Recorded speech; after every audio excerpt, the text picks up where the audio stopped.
of the past, phantoms of a world gone by, speak again the immortal tale. A terribly strange bed.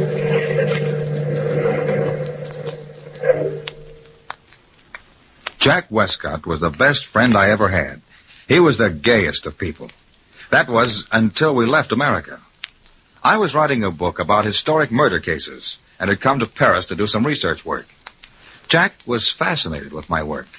Strangely fascinated. Almost horribly so. He enjoyed finding twisted minds and probing them. His hunger for crime was bound to end in tragedy. On the last evening of our visit in Paris, we were walking on the left bank of the Seine River when Jack noticed a crowd gathered about our old friend, the head of the Paris police force, Inspector Duval. I was in a hurry to return to the hotel to finish writing my murder manuscript. The deadline was in the morning. But Jack insisted on stopping. What's the excitement all about, Duval? Well, hello, Mr. Westcott. Still looking for ancient murders, Mr. Manning? Not tonight, Duval. Ancient or otherwise. Stick around, Mr. Manning. I'll show you a murder the likes of which you've never seen before. Okay, boys, drag it out of the river. What is it, Inspector? A corpse, Monsieur Westcott. A corpse that's been squashed thin as a piece of paper. Oh, let's see it. Oh, what do you mean, thin as a piece of paper? Hey, bring it over here, boys. Right under the gaslight. Horrible-looking thing, isn't it? Horrible and fascinating. It looks like it got squeezed in a giant press. We've had an epidemic of these corpses lately. Any idea who's doing it? Not even a vague notion, Mr. Hey, you! You, the fat man! You mean me, Inspector? Yes, I mean you, fat man. How come you're always around when we pull a corpse out of the river? Why?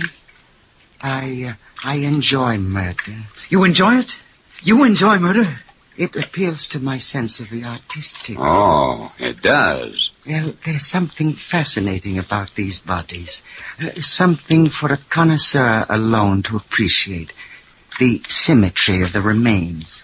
The beautifully flawless flatness of the corpse. The hollow in the stomach. Lying in this puddle of gaslight, this mass of flesh and bones makes a nice picture. I should enjoy painting this, if I could paint. I know what you mean, fat man, but wouldn't you prefer probing the mind of a man who conceived this crime? A man's mind is his secret self. Well, enjoy the ghastly spectacle, my friend. Enjoy it. Good evening, gentlemen. All right, men. Take the body down to the morgue and try and find out who it is. Come on, Burke. I'd like to follow that fat man. In heaven's name, why? He's nothing but a psychopathic case. I want to satisfy a hunch. Well, if you're such a good detective, why don't you join Scotland Yard? Why, I might, Burke. I might at that.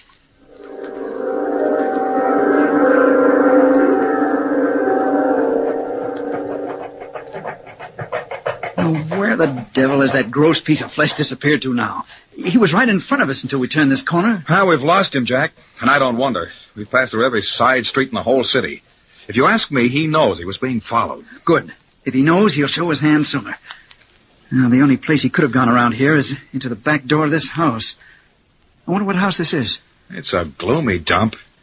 Let's go back to the hotel, Jack. I've got to finish that manuscript tonight. It's like a public bar to me. The La Belle Tavern. Are you coming with me, Burke, or are you going home? I'm with you, old boy. I brought you to Paris, and by heaven, I'm going to return you to America. Now, this must be the doorbell. Here goes. And Burke, no matter what I do tonight, don't worry. Come in, gentlemen. Come in.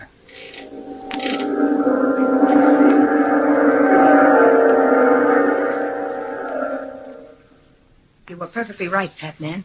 Those two Americans did follow you. They're sitting at the bar inside. The Americans value their lives so slightly. Amazing, isn't it, Cecilia? Their lives. Our lives. They might be cops. I don't want to get my neck in a noose. To be quite candid, I am not interested in your neck. You're so impatient, and impatience is an evil ascribed to the very young.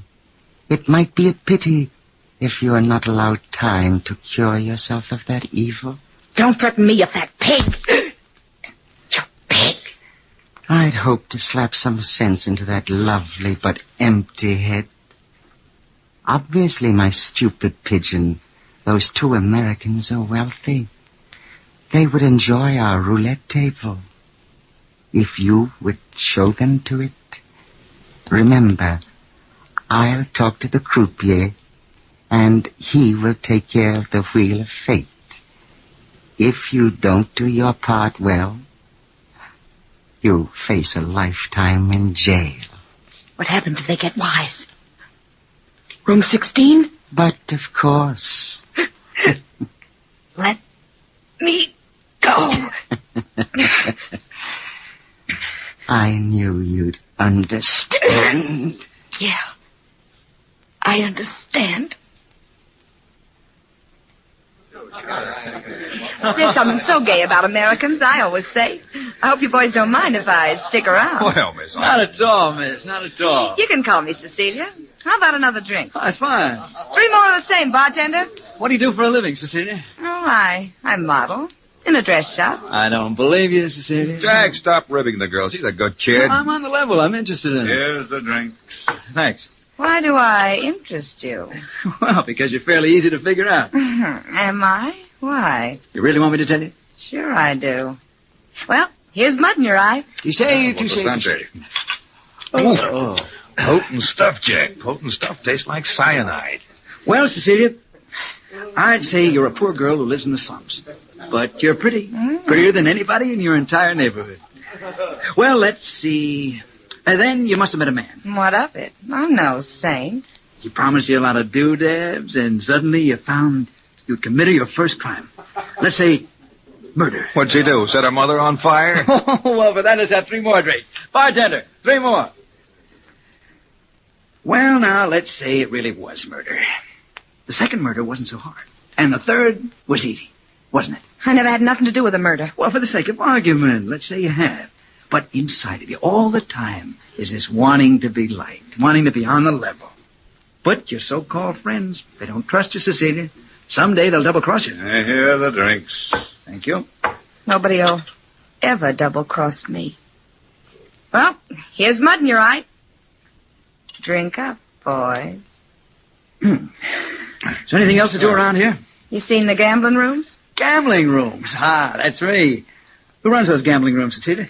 I don't know. One of your friends? A fat man, perhaps, with a long nose? I don't know the owner.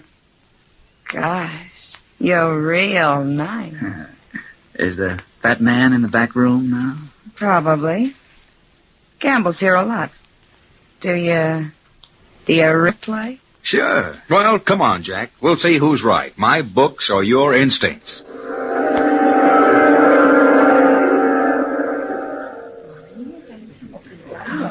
Number 21 wins. Jack, the fat man's in the corner of the room. Yeah, I saw him, Burke. And he saw you, old boy. Don't think he didn't. Come on, boys, let's play. Money, money, money. Place your bets, gentlemen. They'll make some room for us over here. Come on. Hello, Cecilia. Hello, Monty Loriard. You playing again? I thought you lost every cent you owned last night. A desperate man finds desperate ways to raise money. Even murder, eh? You heard about it. Perhaps. And perhaps not. Like you to meet some new friends of mine, Monty. This is Jack Westcott and Burke Manning. Monty Loriard. How do you do? Money, money, money, gentlemen. Place your bets. I bet 30 francs on odd. How about 100 francs on number 13? Good boy, Jack. The play is dead. Round and round the little ball goes. Where she stops, nobody knows. Hey, Burke, I feel a little dizzy. You had too much to drink, pal, and those drinks were strong. Number 13 wins. I won! Good for you, American. Lucky for you. I won the first time I ever played here, but never again. Money, money, money, money, money, money, money. That was the first time Jack won in that incredible evening. But as the ball spun, his winnings increased. The table seemed to have gone crazy. Jack became gambling drunk. The croupier seemed desperate as that wheel spun round and round, each time increasing Jack's winnings. The room was tense with excitement, and even the little thin loser Loriard seemed surprised. Monsieur Westcott, your luck is phenomenal. You've won 30 times. 30 times. Jack, you won a fortune, man. Stop now before it's too late. Leave him alone, Burke. Let him play if he wants to. Sure, let me play if I want to. I want to break the bank. Careful, monsieur. Let me warn you. Careful. Jack, it's almost midnight, and I've got a lot of work to do tonight. Please let's go. Remember the fat man. The fat man be hanged. Here, Jack. Have another drink. Thanks, Cecilia. Jack, I will. be sensible. Stop being an old Auntie Burke. I'll see you later at the hotel. Make the book have a bloody ending. I'm in the mood for a good murder tonight. Remember, Jack, I warned you. Goodbye. Money, money, money, gentlemen. Place your bets. I told the croupier you wanted to see him back here, fat man, but it wasn't the croupier's fault the American broke the bank. That is for me to decide. Where is the American now? Outside. Buying drinks for the house. Good. That ought to keep him busy. You called for me, monsieur? Yes, I did. I'll need you too, Cecilia. Shut the door. I don't like to frighten our patrons. I'm sorry about the wheel, monsieur, but it was broken and I couldn't control it. That is unfortunate for you. What are you going to do, monsieur? Come here. Don't put your fat hands on me, fat man. Let me... Don't fight the fat man. You can't move, can you, croupier? Because if you move, my arm will break your neck. Call my men, Cecilia. I might need a little aid with this stupid fool. What are you going to do, fat man? Have his brains pressed out of his body in room 16. His mind is no good where it is now. No, monsieur. Please, monsieur. Not room 16.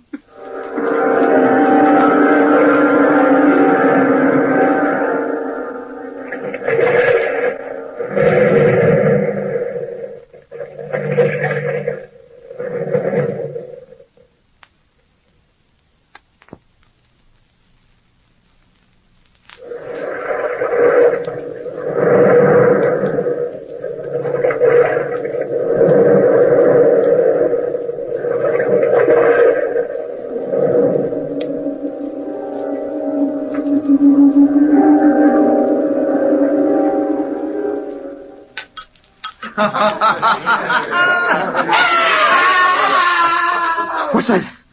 What was that, Monsieur Loriot? We'll probably be luckier if we don't ask questions. I want another drink. Jack, listen to me. Put on your hat and coat and leave this place. You're being watched all the time. Who's watching me? Hello, Jack. Oh, have a drink. No, Jack. You've had enough to drink. Leave this place right away. She's right, Jack. You must leave. I'll see you home personally. Come on, then. Oh, no, you don't, Monty Loriot. I know your tricks. The last man you saw home was found with a dagger in his breast. How come you're so interested in me, Cecilia? Because you're the first person who ever treated me decent. Oh, please go home. All right. Sooner or later, every woman develops some mother complex over me. Now, I don't want to be mothered. Who is trying to mother you, my friend? Oh, hello, fat man. Cecilia's. She's developed a rather latent maternal instinct. I think a maternal instinct is out of place tonight. After all, tonight's a night for celebration. Yeah, the fat man's right. Celebration. Bartender, open a bottle of champagne. Bartender, champagne. Champagne for Monsieur Westcott. Won't you join us, Cecilia? Yeah. Of course I will. Here is the champagne, monsieur. Won't you drink with us, Monsieur Loriot? No, thank you, fat man. I don't think so. I never enjoyed toasting to death. Death? Open the bottle, bartender. Good night, Jack. And good luck. Good night. Good night, good night, good night, good night, good night.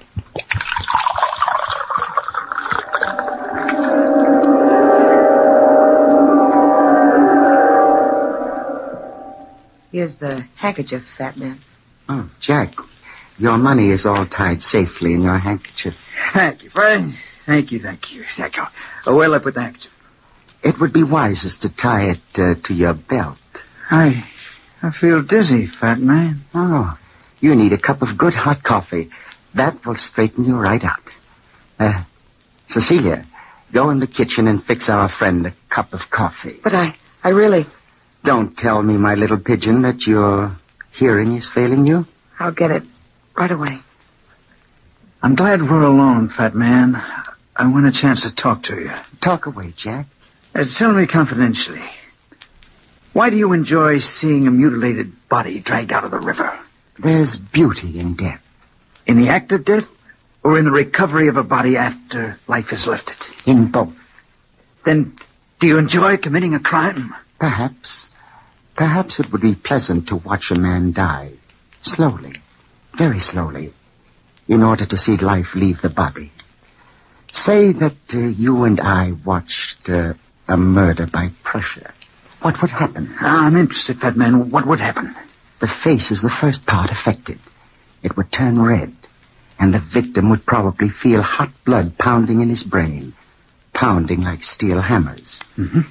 Then his eyes would feel sore, as if the fluid creating sight were ebbing slowly away. That would be painful? Painful but glorious. His face would discolor. The pressure on his chest would be so great he tried to scream, cry out, but he couldn't. He wouldn't be able to move, not a limb, not a muscle. He'd be paralyzed. I'd see to that.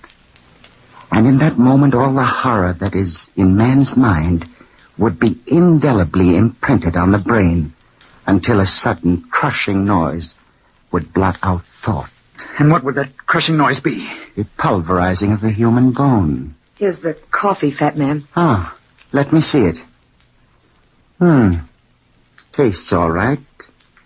Here you are, Jack. This will fix you. No, I don't think I want any. If you'll pardon me, I'm so dizzy. So frightfully dizzy. Oh, of course you are. Here, Jack, drink it. Drink it, my friend. My good friend. If you don't want to drink it, Jack, don't. Open your mouth, my friend. It will sober you very quickly. No, Open your mouth. No. There. Now, how do you feel? I'm sick. I'm sick. It's dope, isn't it? It's dope. Let me... Oh. Our friend Jack is asleep, Cecilia. Call the bartender. I think our friend will spend the night with us in room 16.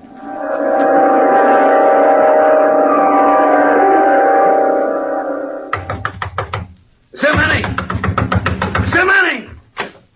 I've been looking all over Paris for you, monsieur. You've been looking for me? Yes, I've called every hotel in the city trying to find you. I know you don't remember me, but I met you earlier this evening at the La Belle Tavern. My name's Loriot of the Paris Police Force. Yes, of course. Won't you come in?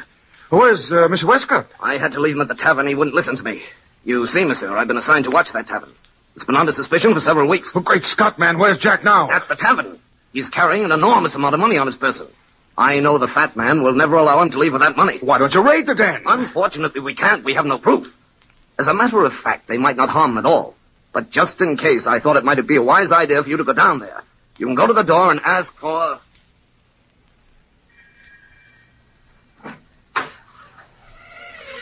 Yes? What do you want? You're the bartender, aren't you? I am not Napoleon's grandma. What do you want? My friend Jack Westcott hasn't come back to the hotel as yet. We've been waiting for him, and I thought that he probably decided to spend the night here at your place, and Your friend is not here. Go home, American, before you get yourself in more trouble than you can handle. Who was it? The other American asking about his friend. Where are you going? Upstairs. To take Monsieur Westcott a candle, like the fat man told me. Be sure the fat man told you, or else... I'm sure. Very sure. Jack, I brought you a candle. Are you asleep? Wake up, Jack. Please wake up. Please. Maybe if I shake him. Wake up. Oh, I hate to slap you, but your life depends on it. What is it? Oh, wake up. Cecilia, my dear. Jack. Luckily, he's still asleep. Come, Cecilia. Let our friend sleep. I'm so sick. So dizzy and sick. Why didn't she let me sleep? Oh, I feel paralyzed. I can't move at all. Just as if I'm drugged. Maybe if I concentrate on the room, I'll go to sleep. Funny Funny that a French gambling house should have a bedroom. What is an old English four-poster bed doing in a French room anyway? What a heavy canopy over my head. So solid looking. Almost as if it were made of steel. The mattress is so hard. I must concentrate on something. The picture above my head. It's just even with the canopy. An evil-looking Spaniard with 5 feathers in his head. The eyes moved. I'm certain of it. The eyes moved. Oh, I wonder if I dare look up again. I was sure there were 5 feathers. Now there are only 4. 4 feathers. 4 feathers. Now 3 feathers. I wonder who's outside my door. I'm trying to sleep. No, look at the picture. What? The feathers have disappeared. I can barely even see the face. Oh, God in heaven. The canopy is being lowered on me. That's what it is. The canopy. I can't move. The paper-thin corpse. Oh, I gotta move it. It's coming closer. Closer. Closer. Oh, they squashed me. Oh, I must move. I can't. Oh, it's almost down. Halfway down. Oh, there. I move. Oh, just to crawl out of bed. Oh, if I get a crawl out of here.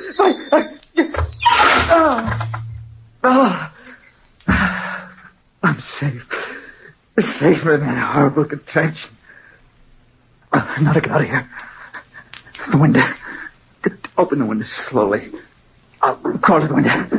I can push the window open slowly. Very slowly. The bed must have clamped down on him by now. Listen to me, men. Push the window open. Oh, it's stuck. Be sure and deliver the money back to me.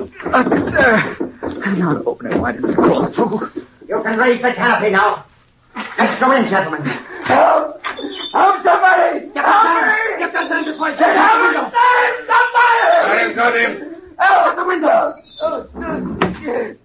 If the bed didn't work the first time, Mr. Westcott, I've ways and means of making it work the second, and perhaps it would be more pleasant to watch life ebb out in front of me. No. Place him carefully on the bed. Let me go. Good. This ought to prove most enjoyable, Mr. Westcott. It's a pity you haven't my detached viewpoint. Put him in. Then lower the canopy. No! This way, Bert! Up this way! Hurry, Mr. Lawyer, I can hear the bed moving! Cecilia, you fool! Get Jack out of that bed. Jack, boy, here, hold on to me. I'll drag you out. Don't you put your hand on me, lawyer. Watch into there. I'll take care of the bartender from outside. I'm all right, Burke. Don't worry about me. Oh, Cecilia. I'll help her. Let me go, Cecilia. Don't push me. Help me, Lawyer! Help! No, you don't, fat man! You little... No, you don't! You're on the back of me a Frankenstein! There! Try to get out of your own bed now!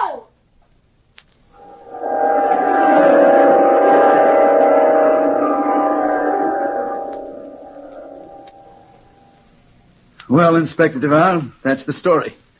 Loriard and Burke were waiting outside all the time. They saw me at the window, and Cecilia let them in. Close shave, eh? A lucky escape. Loriard and I pulled him out of bed just in time, and Cecilia pushed the fat man under the canopy as it closed down. Must have been a horrible sight, Burke. Well, what about Cecilia, Inspector? What would they do to her? Unfortunately, the police can't find her. And I've instructed them not to look too hard.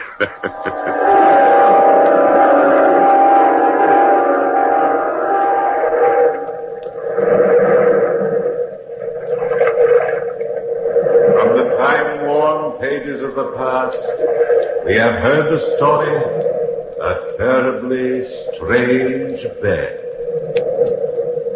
Bellkeeper, toll the bell.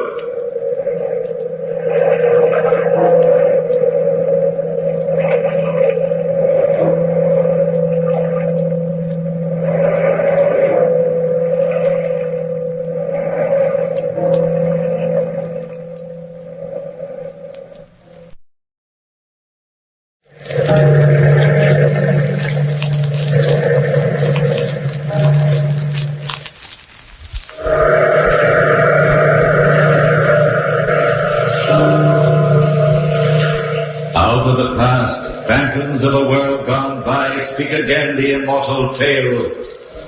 The murders in the Rue Morgue.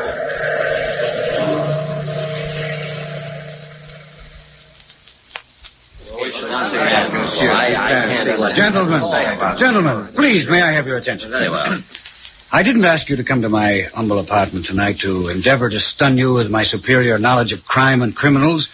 I've asked you here only to prove to you that the murders in the Rue Morgue present no great insoluble mystery. Monsieur Dupin, if you think the case is so obvious, tell me, who is the murderer? He will be here shortly, Monsieur le Prefect of Police. Here? Who is it? A murderer here? Gentlemen, I give you my word as a man of honor that he will be here in my apartment at precisely 10 o'clock this evening. How can you be so sure? I have asked him to come. Oh. It is exactly 9 o'clock now, gentlemen.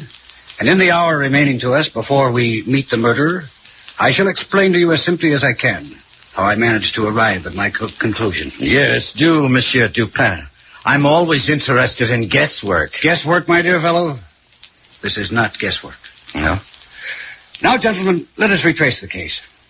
The story begins, if I'm not mistaken, with Madame L'Espanaye and her daughter Camille on the afternoon of December 16th, 1841. Well, of course, you're correct so far anyway, Dupin. I bow, Monsieur le Prefect. Madame L'Espanaye and her daughter Camille entered the Bank of France at precisely 2:45 in the afternoon to transact important business. Ah, Madame L'Espanaye, I've been waiting for you. So good of you, Monsieur Le Bon. Have you met my daughter, Camille? I don't think I've had the pleasure. How do you do, mademoiselle? How do you do, Monsieur Le Bon? Are you quite sure, Madame L'Espanaye, that you wish to withdraw all this money at this time? Quite positive. But 4,000 francs is a great deal to keep about one's household, madame. I'm quite aware of the danger involved, Monsieur Le Bon. But if the bank keeps this withdrawal quiet, nobody else need know that I have a sum of money in the house. Well, things do get about, madame. There's no use inviting unnecessary danger. The danger is my problem, Monsieur Le Bon. I think we'd better let the matter drop at that. Have you, any protection against possible thievery at home, madame? No, monsieur, but Mama and I have protection enough. We bolt and lock our doors. It's absolutely impossible for anybody to enter the house unless he should break the door down. But does any male protector live in the house? My husband died many years ago. Madame misunderstands me. I'm only asking these questions for your own good. 2 unprotected women living alone in a large house can invite trouble. That is our problem. If Madame insists. And I do insist. Very well, Madame. I have the money here. I myself will see you both home to ensure safe delivery. But let me warn you now. The minute you arrive in your home on the Rue Morgue, the Bank of France resigns all future responsibility. We understand, Monsieur Le Bon. We understand perfectly. Interesting thus far. So, gentlemen, the first step in this little tragedy was completed. Madame L'Espanaye and her daughter insisted on taking the money home from the bank. Monsieur Le Bon drove them in his carriage to their house, the large, bleak house, number 12, Rue Morgue. When they arrived there, Monsieur Le Bon looked about for the gendarme who was in charge of that particular block.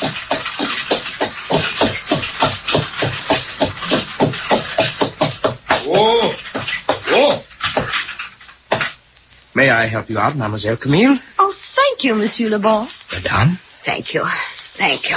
Is that the gendarme on the corner? The gendarme usually on this block? Not having had any reason to talk to the gendarme, Monsieur Le Bon, I wouldn't know. Yes, I think it is, monsieur. Gendarme! Gendarme! All this fuss over a little money. Really, you'd think we were incapable of taking care of ourselves. Well, I think Monsieur Le Bon is very thoughtful, Maman. Gendarme! Coming, monsieur, coming. Do you live on the first floor, Madame L'Espanaye? On the 4th floor in the back of the house. I own this house, and I've shut up all the other rooms. You mean this entire house is unoccupied except for... You called me, monsieur. Yes, I did. I want you to keep a special watch on this house for the next week or so. Madame L'Espanaye and her daughter will have a considerable amount of money in the house. I will watch the house like a watchdog. You would be better off if you did it like a man. Then you'd use your head instead of your feet. Monsieur! What is your name, gendarme? Gendarme Isidore Musée. Very well. Gendarme Isidore Musée. I leave these ladies in your care. You needn't worry about a thing, mademoiselle. And madame. I'm sure we won't.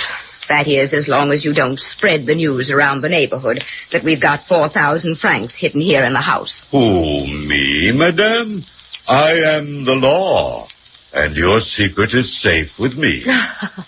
Come along, Maman. I'm getting hungry. Yes, dear. Thank you so much for all you've done, Monsieur Le Bon. It is nothing, mademoiselle, nothing at all. Just a courtesy extended by the Bank of France. I'll keep good watch, be assured of that. I'll keep very good watch. Gentlemen, let us proceed to the next event. Gendarme Isidore Musée kept a very good watch on number 12 Rue Morgue. At 11 o'clock the evening of the tragedy, he strolled into the shop 2 doors away from number 12 to buy a pouch of tobacco and to chat with his very good friend Pierre Moreau, a tiny man known as the neighborhood gossip. Good evening, friend Isidore. Good evening. Evening. I've been waiting for you. Yes, I've been waiting for you. You usually dropped in at 9 o'clock. And I said to myself, as I sat here waiting for you, I said, where's my good friend Isidore? It's been a busy evening this evening. That's what I said to myself. If Isidore doesn't drop in to buy his usual box of tobacco, he's busy. There must be big news abroad, but then how could there be big news abroad on this block? That's what I said. You were wrong, Pierre. Very wrong. Wrong, eh? There is big news. Thievery? No. Murder? No. Well, then, I give up. It's a secret. Secret? What could be a secret? Somebody got married. That's no secret. Somebody died. That's no secret either. A child is ill, a contagious disease, an epidemic, all Paris will be infected? No. Well, I can't guess. If you promise not to tell a soul... Oh, not a soul. Well, Madame L'Espinier... Yes? ...and her daughter Camille... have withdrawn 4,000 francs from the bank today... and have it hidden in the house somewhere. No. And I must stand on guard. Naturally. But don't tell a soul. No, not a soul. On my honor, not a single soul, Isidore. My word of honor, I swear it now. And so, by midnight, gentlemen, the entire neighborhood in the Rue Morgue was buzzing. 4,000 francs in the L'Espinay household. I hear it was 10,000. 2 women all alone. Imagine it, 20,000 francs. I wonder where... And all that jewelry must be a veritable fortune hidden away. Do you know that they say she's got money hidden in every corner of the house? Imagine almost 1 million francs in that house. I always knew there was something strange about those 2 women living all alone in a house like that. And in the rear, 4th floor. Yes, sitting in the bedroom of the 4th floor rear. But while the neighborhood was busy gossiping and chattering, Mademoiselle Camille and her mother were completely unaware of the commotion they had caused. It was almost 3 a.m. Camille had just finished undressing, and her mother was sitting in front of the mirror, brushing her hair, so that they didn't notice the window opening in back of them. Oh, I'm so tired, Mama. Poor Camille. It's been a very busy day. You know, I thought that Monsieur Le Bon was very nice. He seems fairly affable. Oh, Mama, fairly affable. I thought he was perfectly charming.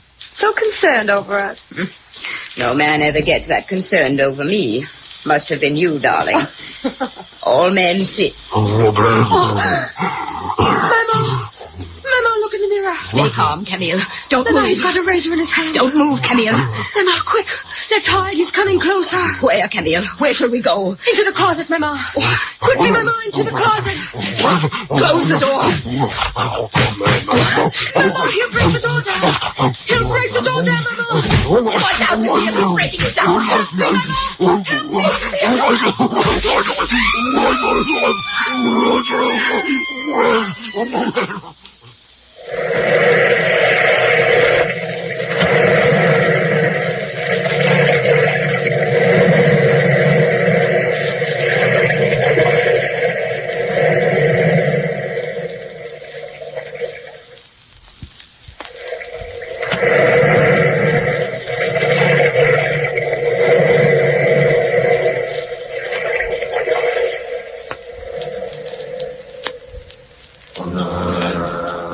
Terrible. Terrible. How awful.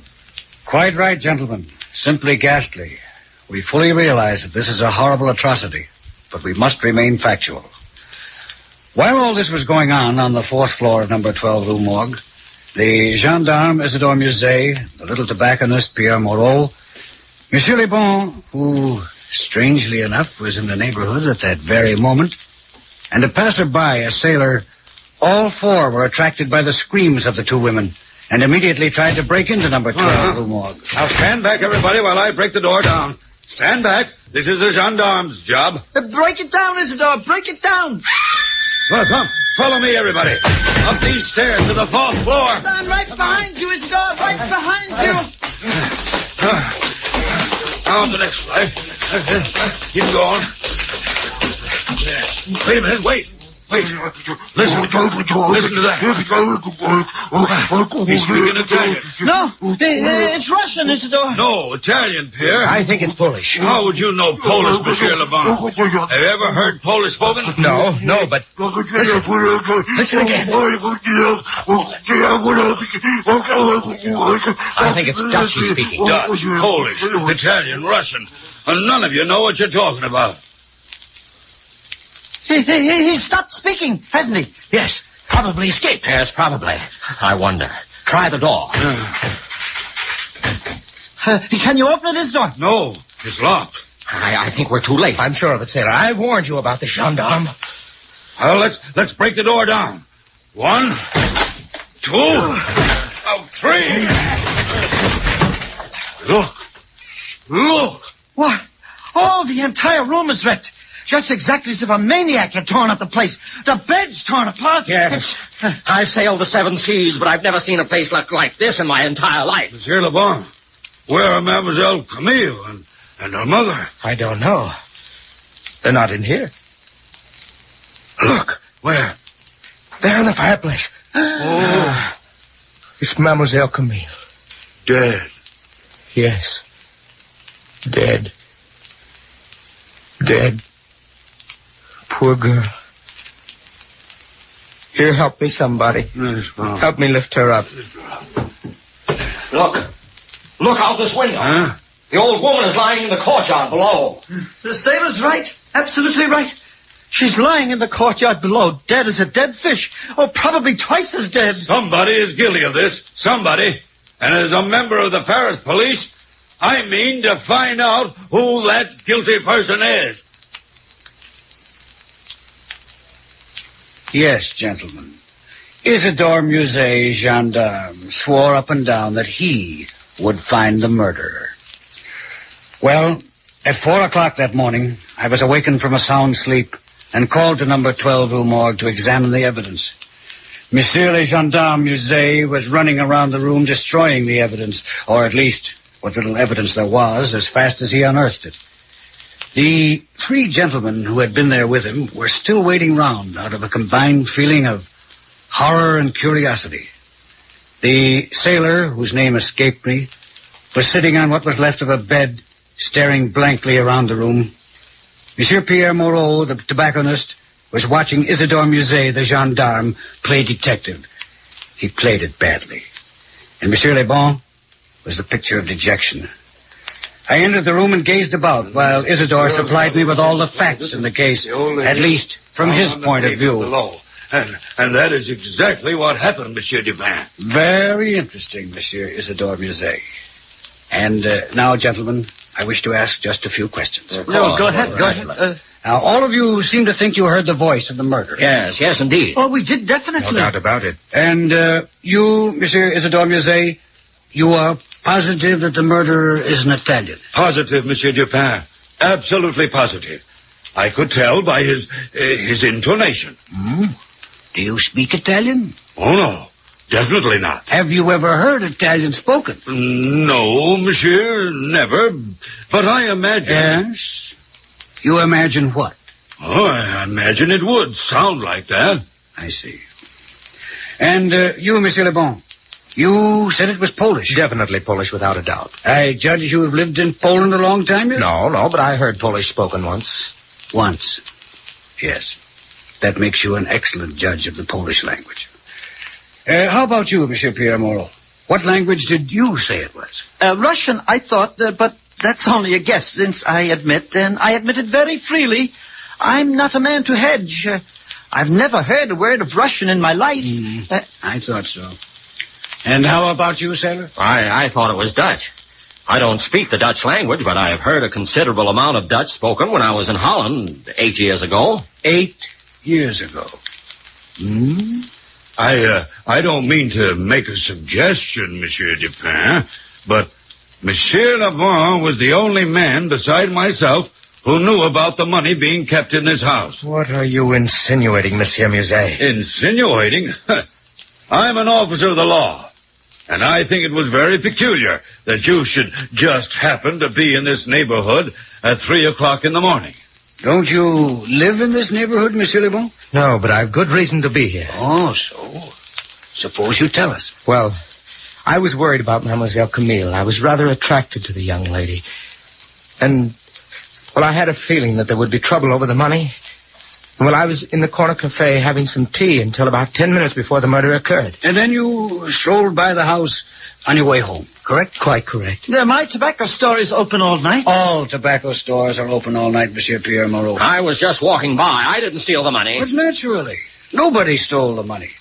It's in the safe behind this wall. Huh?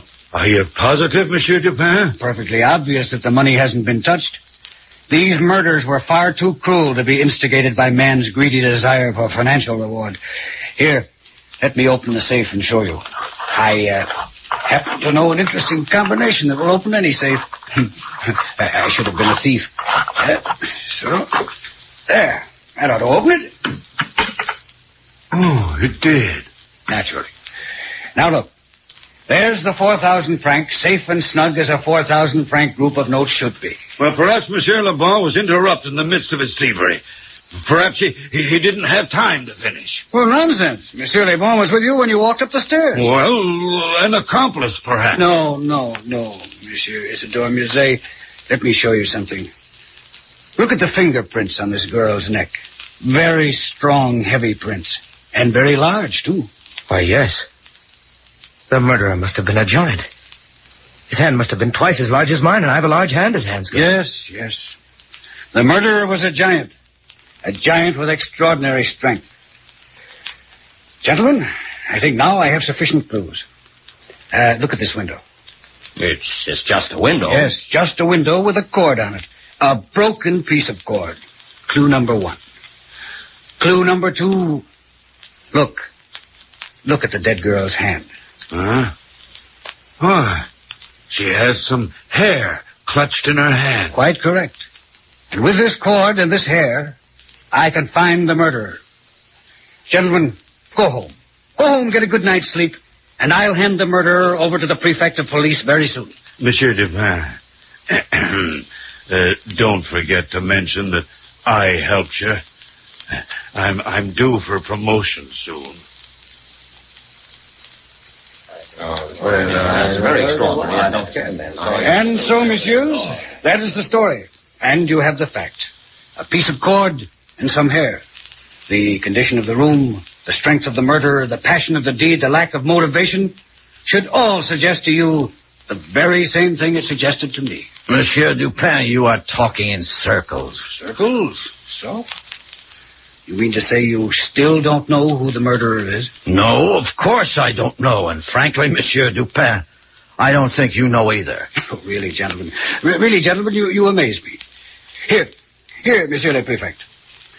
Examine this piece of cord, if you will. What do you make out of it? A piece of cord, yes. Well, let me see. Well, it's a piece of... Well, nothing except that, it's been torn. Yes, it's been torn. Now, yes. Try to tear it yourself. Well, well, I couldn't. It's a very, very strong cord. Ah. Notice anything else? Yes, now that I look at it, it's got a very unusual knot in it. But what does an unusual knot prove? You will see what I mean presently.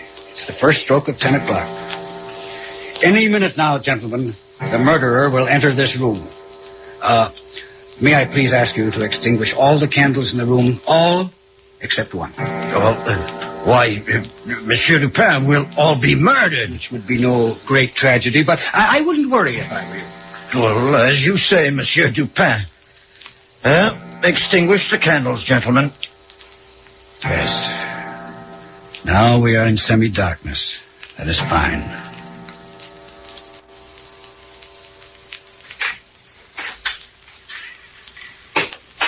Listen, gentlemen. The downstairs door to my pension has opened and closed. The murderer is now downstairs. He is walking up the stairs. Now listen.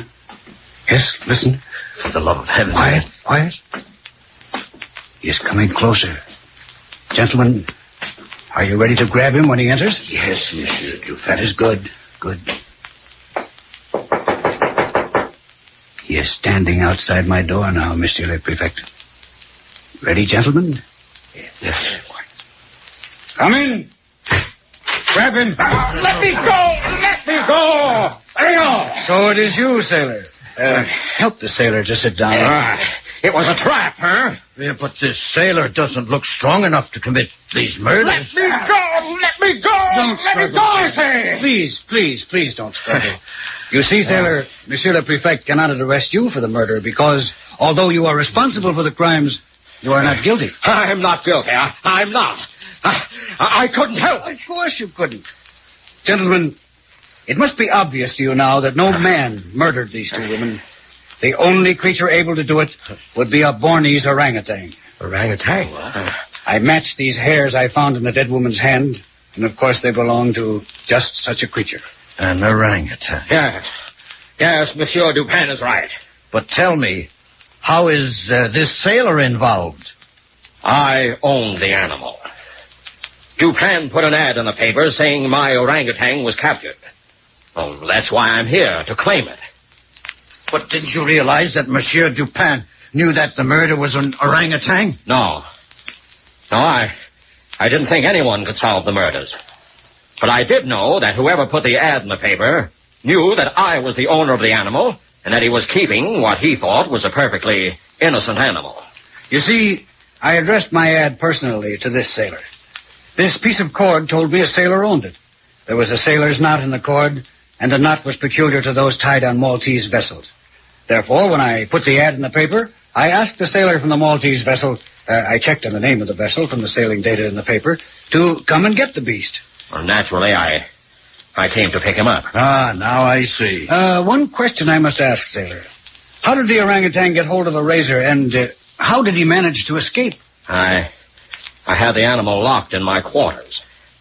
I captured him in Malta and brought him to this country to sell to the zoo. They're very smart, you know. For last night, when I entered my room, he was trying to shave with my razor. When I tried to chain him up, he escaped. He ran out into the streets, saw the light in number 12, Rue Morgue, climbed up the lightning rod to the ladies' apartments. Well, you know the rest. Indeed we do. Well, gentlemen, if you have any other problems you wish settled, call on me. Just call on Monsieur Auguste Dupin. Incidentally, if you'd like to see the orangutan, you'll find it safely locked up in the zoo.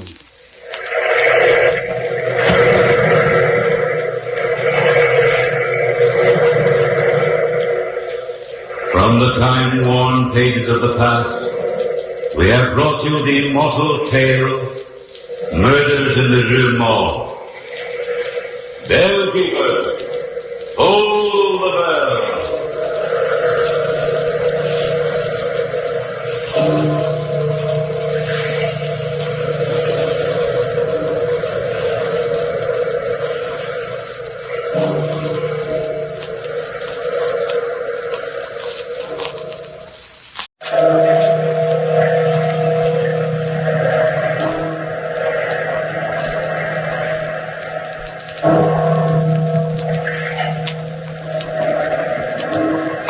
Past, phantoms of a world gone by speak again their immortal tale, The Curse of the Mantle.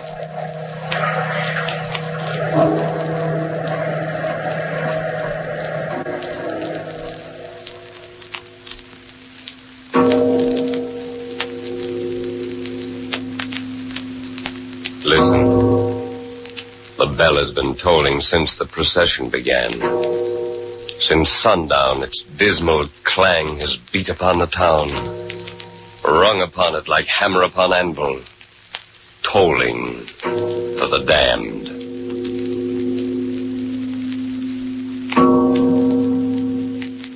They are bearing the mantle of Lady Eleanor to be publicly burned.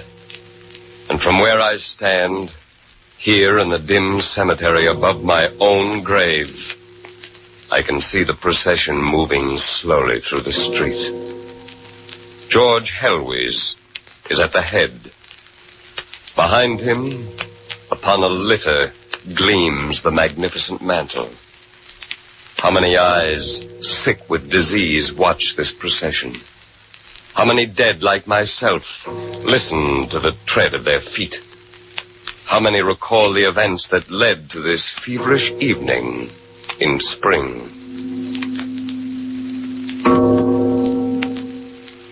It begins when these dead walked and these diseased laughed.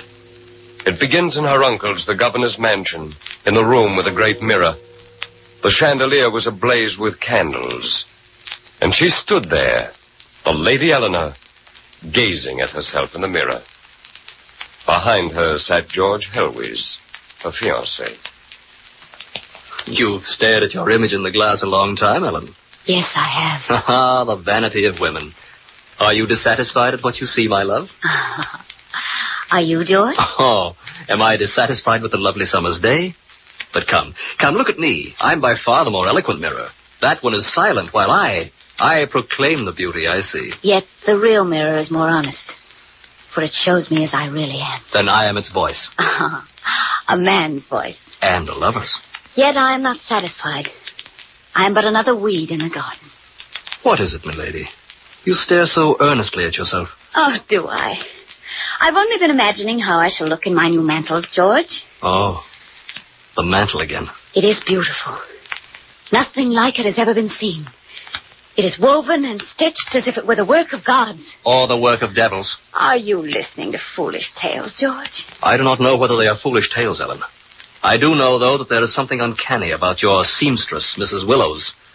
True, she has cause for being half-mad, bedridden all these years, but it's something else.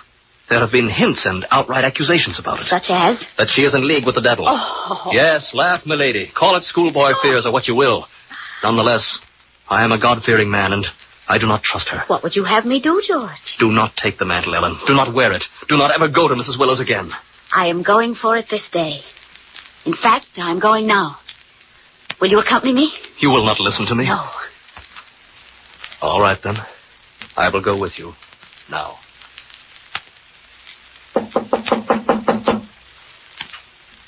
She doesn't answer, Ellen. She might be sleeping. Open the door. We'll wake her. It's dim. I cannot see anything. Oh, here, my fine birds. In the bed, see? Mrs. Willows never gets up to leave her work. No, she's laid here and stitched a proper winding sheet all these years. It's I, Lady Eleanor, Mrs. Willows. I've come for a mantle. A special mantle. Yes. A covering fit for a queen. Isn't it pretty? Look at it. The devil never had one lovelier. Well, I cannot see well. It's so dim. Then open the shutters. Open them up, young man. Yes, of course. Would you have your lady miss her treasure in the dark? Oh, it's beautiful. Beautiful. Yes. Look at it. Oh. It lies like a royal beast across my lap. Blood red with cunning gold, eh? I've stitched all a madman learns into it. Aye, all a sick bed teaches. Is it finished? You'll wear it then. Still hot from my fingers, eh? That's courage, my bird. Yes, it's done. Every last stitch in proper place. Oh, it wants to go to you. I can feel it stirring beneath my fingers. Oh. Patience. I've also waited a long time. Patience. Ellen. Come, put it on, milady. Put it on. and gaze at yourself in my mirror. Over there. Let me look upon you both. I've the soul of an artist. Ellen, don't. I've never seen such a beautiful thing. Never. Take it. That's it, my beauty. Fasten the clasp now, quickly, and look. Oh, you've never seen a beauty now, have you? It turns a pretty girl into an imperious queen, doesn't it? Yes. Yes, my mantle has a royal gift to offer. Empires are sacked for beauty such as yours now. You have power and regal pride. The clock is running down. Is it time, master? Tick-tock. Ellen, take it off. It's cursed. Cursed, I beg of you, fling it off. Quiet. Give it back before it's too late, Ellen. Don't be a fool. So it is time. Yes, I've passed it on. We've an heir, master. An heir. Tick-tock. Tick. She's dead. Dead. Ah. The mantle is beautiful. Beautiful. Her beauty was an incredible thing now. Haughty and commanding as a goddess's. But when she wrapped herself in the mantle, she wrapped herself in a cold and terrible pride. For all at once, she changed. Scorn for ordinary mortals reared itself beside her majesty, and people cursed her and her mantle. All love was frozen in her. Now she looked upon George Helwys with contemptuous eyes. One day he came to the governor's mansion. He arrived when the Lady Eleanor was in the garden, surrounded by Dr. Clark, Captain Langland, and Mr. Roberts, the schoolteacher. No doubt you do find it strange, Mr. Roberts. I had only thought it curious, my lady. I meant nothing. I do, Ellen. I haven't seen the young man about for some time. An old sentimentalist notice such things. I am not flattered by your interest, Doctor. Who is this young man you speak of? An epitaph, Captain Langland. I'm afraid you never met its subject. Shall we speak of other things? Lady. Yes? Begging your pardon, lady, but there's a gentleman in the hall. Who is it? Master George, ma'am. The devil. Tell him I'm away. Well, Doctor, how are your sentiments faring now? Are you still here? Excuse me, ma'am, but he knows you're here. He's seen you through the window. You fool! Did you let him? Ah, well. You must excuse me, gentlemen. I've a ghost to be laid away. Surely, Ellen. Yes? It wasn't easy for me to come here. I'm not one to bear the role of a turned-out dog gracefully. Is that how you picture yourself? Yes, that and sometimes more. Oh, have you no pity left? Throw off the mantle, Ellen. Burn it.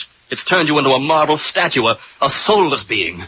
Burn it, Ellen. The door, Mr. Helwys, is behind you. There's still time yet. Let our love consume it. Burn the mantle. Listen to me, and listen well.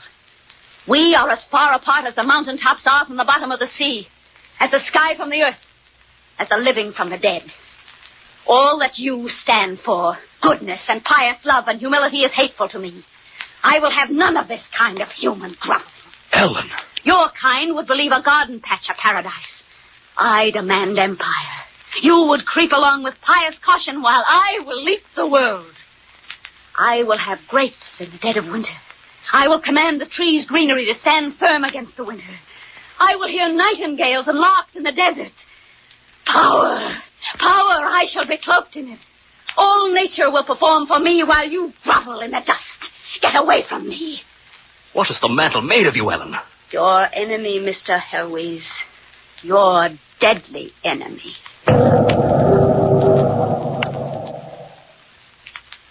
The desire for power grows like a malignant cancer in the body. And as the days went by, the name of Lady Eleanor became a hateful one amongst the people. More and more she withdrew from them, keeping regally aloof like some cold and isolated tower. Even upon the night of her uncle's, the governor's reception, she stood apart from the throng, imperious, her mantle ruby red and gleaming upon her shoulders. You are looking extraordinarily beautiful tonight, milady. What were you saying, Captain? That you are beautiful tonight, milady. Don't you think so, Doctor? Is it time yet? Time? The devil, I mean, what time is it? Oh, it's 9 o'clock, milady. Are you expecting someone? I don't know. The evening is unbearably long. What time did you say, Captain? 9 o'clock, milady. Is that all? He drives a rusty chariot. Well, who is here tonight? Why, everyone, milady. Without much trouble, I can see the King's Commission, Lord and Lady Rothcliffe, Sir John, and many others. And George Helvis. Where? Behind you, milady. What are you doing here? Listen to me, Ellen. It's not too late. Drink this wine. Drink from this goblet and pass it amongst the guests. Good Lord, it's a communion vessel. Yes. It's holy wine, Ellen. Holy. You must believe me. Drink and let others sip from the same cup. Let them see that you are not withdrawn from all human love. Drink and we will burn the mantle. Go amongst the cowards for your converts, Mr. Helwys. Win over the inglorious meek. I repeat, I shall wear an empire for a diadem in my hair. You must drink, Ellen. You must. The wine may be poisoned. Seize him. Don't be ridiculous. You clumsy ass. You splattered my mantle. I'll have you beaten to a pulp. What's the matter? Ellen. A chair. Quickly. A chair. Cast the mantle from you, Ellen. Dizzy. Doctor. Yes, Ellen? Doctor. Oh, Doctor, I must not die. I must not. You must help me. She's fainted. Let me help lift. Yes, come on. The mantle. What? Look. It glows like a thing alive. Like a thing alive.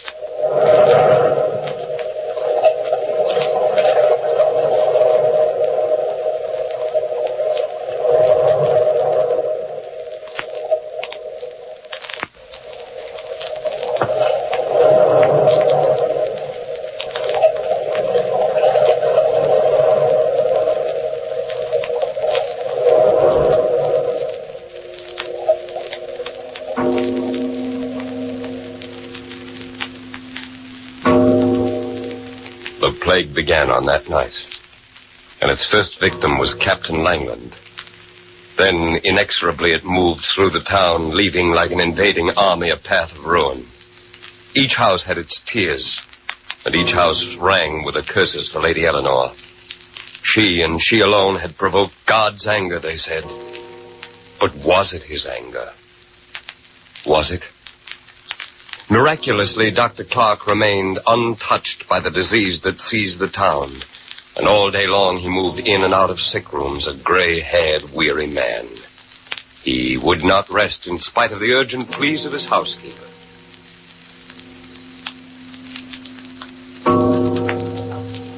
But you cannot go on like this, Doctor. Only the dead have the privilege of resting, Mrs. Burns. Well, at least eat the food I cooked for you. You'll be in the churchyard yourself in no time. If you can find room for me there. Half a dozen funerals passed me in the street today, and no one was weeping. No one has tears left anymore, and still the bell goes on tolling. It's her mantle. Eh? Yes, she and her cursed mantle. Has the plague struck her? Her skin's still lily white, I'll warrant. The Lady Eleanor. The devil's lady. Nonsense, Mrs. Burns. Oh, I know. You and your books of science. Begging your pardon, Doctor, but there's a lot that's not in your books. Mrs. Burns, who is it? Well, I'll go see. Doctor, it's I, Sarah. Mr. Roberts, the schoolteacher. He's fainted and the fever's burning him. When did this happen? But this afternoon, sir. Mrs. Burns, get me my bag. But your meal, Doctor. You've had no lunch this day, I'm sure. True, but James Roberts might not have breakfast tomorrow. He has much less time than I. Much less, Mrs. Burns. Much less. Is that you, Doctor? Aye, James. It's I. Oh, good. There's a great deal to say. It's hot. Open the window, Sarah. Open one. Don't twist so, James. You can open a window, Sarah. A lot to say, Doctor. A lot. He's claiming his bill now, Doctor. A goodly sum. Who is? The Horn gentleman. The Lady Eleanor's banker. You know, credit, unearthly beauty, cost, lives. Has this nonsense gotten you too, James? Doctor. Yes? Doctor, is there a bell tolling? Aye, James. There's nothing you can do to stop it, is there? Oh, it makes such a dismal clang. No, nothing. Doctor, listen to me. I've been speaking with George Henry's. Burn the mantle. Go to her room and seize it. For the contagion is there. James, be still. No, you must listen. You can go there. You're a doctor. I am also a man of science. That is inadequate now. You must burn it. Doctor. Yes? James. Sarah. The window. You can shut it now. He's dead. Dead. He came downstairs to the street again. An old man with exhausted eyes. There was a funeral passing. A half-dozen mourners bearing a small casket. He turned and began walking away. Suddenly he heard a voice calling... Dr. Clark! He stopped Dr. Clark! and turned back. There was a man running toward him. Another one, thought the doctor. Another one. Well, who is it now? The Lady Eleanor. What?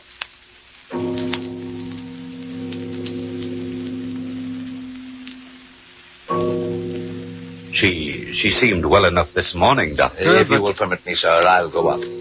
Yes, do. Oh, here, wait, I'll walk with you. Doctor. Yes, Your Excellency? I'm not an ignorant nor a credulous sort of a man. And I've the utmost contempt for superstition, but the mantle. I don't carry foolish tales about either, Doctor. But I've heard some, that the mantle is cursed, Your Excellency? Aye, that's it in a nutshell. Nonsense of that kind. I don't like it. What's that? George Helvis. What are you doing in this house, Master Helvis? What do you want? Her. Look. A red banner of the epidemic. Yes, for her. Are you mad, George? Will you make a mockery of the poor girl's suffering? Death and disease are in the form of Lady Eleanor. And I am the banner bearer. Now, George, listen to me. We were friends in better days. You shared some confidences with me. I know how you loved her. I promised to do all in my power to save the Lady Eleanor, but you must not go near her. Save her? She whose very breath breathes a poison in the air? Whose mantle has shaken death and pestilence upon us? Never was so great a curse visited upon this land as the Lady Eleanor. How dare you, sir? Get out! I must see the Queen in her awful beauty of the pestilence. I must see God's work. She challenged his order. She raised her will like a host of spears against him. And like the fallen angel, she has been cast down. I must see the Black Queen. Will seeing her help? As water to the thirsty. As succor to the abandoned. Give me your hand, George. I will take you to her chamber.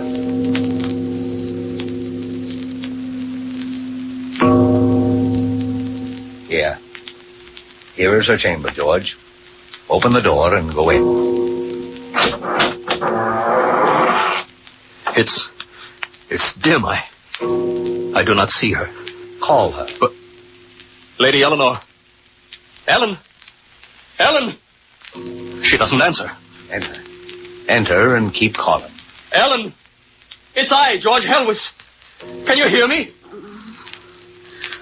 Water. A drop of water. My throat is burning. Water on the table. In a moment. Here, drink it.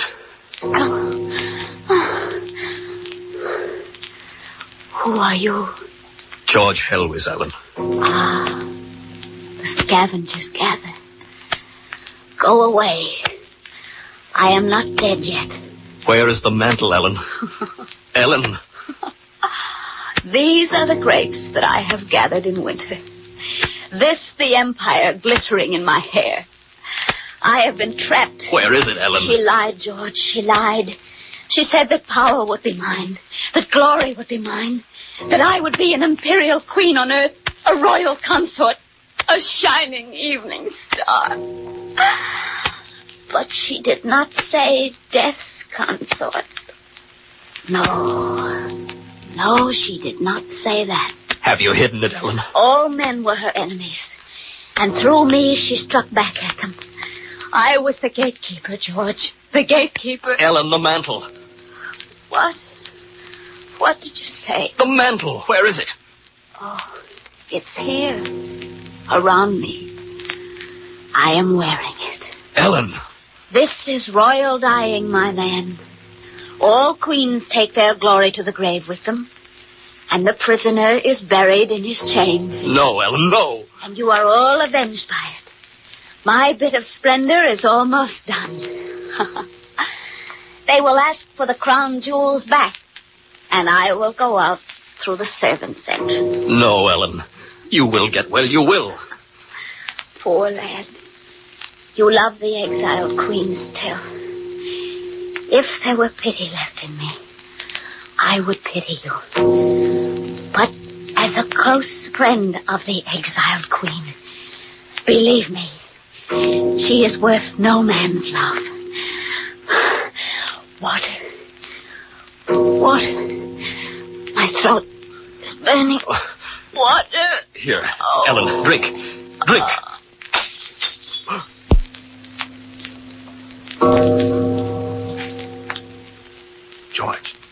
George.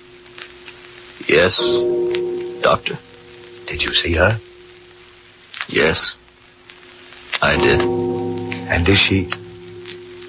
What are you carrying there across your arm, George?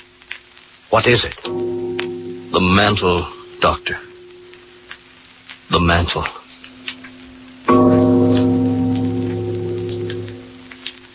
The procession is almost there.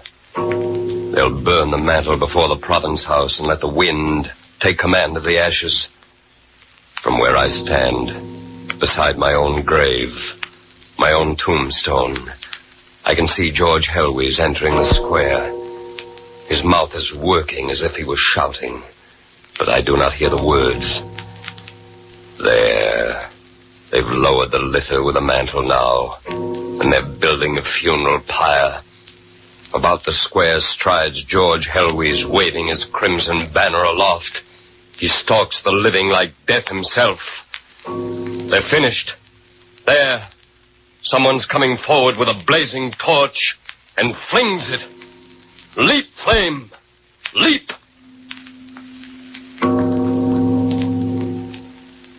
A wall of fire has leaped up about the mantle, enveloping it. A ruddy glare glows on the walls of houses, on people's faces, and on the blood-red banner in George's hand. And it is done. Done. The mantle is consumed. Listen. The bell has stopped tolling.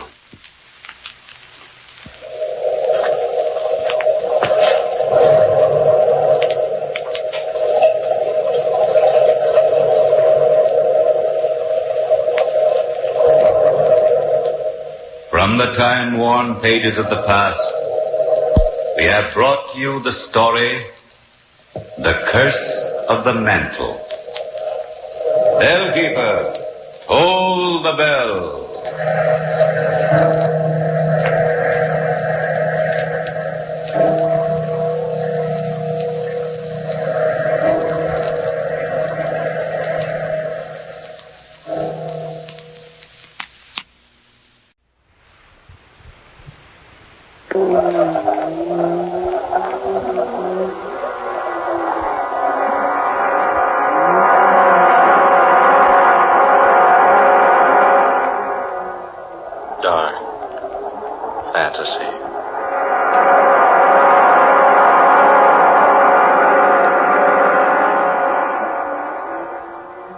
I am the spirit of the demon tree.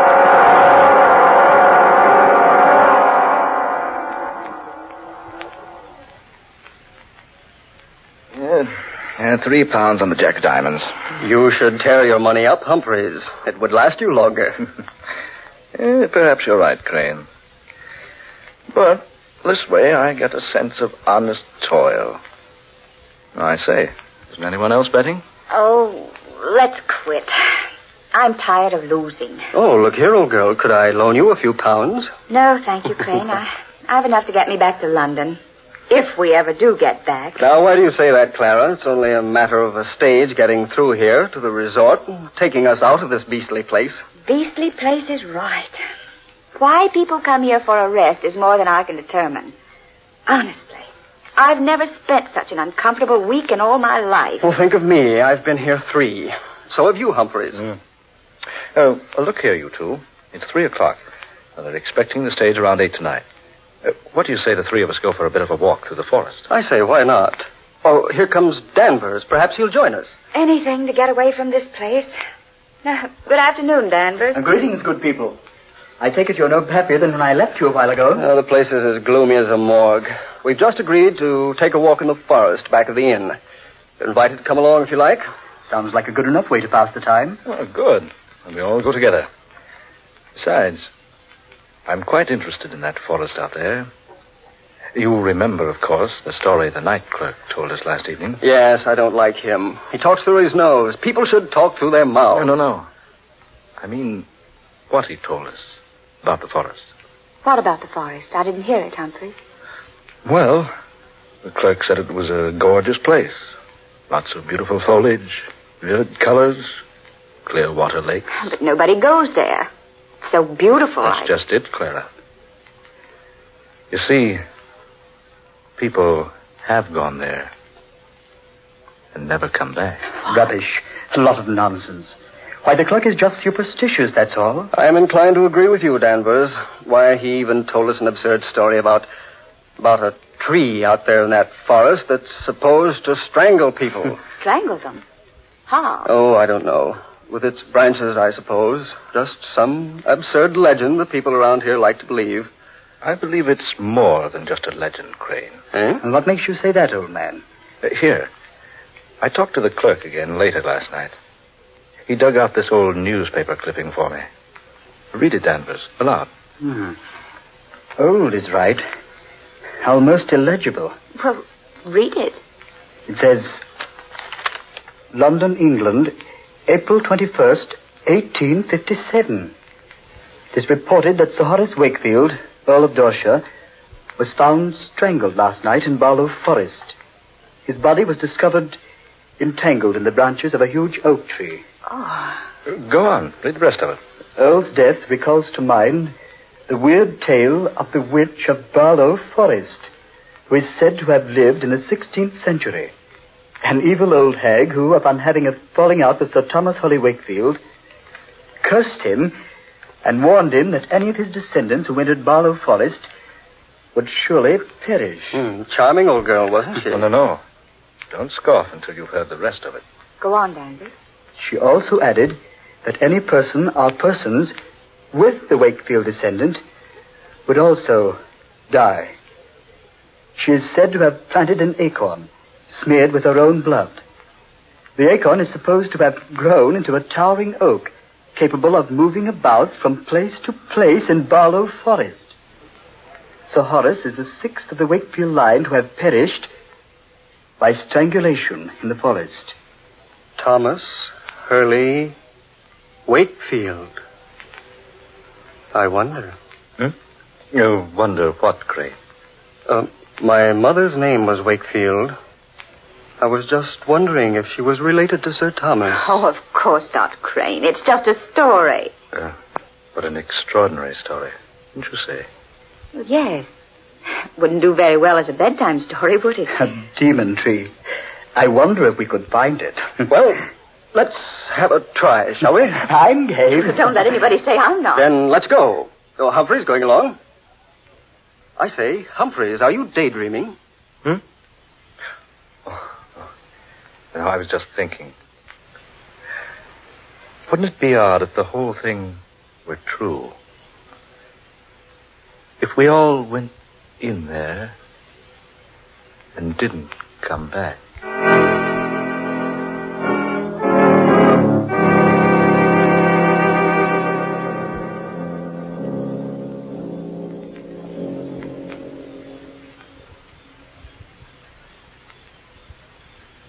Well, do you gentlemen see any way we can get into that forest? It's as dense as Father Time's beard.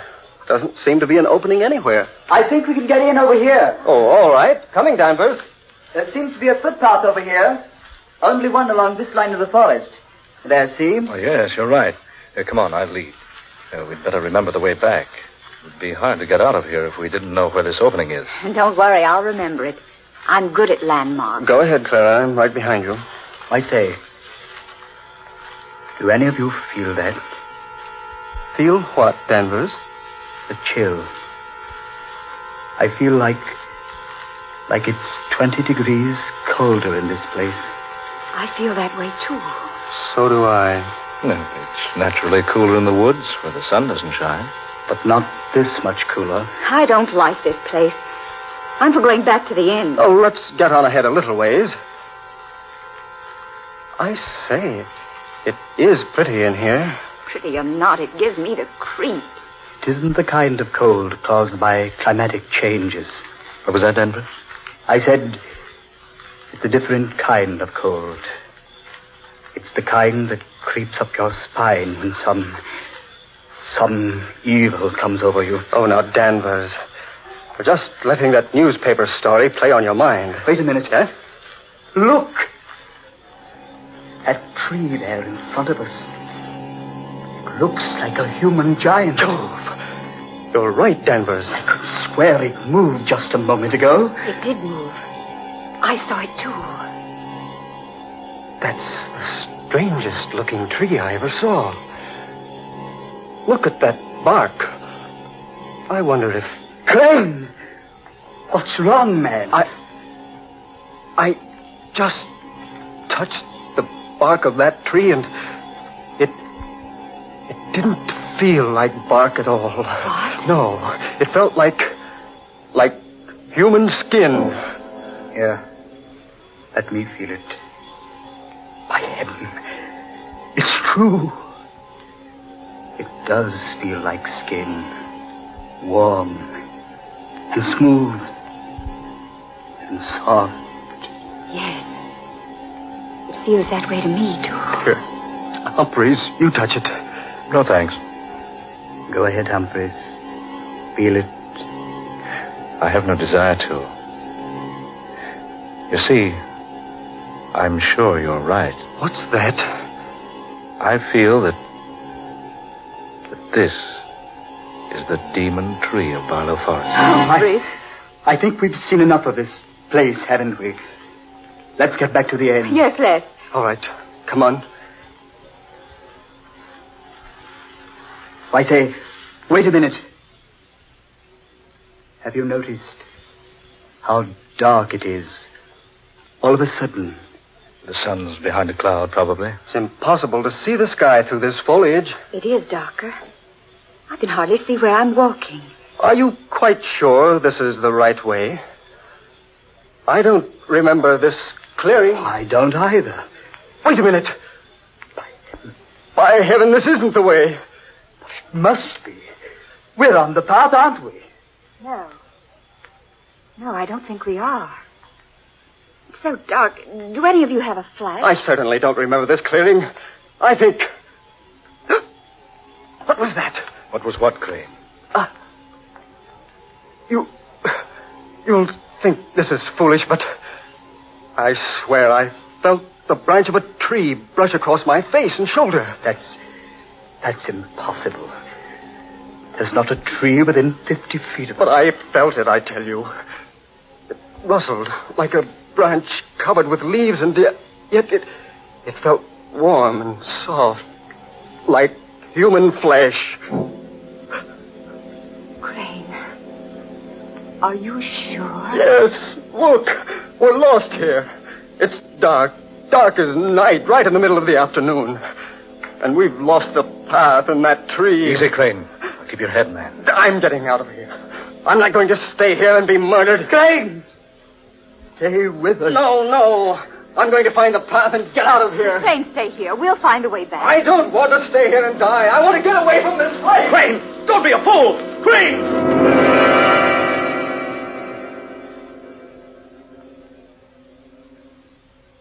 Gone. Now he is in for it. We're better off by staying together. I don't know whether we are or not. Listen. It's Crane. Sounds like he's strangling. Come on. Oh, he couldn't have gotten far. Right over here, I think. Now, take it easy now. Be careful. Oh. There he is. Yes. Stretched out on the ground. Like he was dead.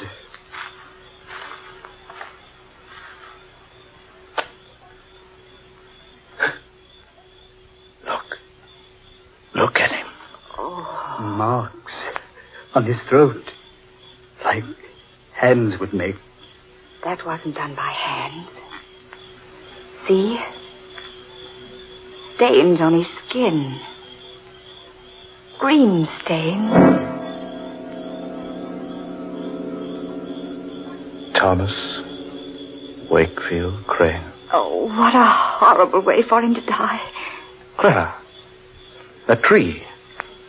This is where we first saw it. Now it's gone. Humphreys, you're right. This is where it was. I'm sure of it. Then what's happened to it? The important question is, what are we going to do with Crane? We'll have to leave him here till we can find a way out of this place. Poor Crane. It happened so quickly. One minute he was with us, and the next... We warned him not to leave us. Now the three of us had better stay close together. Oh, yes, for heaven's sakes, let's not get separated. And do come on. There's nothing we can do for Crane now. We've got to find our way out of here. It doesn't seem right, leaving him there. It's all we can do. Come on.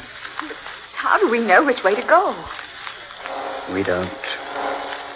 All we can do is keep moving and hope to find the path again. Oh, it's horrible. Wandering about like this, like nothing but a group of marionettes. Controlled by what strange puppeteer? What's that, Humphreys? I said, controlled by what strange puppeteer? Humphreys, surely you don't think we've been purposely led into this? Who can say? Oh, now, Humphreys. Crane went off the deep end. We've got to keep our heads. We found a way in. Surely we'll find a way out. Yes. Yes, we did find a way in. But what about the chill? The darkness? There's some explanation. Perhaps a storm is coming up. Yes, that could be it. Couldn't it? Storms don't rise that quickly in this part of the country. And the darkness. It came down on this forest like a shroud. Yes. Came so quickly. Reminded me of how a corpse must feel in his coffin when the lid is put over him. Look here, Humphreys. I'm about fed up with that sort of talk. Only a fool refuses to face the facts, Danvers. You know this isn't any ordinary situation we're in. The chill of winter in the summertime. Darkness in mid-afternoon. And a tree that strangles. It was probably just an accident, Crane's death. Why don't you stop trying to tell yourself that the tree was only an imaginary thing? We all know that it's real. Humphreys. And as alive as any of us. The bark did feel like human flesh. Danvers. Humphreys. Look. What is it? A glow of light there ahead of us. It's the tree. There. Now what do you think, Danvers? Look. It's the tree moving along in a glow of phosphorescent light. Good heavens. It's the same tree. It looks like a human giant. It was nowhere near here. It was back there. Do you two see what the tree is carrying? It's carrying Crane. It's got him tucked up under that huge branch that looks like a human arm. Oh. It's fading now. Disappearing again. Fading away. Yes. Gone. He's gone. Now do you believe, Danvers? Now do you admit that the tree is alive? What else can I believe? I don't know. Danvers, look out! He's fallen into a water pit. Oh, help, Humphreys! It's quick, down! Humphreys, he's sinking. Help! I'm into my waist! Get me out of here! Stand still, Danvers. You'll just sink deeper. Quick, help me out of here! That's something I can get onto. Here, Danvers. Danvers, grab the end of that pole. Here, let me help Humphrey. Grab it, Danvers. Grab it. The pole, Danvers. Grab the end. We'll pull you off. I can't. That tree branch. It's hitting me. Good Lord. Listen, Clara. A tree branch. But we can't see it. I can't get near the pole. The branch keeps spinning me back. Humphreys, do something. He's up to his shoulders now. I can't make it. I can't help.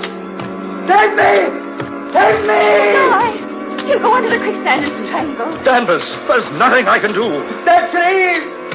The demon tree. There's no escaping from it.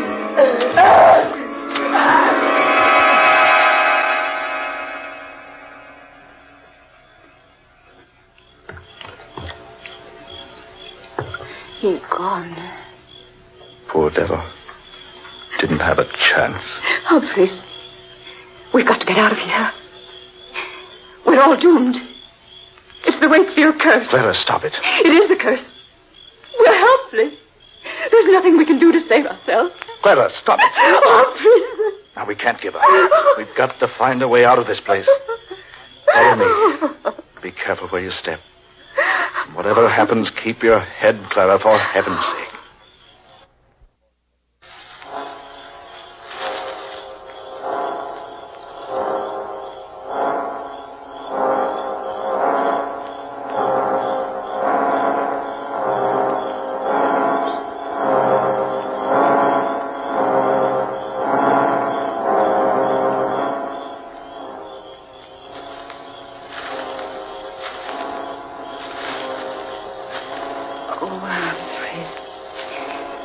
I'm so tired. We've walked for hours. I say, it's getting a little lighter. Clara, up ahead there. Isn't that a path? What? Oh, you're right, Humphreys. It's the path we came in on. And look, there's an opening through the trees. Yes, I remember the landmarks. Oh, thank God for the light. Come on, Clara. Out of this place. There's nothing we can do for Danvers or Crane now.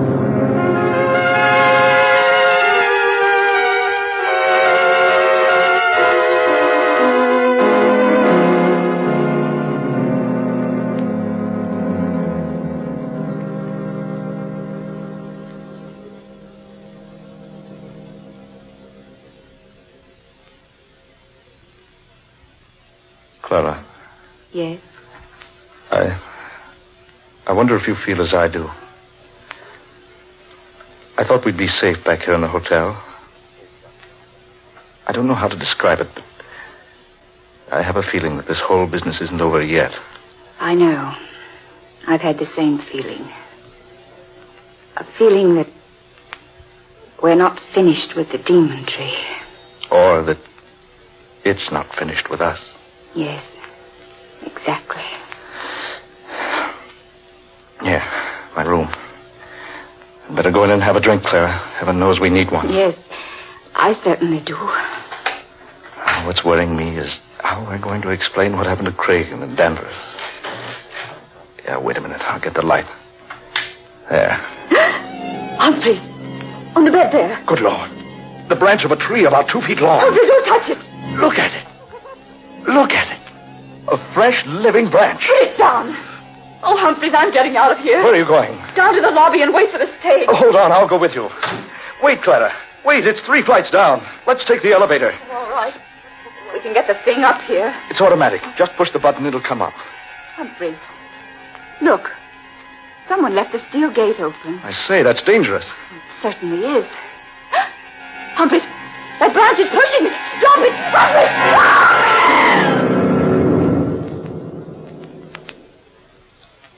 Good Lord. Clara! Clara! That branch! It pushed her down the shaft. It's after me. Get away! Get away! Help me! Help me, somebody! The tree! The demon tree! It's choking me!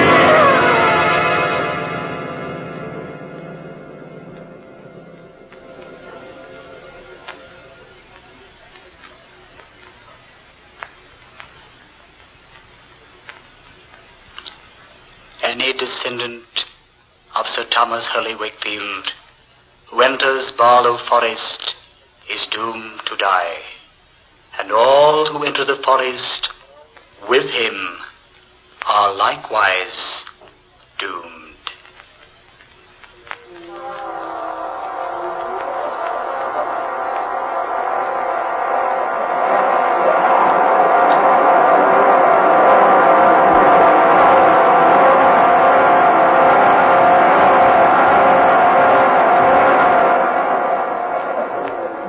Dark fantasy.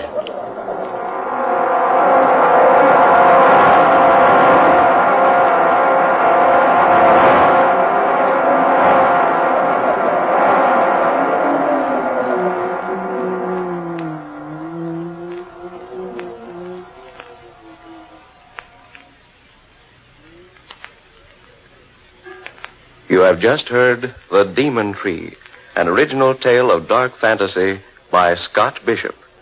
Tonight's cast included Eleanor Naylor Corrin as Clara, Ben Morris, who was Humphreys, Garland Moss took the part of Danvers, and Murillo Schofield was heard as Crane.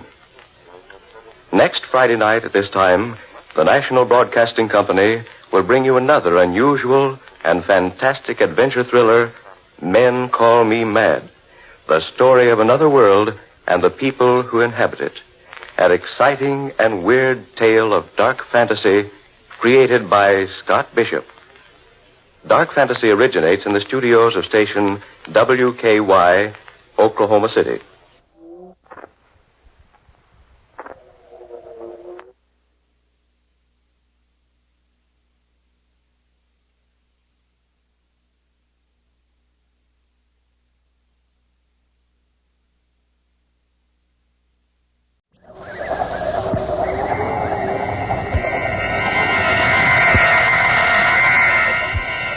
Dark fantasy.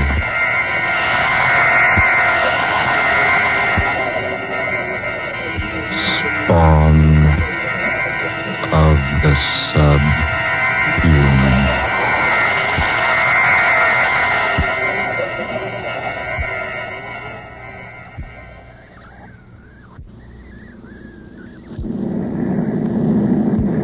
Beautiful takeoff. Yes, good pilot. But why did you charter such a large plane for just the two of us, Michael? Isn't this being just a bit too pretentious? Nothing but the best from now on, Adela. Besides, this was the only plane available. You can unloosen your safety belt now. I might as well confess that the real reason I was late was because I took so much time reading the notices in the paper this morning. Weren't they superb? Excellent. The audience was quite nice to me last night. Extremely appreciative, but I didn't expect such fine reports from the press. Didn't I tell you before the concert that you'd be a hit? Today, my dear, you're recognized as the outstanding soprano of the nation. You've had a lot of faith in me, haven't you, Michael? Well, offhand, I'd say I have, yes. You spent a lot of money to make me a success. Don't worry.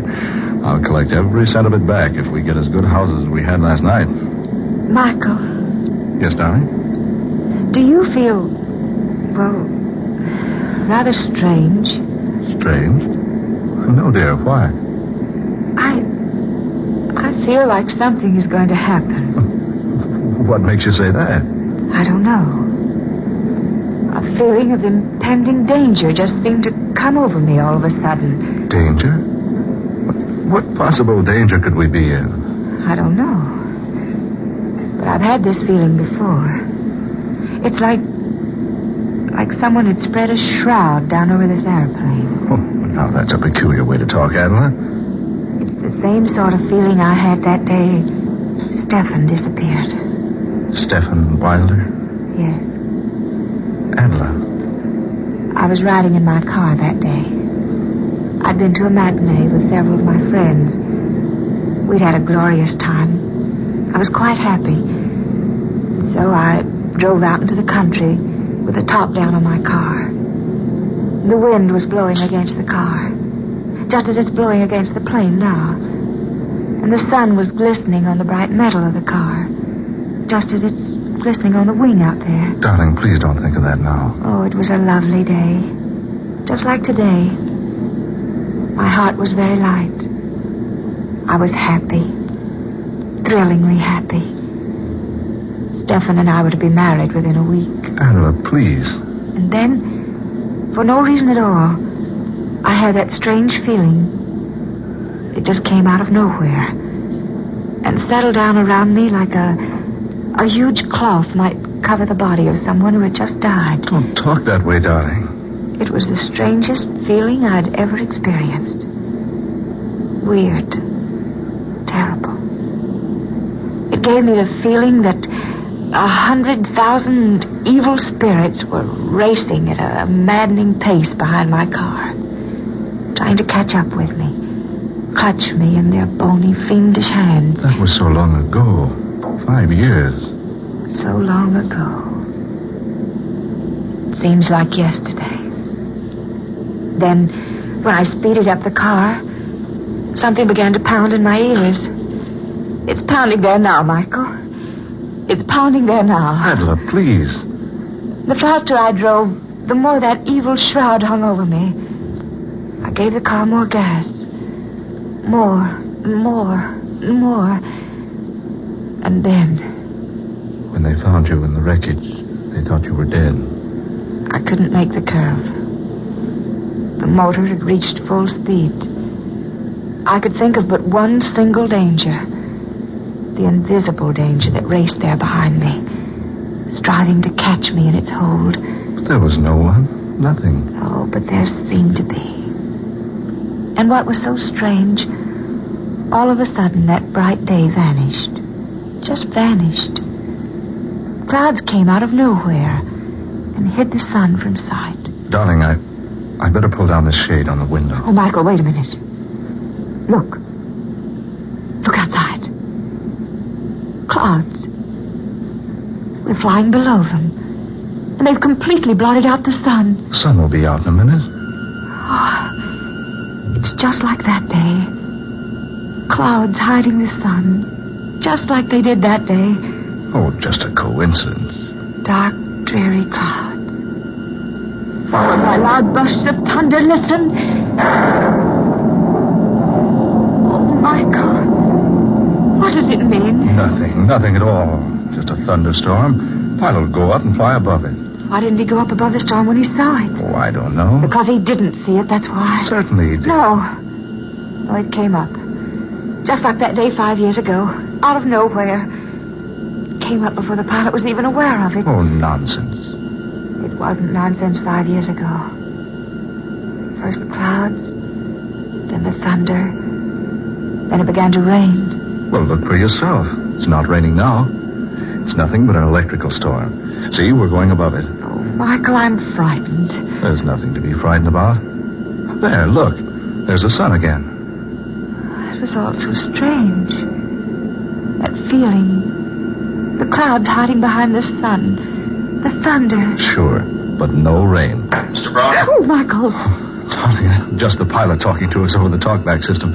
Push that button right there so I can answer him. Mr. Brock, Miss Rhodes. Yes, pilot, what is it? Don't be alarmed about the storm. We're above it now. Oh, yes, thank you.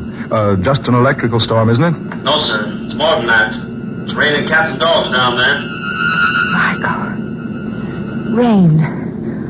Oh, Michael. We're up above the storm. Nothing can harm us here. You remember, don't you? I never saw Stephen Wilder again after that experience I had 5 years ago. Yes. Yes, I remember. No one ever saw him again. He just disappeared. Please, darling, don't think about it anymore today. You're tired.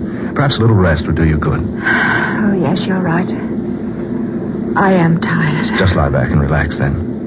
Honestly, sweet, there's nothing to be worried about. We just happened to run into a storm when you thought about that old experience of yours.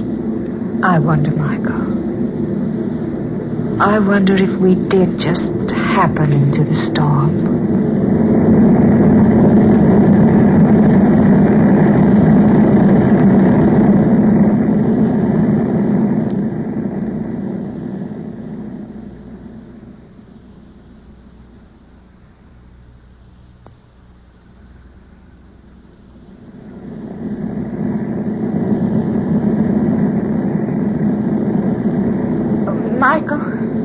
Where are you, darling? Over here, dear. Did you have a good sleep? Oh, I did sleep after all. Why are the lights out? Oh, I turned them out so you'd sleep as long as you could. Yeah, I'll switch them back on. There. What time is it? 9:30. 9:30. Oh, Michael, I've been asleep more than 8 hours. I thought you'd never wake up. It's after dark, and you've had the lights off all this time just for me.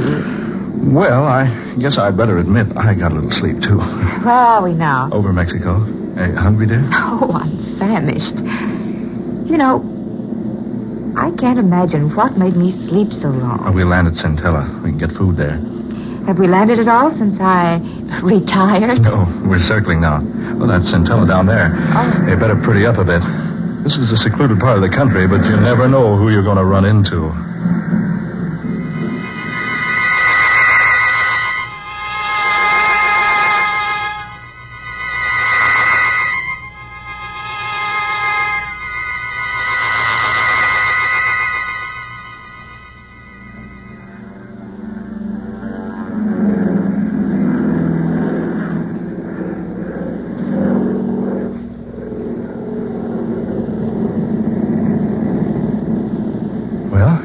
Centella. How long before we're in Monterey? Oh, about an hour. Did you get good reservations? The best. Did you enjoy your dinner? Oh, immensely. That was a nice place. Certainly a rough landing field, though. Well, it's not actually a landing field. We had to land someplace to refuel before we got to Monterey, so I picked Centella. I enjoyed it. A quaint little place. It's a funny thing, Michael. Did you notice the plane? What do you mean, dear? It didn't look a bit like it had been in a rainstorm. I thought you'd forgotten all about that. Of course, it didn't look like it. We flew above the rain before it started. Oh, yes, that's right. Well, if you don't mind, I'm going to spend the next hour looking through my fashion magazines before we land at Monterey.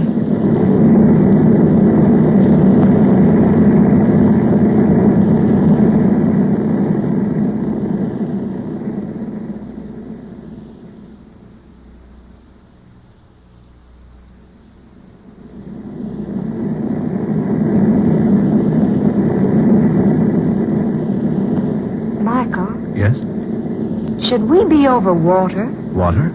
Well, no, of course not. Well, we are. There's water all around us. Oh, let's see. Why, heaven, Adela, you're right. The pilot's off his course. Well, surely you must realize it. Oh, you better go up and find out. Yes, I will. I'll be right back. Hurry, Michael, for heaven's sake. Right. Oh, door to the pilot's cabin's locked. I say, pilot. Pilot. What's wrong, Michael? Oh, the door to this cabin is locked. Curtain over the windows pulled down inside. Pilot, open up. Look, he's raising the curtain. Michael. Good Lord. A thick, hairy arm. Michael. That's not our pilot at the controls. It's a monkey. A gorilla. Oh, Michael. Are we dreaming? No, it's true. A live gorilla piloting our plane. But that's impossible. No, confounded door's locked. Open this door. Open up. Oh, Michael, be careful. Look at him. Peering back at us with little beady eyes. And an expression on his face that almost human. This is fantastic. How in the world did we ever come to be in the air with a creature like that? We had our regular pilot when we landed at Centella. I saw him climb down out of the cabin. So did I. I never did see him again before we took off. Naturally, his back was to me when I gave him the go-ahead signal. Oh, Michael. Michael, now what? Oh, we're over land. He's bringing the plane down. Oh, Michael.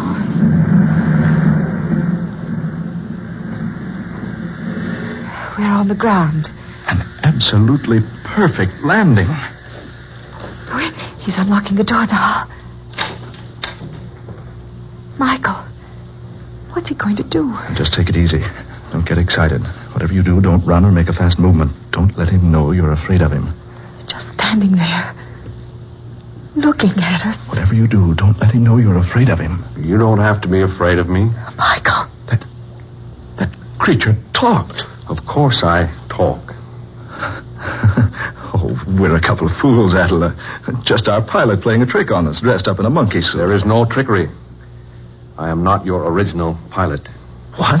I joined you at Centella, where I came to meet you for Dr. Luther. Dr. Luther? Yes. He's waiting for you. Come, follow me. Steady, darling. Come on. We'd better follow him. Here's the doctor now. Well, Stephen, I see you brought our visitors. Yes, doctor. Yes, just as I directed you. Welcome, Adelaide Rhodes, and welcome to your lovely, lovely voice. I say, look here. And welcome to you, Mr. Brock. I'm so sorry that you will be of no assistance to me. However, you may be interested in what I have planned. Now listen, Dr. Luther. I want to know what this is all about. You will learn what it is all about, and without delay, I assure you.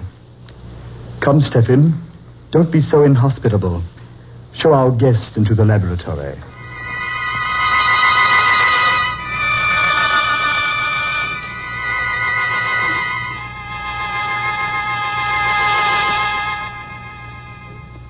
Sit down over there, my dear.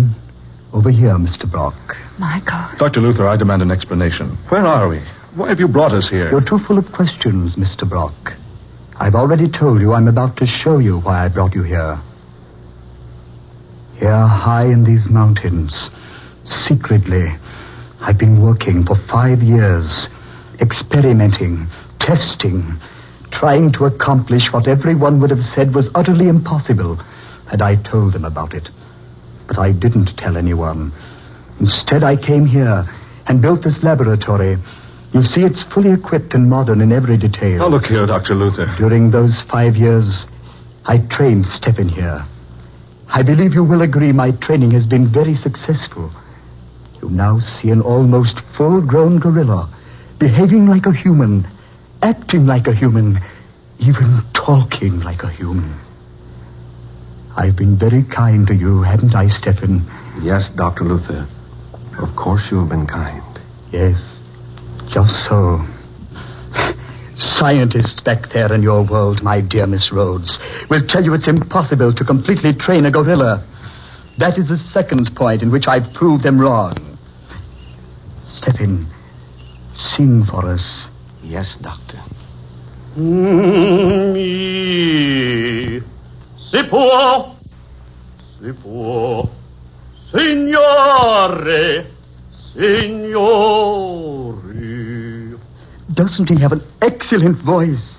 Michael, did you hear that? Impossible. Sing again, Stephen. Oh,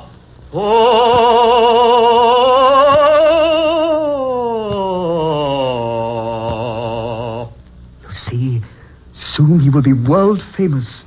I shall travel with him, take him to the 4 corners of the earth, and show people how well my gorilla sings. Oh, Michael, I can't believe it.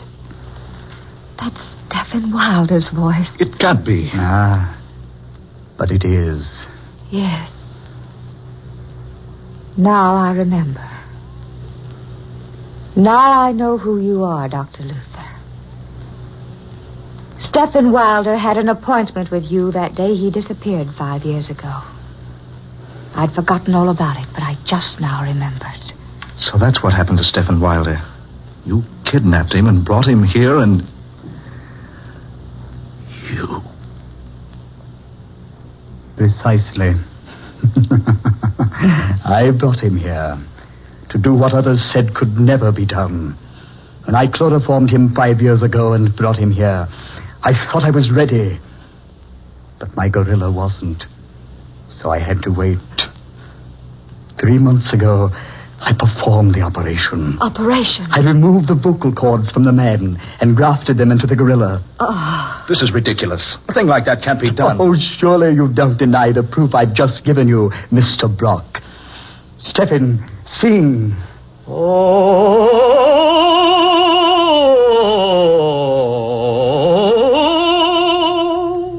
You recognized that voice, Miss Rhodes, the moment you heard it, because you'd sung operas with Mr. Wilder so much.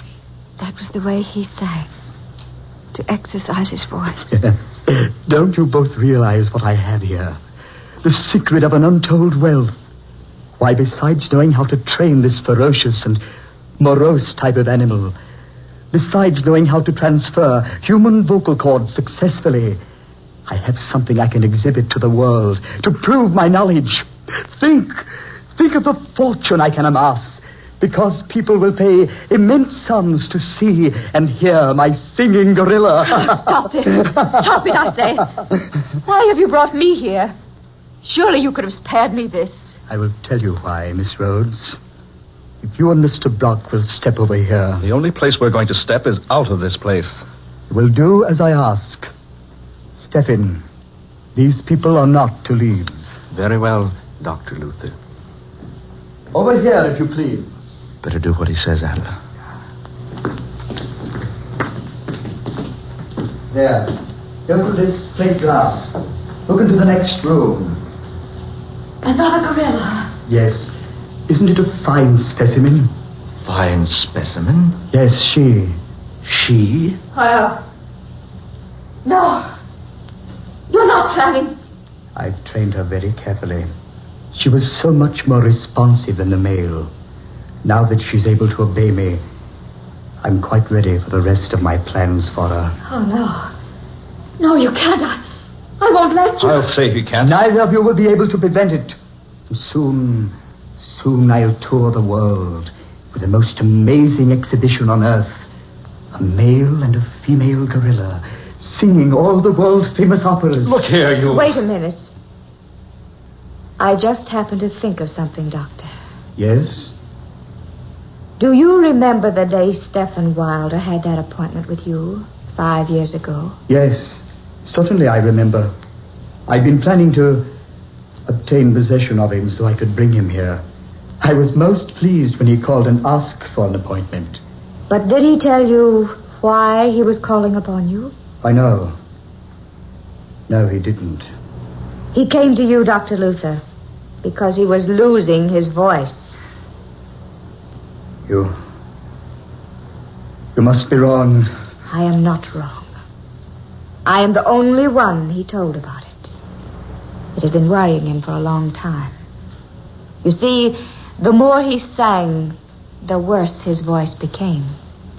He was gradually losing it. But that's impossible. Do you think so, Doctor? You're a specialist on that subject. That's why he was coming to you that day. You must be wrong.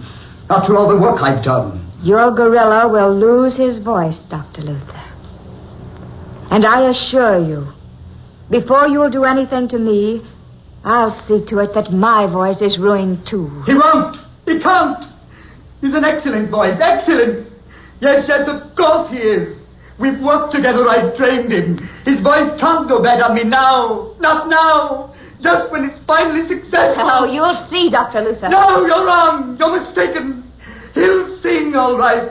He won't lose his voice. Will you, Stephen? No, of course not. You're in an excellent voice, Stephen. Sing. Sing your head, Stephen. Show him. Si può, signore, signore. There, you see? Did you hear that? A beautiful quality, beautiful tones. Oh, Maria. Listen, Doctor. Stephen, what's wrong? Try again. Oh, Maria. Now you think I'm wrong. So, it's true. Stephen, you devil. After all I've done, after all my work, this is what I get as a reward. I've sacrificed everything. My position, my career, all my money, and this is what happens. Well, there's one way, Stephen. By heaven, there's one way. Get back, Adler. He got a gun. No, Dr. Luther. That would have hit that beast, but look at him. Stop! No, Stephen! Stephen, no! Stephen, let go of me! Ah, Stephen!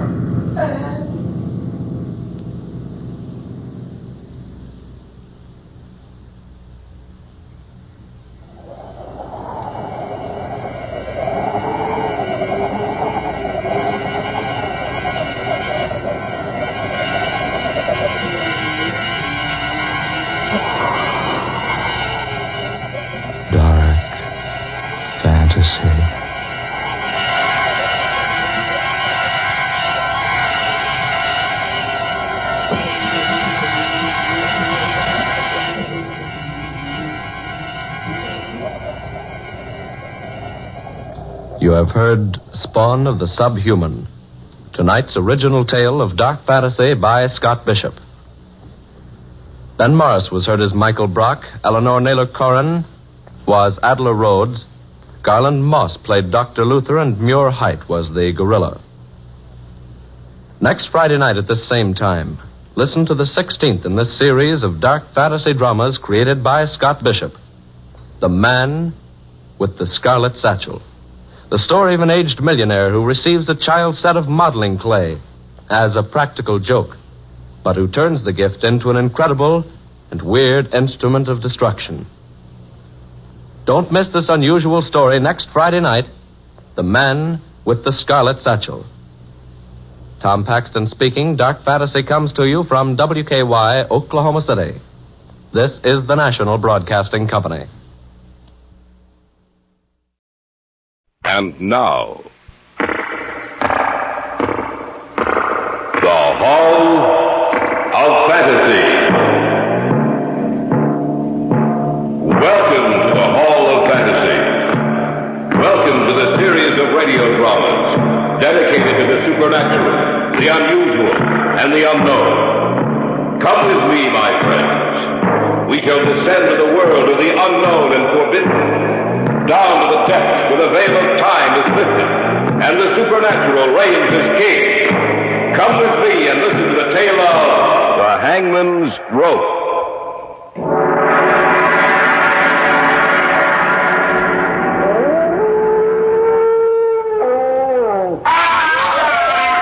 Jim, it came from our right. We better take a look. Yeah. I hope nothing... Arnold! Huh? Look! Hanging from that tree, swinging back and forth. It's a man.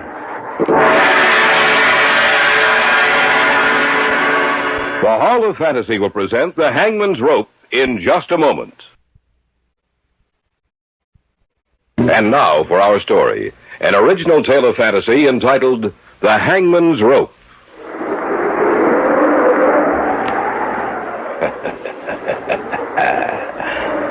There is a legend, you know, a tale about the hangman. For 23 years, the executioner for the crown. Jack Ketch was his name, Governor. Jack Ketch.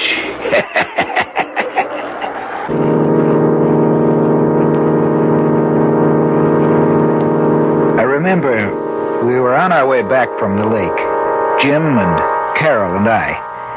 And for some reason, we started back to the city later than usual.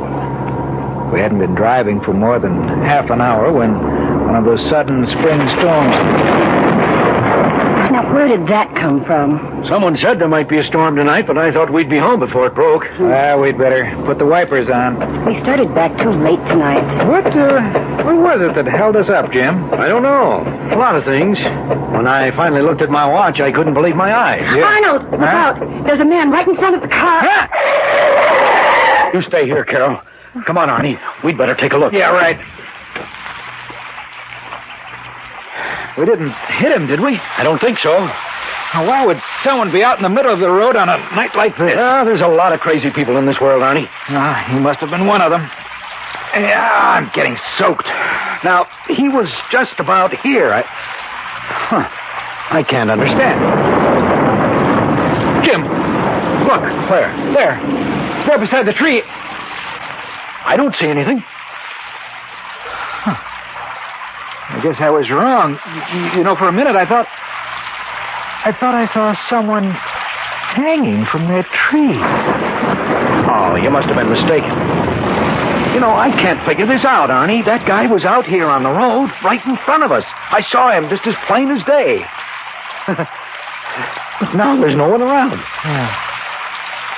We'd better get back to the car. Yeah, that's for sure. There's no sense looking back at that tree, Arnie. There's nothing back there. I don't know. I thought I saw someone swinging there back and forth with a rope around his neck. Oh, no, you couldn't have. Maybe it was some kind of optical illusion. It could have been a shadow or a branch or anything. Yeah, that's right. Anything. Well, there's the car. Oh, you two must like it out there in the rain. Are you kidding? No, I'm not. all the time that you were out there in the rain, the man you almost hit was talking to me. What did you say? You heard me. Oh, now, sis, wait a minute. I looked back at the car a couple of times. I didn't see anyone talking to you. Well, I don't know what's wrong with your eyes then. I asked him if we couldn't give him a lift. And he said, no, he only had a little distance to go. Carol, honey, this is the truth. We didn't see anyone near this car. No. Look, I can prove it. He insisted I take this... Oh, that's strange. What? He was such an unusual man. Not American. He insisted that I accept a ring from him. Practically forced it on me. I put it in my pocket, and now it's gone. And in its place, there's a funny little piece of rope. Shaped like a hangman's noose.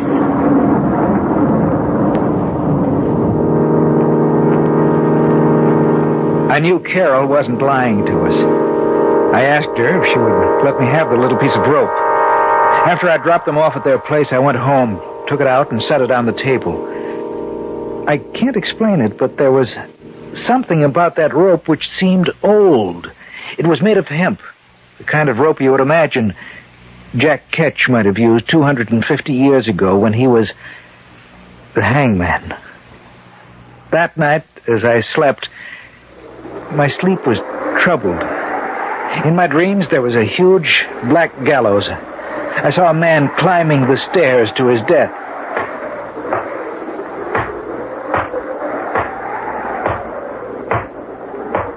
He reached the top and stood there.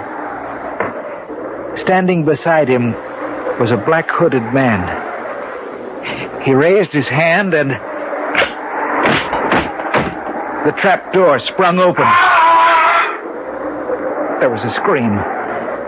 And then I saw this man swinging back and forth. His face was hidden from me, yet there was something strangely familiar about him. I felt as if I knew him quite well. We'll return to the tale of the Hangman's Rope in just a moment. Back now to our tale of fantasy entitled The Hangman's Rope. When I awoke from my dream, I couldn't get back to sleep. For in the black blankness of sleep, I had come into contact with death. As the morning approached, I fell into a nervous sleep. I was awakened...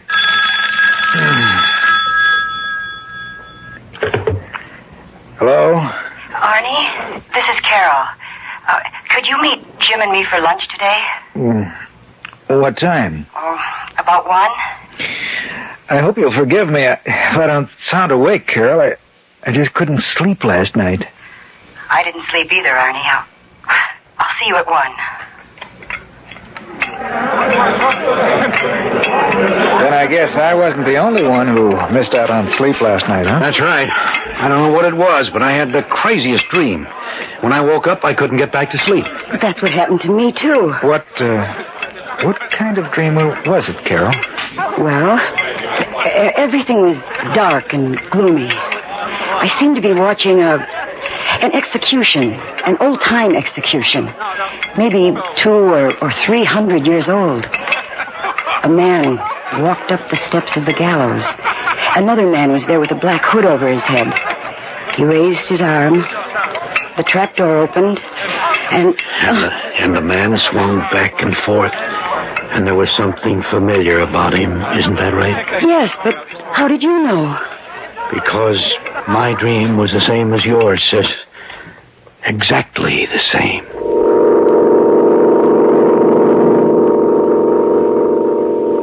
Jim's and my vacations were due the following week. We decided to spend it up at the lake, where his family had a cottage. Carol said she might be able to join us on the last weekend, but not before that. Jim and I left the following Friday night. Well, I can certainly use this vacation. Maybe we can catch a few northerns this time, huh? Maybe.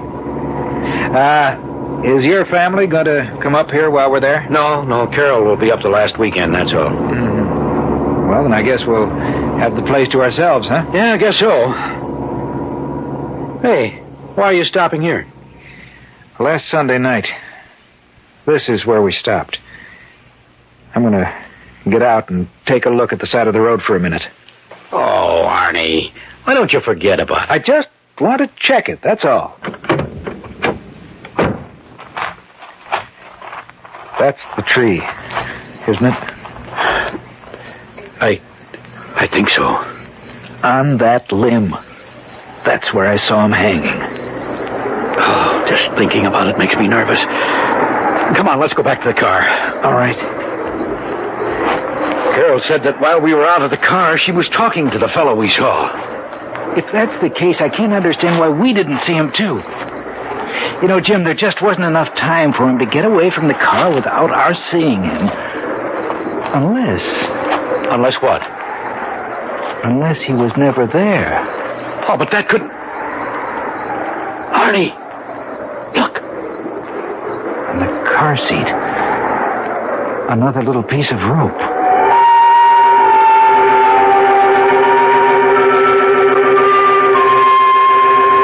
Before I could stop him, Jim threw the little noose out into the darkness. A little piece of rope, an inanimate thing, coiled and twisted, which somehow seemed to be alive.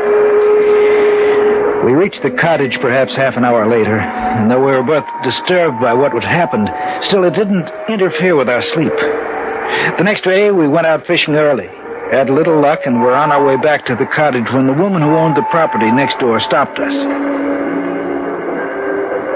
Good morning, Mr. Stanley. Oh, good morning, Mrs. Bennett. Out for the weekend? Well, for the next 2 weeks. Oh, excuse me, Mrs. Bennett, this is Arnold Slade. Pleased to meet you, Mr. Slade. Well, thank you. Same here. You must be that young man that Carol's going to marry. Yes, that's right. She'll make you a fine wife, Mr. Slade. Yes. The reason I stopped you, Mr. Stanley, is this. Mm-hmm. There's something strange going on out here. Oh, what do you mean? Well, the constable came by the other day and asked me if I'd seen any strangers here. A couple of people have died over on the other side of the lake. And the constable ain't been able to find out what happened. How did these people die? Well, that's what's so strange about it. Both of them were killed by hanging. Hanging? That's right.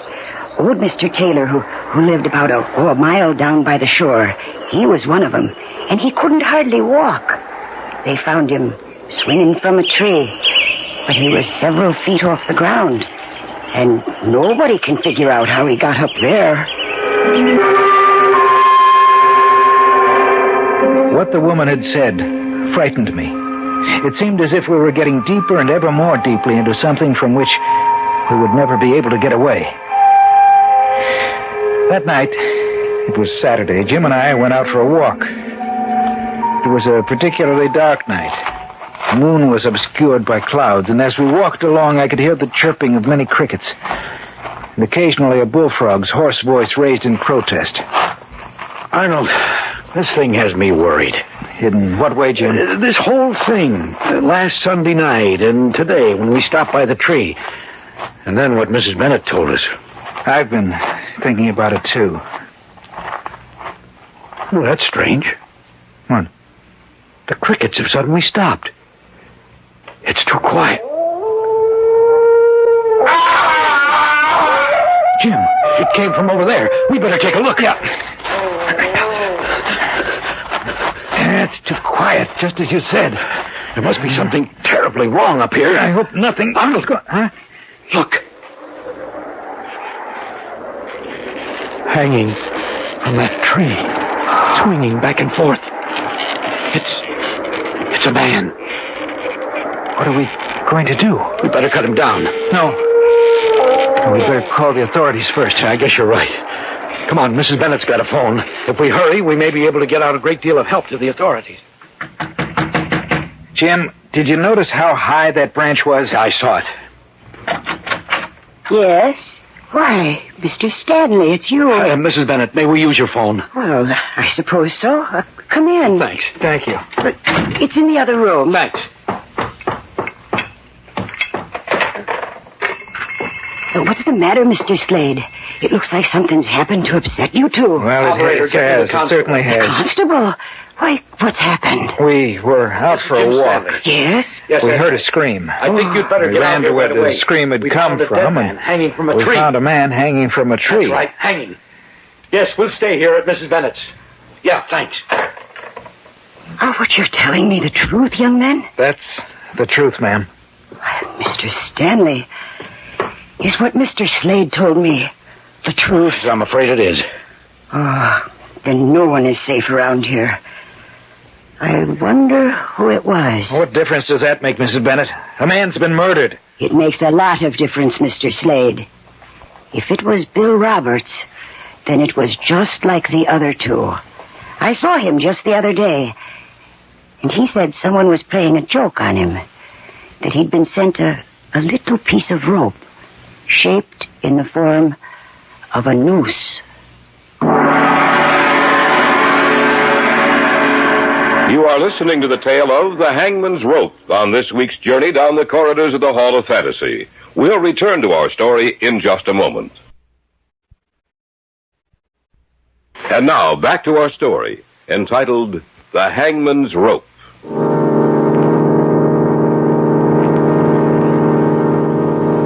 A little piece of rope. Both Jim and I stared at each other for a moment. It might be coincidence. We knew that, but it was difficult trying to make ourselves believe that. About half an hour later, the constable arrived. You two found him, that right, Mr. Stanley? That's right. We were out taking a walk. We heard a scream, and then we found him. Can't make heads nor tails out of this. 3 of them. 3 deaths in 2 weeks, all the same way. They all received a little piece of rope just before they died. A little piece of rope. Yeah, that's right. I say all 3. I ain't seen the body yet, but I have a pretty good idea who it is, Bill Roberts. It's enough to make a person afraid of the dark, Constable. Yeah, ain't it? Well, I want you two to take me to him. I'll go, too. No, you stay here. You stay off the phone. Oh. I don't want the rest of the people to hear anything about this, at least for the time being. Things are bad enough as it is. All right, come on, let's go. Now, remember what I said, Mrs. Bennett. Don't you worry none, Constable. I hope that woman stays off the phone. The whole county will be in an uproar if she doesn't. Do you, have any idea who's behind these deaths? No, I haven't. Funny thing, he was up so high. I don't see how he could have gotten up there by himself. I only wish I had something to work on. Well, we'll see if he's just like the others in a little while. How far away was he? There he is, Constable. I want to get a look at his face. Yeah. I was afraid of that. Who is it? Bill Roberts. But how did he get up there? Branch is 20 feet off the ground. It'd take an acrobat to climb that tree. Bill wasn't any acrobat. Well, how did he get up there? I don't know. 3 people received pieces of rope, and then a couple of weeks later, we find him hanging from a tree. You tell me the answer.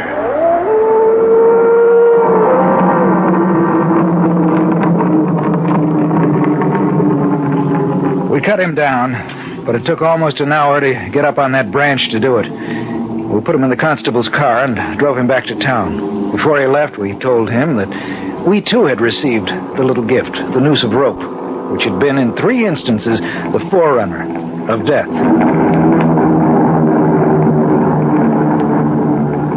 When we got back to the cottage, we had a bite to eat, and seeing as we weren't in the mood to sleep, we sat down to read.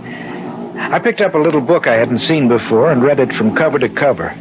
It held an eerie fascination, and I wasn't able to put it down till the last page had been turned, the last word read. Jim? Where did you get this book? I don't know. I don't think I've ever seen it before. Why? It looks like a first edition of 200 years ago. Let me see it. Here.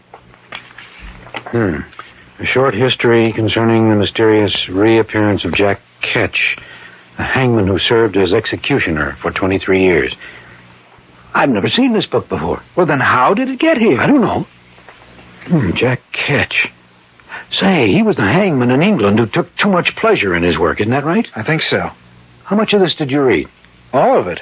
It's not very long. And this is what I got out of it. Before he died, the book says he had made some kind of a pact with an evil power. It seems they actually do have a written copy of that agreement somewhere in England. And there's his signature. And an illegible scrawl that no one has ever been able to decipher. The pact promises life after death for him in exchange for certain services. Then the book says that year after year some rather mysterious deaths have occurred. They find the victims hanging from the branch of a tree almost impossible to climb. And the book also says that each of the murdered people received a little piece of rope before their deaths, identical to the ones Jack Ketch used as executioner. That is the warning of death to follow. But that's impossible. The man's been dead for over 250 years. That's right, he's dead. But the rest of the story, it's exactly the same thing that's happening to us. 2 days later, in late evening, the rest of the story unfolded. Jim had gone down to the store to pick up some cigarettes. I'd been down to the shore doing a little fly casting and had started back up to the cottage. I was surprised at how quickly night had fallen. I wished that I'd brought along a flashlight. From somewhere across the lake, I heard the cry of a dog, and the sound of it filtered through and was carried along by the night air. For some reason, I became unaccountably nervous. I stopped walking. I felt someone was watching me. Then from the darkness of the trees, a man emerged. Here now. Where be you going? Well, back up to my cottage. I was doing some fly casting till night came. Any luck? No. I'd better be going. No need to hurry. Why? Nice out here, ain't it? I suppose so. Strange thing, you know. The little creatures. They stopped. Little creatures? That's right, Governor. Crickets and the frogs. They stopped talking. Yes, they have. You frightened me, Governor? Of course not. What are you laughing at? You wouldn't understand it, Governor. Is that you down there, Mr. Slade? Oh, yes, Mrs. Bennett. Do you mind if I join you? No, of course not. Ah, good. I'd better be gone, eh, Governor? I'll see you another time. Who are you talking to? I don't know. He just stepped out of the darkness, and there he was. Well, I guess he's gone now. Yes, I guess he is. Where's Mr. Stanley? He went down to pick up some cigarettes. He should be back soon. Oh, well, the constable told me to tell you that he'd be out tonight. Oh, thank you. Would you mind walking me back to my place, Mr. Slade? It's rather frightening out here when it's this dark. I'll be glad to. That man you were talking to, what did he look like? Well, I don't know. I couldn't see his face. He had an accent. It sounded like he might have come from London. Wait a minute. Huh? I can't understand it. The crickets and frogs, they've been starting and stopping all night. They must be afraid of something. Every time they stop... What'd you say? Every time they stop, something happens. Arnold, where are you? I'm walking Mrs. Bennett back to her cottage. Anything wrong? No. I got back from the store and I was wondering where you were. It's just that I have a strange feeling that something is going to happen. Let's go up to our place, Mrs. Bennett. Maybe the constable will want to see you, too. That's a good idea. Land's sakes, Mr. Slade. The strangest things have been happening out here lately. Arnold! We'll be right there, Jim. Well, there's someone up here now. I thought I went... Jim! Something's wrong, Mr. Slade. I don't know. Jim! What's the matter? Answer me!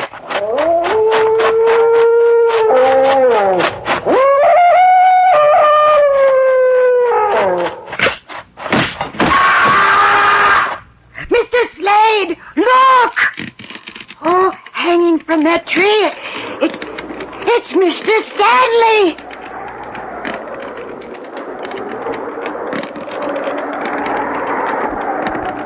There is a legend, you know. A tale about the hangman. For 23 years, the executioner for the crown. Jack Ketch was his name, Governor. Jack Ketch.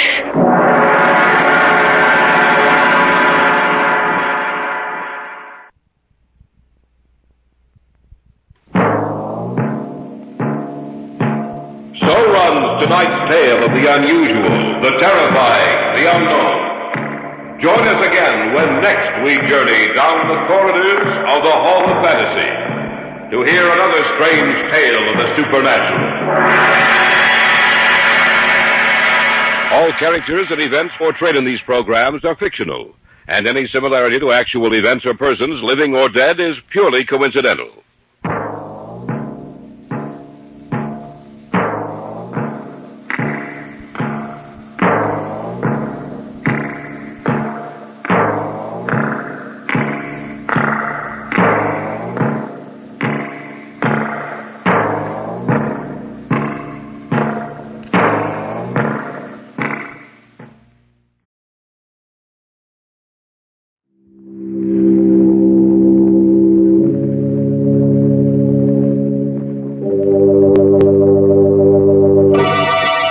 Lipton Tea and Lipton Soup present Inner Sanctum Mystery.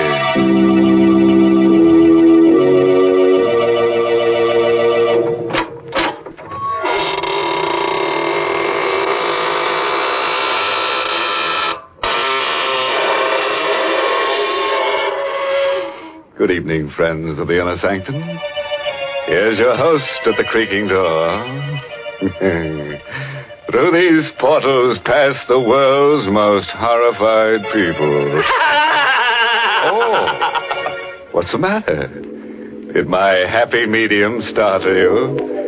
Sorry, I keep him around to get in the right spirit, you know. Oh, by the way, if you feel a cold, thin sliver of steel across your neck in the next half hour, sit perfectly still. Someone's got an edge on you. Gracious, Mr. Host, I'm afraid I'd have to move fast. No, Mary, you must sit still. You wouldn't want to lose your head. Well, I'll remember your advice, Mr. Host. But right now, I have some advice for our Lipton listeners. You know, a teapot can't talk. But if it could, I think it would tell you the same thing that I do about making tea. I think it would probably say, the most delicious tea is the tea with the most flavor. And I'll bet it would cast its vote, as so many folks do, for Lipton tea. Because Lipton's has that grand, brisk flavor. The flavor that's so different from other teas. The flavor that fills your cup with pleasure. You'll taste a world of tangy, full-bodied goodness in Lipton's. It's tea at its tastiest. So make that next pot of tea you brew at your house Lipton tea. And now here's a little tale of horror that speaks for itself. The Edge of Death. Written by Frederick Matho and starring Larry Haynes in the role of Ralph. We're going to tell you of a night Satan played a game of murder along a deserted strip of Manhattan's waterfront. For his sport, he chose two friends. For his victim, a woman. And the weapon he suggested he had long ago placed in the hands of another murderer. The weapon was a long, slender, graceful rapier, which first drew blood at the hand of Rasputin, the mad monk of Russia. Denton! Denton O'Brien! Open up! Denton! Ralph Lipton, Well, come on in, man. What's the matter with you? You're soaked. No hat, no coat. You're my best friend, my only friend. You've got to help me. I just got back from Chicago. I was going to drop over to your shop a little later. You got back too late. You could have helped me. No, it's too late. Well, what's the matter, Ralph? What have you done? Well, what's that in the package? Why, it's the antique sword I gave you when you were married. Ralph! Naked steel always looks different. Coated with blood.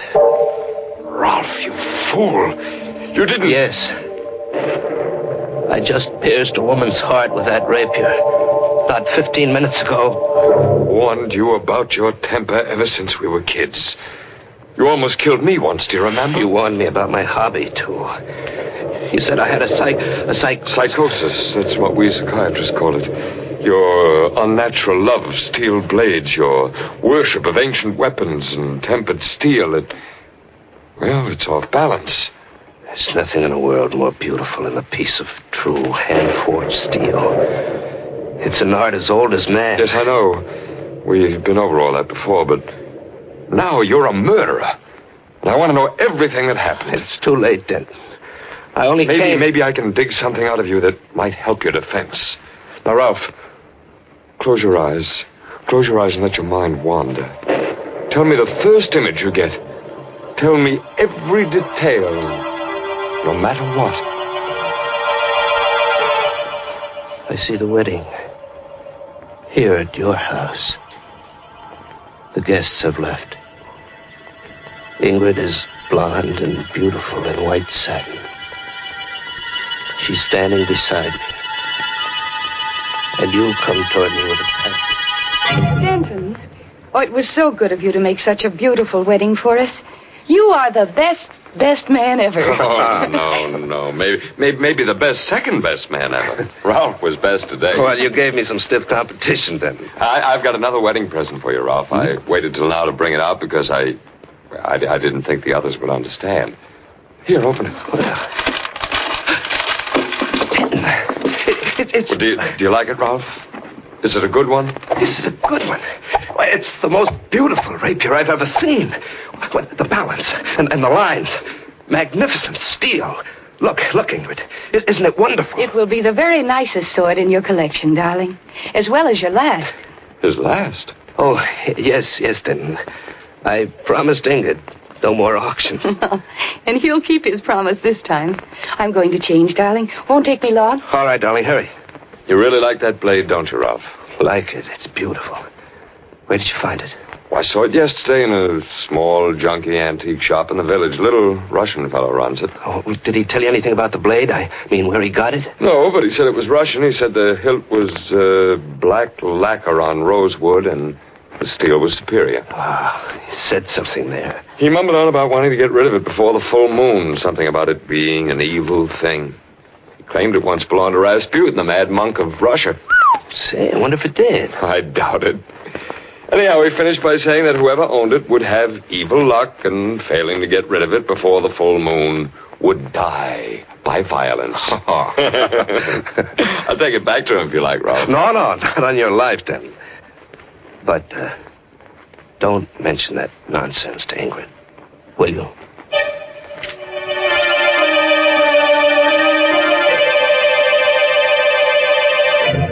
I remember all that myself, Ralph. I left for Chicago that night.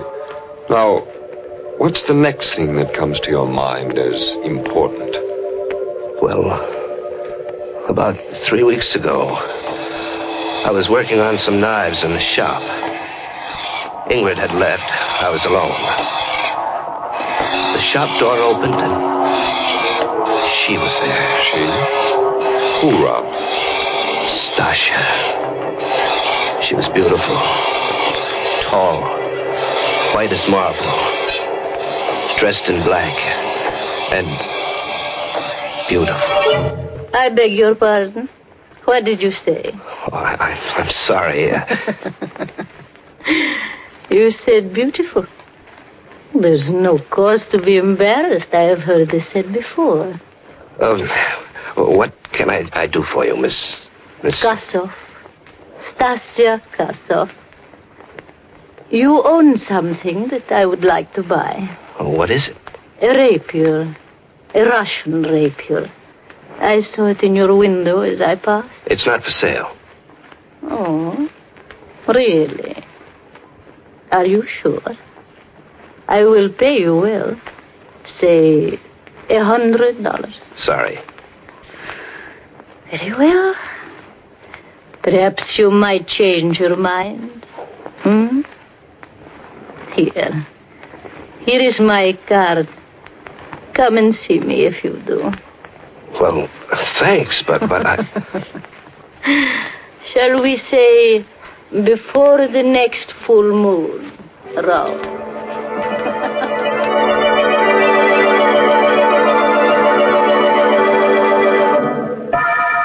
Ralph, if it weren't for that blood-stained rapier on the table, I'd say you were lying. How could this woman know your name or anything about the legend of the rapier? I know how. What happened then, Ralph? I've handled steel all my life.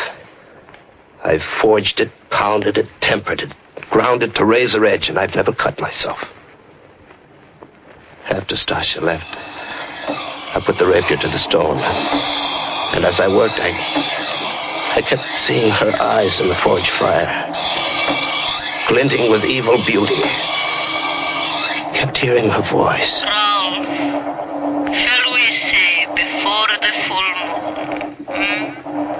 I turned suddenly to see if she was there, and I tripped. The rapier fell, and I fell against the upturned point. Ah! Oh! Rolf! Rolf, what's happened? Rolf! I'm all right. Pull it out. Straight out. Oh, no. No, I can't do that. All right, I'll do it then. I'll do it. Oh. Rolf, your arm is all blood. Oh, it's not bad. It just passed through the flesh. Call Dr. Burns. Oh, those stupid knives. Why don't you get rid of them? While Ingrid phoned, it crept over me the deadening certainty that my fate was tied to Stasha Kosov's. That death was lunging at us with Rasputin's rapier, and I was unarmed. I told Ingrid about the woman. I told her about Stasha's offer of $100 for the blade. I shouldn't have. And to turn down $100 for it, Ralph, that's the limit. Ingrid, I can't expect everyone to understand some things about my character, but I do expect you to try. I think I do understand, Ralph. I think you didn't want to sell that thing because you want that woman to come back. That was your first quarrel, Ralph? Yes. There were lots more. Things got worse. We quarreled a lot. It wasn't Ingrid's fault. I was changing. I kept thinking of Stasia. Her eyes mocked me. I tore up a card in anger, but I'd memorized the address. It was an old Dutch mansion on Litner Street. I had to see her again. There was a light in the house. And oddly enough, the front door was open a bit. I rang a long time, but no one answered. I obeyed an impulse and walked in. There was a coal fire going in the high-ceiling living room. It cast dancing shadows on a life-sized oil painting above. A cold hand gripped my heart when I saw that painting. It was the painting of a man in a monk's habit. And his gnarled hand rested on the hilt of a jeweled rapier of exquisite beauty. Yes, the man in the picture is long dead. But his mad spirit is in this room. It laughs from within you, Rolf Wittkuhn. It has seized your body. Stasia.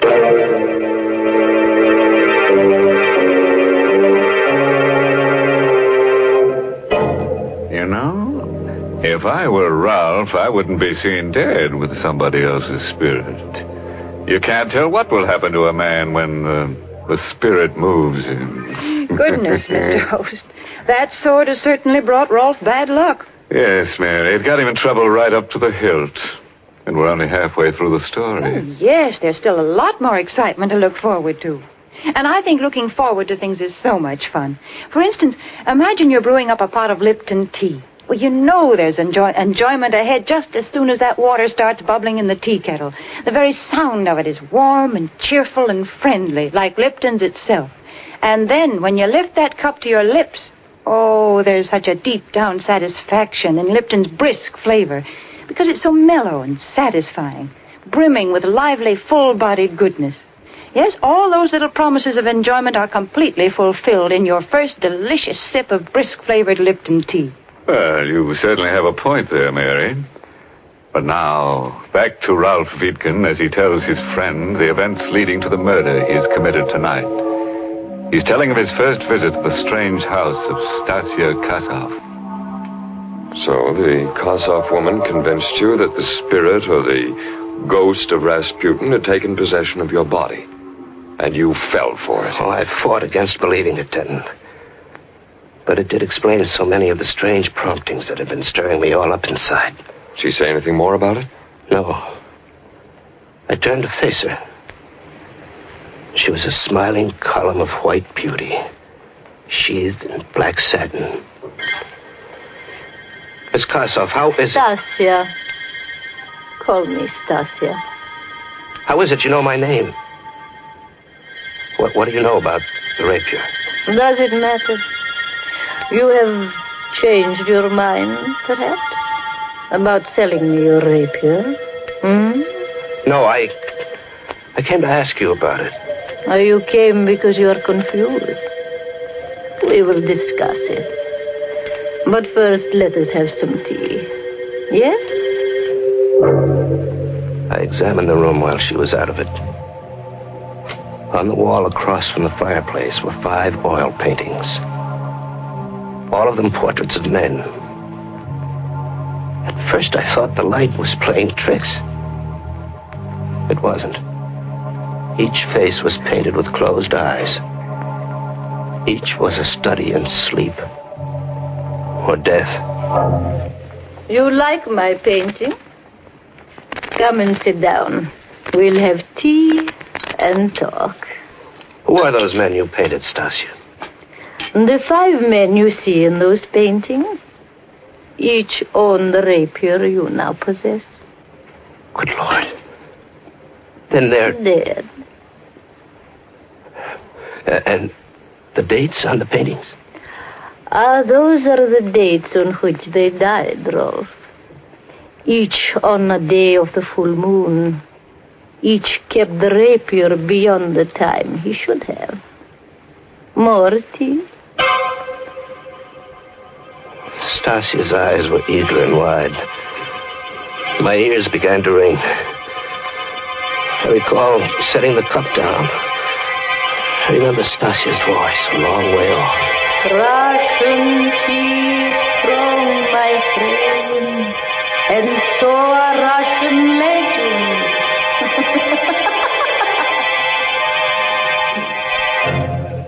This is all so fantastic, Ralph. Are you sure it wasn't something you dreamed? Something I dreamed? No, she drugged me. It was no dream. Those portraits were no dream. The painting of Rasputin was no dream. They were there when I woke. Stasia was gone. The fire was on. My head ached. There was an easel near the lamp. It hadn't been there before. I shuffled toward it. There was a fresh painting on the easel. I stared at the face before me. Its eyes were closed in sleep.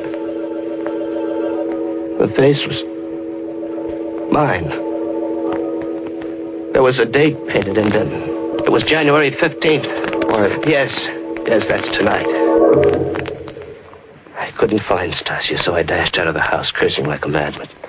It was 4 a.m. when I reached home. Ingrid was waiting for me. She was crying. Rolf!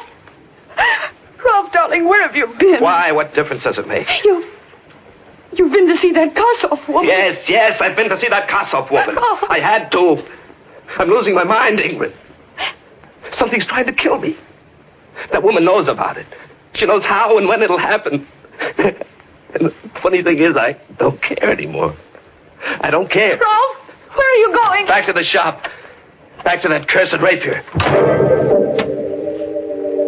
In the shop, I tried to reason the thing out. I was toying with the rapier. There was a tiny green speck on the black hilt.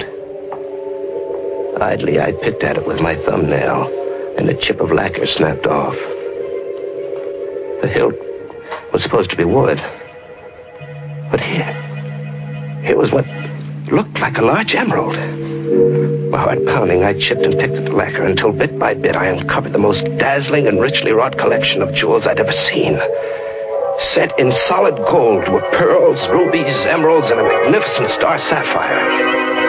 This was the bejeweled blade that Rasputin held in his hand in Stasha's painting.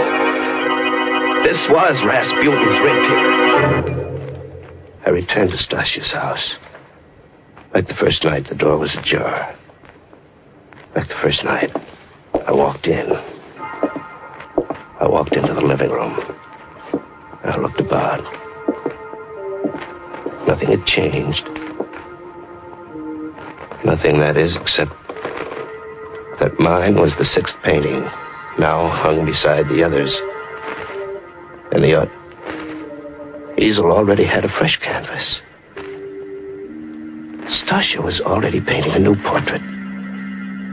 The face was indistinct, but the date was clear.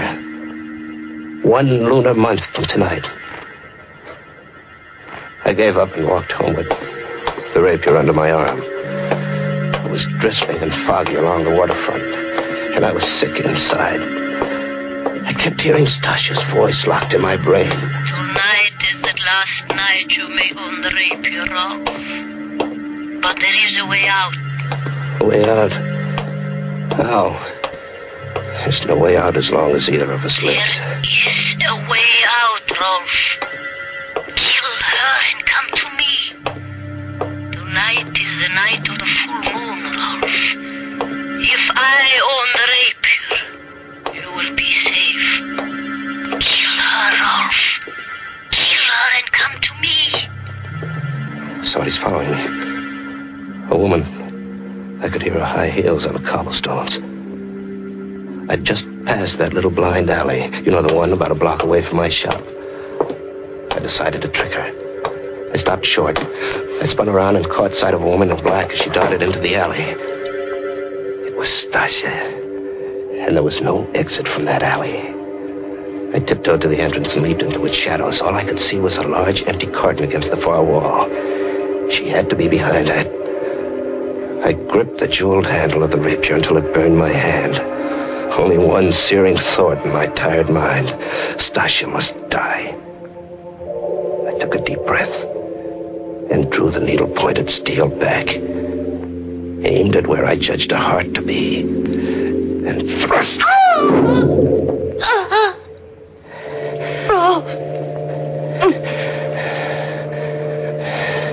I drew the blade out, and her body slumped forward. I lit a match to see her face. But it wasn't Stasha Karsov I had killed. It was Ingrid. My wife. Ingrid.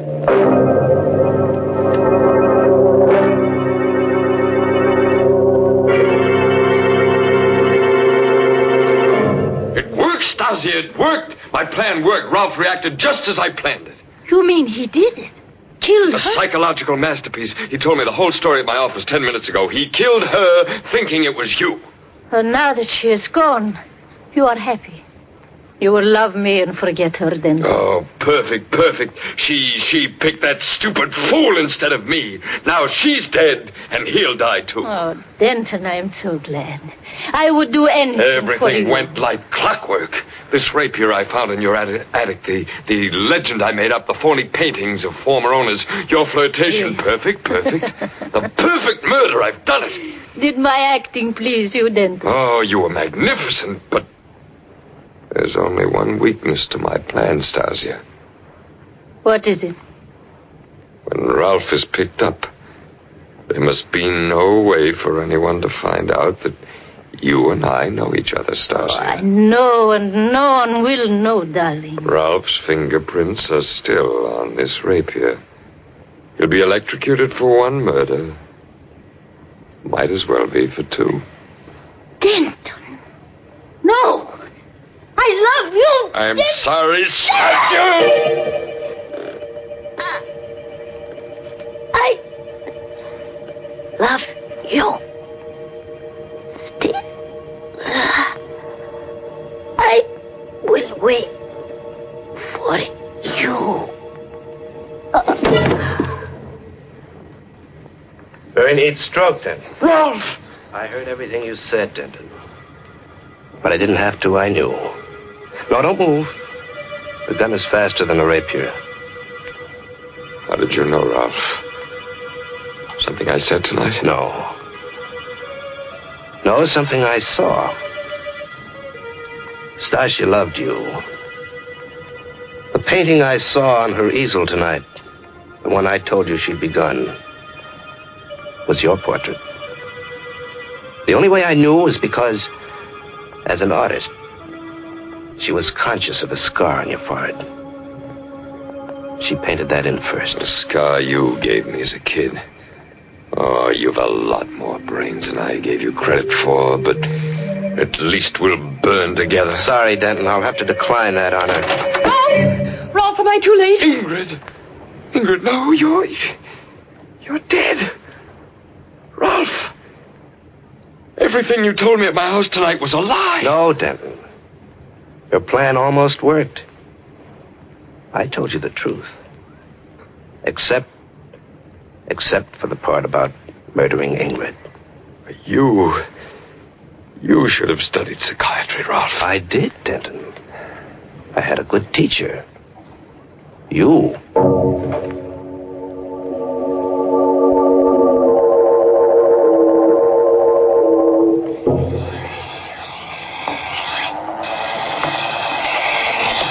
Are we going home soon, darling? You seem so far away, Rolf. Is anything wrong? No. I've been thinking about Denton. Odd the way things turned out. He made up that story about the rapier and its belonging to Rasputin and its owners dying on the night of the full moon. You don't believe it, do you? No. But what he thought was a cheap blade turns out to be a priceless treasure. It matches the one Rasputin held in his hand in the painting. That was coincidence, darling. Come on, now put your work away. Let's go home. It's late. Mm-hmm. Such a beautiful night, Rolf. Let's walk home. All right. You know that painting Stasia started of Denton, the one that gave his plot away? Yes? It had a date on it.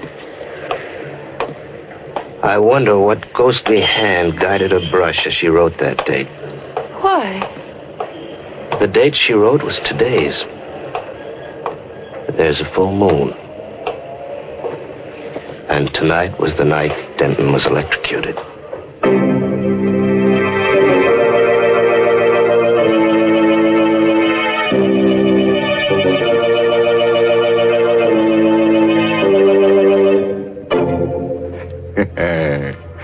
Well, wouldn't you say that's a story which gets down to fine points? Happy ending, too. Yes, you get a ghost-to-ghost hookup between Stasia and Denton. Ralph and Ingrid get an Exhibit A worth a few bucks and go back to the old grind. Well, I'm glad Denton's plot didn't work. Yes, Mary, but if it had, Ralph would have had a plot of his own, in a cemetery. After all, that's one of the best-selling plots I know of. Oh, nonsense, Mr. Host. If you think that's the kind of thought we want to leave our Lipton listeners with, you're quite wrong. Here's a much better thought for folks to carry away with them. Tomorrow, when you visit the grocer's, get a package of Lipton tea. Buy it, try it, and see if you don't agree that Lipton's brisk flavor gives you extra enjoyment. Oh, yes, there's a great treat in store for you when you first taste Lipton's full-bodied, zestful goodness. Ask your grocer for a package of Lipton tea tomorrow.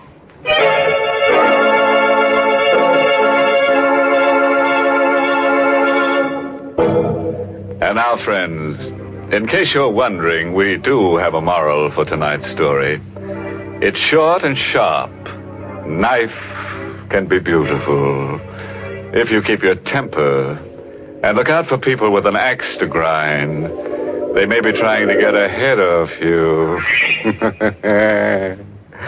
Oh, by the way, this month's Inner Sanctum mystery novel is The Pavilion by Hilda Lawrence. And next week, the makers of Lipton Tea and Lipton Soup bring you another grisly Inner Sanctum tale, directed by Hyman Brown, and titled The Confession. And now, if you'll excuse me, I have an appointment with Stasia and Denton. Yes, they've got the concession for hand-forged hinges where it's hotter than the hinges of... Until next Tuesday, then. Good night. Pleasant dreams.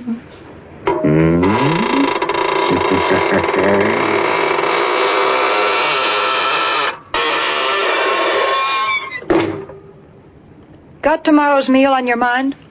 Well, how about letting me make a suggestion? Now, here's a real menu masterpiece that the whole family will love. It's Lipton's Noodle Soup, a grand soup chock full of wonderful, fresh-cooked, chickeny goodness. Lipton's Noodle Soup is prepared with ease, ready to please in just a few quick minutes. It's economical, too. It costs less and makes lots more than canned soups. So ask your grocer for Lipton's Noodle Soup Mix. And don't forget to tune in next Tuesday night for another Inner Sanctum mystery. This is CBS, the Columbia Broadcasting System.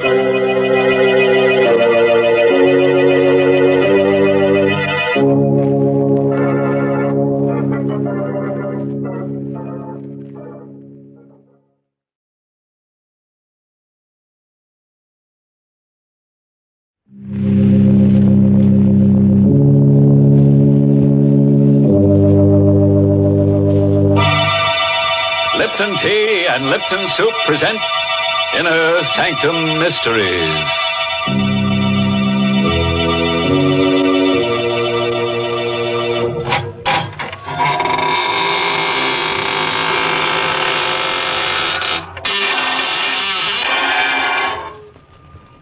Good evening, friends of the Inner Sanctum. Welcome. Come right in. There's room enough for everybody. As a matter of fact, the more bodies, the better. Don't be surprised by the gloom. It's our new paint job. In black, so the bloodstains won't show.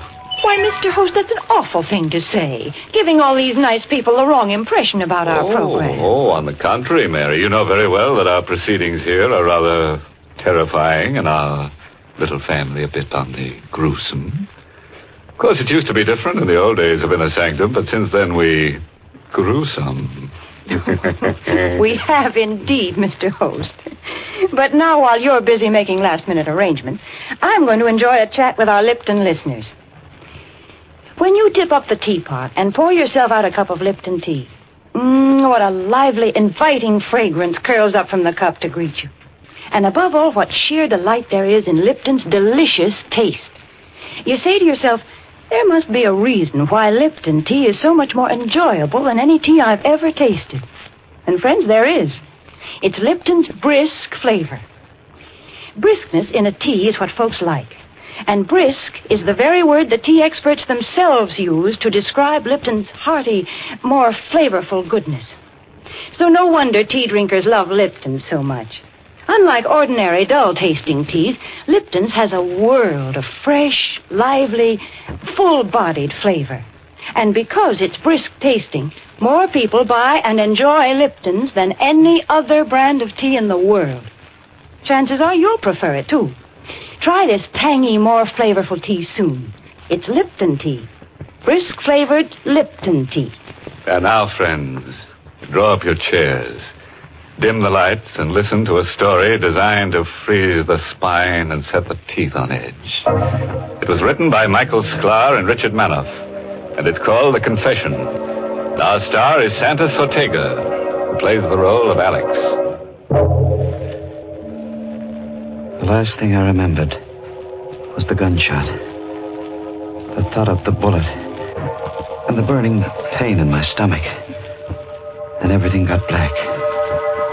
When I regained consciousness, my impression was of blinding whiteness. There, don't try to move, Mr. Sturgis. Where am I? This is the emergency ward of the General Hospital.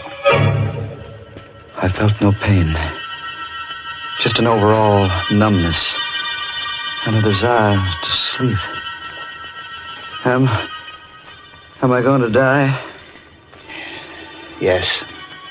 How much time have I got? A couple of hours. Doctor, I want to make confession. I want to confess to murder. I told the doctor about the money and Lenore. She was much younger than I. And she thought because I owned a little drugstore, I must be prosperous. And I suppose that's why she married me in spite of the difference in our ages. But there wasn't any money for fun or nice clothes. So she became restless. But I loved her. And I did my best. Until the other night. In the drugstore. Oh, it's 12 o'clock, thank heaven. Time to close up, Alex. 5 more minutes, dear. Another customer might come along. Just like an old man chasing pennies, never getting anything out of life. Be reasonable, dear. I'm trying to make a living for us. Is this your idea of a living? Is this what you promised me before we were married? I know it's not what you deserve, Lenore, but someday... Oh, you make me sick. I must have been crazy when I married you. Lenore. I'm going to say something I've had on my mind for a long time, Alex. Rather than go on this way, I'd prefer to be dead. Look at you. I don't have to put up with you. I'm still young, Alex. So there it was. Out in the open. An old man with money would have been acceptable. But because I had no money, she was going to leave me. I wanted to plead with her. I would have gotten down on my knees. But before I could say anything, the street door opened. And a man stumbled into the store. Oh, Alex, look! Help me. Quick. I'm wounded. I helped the man to a chair. He'd been shot in the chest, and the front of his coat was covered with blood. His breathing came hard. Bullet. My chest. Patch me up. I'm only a pharmacist. You need a doctor. I'll call Dr. Johnson. No, I don't want any doctor. I want you to help me. Is it because doctors must report bullet wounds? Is that why you want a doctor? Never mind my reason. I got plenty of dough. I'll give you $500 to take care of me. Well, I'd better call the police. No, lady, no. Look, mister, take care of me. Keep it quiet. I'll give you $1,000. $1,000? Let me see the money. Here's a $1,000 bill, but I got plenty more. No. Help me take him into the back room. Oh, but Alex. No, I'll take him myself. You get busy and wipe the blood off the floor. Oh, no, you can't. Wipe up the blood. Do as I say, Lenore.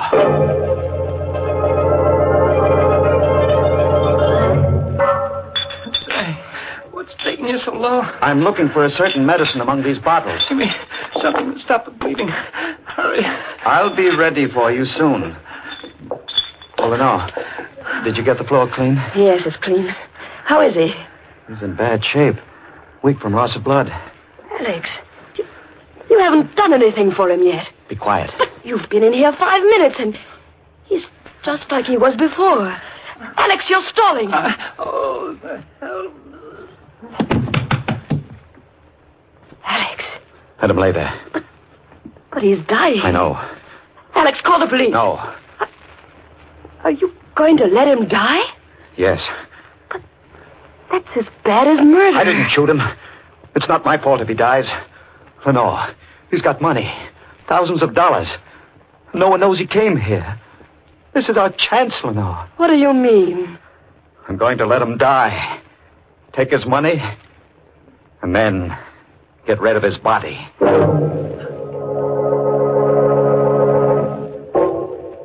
He lay still. I stooped and went through his jacket. There was a wallet containing a few $1 bills and a driver's license, which I handed to Lenore. His name is James Kirk. He lives in Hillsborough. His pockets were crammed full of bills of large denominations. Lenore watched, fascinated, as I counted. How much is it, Alex? A little over $78,000. We're rich, Lenore.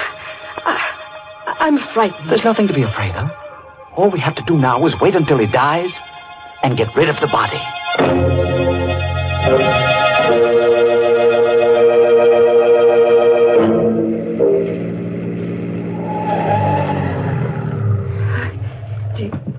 Do you need me to help you? No. I can manage alone. This body's heavy. Yeah. It's through the door. Oh, Alex, he's still alive. Yes. What are you going to do now? It'd be dangerous to wait here until he dies. Anyway, what difference does it make? He'll be dead when he goes into the water. No, that's murder. Call it what you like. We've gone too far now to stop. You wait in the car. I'm going to carry him to the edge of the pier and drop him over the side.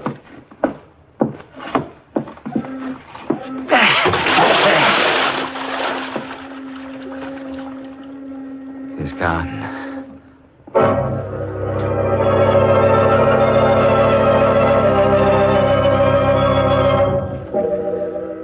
I watched Kirk's body sink into the water. I knew the current in the bay would carry it out to sea. One doesn't picture a middle-aged druggist committing a perfect crime. But I felt sure that I had done it. For I had Kirk's money, and it seemed that no one could connect his death to me. I rejoined Lenore in the car, started for home. After I'd driven for a few minutes, I noticed she was strangely quiet. What's the matter, dear? Nothing. Nothing at all.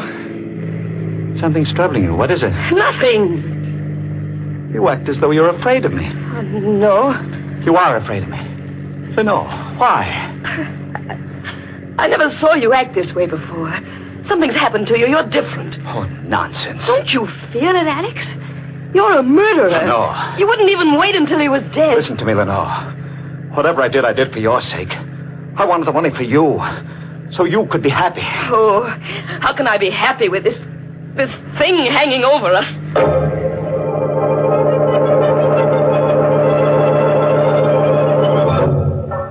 We had breakfast the next morning in absolute silence. Then Lenore went to open the store, while I wrapped the money in a parcel, took it to the bank, placed it in my box in the safe deposit vault.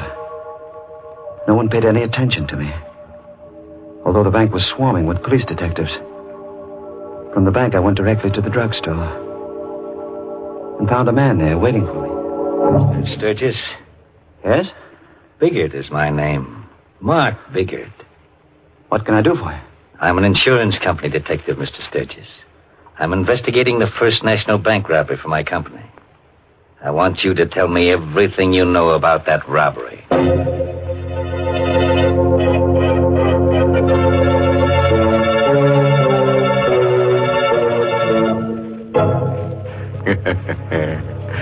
Don't say I didn't warn you about Alex Sturgis at the beginning of our story. You know, he's quite a guy for an oldish man.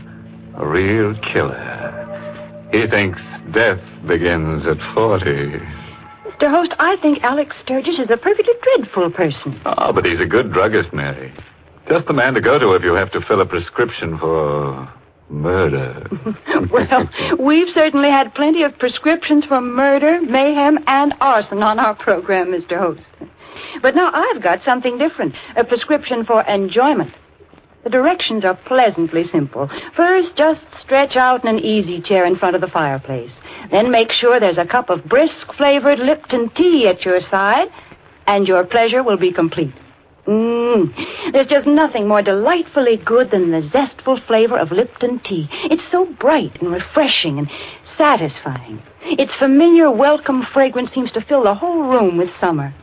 And how beautifully its deep amber color fits the scene. A color as warm and cheery as the flames dancing on the hearth. Now there's a real prescription for enjoyment. Try it tomorrow with a piping hot cup of delicious, brisk-flavored Lipton tea. Well, that should be a very pleasant prescription to take, Mary. And now, friends, let's get on with our story. Lying on a hospital bed, Alex Sturgis has confessed to the murder of a bank robber who entered his drugstore in much the same manner as the fly who entered the spider's parlor. Alex pocketed the robber's loot and dumped him, still alive, into the bay. An insurance company detective has just come in to question him. He was a big man, but not fat, this detective. And although he didn't appear to be very intelligent, he had a look of cunning. His clothes were rumpled, and he rolled an unlit cigar around in his mouth as he spoke. Suppose you start from the beginning, Sturgis. There's nothing to talk about, Bigot. I don't know anything about the robbery. You don't, eh? No, I don't. Why should you come here annoying me with silly questions? I'll tell you why I'm here, Sturgis, and then maybe you'll see your way clear to talk. You know the bank was robbed last night, and the crook got away with better than $78,000? Yes? The night watchman was shot. He's in a coma now, but before he was shot, he shot one of the crooks. What does that have to do with me? I'm coming to you, Sturgis. I'm a slow man, but I'm thorough, which is more than you can say for the harness bulls on the police force. Take those harness bulls. They didn't spot the trail of blood that wounded crook left when he ducked on the alley behind the bank. Funny thing, they clean missed it. But I noticed it, Sturgis. I followed it through the alley and straight up this street. And here's another peculiar thing. The trail ended right smack at the door of this drugstore. Are you implying... 2 and 2 makes 4, Sturgis. As I said, I'm not a fancy-pants detective, but here's how I figure it. This yegg was wounded, so he came in here and asked you to fix him up, which you did. In exchange, he gave you a nice big piece of the tape to keep your mouth shut. Am I right, Sturgis? You're 100% wrong. If you were smart, you'd talk now and save yourself a lot of grief. I've got nothing to tell you. Suit yourself, Sturgis. But here's my business card. In case you change your mind, you can reach me, the Hotel Empire. By the way, the company is offering a $5,000 reward for the return of that money.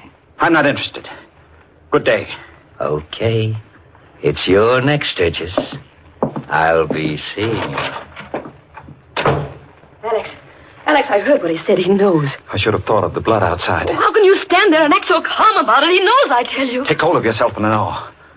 He only suspects, and his suspicions aren't worth 2 cents unless he can produce evidence. Believe me, we've got nothing to worry about. I was cocky then. Too cocky. Lenore was right. I was a changed man. That money had put iron into my spine. And then, that afternoon, I got the first of the phone calls. Hello? Sturgis Drugstore. This is Western Union calling. I have a telegram for Mr. Alex Sturgis. This is he speaking. Will you accept a message over the telephone, Mr. Sturgis? Yes, of course. The message reads as follows. Place the money in an envelope and mail it to box number 11, General Post Office. Don't fail to act as instructed because your future depends on it. Is, that all? That's all, Mr. Sturgis. There is no signature. Thank you. Bye. Oh, it was bad enough having that detective snooping around, but now this telegram. Oh, don't take any more chances, Alex. Send the money. No. Alex, please. I'm frightened. Listen, Lenore. Calm yourself. It's perfectly clear what happened. One of the bank robbers came with Kirk as far as the store. He must have been frightened away by the police. Now he's using this method to get the money. But he won't get it. Why? What are you going to do? I'm going to put a wad of blank paper in an envelope and mail it to that post office box. Then I'll stand watch at the post office and see who claims it. And then what? That money means everything to us, Lenore. I've already killed one man for it. If necessary, I'll commit another murder. I placed blank strips of paper in an envelope and mailed the envelope to that post office box. The next morning, I went to the post office and stood near the window, waiting for someone to come along and claim the envelope in box number 11. Hours passed. I got hungry. My legs began to shake from exhaustion. But I couldn't leave that spot. I meant to stay there until... What are you waiting here for, Sturgis? A voice cut through my thoughts. I looked up. It was Kelly, the policeman. He was suspicious. The clerk noticed you hanging around and called for a cop. It's nothing, Kelly. I arranged to meet my wife here. She's late. I saw your wife through the drugstore window as I came up the street. You must have forgotten all about your appointment. You'd better get back to the store, Sturgis. I couldn't stay there after that. I walked around the block. When I came back, the policeman had disappeared. I entered, went to the window, and asked the clerk if anyone had claimed the mail in box 11. He nodded. The letter was gone. My plan to discover the identity of Kirk's confederate had failed. There was nothing to do but go back to the drugstore. It It was empty. I felt a sense of danger as soon as I entered. So I closed the street door quietly and walked as silently as I could to the door of the back room. It was open. Lenore was at the telephone. Hello. Hello, Empire? Hotel? Hello. Connect me with Mr. Biggert, please. Yes. Mr. Mark Biggert. Hang up, Lenore. Hang up the receiver. Alex! You were calling that detective. Suppose I was. What of it? You were going to tell him about the money. You were going to double-cross me for the reward. You're so smart, Alex. What are you going to do about it? Lenore, don't you understand? I don't want the money for myself. I took it for you, to give you the things that will make you happy. Big-hearted, unselfish Alex. What are you laughing at? I'll tell you why you took that money, Alex. You thought you could buy me with it. Well, you're wrong. I wouldn't stay with you if you had all the money in the world. Lenore, would you leave me after all that's happened? I'm packing up right now. No. You can't stop me. I love you, Lenore. I did my best to hold you. If I can't have you, no one else will have you. What do you mean? Alex, stay away from me. I'm going to kill you, Lenore. Alex, no. Don't. I'm going to kill you, my darling. Let go of my throat. Alex, please. Let go.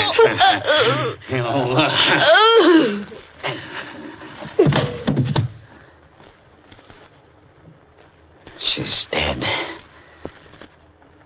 All men kill the thing they love. And I've killed you, Lenore. I felt empty, drained of all emotion. I buried her body in the cellar of the drugstore. I was even a bit glad that it ended in this fashion. For now, Lenore would be with me forever. Did I say it was ended? I was wrong. I found no peace.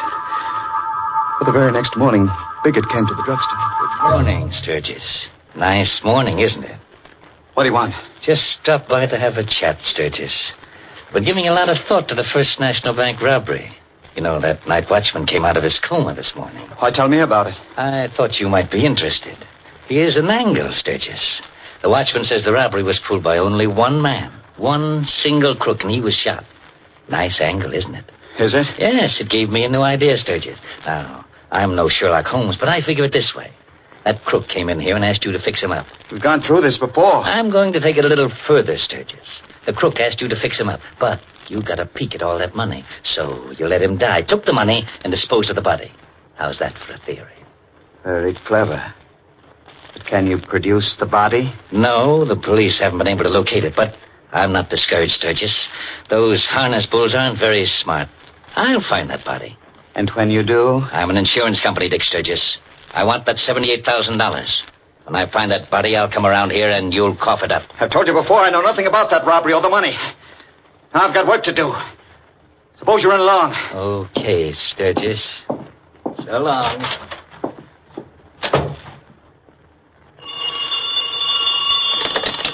Hello. Sturgis Drugstore. Western Union calling. I have a telegram for Mr. Alex Sturgis. This is he speaking. Read it to me, please. The message reads as follows. Received your letter. Contents not what requested. Suggest you obey instructions. Same box number and post office. This is final. Is there a signature? No, sir. There's no signature, Mr. Sturgis. I hung up. My head was reeling. But out of the confusion in my mind, one thought emerged. The night watchman had said Kirk had no Confederates in the bank robbery. Therefore, the person sending me the telegram must be Kirk. The salt water of the bay must have revived him. Kirk was still alive. I found Kirk's wallet on a shelf where Lenore had placed it the night all this began. From the driver's license, I copied his home address. I waited till after midnight and drove to Hillsborough, where I found Kirk's apartment in an old tenement building. The door was unlocked. I drew out my gun and entered. I meant to kill Kirk. I had to kill him. The living room was empty. No one was in the bedroom. I turned. Walked back to the living room. Drop that gun, Sturgis. Quick, drop the gun, quick. I'm not taking any chances with you. How did you know? How did I know you were going to come here, Sturgis? Sit down in that chair by the table and I'll tell you. You sent the telephone? Yes, I sent them. You got me to think that Kirk was still alive. That's right. And you followed me here. You trailed me. It's all clear now, isn't it, Sturgis? You take 2 and 2 and add it up and it comes out 4. Now, where's the money? The money? We're going to cut out the cute stuff, Sturgis. I want that money. Now, where is it? It's in a medicine jar. On a shelf. In the back room of the drugstore. All right, let's go, Sturgis. First, you'll give me the money. Then I'll take you down to police headquarters. We drove to the drugstore. I led him into the back room. I knew exactly what I was going to do. On one of the shelves was a bottle of hydrochloric acid. Bigger thought it was the bottle containing the money. I reached up, uncorked the bottle, and flung the burning liquid into his... I'm blind. I'll kill you for this, Sturgis. If I could only see you. Where are you, Sturgis? Sturgis, where are you? I was huddled against the wall. He stood between me and the door, screaming in pain, firing his gun blindly. The first 3 shots missed, but the 4th bullet struck me in the stomach.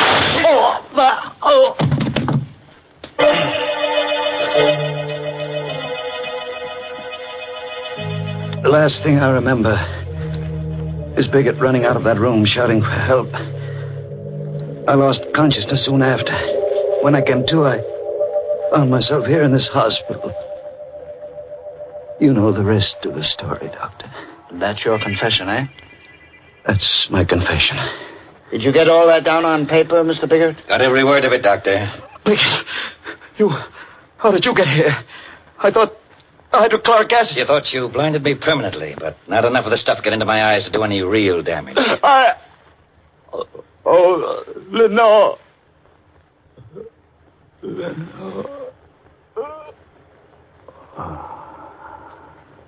He's dead, Biggert.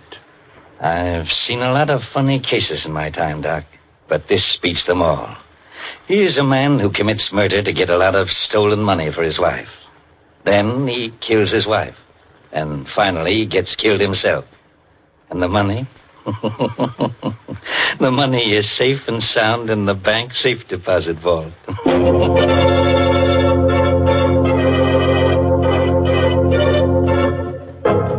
Oh, what a pity.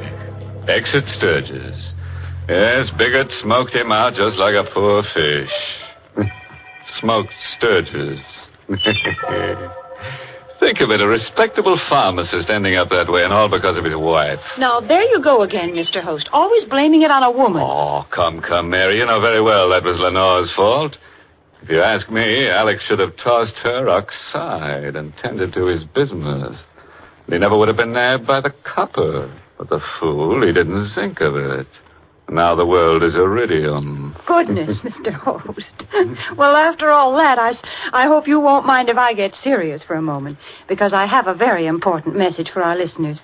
Friends, the 1946 March of Dimes is now in its final week, and your contribution is needed as never before. Every year, thousands of children are stricken by infantile paralysis. Your dimes and dollars guarantee expert medical treatment and continuing care for these children, so give generously. Send your dimes and dollars to your local March of Dimes headquarters. Join the March of Dimes. And now, friends, a word of advice to all prospective murderers. Never fall in love with your victim because, as Oscar Wilde found out, it's so embarrassing to kill the thing you love. Oh, by the way, this month's Inner Sanctum mystery novel is The Pavilion by Hilda Lawrence. Next week, the makers of Lipton Tea and Lipton Soup will bring you another Inner Sanctum mystery directed by Hyman Brown and called The Blood of Cain. It's a grim little story of a New Orleans family with a fine old tradition of murder. Yes, this family tree casts a shadow of death. So, if you're able, Tune in next Tuesday and we'll all raise Cain. Until then, good night. Pleasant dreams.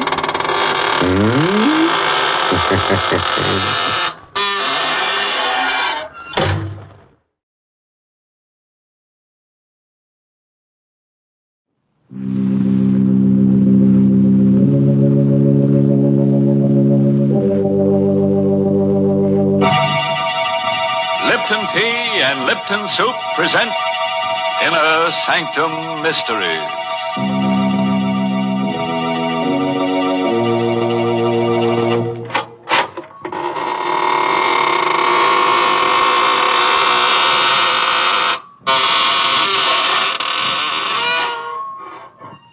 Good evening, students of the mystic marvels of manifold murder.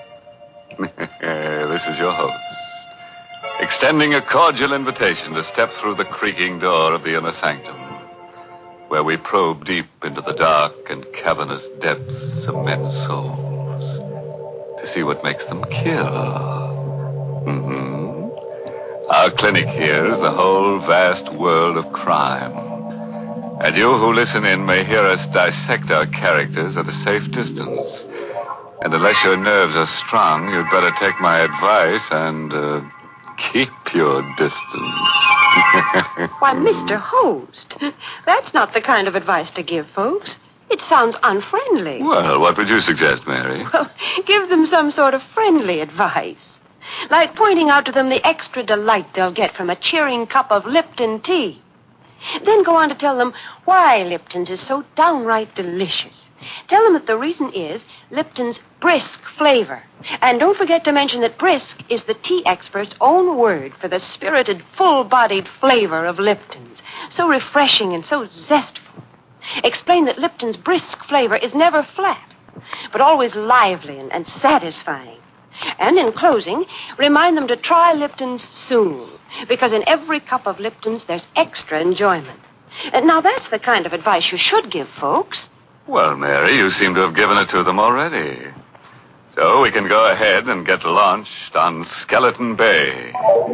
That's the title of tonight's story. An original radio play by Emil Tepperman. It's about a lady novelist, a writer of mystery stories. It opens at a swanky hotel with private cabins situated on a storm-swept, rock-bound coast.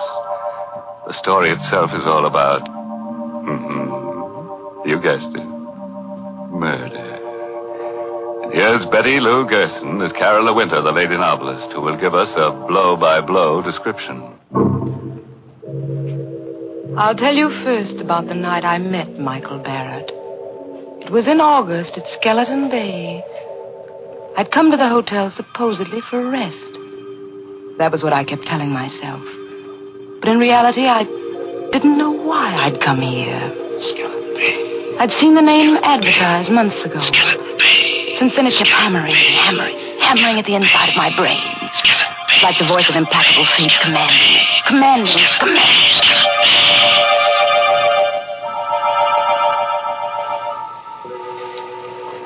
Because I didn't like crowds, the hotel manager had given me a cabin near the beach all to myself. It was the middle of the night, but I couldn't sleep. The wind came in from the ocean, howling like a hungry beast across the shoals. And the pounding of the surf mingled with the angry, baffled growl of the sea. I sat at the window in the dark, staring out at the beach. I was restless, excited. It was then I saw the signal. It was just a winking little light a few yards away on the beach. Someone was blinking a flashlight. On and off. On and off. I was able to make out the figure of a man in boots and a leather jacket. He was signaling toward the hotel. But to whom? I had the answer in a moment. A man moved past my window, going down toward the light. He had his collar turned up against the wind, his hat brim pulled low. But I knew who it was. Mr. Field. A small, furtive man who'd come up on the train with me. The two men met, barely a stone's throw from my window. I could hardly see them huddled closely together. This was excitement, mystery, intrigue, the stimulation I wanted and needed. I had to know what was going on. I threw on a raincoat, opened the cabin door. The wind swept my hair in a streamer, and the spray stung my face as I hurried down the beach. My blood began to race, my heart to pound. For those two men were not engaged in any conference. They were locked in struggle. It was a deadly, silent struggle with only a grunt now and then. I saw the flashing gleam of a knife, but I couldn't tell who had the weapon. The tall man in the leather jacket or the furtive Mr. Field. And then I saw the blade plunge home into the throat of the furtive Mr. Field. I felt a sudden surge of wild elation. This was murder. I had witnessed murder. The tall man let the body of Mr. Field slide down to the sand. Then he looked up and saw me. He stood there with a bloody knife in his hand, and we looked at each other. Who are you? I'm Carol Winter. I have this cabin here, number 5. You saw me kill him? Yes, I saw you. What are you going to do about it? I'm going to help you dispose of the body. He told me his name was Michael Barrett. He lived on the opposite side of the bay in the house high up on the cliff. It won't be so easy to get rid of the body. If I had the boat, I could take him out and drop him over, but it's too rough tonight. If there was some place to hide him for a day, I could come across on the boat tomorrow night. You can hide him in the closet in my cabin. Nobody will look there. Better lock the closet door. Yes, of course. You sure nobody will come snooping here? Nobody comes here but the maid. All right. I'll be back tomorrow night with a boat. Did you pick up the knife? Yeah. Got it in my pocket. Well, I guess that's all. Good night, Carola. Good night, Michael.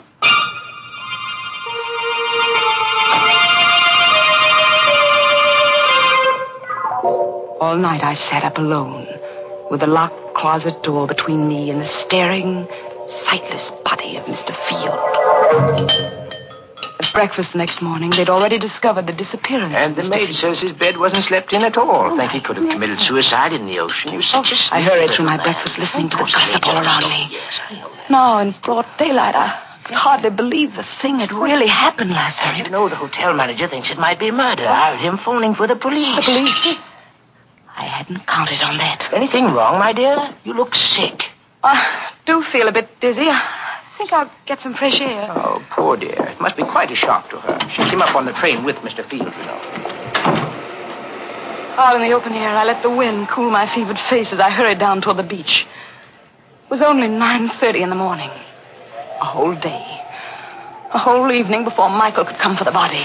And the police would be around all day investigating, snooping.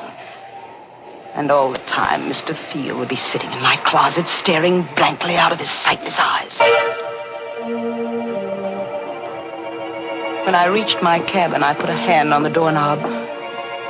Suddenly, I went cold all over. The door was unlocked. I stood still as a statue, listening.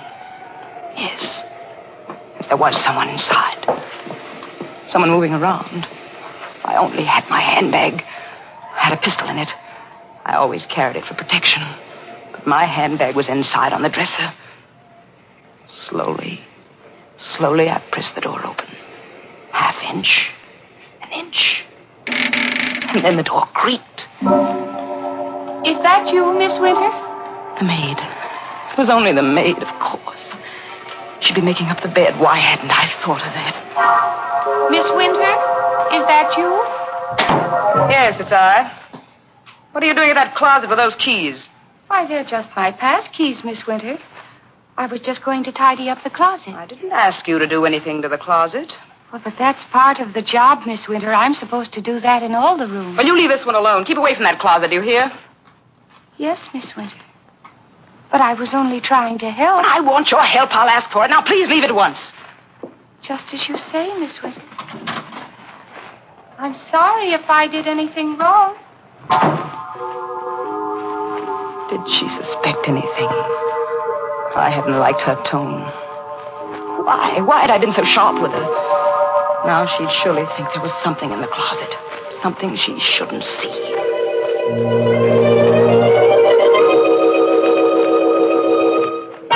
At lunchtime, I didn't want to leave the cabin. I sat at the window, and I could almost feel the sightless eyes of Mr. Field staring at me through the closet door. Someone at the door. Who? Just a minute. Miss Winter? Miss Carolyn Winter? Yes, I'm Miss Winter. I'm sorry to trouble you, Miss Winter. I'm Detective Sergeant Smith from headquarters. May I come in for a moment? Well, yes, please do.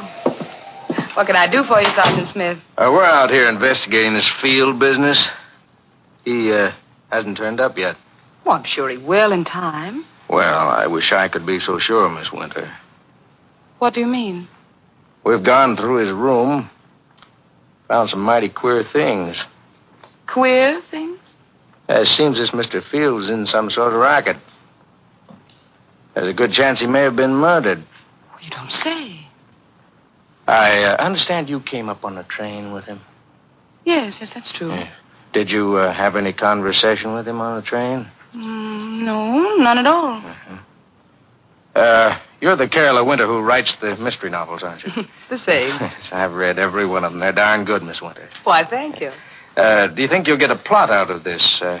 Mr. Field. Why, I can't tell yet. I wish you'd keep me posted on developments in case it does turn out to have a plot. Well, I sure will, Miss Winter. By the way, we found this picture among the papers in Field's room. I'm showing it to everybody around in case they might recognize it. It's an old newspaper item, about 10 years old. Can't figure out why he was carrying it around. It's about a guy named Wycliffe. It's wanted for murder in Canada. Here, take a look at it. I felt the blood racing in my veins, pounding at my wrists. The picture of the man named Wycliffe, who was wanted for murder in Canada, was a picture of Michael Barrett.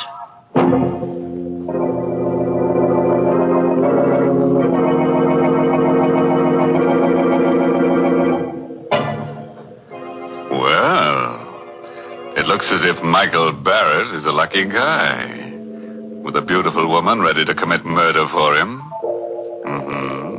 But what'll he do when she runs out of victims and begins looking at him with a calculating eye? As for Carola, she sinned heavily, because murder is the greatest sin. Yes, if you ask me, she'd better hope for a depression, then all wages will go down, including the wages of sin. Well, I never knew that murder and economics were related, Mr. Host. Oh, definitely, Mary. Take the high cost of living, for instance. Why, those prices are murder. Oh, yes, Mr. Host, it is difficult when the cost of living starts to climb. But then, so often, the things that really add up to good living are just simple, inexpensive pleasures. Like that piping hot cup of Lipton tea that many of us find waiting when we come down to breakfast each morning. As you read the morning paper and sip that cheery cup of Lipton's, the whole world seems brighter.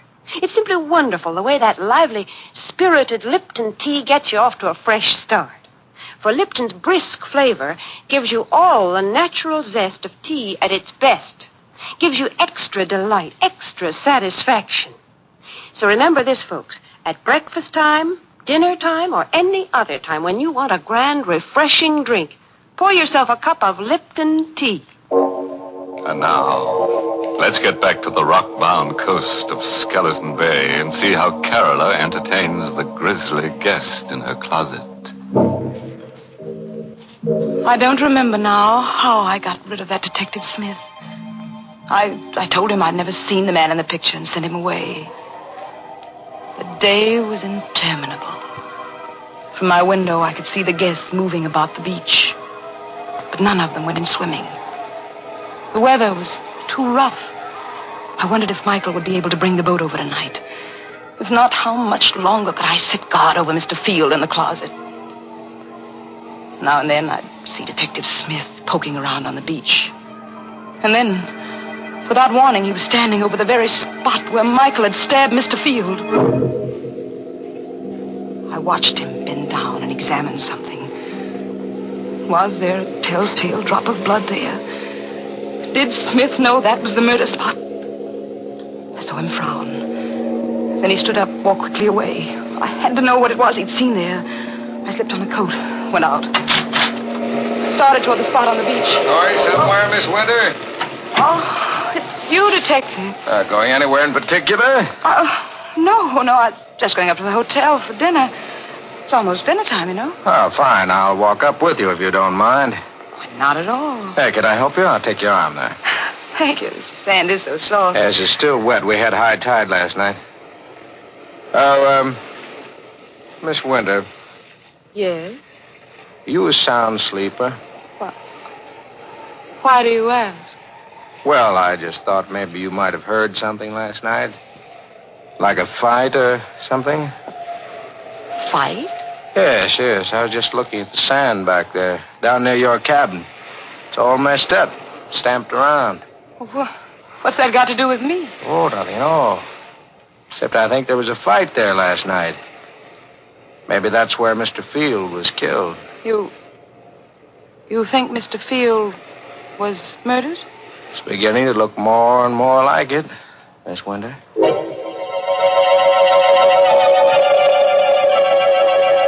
Somehow, I don't know how I managed to get through with the dinner. I hurried back to the cabin. I stopped at the door, shocked and unbelieving. There was a light inside.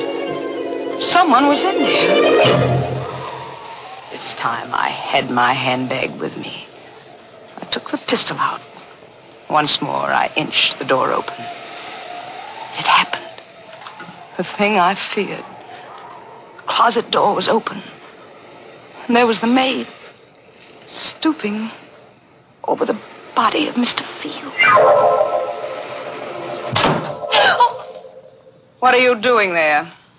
The body. It's Mr. Field. You killed him. Suppose I did. What are you doing with that gun? What do you think? No!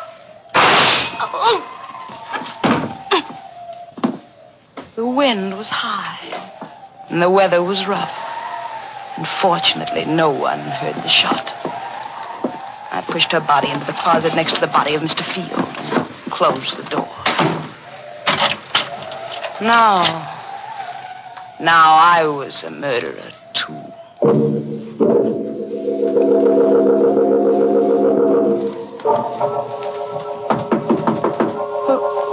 Who is it? Let me in, Carla, quick. Yes. Michael, I thought you were coming. It's been a terrible day. What happened? Come here, I'll show you. Is he still in there? See for yourself. Great Scott, a woman. Who is she? The maid. She opened the closet while I was out. You killed her? Yes, Michael. I had to kill her. There are detectives at the hotel looking for Mr. Field. I suppose if I was smart, I'd kill you, too. Then there'd be no one to talk. Yes, Michael, that would be smart. Go ahead. Kill me, if you can. I knew he couldn't kill me because I'd seen it in his eyes. We were two of a kind, both wild, both reckless, both eager for the thrill of danger. He, too, wanted to be like the wind. We'd both been brought together here by some force stronger than either of us. And we loved each other. Carla, darling. Michael. No more now, Michael. We have work to do. Yes. I'll take them down to the boat. I'll help you.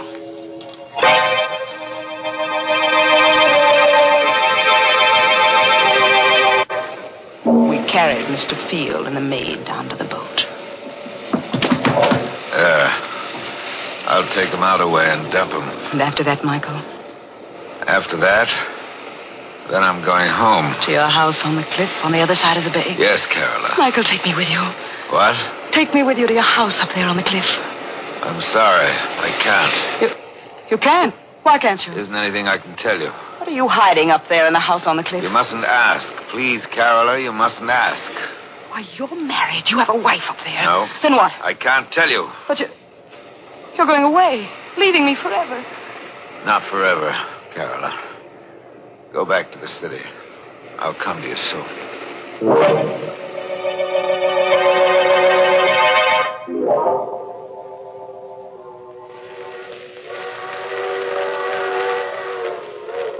I returned to the city and waited.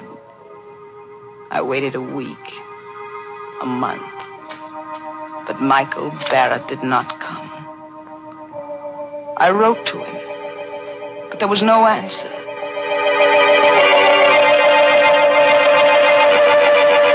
And then one evening, I saw him. I was returning home in a taxi, and I saw him standing across the street looking up at my window. And he saw me get out of the cab. He turned and started to hurry away. Michael! Michael! Michael, don't go away! Michael! Michael, why did you try to run away? Don't you know? Well, you're afraid. Yeah, let's call it that. But you love me, Michael, don't you? Carola, it's no good. There's nothing but ruin for both of us if I stay. We'll be together forever. It's impossible. I won't let you go back to that house on the cliff. I don't care what it is you're hiding up there. I won't let you go back. Goodbye, Carola. Wait. I'm going. Better forget about it. Don't go yet, Mr. Whitecliff. So you know about that, too? I saw the old newspaper clipping Mr. Field carried. I see.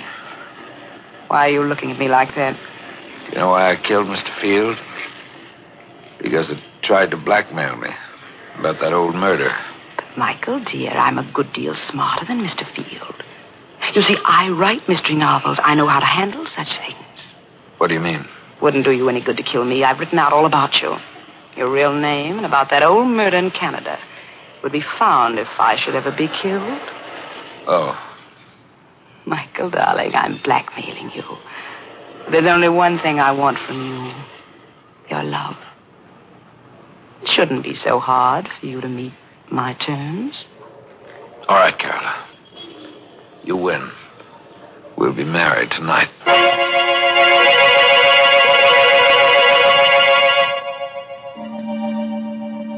Soon after we were married, Michael began going out evenings.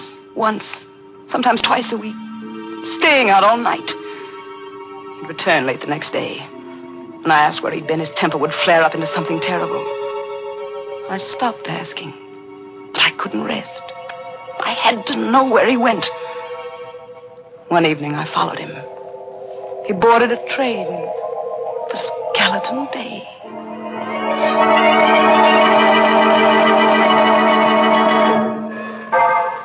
At Skeleton Bay, he set out to walk from the station, and I followed. It was no longer summer. Trees were bare, and the night was forbidding. I kept behind him when he skirted the bay to the narrow road that led up toward his house high on the cliff. It was a small stone house, and the wind whistled around it, against it, and above it. I stole to one of the windows.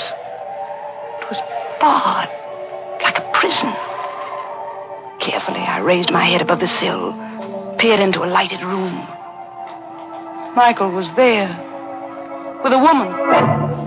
For the first time in my life, I knew the meaning of frustration, jealousy.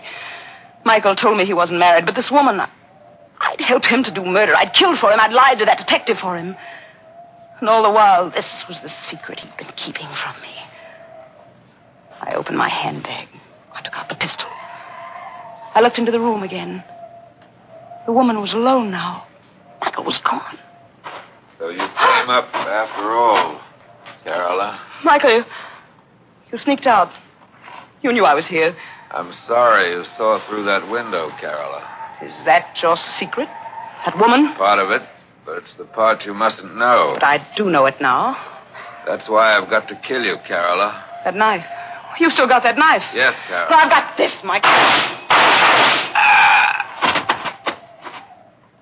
He fell at my feet. I looked down and watched him die. Now I knew why I'd really come to Skeleton Bay that first day. It was for this. To kill Michael Barrett. So he's dead. At last. You've killed him. You, the woman in the house. You saw me kill him? Yes, I saw you.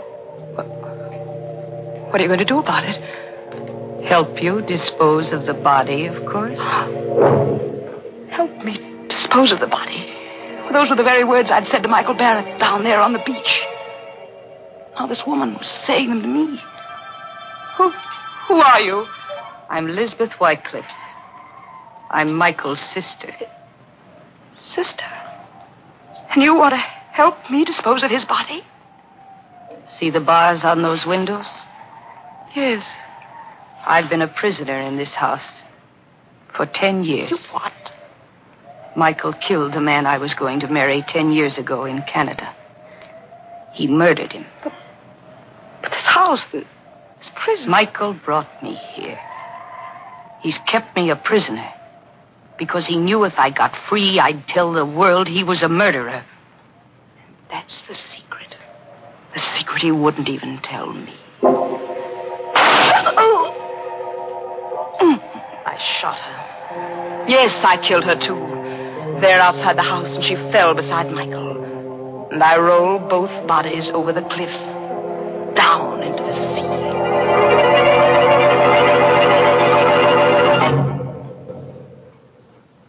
This is the end of my book. The best mystery novel I've ever written. I know that in writing it, I deliver myself into the hands of the law. But I can't stop. I can't help myself. So now, I'm finished. I will mail it to my publisher and wait for Detective Sergeant Smith to come and get me.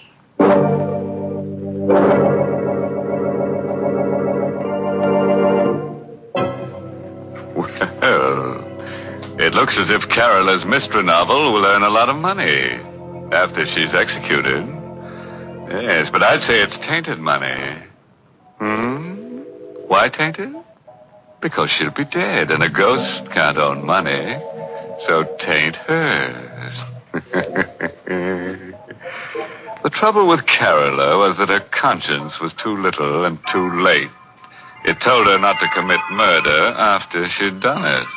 Well, that's certainly too late, Mr. Host. Oh, yes, Mary, especially for her victims. And now, what's on your mind? Well, Mr. Host, right here, I'd like to say a word to our listeners on behalf of our veterans. You know, friends, ex-servicemen are returning to civilian jobs with a lot to offer their employers. They've had valuable training and experience in highly specialized service jobs. Many of them were able to keep up with their civilian jobs and learn new trades through special correspondence courses. And they're coming home fully equipped to do the same fine job as civilians that they did in the services. So let's give them every employment opportunity to put their increased skill to work.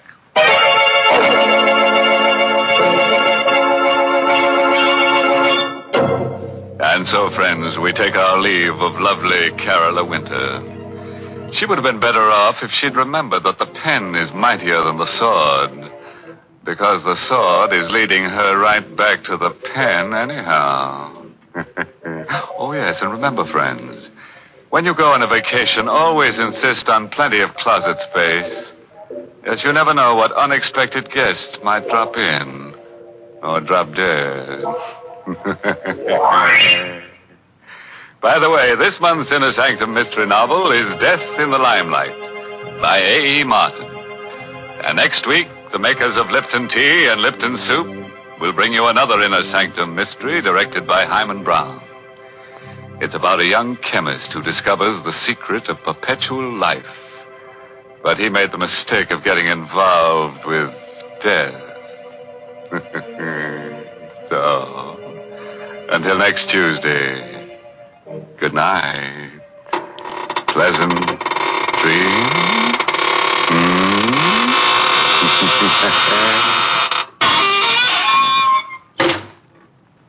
Here's a swell dish, folks. It's easy to make and mighty easy to take. Lipton's Noodle Soup. You can prepare it in a jiffy, and the whole family will love its delicious chickeny-tasting broth, so full of tender, golden noodles. Lipton's Noodle Soup has all the fresh-cooked, homemade flavor of grandmother's noodle soup. Yet it's economical. It costs less and makes lots more than canned soups. So get Lipton's Noodle Soup Mix tomorrow. And don't forget to tune in next Tuesday night for another Inner Sanctum Mystery. This is CBS, the Columbia Broadcasting System.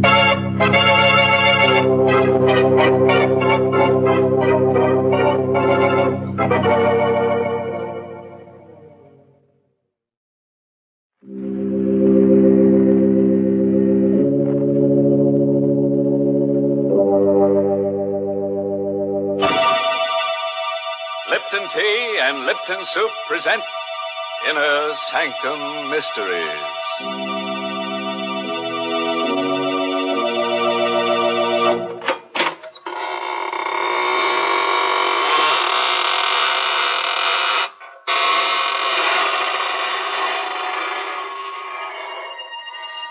Good evening, friends. This is your host of the Inner Sanctum inviting you in through the creaking door. Come on in and enter into the spirit of things. Don't pay any attention to those gurgling sounds you hear. They're the unfortunate ones. The midnight spirits who were caught haunting before midnight. Poor things. All they can do now is gurgle because they've evaporated into distilled spirits. What a horrifying thought, Mr. Host. Can't we ever talk about the brighter side of life? Well, don't forget, Mary, murder is my business. Well, thank goodness it isn't mine. And right now, I'd much prefer to talk with our Lipton listeners about something more conducive to happy spirits. I mean, a cup of hearty, piping hot Lipton tea. You know, it's really wonderful, the extra delight you get from this superb tea, friends. And the reason is simply this: Lipton's grand brisk flavor. Brisk, you know, is the tea expert's own word for the fresh, full-bodied, lively flavor of Lipton tea. Because unlike ordinary teas, Lipton's is never flat-tasting or lifeless. Lipton tea is always spirited, full-flavored, truly satisfying. Why, I'd even go so far as to say that once you've tried it, I think you'll enjoy Lipton tea more than any other tea you've ever tasted. And I'll go even further, Mary, and introduce our listeners to tonight's story. It's an original radio play written especially for Inner Sanctum by Emil Tepperman, and starring Richard Widmark in the role of Alex Gregory. It's about a man who became master of a secret so fearful that it could never be revealed to any mortal, living or dead. But let him tell you the story himself, how he learned the most terrible secret in all the universe, and what he did with it. It was an evening in September, the 15th to be exact, when I first learned of the existence of Elixir Number 4. It happened at Professor Jarman's house just off the college campus. You've heard of Jarman, of course. He was to chemistry what Einstein is to physics. But it was his daughter, Elaine, that I was interested in that evening in September when I rang their bell. Oh, hello, Alex. Oh, gosh, is it that late? I'm not even dressed. Hi, sweet. Snap it up, will you? The last show starts at 8:30. Oh, it won't take me long. Wait for me in the library. I'll be ready in a jiffy. I knew my way around the house. I went into the library, and the first thing I noticed was that the door to Professor Jarman's private study was ajar. It had never happened before. The private study and the laboratory beyond were forbidden territory in the Jarman home. Not even Elaine was allowed in there. And now the door was open. I'd heard stories of Jarman's experiments with new and secret formulae. So here was a chance. A possible chance to find out what the old codger was working on. I couldn't resist. I pushed open the door and I stepped into the private study. I could hear Jarman in the lab talking to himself. Elaine had told me once that he always talked to himself in the lab. I stood quietly in the study, but I couldn't make out what he was saying in there. I looked around. The study was just a small cubbyhole with a chair, a bookcase, and a desk. And on the desk, I saw the open diary. A single sentence was written on the open page. I stepped closer. And then I got the first shock. For that sentence was written in Latin. My Latin was rusty, but I was able to decipher the words, Vitae secretum in elixir quartum perpetus habeo. In elixir number 4, I have the secret of perpetus life. Perpetus. That was the one word I couldn't seem to place. In elixir number 4, I have the secret of something. Life. I was puzzling over that word perpetus when suddenly the laboratory door was flung open. What are you doing at my desk? Oh, hello, Professor Jarman. I asked you, what are you doing at my desk? Well, the study door was open. I thought I'd see if you were in here. You were reading my diary. Oh, no, Professor. You saw the entry in my diary. Well, really, Professor, I assure you. You read Latin. Latin? Well, I don't understand. You're sure you don't understand Latin? No, I Here don't. I am, Alex. Ready and... Well, is anything wrong? Elaine, I've told you time and again, no one is to be admitted to my study. Oh, I'm sorry, Dad. You must have left the door open.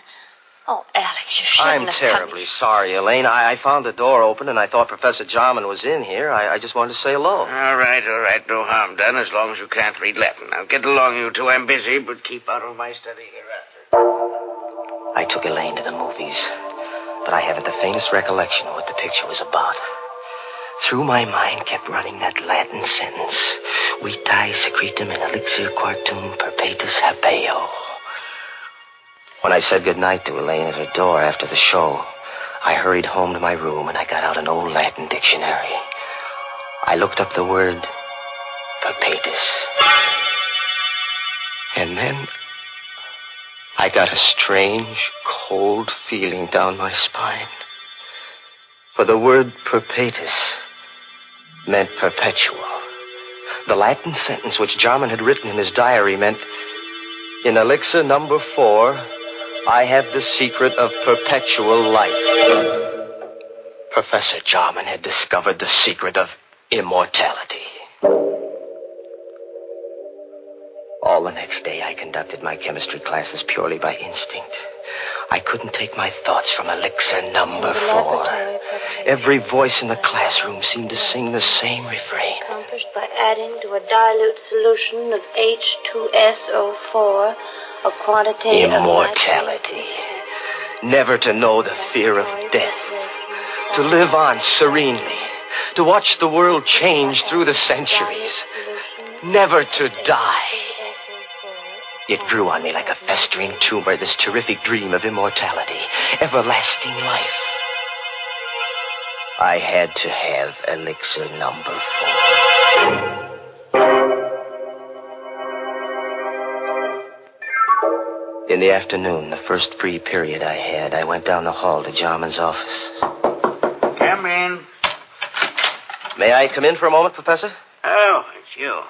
Yes, come in. I haven't much time.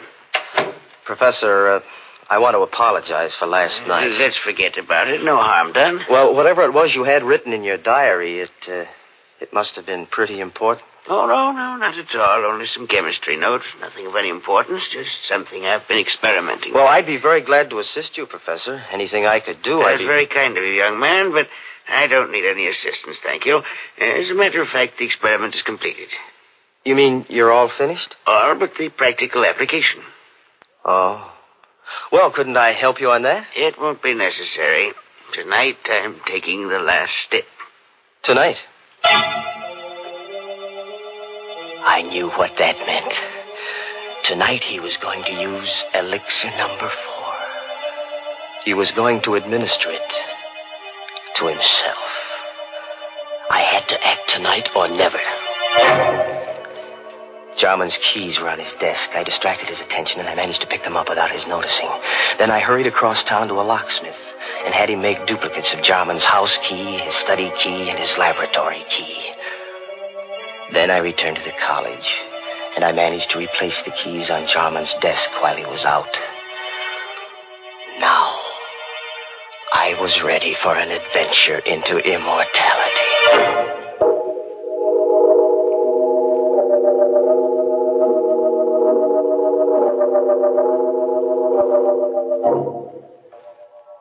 At 8:30 that evening, I let myself into Jarman's house, opened the study door, and stepped quietly over to the laboratory. I knew Elaine was at a sorority meeting.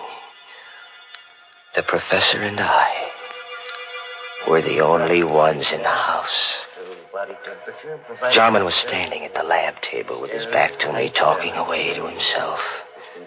There was a small vial on the table and a hypodermic syringe alongside it. Equal quantity administered yesterday will be sufficient. At my age, since my blood is too thin, I require the additional dose. But a younger man would need only one injection to cause the necessary type change in his blood. Who's that? Good evening, Professor Jarman. I hope I'm not interrupting. What are you doing here? How did you get in? So elixir number 4 changes the bloodstream, eh? What do you want in here? Quit stalling, Professor. I know what elixir number 4 is. Oh. So this is it. Elixir number 4. Careful. Don't spill it. How much of this stuff have you got? That's all there is. 5 cc's. You mean you haven't got any more? It took me 5 years to distill 10 cc's. Before that, I experimented for 10 years. I failed 3 times. And this is your 4th try, huh? Elixir number 4. And there isn't any more of it? It will take me 5 years more to make up another bat. Please be careful. Don't drop it. Don't worry, I won't. You said this is enough to make the average man immortal. Me, for instance? It's not for you. You hear me? Not for you. Oh, yes, it is, Professor. It's for me. I won't let you... What are you doing with that mallet? What do you think? No. I'm so sorry, Professor. Wait. I'll let you have it. Don't kill me. I've got to kill you. When I take this dose of elixir number 4, I'll be immortal. And I don't want anyone to know it. Away, you fool! You'll never enjoy your immortality. You'll wish you were dead 1,000 times. I'll come back to remind you,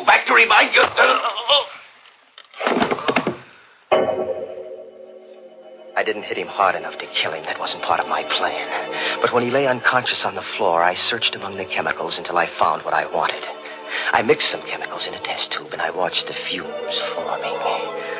Then I held the test tube against Jarman's mouth, forcing the deadly gas into his lungs. When I was sure he was dead, I wiped the tube clean of my fingerprints and put it back in the rack. Then I picked up the vial of elixir number 4, the hypodermic syringe, and I hurried away, locking all the doors behind me. As soon as I got home, I filled the hypo with elixir number 4. And I gave myself the injection. Almost immediately, I felt a strange radiance pervading my body. A new strength was flowing in my blood. I was immortal. I couldn't die. I would go on living and living and living forever.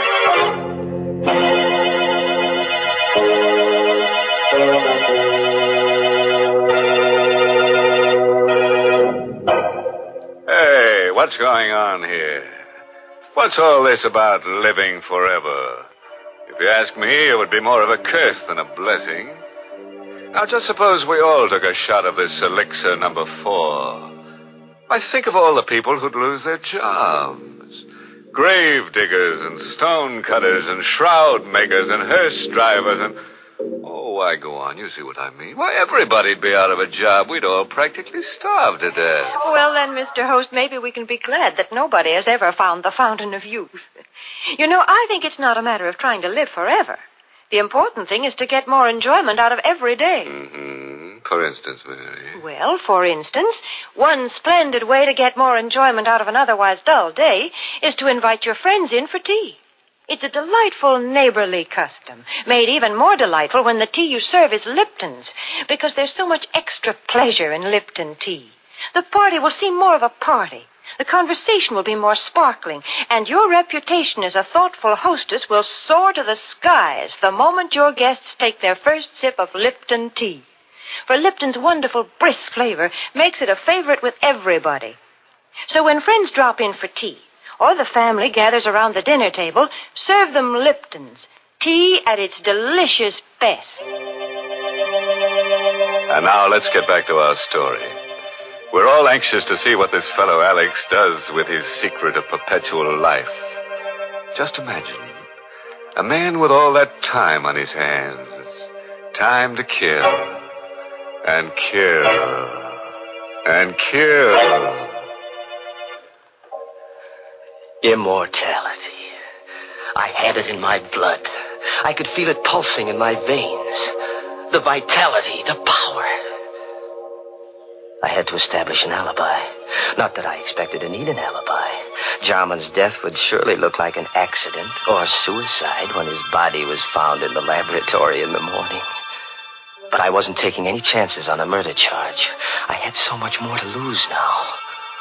Wouldn't it be ironic if they were to execute me for murder? Me, an immortal.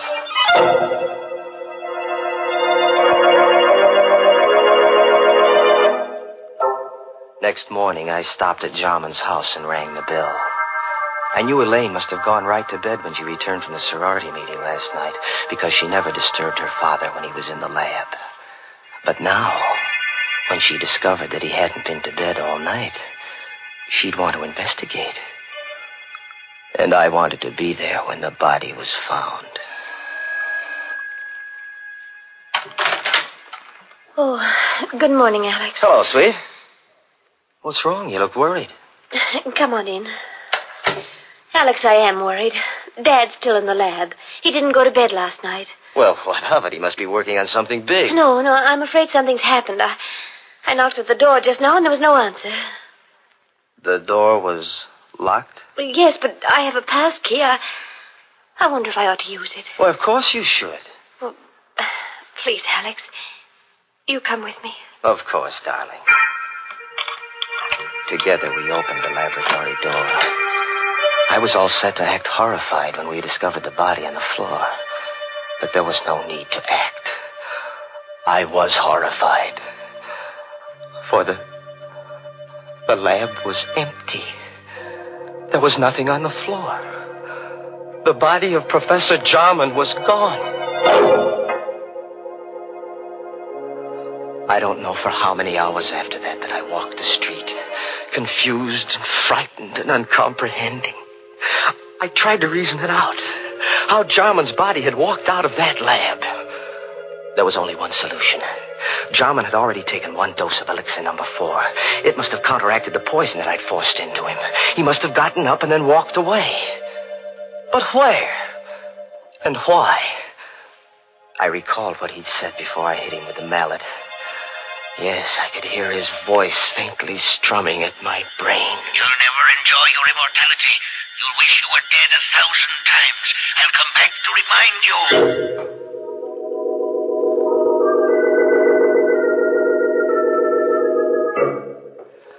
The next day, I went to Elaine's house, and I saw that she was taking her father's disappearance pretty hard. Oh, Alex, I don't know what to make of it. Do you think that Dad... that he's... Now, take it easy, baby. Maybe he's just suffering from amnesia. Maybe he just walked out of the house. He might turn up tomorrow. I have a terrible feeling, Alex, that he's dead. What makes you think so? Oh, I don't know. Now, please, Elaine. That won't do you any good. Oh, but it's the uncertainty. If I only knew for sure. Alex, do you believe in mediums?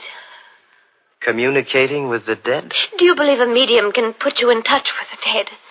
Oh, is that what you're thinking of, darling? Going to a medium? But don't you see, Alex, if Dad is dead, maybe...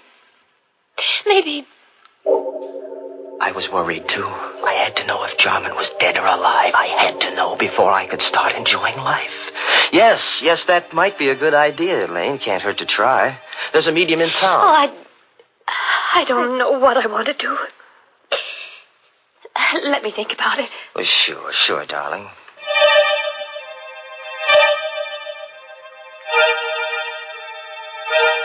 In the days that followed, I began to doubt whether I really was immortal. Was elixir number 4 really the elixir of life? Was I really going to live forever? If there was only some way to prove it. Then I remembered what Jarman had said, that the elixir caused a change of blood type. Well, that'd be easy enough to check. Elaine was taking a medical course, so I asked her to test my blood on the pretext that I thought I had anemia. It won't hurt, Alex. Just the needle. Ouch. There, now I've got all the blood I need. Just sit here a minute while I make the test. Well, does it take long? Only a minute. Alex. She was excited. There was something different about my blood then. Alex. Alex, come here quick. What? Look. Oh, look, Alex. I can't be mistaken. Your blood. It's a new type. Elaine couldn't get over the discovery that my blood was a new type. I'd asked her not to tell anyone about my new blood type, but I knew she wouldn't be able to keep the secret for long. And once it got out, people might begin to suspect what I already knew for sure, that I was immortal. Oh, I couldn't afford to have that known, because then everybody in the world would be envious of me. They'd hate me, too, because they'd know I could go on living long after they were dead. Oh, no. No, it had to be a secret forever. No one in the whole world must know, except myself.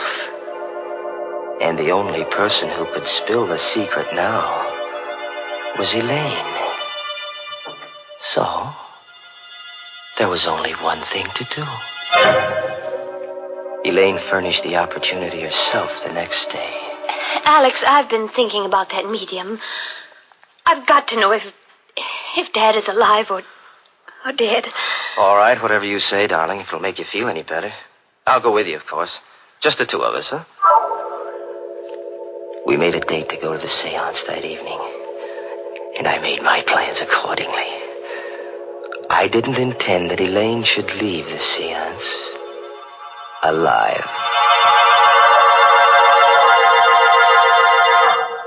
We arrived at the medium's house promptly at 9 o'clock. The medium asked Elaine and me to sit close to each other. And then she put out the lights. Alex. It's all right, sweet. I'm right here. I'm right next to you. I'm frightened. Now, there's nothing to be frightened about, darling. I'm right here with you. But it's so dark. I can't see anything. I don't hear anything. Where's the medium? She's still here. She's right across the table. She's gone into her trance. Do you think she'll contact Dad's spirit? I don't know, darling. Wait and see. I timed myself carefully, waiting for the moment when the medium should be well into her trance. Then I took out of my pocket the hypodermic syringe.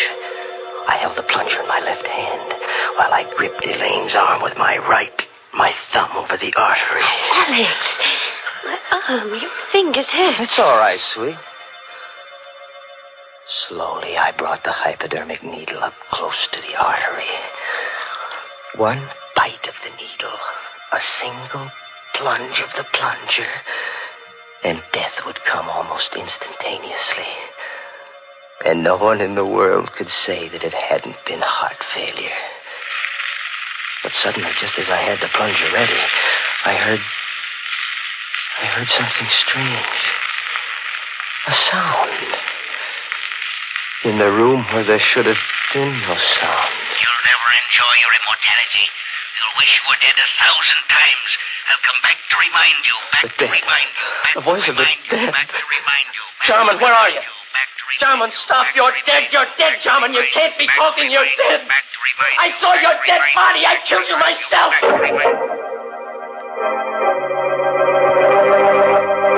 Suddenly, the lights flashed up. The room was full of police. Arrest him, officer. He killed my father. You heard his confession. That voice. That was Dad's voice, Alex. A recording. What? A recording? That's why he always talked to himself in the lab. He had a wire recording machine.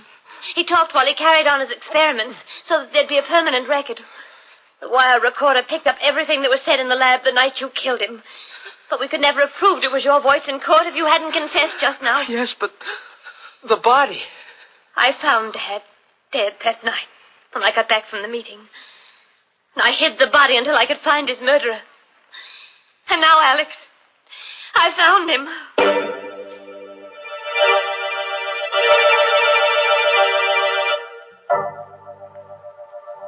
All through the trial, Elaine sat and watched me.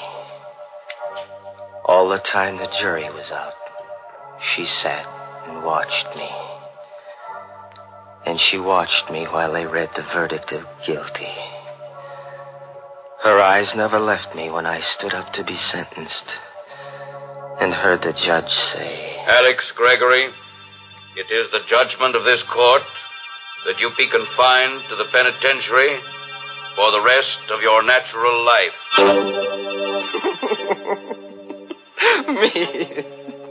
Me of all people. Me sentenced to imprisonment for life. Me in whose veins runs the precious elixir number 4. Imprisonment for the rest of my natural life, which means forever.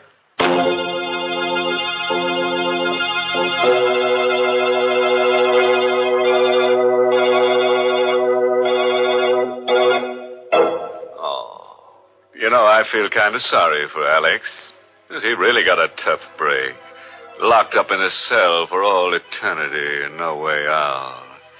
Yes, looks like they'll have to build a new jail around him every 1,000 years or so. Of course, there's one way out for him. He could let his beard grow for a couple of centuries, and when it gets long enough, he could hang himself. Imagine such a thing, Mr. Host. Yes, it would be sort of breathtaking, wouldn't it, Mary? Poor Alex. He probably had many good impulses in his lifetime. As the trouble is, he didn't follow them. Well, Mr. Host, I'm afraid that's something we all do every now and then. For instance, perhaps some of you Inner Sanctum fans have promised yourselves the pleasure of trying Lipton tea, but somehow just haven't gotten around to it. Or maybe you've just forgotten it when you're writing out your grocery list. Well, this time, make sure. Add Lipton tea to your grocery list right now. For until you do try it, you're missing a real treat.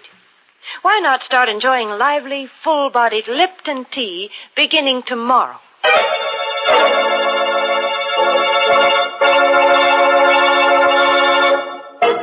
And now, friends, before I say goodnight, here's a pleasant bit of philosophy.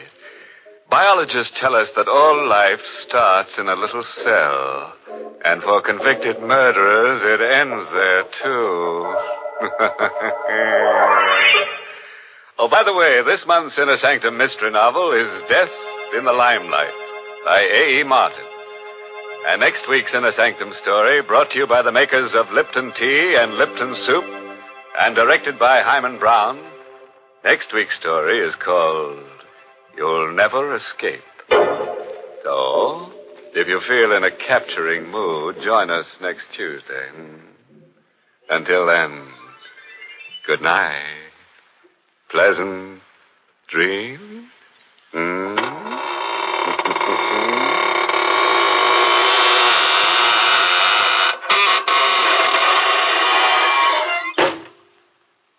Friends, you want to know how to make an ordinary meal into a feast? Start it right. Start it bright with tempting, heartwarming Lipton's noodle soup. Lipton's noodle soup is ready to serve in a jiffy, and what a treat it is. Lots of tender, golden noodles and a world of real chickeny flavor that makes it taste homemade.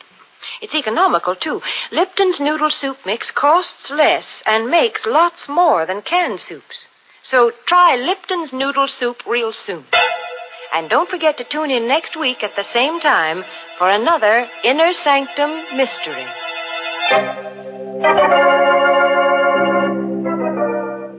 This is CBS, the Columbia Broadcasting System.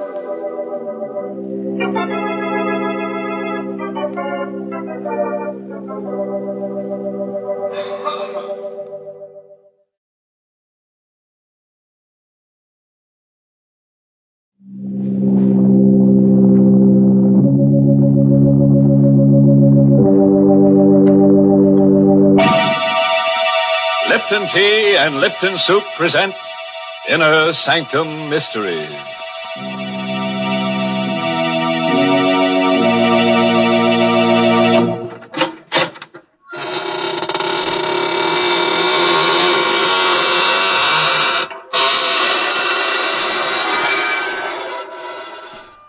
Good evening, gentle friends of the Inner Sanctum.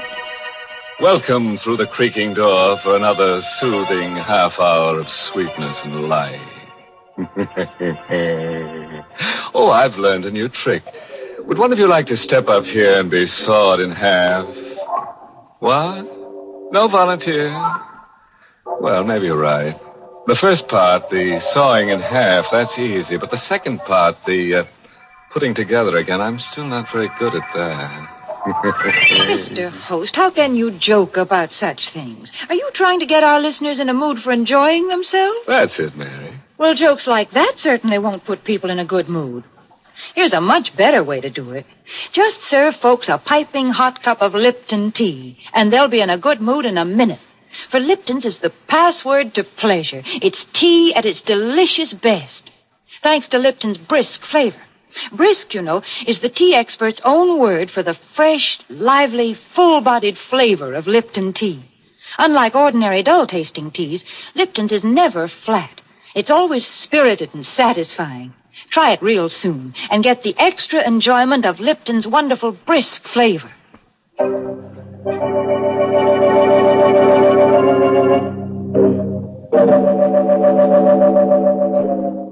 What does a man think of when there's murder in the air? The close presence of death. Does it have matter and substance? Does it generate unseen light waves that touch a man's subconscious? Or unheard sound waves that speak to him when he sleeps? Well, let's listen to I Walk in the Night, written by Emil Tepperman, with Larry Haynes in the role of Peter Lang to tell you this story himself.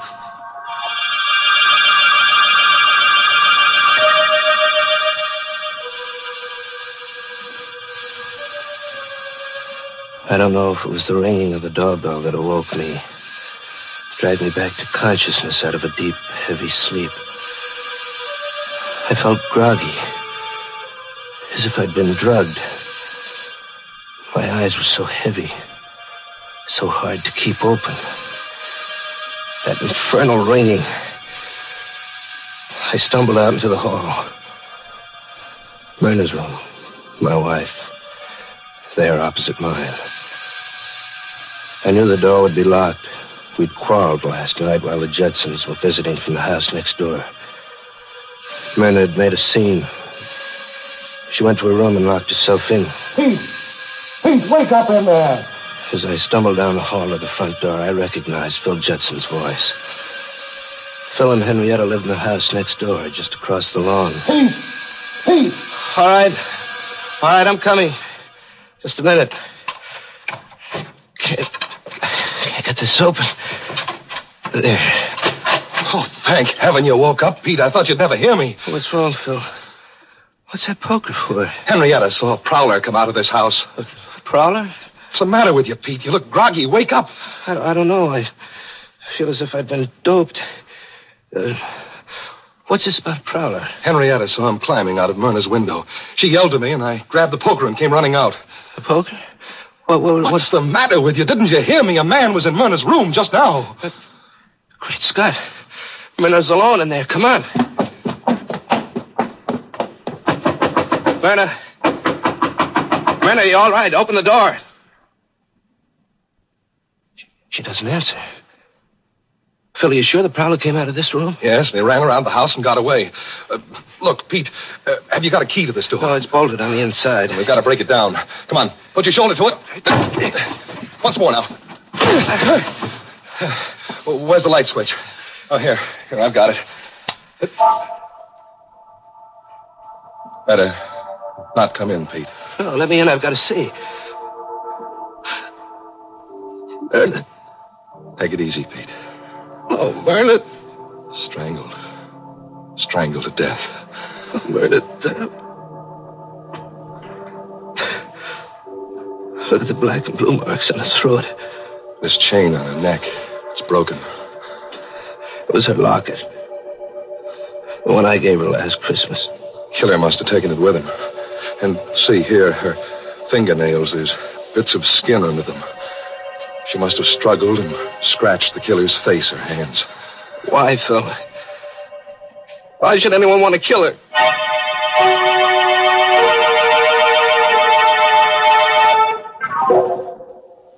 Then began the long torture of the investigation. Detectives swarming over the house.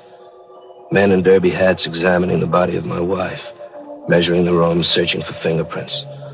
And finally, more men who came and carried her away forever.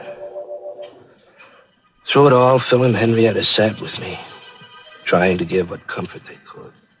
Oh, Peter, dear, please talk to us. I can't stand seeing you sit there with your head in your hands. It won't bring Myrna back to life. Henrietta's right, Pete. You've got to get a hold of yourself. I know, but I can't stop thinking about it. Those marks on her throat, the torn chain, the locket gone. Look here, Pete, there's something we have to talk about. Now, get that dazed look off your face and listen to me for a minute. Yes, Phil. There's a police inspector in Myrna's room right now. O'Brien is his name. He'll be coming in soon to question you. Now, you'd better not tell him about the quarrel you had with Myrna last night. I don't get you. It would look bad for you. For me? Oh, what do you mean? Phil, you don't think that I... Suddenly I caught my breath. My right hand in my bathrobe pocket had touched something cold. Phil and Henrietta both stared at me. Peter, what's wrong? Phil, look what I found in my pocket. What is it? Look. A locket? It's Myrna's locket. The one that was torn from her throat. Phil, how could this get in my pocket? Here, give me that, quick. But, Phil... Give it to me. Yes, it's Myrna's locket, all right. You recognize it, Henrietta? Yes. What are you going to do with it, Phil? Get rid of it, quick. Out this open window. Now, if the police find it out there, they'll think the killer dropped it. But, Phil, it was in my pocket. What are you looking at, Phil? Your hand, Pete. What? Your left hand. I looked down at my left hand. There on my wrist were 3 long gashes where the skin had been scraped. As if by the fingernails of a woman fighting for her life. Phil, do you think I could have killed her? Nonsense. I don't believe it. You could never do a thing like that, Pete. Couldn't I? How can you be sure? How can I be sure? Peter, please, don't talk like that. You're making yourself out some terrible monster, but you aren't. Phil and I know you can't be like that. I don't know.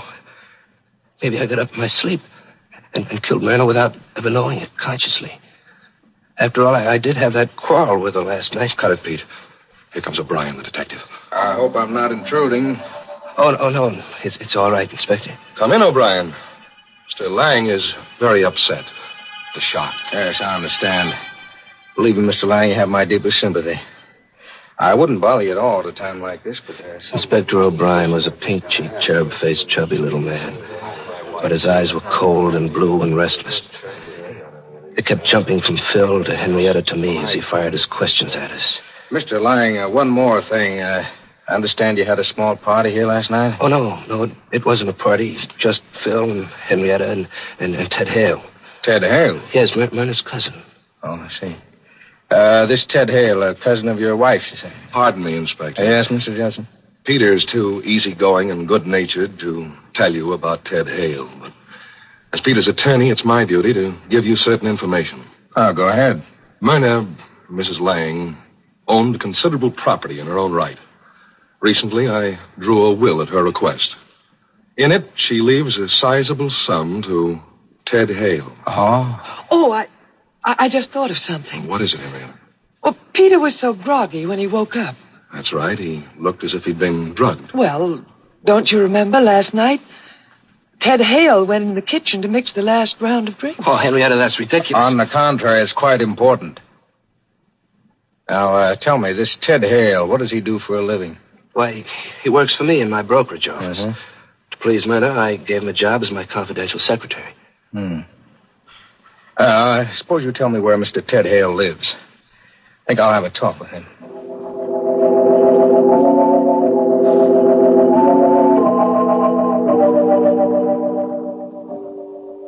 Now, All you have to do, Pete, is sit tight.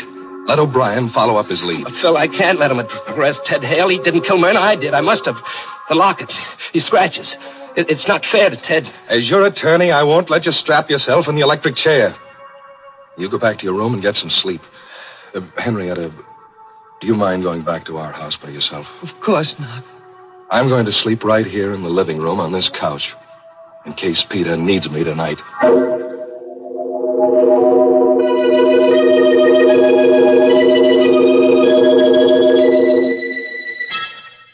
On my bed in the dark, I kept seeing 1,000 pictures. Myrna, her face mottled with strangulation. Phil, always so sure of himself.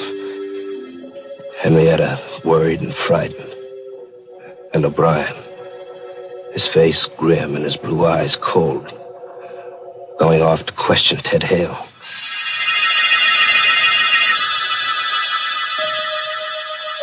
I must have been close to dozing off when I heard the doorbell faintly, as if in a dream. I tossed about in bed for a moment or two. And then I heard the voices in the living room. Phil's, cold and harsh. And someone else's, loud and angry and frightened. I got out of bed and opened the door. I went down the hall to the living room. I had to know who was in there arguing with Phil.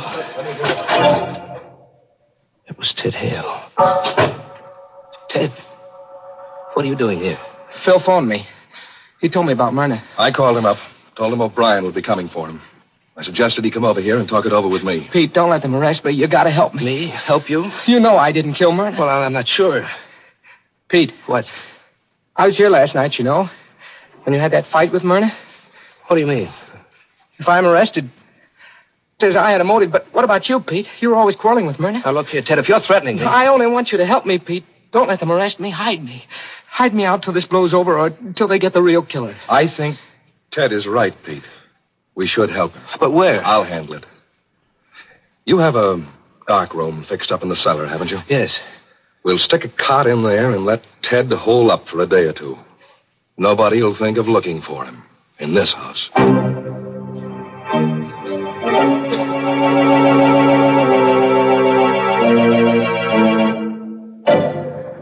Poor Peter. Seems to be in a daze half the time.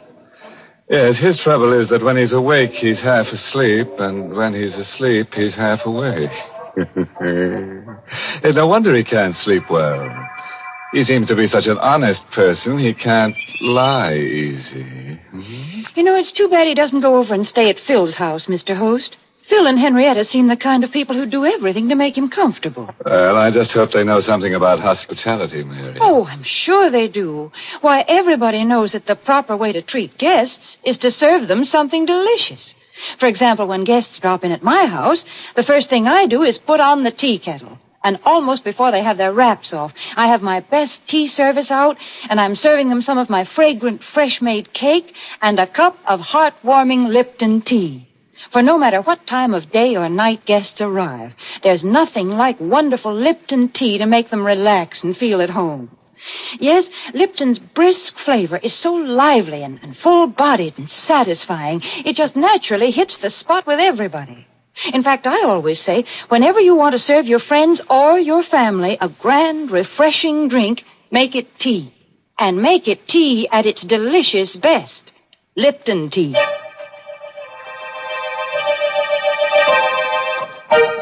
Now, let's get back to our sleepwalker.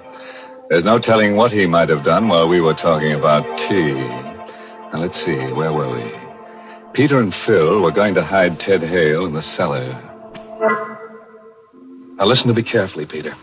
If Ted Hale is arrested and talks, O'Brien will learn about the quarrel you had with Myrna last night.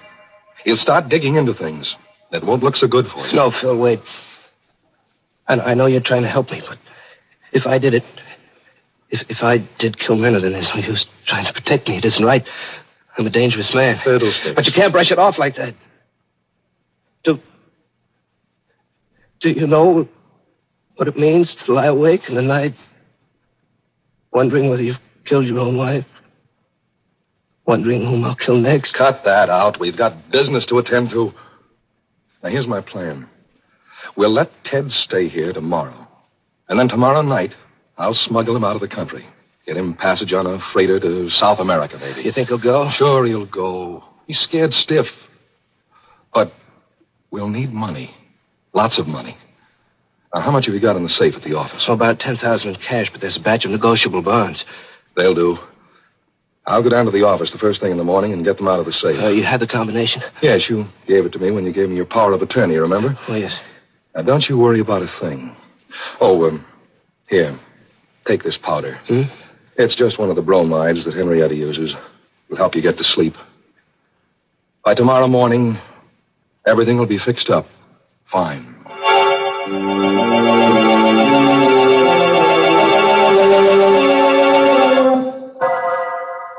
It was almost dawn when Phil left. And it must have been hours later, close to noontime, when I felt myself being roughly shaken out of a heavy, troubled sleep. Pete, wake up. What? Hey, wake up. Come on, snap out of it. Oh, Phil. Gosh, I feel groggy. What was in that powder you gave me? Never mind the powder. Get your eyes open. Got something to tell you. Phil, what's wrong? What happened? Listen to me carefully, Pete. I went down to the office before business hours this morning and opened the safe to get the money out. Yes? The safe is empty. Empty? The securities are gone. Well, it can't be. Who else had the combination besides you and me? Only Ted Hale. Oh? Do you think that... I'll bet you $1 to a donut he's gone. Come on, let's check.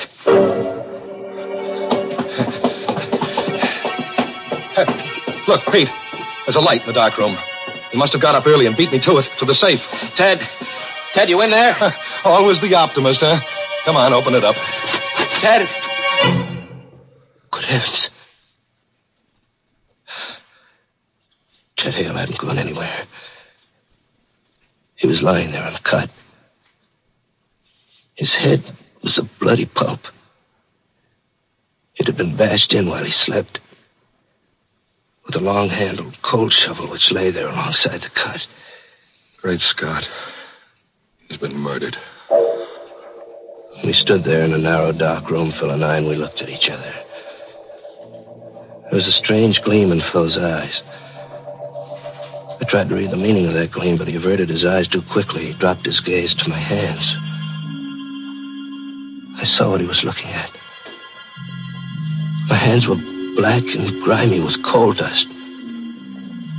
And on the grimy, coal-blackened handle of the shovel, there was a fresh set of fingerprints. Phil, did I kill him? Did I kill him in my sleep? The same as Myrna? Phil, I can't stand it being a murderer. I'm going to give myself up. You'll do nothing of the kind. If you did it, Pete, you're not responsible. But you do think I did it? And Myrna, too? I don't know. I don't know what to say. Just think, Phil. Maybe tonight I might kill you. Or Henrietta. There's no telling what I might do. Rubbish. No, Phil. It's hard to believe, but there's the proof. I'm a murderer. I'm dangerous. There's only one thing to do. I won't let you do it. What else is left? Come on. I'm going to help you hide Ted's body.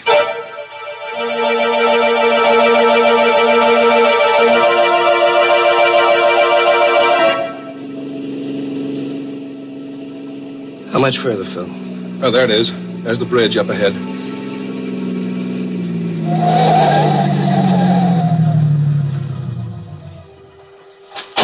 Okay. Here, help me with it. We had the body of Ted Hale in a sack with a pair of 100-pound dumbbells to weight it down.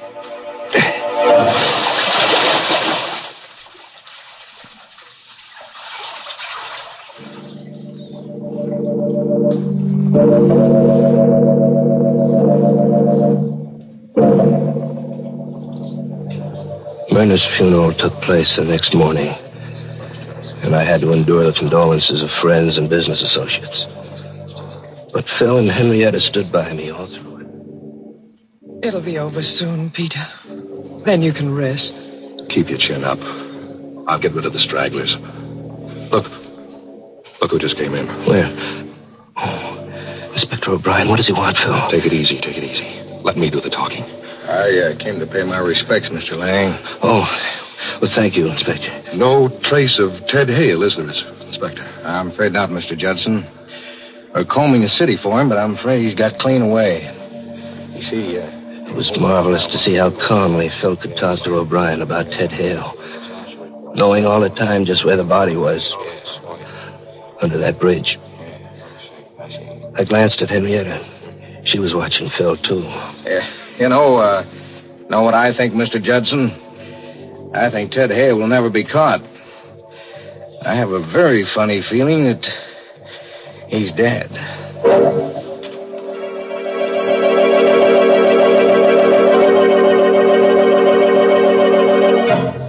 Later that afternoon, I took a taxi cab, and I went down to police headquarters and asked to see Inspector O'Brien. Glad to see you, Mr. Lang. You're looking a little better this afternoon. I feel better, Inspector. I feel better because I've come to an important decision. Oh, yeah? Inspector, I've decided to tell you something that'll startle you. That's pretty hard to startle an old hand in my business. Go ahead, I'm listening. All right. Inspector, Ted Hale didn't kill Myrna. I killed her. That is, I think I killed her. You think you killed her, don't you know? It sounds crazy, doesn't it? But I assure you, I'm perfectly safe. Just a second now. You either killed her or you didn't kill her. If you kill somebody, you know it. No, not in this case, Inspector. You see, I think I did it in my sleep. Both times. Myrna and Ted Hale, too. Hold on now. I'll get someone to take notes. I suppose you start from the beginning. I told him the whole story. How Phil had awakened me. And we found Myrna strangled. The groggy, drugged feeling I'd had. How Ted Hale had tried to blackmail me. And how Phil had awakened me once more, and we'd gone down to the cellar and found Ted with his head bashed in. I talked for a solid hour. I'm glad you came to see me, Mr. Lang. Glad you've told me all this. You must have had a hard time reaching the decision to come here. Yes. Yes, it was hard, Inspector. Mm-hmm. Phil wanted me to go away. It would have been so easy to go away and let him take care of things. But I'd never be able to sleep for fear I'd kill someone else. Well, you needn't worry, Mr. Lang. There won't be any more killings. Not if I'm safely in jail. You're not going to jail. You're going home. What? In those notes the stenographer has taken, Mr. Lang, I have almost enough material to convict the real murder. I need just one more thing. Now, you go home and wait. Don't worry. You mean I didn't kill Myrna and Ted? Now, you just go along home and take it easy.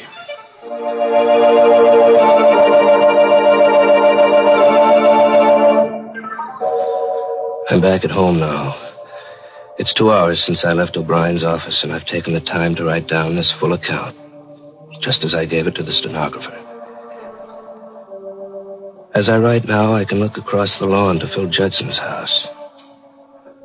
5 minutes ago, I saw Inspector O'Brien and 2 detectives go in there. The front door is opening now. I can see them coming out.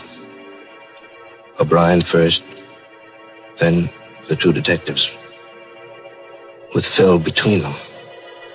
They've got handcuffs on Phil. And here comes Henrietta. She's running across the lawn, coming here. Peter! Coming, Henrietta. Peter, they've taken Phil away. Yes, I saw it off from the window. Oh, darling. Everything went right. Exactly as we planned it. Oh, baby. Hold me tight, Peter. Tight. We can be together now. Forever and ever. I'd have killed a dozen Myrnas for you, baby. I know. And you were clever, Peter. So clever. And the hardest part was getting Phil to cooperate. But I knew he'd do anything for a friend. What a fool he is. He stepped right in and took over. You should have seen O'Brien when I told him the story. I could tell exactly what he was thinking. Here's a poor innocent sap whose best friend is framing him, giving him drugs, and then making him think he commits murders in his sleep. Oh, Peter. As soon as he's convicted, I'll be free, and we can go away together. All right. Huh? But you'll have to cancel that trip. Both of you. O'Brien. You heard what we said? Sure did, every word.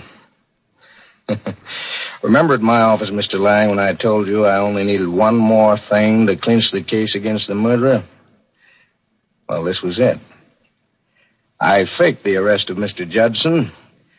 Then I sneaked back to see what you'd do about it. You did plenty.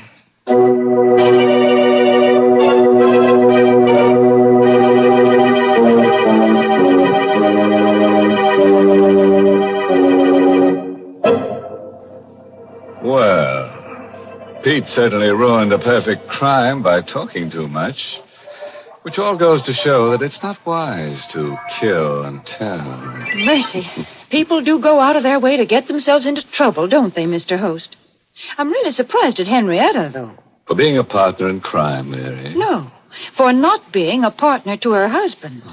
Most women, take great pride in looking out for their husband's happiness. Mm-hmm. You mean like mending the bullet holes in their shirts? Oh, Mr. Host, there are lots of better ways than that to keep a husband happy.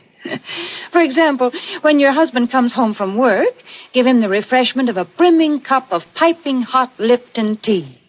Lipton tea makes a wonderfully pleasing drink at mealtime or any time, because Lipton's is such a grand tea, so deliciously different, more flavorful and full-bodied.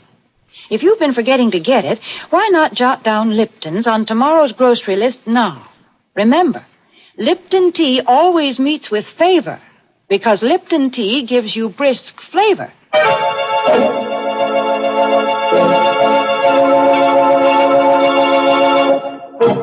And now, friends, a parting word of advice.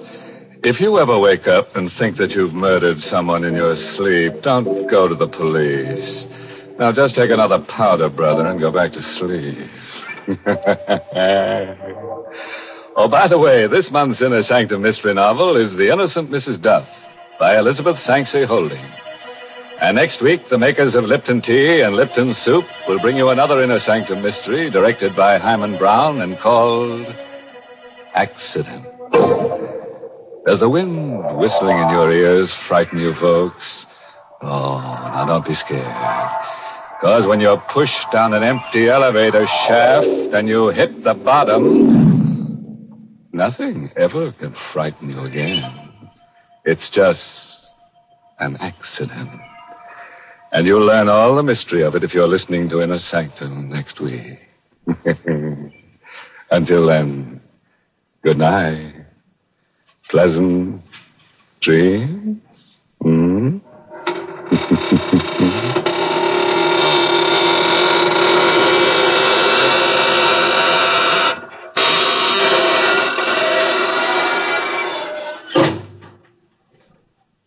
For a wonderful soup, be sure to try Lipton's Noodle Soup.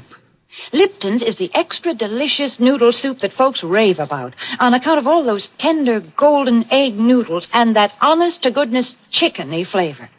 Tastes like homemade soup that you'd spend hours in making, yet Lipton's is ready in a jiffy. Lipton's noodle soup mix costs less and makes lots more than ordinary canned soups. So get some Lipton's Noodle Soup tomorrow. And tune in next week for another Inner Sanctum Mystery. This is CBS, the Columbia Broadcasting System.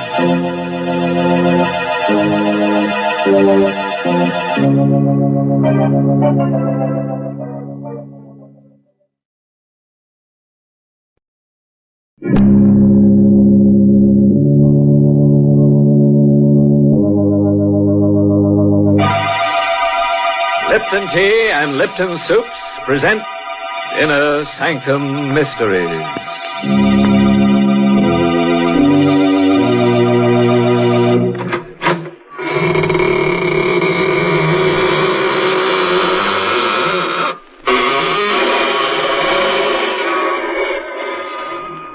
Good evening, friends of the Inner Sanctum. All waiting to go through the squeaking door. What a long line. But everybody's here tonight. The line reaches right to the edge of the grave. Been waiting long. What? 7 days and 7 nights? Dear, you should have knocked. I can always slip the latch string out and you could hang around properly. Why, Mr. Host, people don't need a latch string to do that. Didn't you know that all our listeners hang on your every word? Oh, yes, Mary. There's no better place than in a sanctum for people to get the news. Or the news. As a matter of fact, we have some good news for our listeners right now. Folks, there's a new delight waiting for you when you try Lipton tea. Many of you may have been drinking tea for years, but until you taste Lipton's, you just don't know the full pleasure of tea at its delicious best. Lipton, you see, has brisk flavor. In fact, brisk is the very word the tea experts themselves use to describe Lipton's spirited, full-bodied flavor. Unlike ordinary dull-tasting teas, Lipton's is never flat, but always hearty, satisfying. Lipton tea gives you more contentment in every cup. So do try it soon. It's tea at its tastiest. Lipton tea, with that grand, brisk flavor.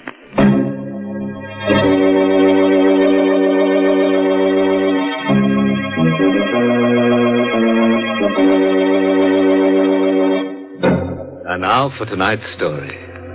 It's an original radio play written especially for the Inner Sanctum by Hank Warner, called Strands of Death, and starring Santos Ortega in the role of Henry. Do you love your wife?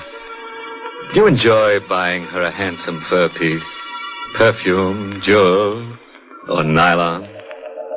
Do you wonder secretly what you would do if the finery you bought her was used by her to win another man so that she could leave you? Oh, you can't answer, can you? Well, this is the story of one man who can. Meek, mild Henry Turner. I should have known at once. That morning in the office, when Judson was reading the newspaper aloud, that something was wrong. The unidentified body of a young woman strangled with a brand new pair of nylons was found last night. Unidentified? Yeah. In the hallway of a rooming house at 72 Beach Street. Unidentified? Near the body, which was fully clothed, police found a handbag containing a sales slip from the Silvertone Hosiery Company. Incredible. Police are at a loss to Helen always carried identification, charge account, keys. Much less to discover. And a second pair of nylon. But if it wasn't Helen... No. Of course it was Helen. Well, that's a pretty piece of news, eh, Turner? By the way, you bought some nylons for your wife the other day, didn't you? So what's the matter? You sick? Was I sick? Johnson wanted to know. Wonder what his face would have looked like. Had I told him right there that the police were wrong, that the body could be identified, and it was Helen, my wife. I went to the police. The body was at the morgue. This way, sir. Here it is. Steady. No.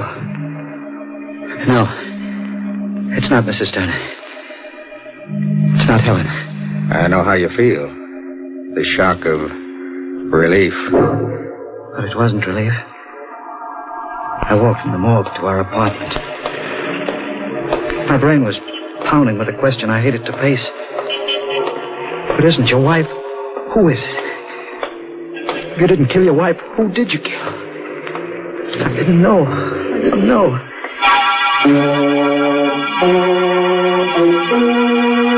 I got to the apartment. Weary, exhausted. Questions unanswered. My foot kicked a telegram that had been slipped under the door. I tore it open. It was from my wife. From Helen. The telegram was like a hand tearing the black curtain from my mind's eye. Could at last recall what had happened. What I had done. Why I had killed a strange woman, thinking it was Helen. It swirled across my brain like a crazy picture. The night I came home after a hard day. Hello, baby. Hello. Gosh, I'm tired. Anything special for dinner? Could stand a good meal right now. What do you expect me to do? Slave over a hot stove for you? Helen, please. I'm sorry. I'll enjoy whatever you've got. Maybe you will. But I'm sick of potato salad and cold cuts. Oh, well. That's all you ever say, oh, well. Look, darling, I'm tired. Let's not argue. Please. After all, things could be worse. You get your permanents, new dresses all the time, shoes, hats. Why, you're the best dressed woman in the crowd. I suppose you'd like me to wear rags. Ah, that's where you're wrong, baby. You're a good looker and you need pretty clothes. And you can have all my money combined. Happy? Let's have a kiss, huh? Oh, I guess you're good to me, Henry. Let's eat. What I was really upset about, I suppose, is that I haven't got a single pair of nylons to wear with a new dress I got today. New dress? Lovely, you like it. Black. I planned on wearing it tonight. It would look lovely with real sheer nylons. Tonight? Oh, I didn't tell you. Girls are having a bridge over at Margie's. I won't stay long. Do you mind, Henry? I'm not very hungry. I'll slip into the dress if you don't mind. Go right ahead. Potato salad's very good tonight. My compliments, Mr. Schmidt, darling. Say, that is stunning. Like it? And how? Yeah, you certainly should be wearing nylons with that dress. Yes, sirree. Oh, well. Oh, would you mind, darling? I bought a carton of cigarettes in my briefcase in the hall, please. Oh, yeah, I better take a pack with me. Henry! Nylon! Oh, you beast, teasing me like this. Oh, they're lovely. Think nothing of it. Anytime you want nylons, just call on me. When? Where? Did you have much trouble? Ma'am, did you say trouble? Nothing at all. I just stood in line for 3 hours at the Silvertone shop. Of course, it rained for about 2 hours. But after all, nylon. Henry, you're wonderful. Oh, I'm crazy about them. I'll put them right on. Oh, Marge and the girls will eat their hearts out. If you'll permit my saying so, ma'am. You sure have a pretty pair of legs. Don't be late, will you? Darling, I'll be back as soon as I can. Bye.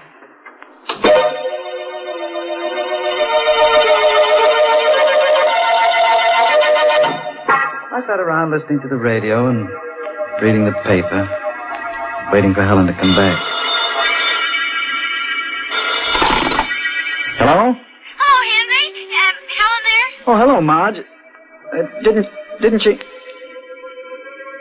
Oh, she went out about 2 hours ago. Why? Oh, just thought I'd tell her Silvertone's got some nylons. I'll tell her. How's your bridge party? Bridge party? Oh, that's tomorrow night. Be sure and remind her, please. I will, Marge. All right. Good night.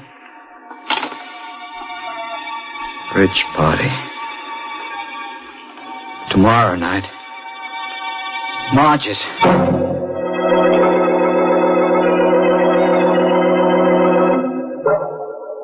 I tried to sleep. I couldn't. I rolled around from side to side, thinking, wondering. It was no use. I got out of bed. I paced the floor. I didn't dare call Dottie's. Oh. Hello, darling. Helen, where are you? Lake Placid. Surprise. Billy chartered a plane, just like that. Took Dottie and her husband and me. When do you expect to get home? Oh, in a couple of days. Billy wants to take in some skiing. Oh? Hello, Henry? Henry, don't you hear me? Must have hung up on me, Billy.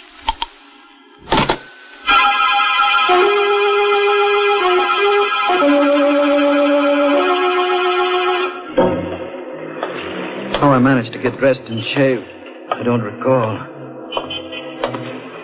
I don't know how long I walked the streets. My briefcase was in my hand. I must have plodded from one account to another because my sales book shows that I took orders for some of my firm's new carpeting that day. These things I don't recall at all. But the line. The nylon line. Strange that I shouldn't remember getting on it. All I know is that suddenly I found myself part of it. How long I'd been on line, I don't recall. I told myself I had no business being on this line. I should have been out getting orders. But I felt chained to the line, waiting for the store to open. Finally, the line started moving. I asked for the same size and shade I bought for Helen. Then I saw her, leaving the store. I walked after her. Helen! Yes. Oh, I thought you were... Helen? Yes. I hope you'll excuse me. Did you get some nylon? Yes. Sometimes I wonder whether it's worth the trouble just for one pair. So exhausting. I could stand a cocktail. Why are you looking at me like that? Where shall we have it, Helen? There you go again, Helen. You sure have Helen on your mind. Call me Louise.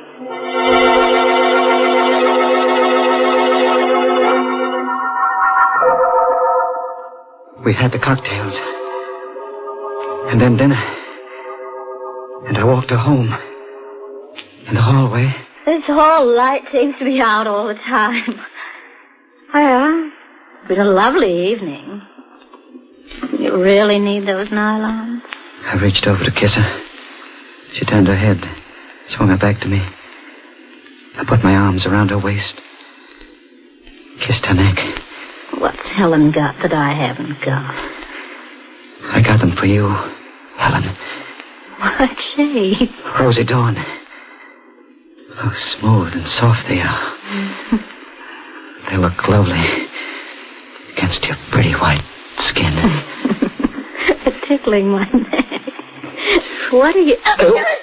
Look lovely around your pretty white throat. I got them for you, Helen. Just for you. Goodbye, Helen.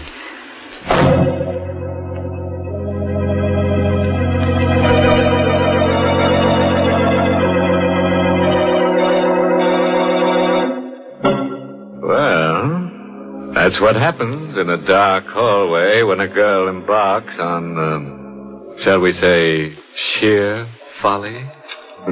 Oh, Mr. Host, to think there probably were people who would have helped Louise just inside that doorway. But they couldn't hear her, Mary. Nylon stockings aren't like chains. They don't rattle when they're wrapped round someone's throat.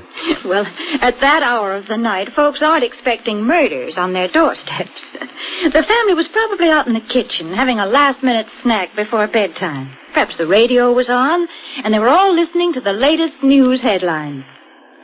Meanwhile, Mother would be fixing up a plate of sandwiches and brewing up a pot of Lipton tea. For Lipton tea would surely be part of the picture. Served with a late evening snack, it gives a happy ending to the day. And because it's so relaxing and enjoyable, a piping hot cup of Lipton's adds extra delight to any meal.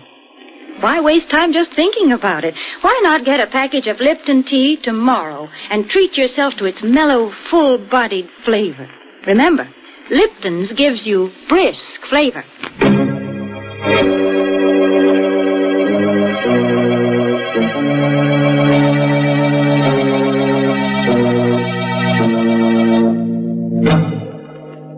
Wonder whether Henry's realized his sheer recklessness.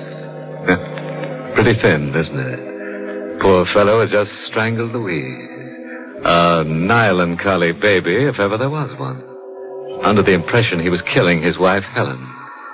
Let's see what else he has to say about the telegram he just got from his dear, dear wife. The telegram I held in my shaking hands convinced me of the horrible truth. It wasn't Helen I had murdered.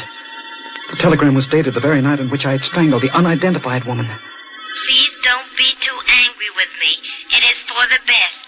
I've decided to marry Billy as soon as we can get divorced.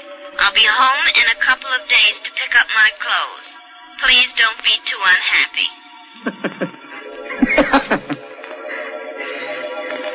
Please don't be too unhappy. I wasn't. I was beyond that. I would never be unhappy again. Or happy. I felt only one desire. Kill Helen.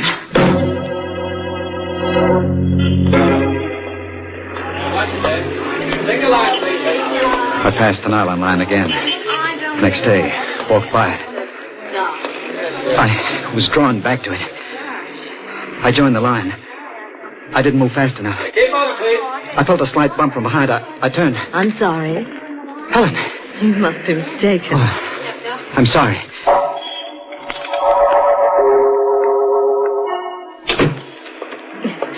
We got in just in time. They're closing. Sold out. Wish my husband would stand in line. Oh, dear, it's starting to rain. Can I drop you off? My car's around the corner.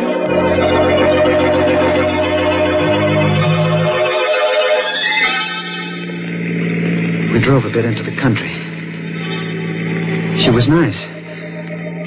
Just bored. We pulled into a side road. He's out of town so much. My arm was around her shoulder. She snuggled against me. The same heady perfume. Helen's perfume. My free hand reached for the bag with the nylons. Thanks, dear. They hung around her like a necklace. I pulled both ends and twisted.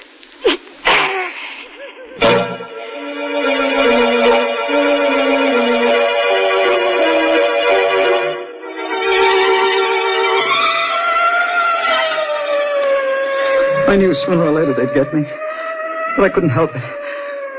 All I knew was that I had to kill Helen. I knew I would have to kill anyone who reminded me of Helen. Until Helen herself was home. Yes, Commissioner, we've got all the men out. Yes, I'm assigning Keating to it. I'll keep you informed. Goodbye. Keating. Yes, Inspector? Come in, please. Commissioner on you again? We've got to do something and do it fast. City's going crazy. It's only an idea, but it may work. You know the details. Both women wore the same size stockings, same shade. Both used the same perfume, same size clothes. Both pretty, same color hair. Eyes, yours. Want me to dye my hair? Right. Now, those nylons, both pairs and the extra pairs found on the women came from the Silvertone shop on Madison Avenue. What about a fur coat? Take your pick of the two with the property clerk. He may lay low for a while with a panic on. Yeah, we'll have to take our chances on that. But if this is the work of a madman, and it looks like it, he'll try it again. Now, drop everything. We'll arrange to have you hang around the counter. The shade is Rosy Dawn, size 9.5, 51 gauge. Well, there'd be more than one man asking for that. It's the vogue right now, you know. Yeah, we'll have to take our chances.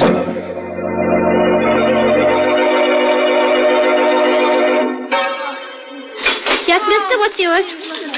Make up your mind, mister. There's lots of people waiting. Oh, I beg your pardon. I was just looking over there. I thought I recognized someone. Size and shade, please. Rosy Dawn, 9.5, 51 gauge.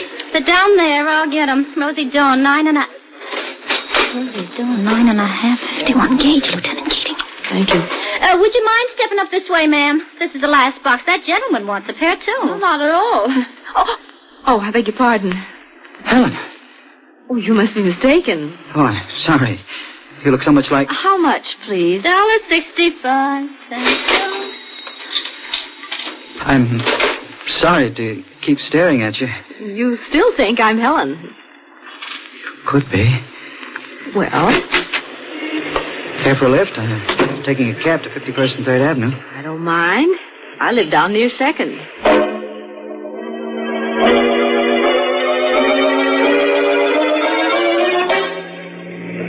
Stop, driver. I thought you said... Never mind. What are you looking at? That cab in front of the house. Woman getting out. My wife, Helen. Must be coming for her clothes. With those bags. Here you are, cabby. Keep the change. I'll just sit here until she goes in. So, hubby wanted to play while wifey was away. What's that? Oh, I'm sorry. I need these nylons now for my wife. Driver, take the lady down to 2nd Avenue. Then come back to me in about 15 minutes. What's the address, lady? I'll be getting out here, too, as soon as he goes into the building.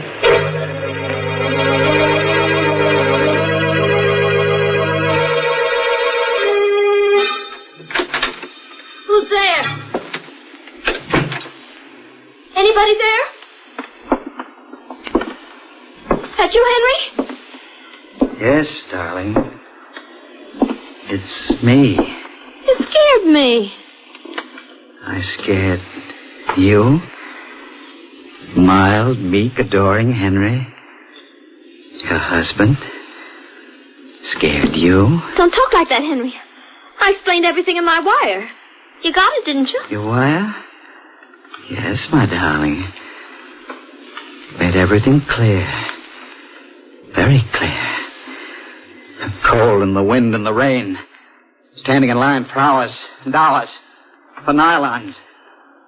My darling. Don't come near me. Stay away from me. Don't be alarmed, darling. I brought you some nylons. Look. Pretty? I really don't need them. I got plenty. You won't need any more after these. Stop it! You won't need any more nylons. I could hear her trying to revive Helen. It was no use. She'd come in too late. And she bent over me. Summoning what strength I had, I grabbed her leg, tripped her. As her head hit the wall, the gun dropped. I grabbed her. Better not. Get up. Sit in that chair. You're the nylon murderer, aren't you? Yes. You're a detective. Pretty smart. What are you going to do? Strange. I wanted to kill you. When I saw you in the store, Miss, Lieutenant Keating. Now that Helen is gone, I feel at peace. I don't want to kill anyone. I know how you feel, Henry. I loved her. You believe that, don't you? Sure. She was no good. Get up. What for? Get up, I said. I'll walk over to that closet. Go on. Open the door. Now turn around. Don't try anything or I'll have to shoot. Walk in. I'm sorry. So sorry, Miss Keating. Now, they can come and get you. Both of you.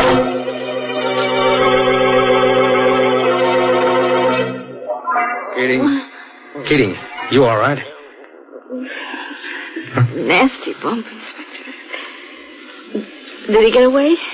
He was bleeding pretty badly. Now the blood leads into the bedroom. What? That crazy fool. He's hanged himself. With nylons. Crazy? I wonder. Cut him down, Brady. Well, too late, Inspector. There's a note on the floor. Let's see it. Miss Keating will understand. Do you, Lieutenant? Yes, Inspector. I do.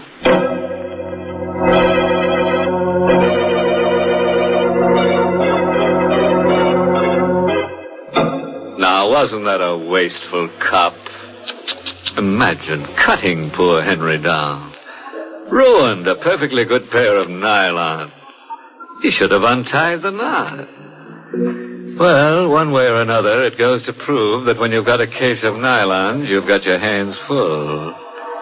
As for poor Henry, one way or another, he faces a long stretch. Well, there's one good thing about it, Mr. Host. With Henry dead, ladies can stand in nylon lines once again without being afraid. Yes, Mary, tomorrow is another and a happier day for the ladies. Oh, but it needn't be just for the ladies, Mr. Host. Tomorrow can be a red-letter day for their families, too. That is, if they remember to put Lipton tea on tomorrow's grocery order tonight. How about that, friend? Jot it down right now so you'll surely remember. It'll be doing yourself and your family a good turn, because you'll all love grand Lipton tea. Everybody does. Because Lipton's has such delightful, brisk flavor. Because it's so satisfying and zestful.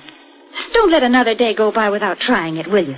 Tomorrow, be sure it's Lipton tea you ask for and Lipton's you get. Because Lipton tea has that wonderful, brisk flavor.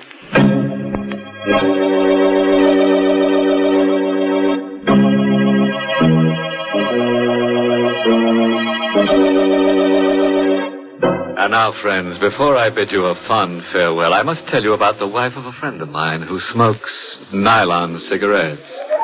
Yes, it burns her up. She has to roll her own, but she sure gets a run for her money. Oh, by the way, this month's Inner Sanctum mystery novel is The Lying Lady by Robert Finnegan. And next week, the makers of Lipton Tea and Lipton Soups bring you another Inner Sanctum story directed by Hyman Brown, starring Victor Moore, the famous Hollywood and Broadway star. It's called Murders in the Morgue. A scalp-raising, toe-tingling story about a little man and a big knife and girl. Lots of girls. But most of them will be no good to anybody because they end up dead. Until next week, then, and our special star, Victor Moore, good night. Pleasant dreams.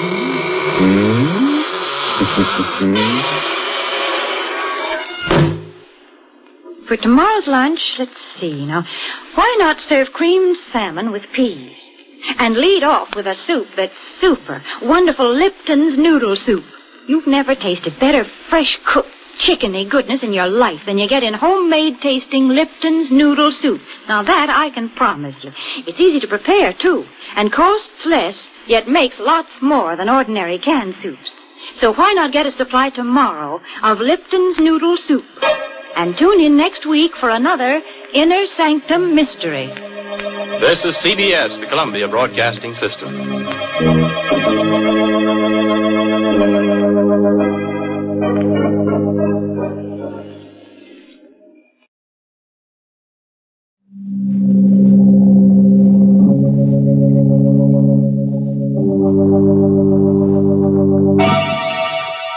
Lipton Tea and Lipton Soups present Inner Sanctum Mysteries.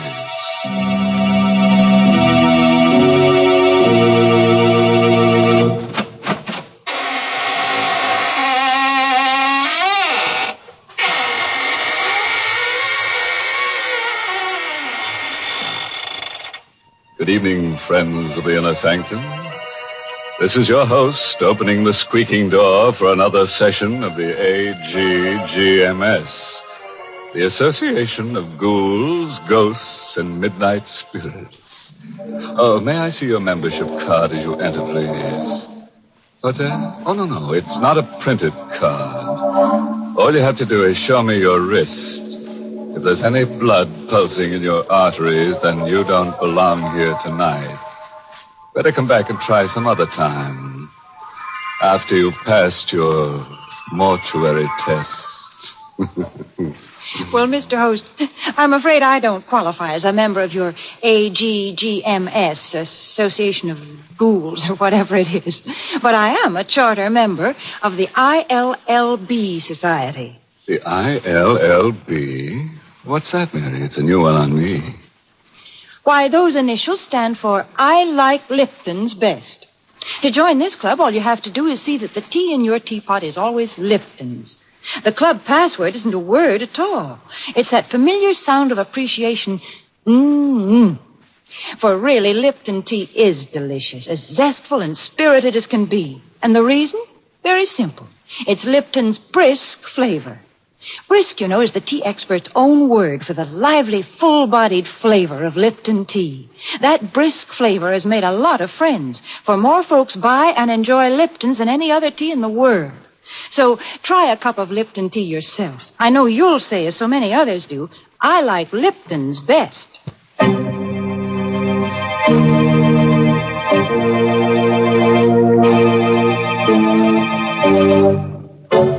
And now for tonight's Inner Sanctum mystery.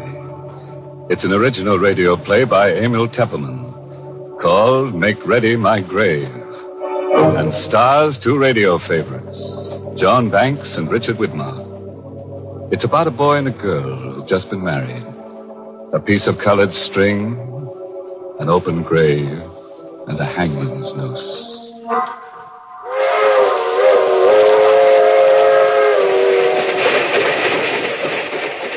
That train is the Southeast Limited. See it? Long, sleek, and powerful. Ticking off the miles and the humming rails. A masterpiece of 20th century mechanical perfection. Nothing about it to suggest lurking hate, or fear, or superstition, or death. But let's take a look into compartment A, car 17. John and Betty Loomis, just married, are going for their honeymoon to John's ancestral estate. John, I'm so happy. How soon do we get to Louisville? In about an hour, Betty. Just think, I married into one of the oldest families in the state. I hope you'll be very happy, darling. Oh, I will. You do love me, don't you, John? Of course I do, baby. I'll always love you. Always. No matter what happens. What do you mean, no matter what happens? What could happen? John, something's bothering you. No, it's nothing at all. You're hiding something. There's something you haven't told me. It's nothing, Betty. It's nothing to worry about. You don't want to tell me? No, not now. Maybe later. Why are you playing with that piece of yellow string? What?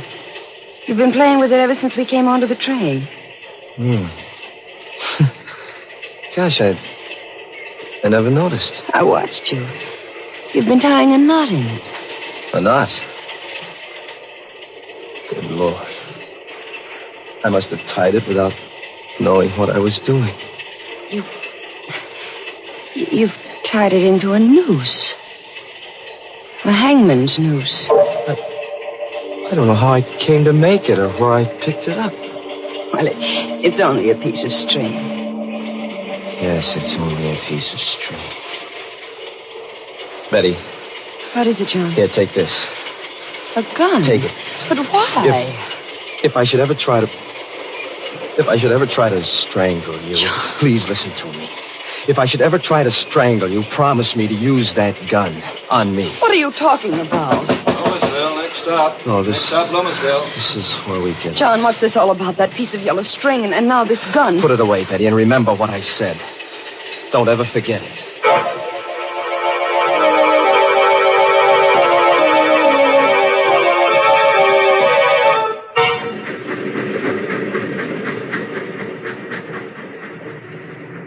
Why is it so dark here? This is just a way station. The train only stopped here to let us off. Otherwise, it goes right through. Oh? I thought Loomisville was a big town. Well, it used to be 100 years ago, but now there's only the Loomis estate. Well, are we far from the estate? About 2 miles. Old Herman Galt should be here to pick us up in the station wagon. Herman Galt? Mm-hmm. He's the handyman. There's been a Galt working for the Loomis family for the last 150 years. John, I don't like it here. Dark, and that wind. What the devil can Galt be? I wrote them what train we were taking. I'm ready, what? Mr. John. Oh, Galt, you frightened my wife. I'm sorry, ma'am, if I scared you. Oh, that's all right. It was just the way you spoke so suddenly out of the darkness. If you'll follow me, I've got the station wagon back here. John, he doesn't like me. Galt? No, that's just his way. He's very devoted to the family. Wait till you get to know him. I don't think I care to.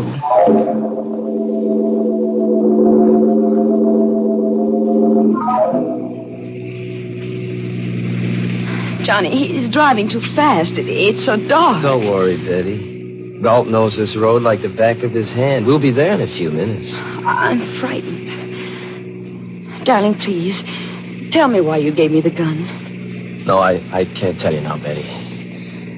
Maybe after you meet Uncle Everard. John, What? what's that in your hand? What? Oh, Another piece of string. A red one this time. what? I must have picked it up in here, off the seat. You've knotted it into another hangman's noose.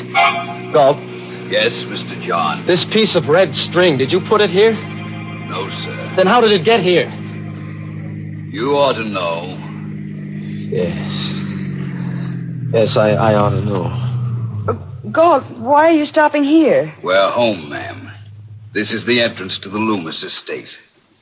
I've got to get out and open the gate. I'll be right back. Betty, I've got to get out, too. I've got to see for myself. See what, You John? stay here, Betty. But, Stay right where you are. Wait a minute, I'm coming Go back, too. Betty. Get back in the car. Mr. John is right, ma'am. You shouldn't go with him. Take care of her, Galt. I won't be long. Galt, where's he going? That is the Loomis family cemetery. Cemetery? What does he want to see in there in the middle of the night? He'll tell you himself, ma'am. In due time. No, I'm going to find out right now. Better not, ma'am. Better come John! back. John, wait for me. Betty, I told you to stay I'm in the going car. with you. I want to know what there is in that cemetery. Get back in that car. I'm your wife now. I have a right to know what this is all about. I'm going with you. All right, if that's the way you feel about it. But hold on to that gun I gave you. Keep it in your hand all the time. John, why? You'll find Why? out soon enough. This is the gate of the family cemetery. All the Loomises and their wives are buried here. It's so shadowy. White tombstones look like ghosts. Hold my hand, John. No. Just hold on to that gun. John, whose grave is this with the high tombstone? My great-grandfather's. Stuart Loomis. He founded the Loomis estate. This is my grandfather's grave. His wife. Here's my father. My mother. And that's all. That should be all. What do you mean? Come over here. This is what I came to see. This is what I've been afraid of. John, it's an open grave. Freshly dug. Yes, Betty. It was just dug tonight. But who is it for? Betty, darling. I'm afraid it's for you.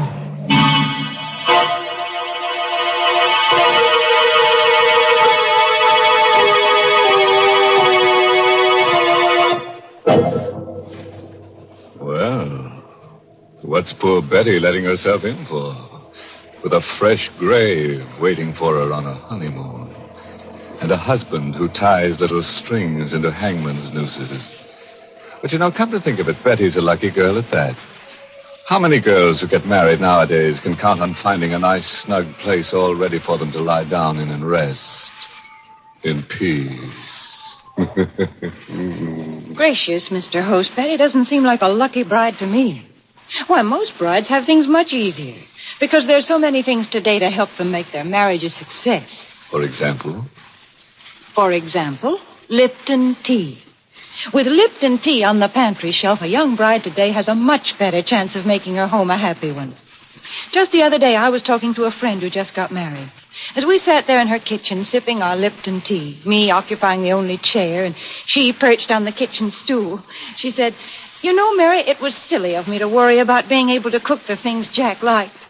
It's not nearly as difficult as I imagined. Take this Lipton tea here. It answers the whole beverage problem as far as Jack is concerned. He's happy as long as he has Liptons morning, noon, and night." Well, I told her I could understand that, because most husbands I know about are partial to Lipton tea. And it's because of the extra satisfaction that's in Lipton's wonderful brisk flavor. Satisfaction, did I say? You just try Lipton tea and see if that isn't an understatement. Try Lipton's tomorrow.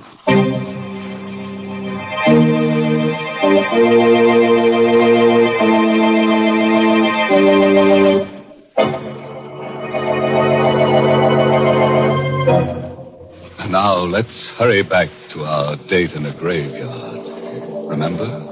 With poor Betty, whose husband has just told her he's afraid the freshly dug grave is for her. John, what do you mean? Who dug this grave for me? Who? If I told you, you'd think I was crazy. No, you've got to tell me. If I'm in danger, I have a right to know. Was it Galt? Your Uncle Everard? No, at least I don't think so. His wife, Christine. Betty, do you believe that a ghost could dig a grave? Ghost? Do you mean I'm in danger from a ghost? Oh, I told you you'd think I was crazy. John, why are you looking at me like that? I don't know. Betty, have you got that gun with you? No, I left it in the car. What good would a gun be against a ghost?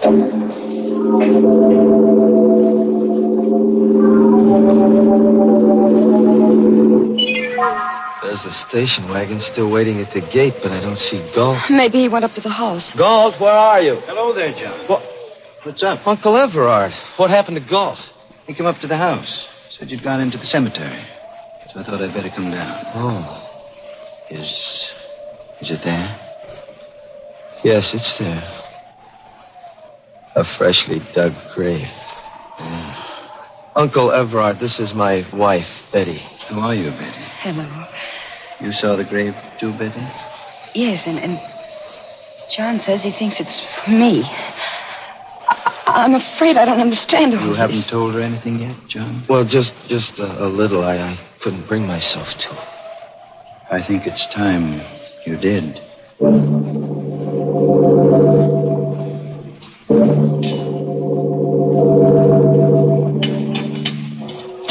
More tea, Betty? Thank you, Uncle Everard. I will have a little more. You, John? No, thanks. Too bad Christina's ill. She's upstairs in our room. But I hope she'll be better by tomorrow. You can see her then. Maybe. What do you mean? That grave out there. Maybe it'll be filled tomorrow. John, don't you think it's time you kept your promise to tell me what this is all about? You tell her, Uncle Everard. Well, Betty, there's a ghost in the Loomis family. That's it in a nutshell. Oh, I see. And it was a ghost who dug that grave. I know it sounds mad. But after 150 years, we Loomises have come to the conviction that it can't be anything but a ghost. 150 years?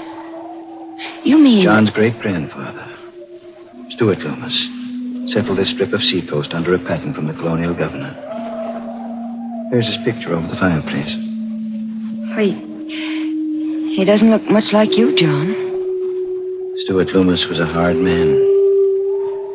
There was a French privateer in these waters who made a lot of trouble in those days. Gaston Leroux, who sailed the seas with his wife, Antoinette. But what has a French pirate and his wife to do with that grave? Stuart Loomis captured Leroux and his wife, and under the authority conferred upon him by the governor, had the power to hang them. You mean the woman, too? Yes. He hanged them both on a gibbet where our family cemetery now stands. Oh, how terrible. Before he died, Gaston Leroux laid a curse on the Loomis family. He swore that just as his wife was hanged, so would all the Loomis women die. He swore that he would come back and dig a grave for the wife of a Loomis in every generation, and furnish the noose by which a Loomis would strangle his own wife. But that's incredible. Short while afterward, a fresh grave was found beside the gibbet where Leroux had been hung. That night, Stuart Loomis's wife, John's great-grandmother, was found hanging by the neck from the eaves of this very house. And Stuart Loomis? I told you Stuart Loomis was a hard man and had made many enemies. There were many who hated him deeply and bitterly. He was arrested and tried for the murder of his wife, convicted and executed. Now you know the secret of the Loomis family. But, John, that still doesn't prove there's a ghost. No, that one incident doesn't prove it. But it happened again when the next Loomis married. John's grandfather. And to the next Loomis, John's father. Sometimes a year after he married, sometimes 5 years. But the curse never fails. It's happened in every generation? Yes. And now, John Loomis has brought a new wife home. There's a freshly dug grave waiting in the family cemetery.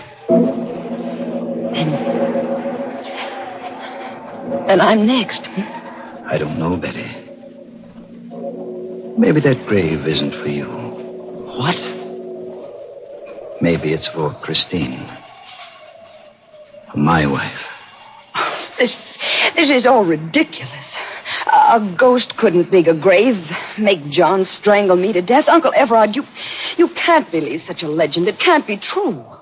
Maybe not, my dear. But the graves of the strangled Loomis women are out there to prove it.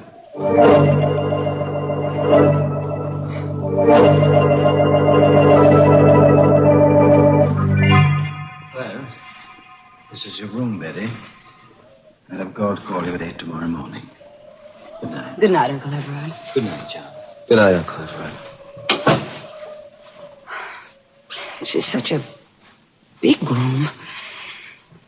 It's so gloomy. The whole house is like that. It lies gloomy and sullen under the Loomis curse. Oh, Betty, I love you so much. We'll beat the curse together. Let me go, darling. I want to change my clothes and wash.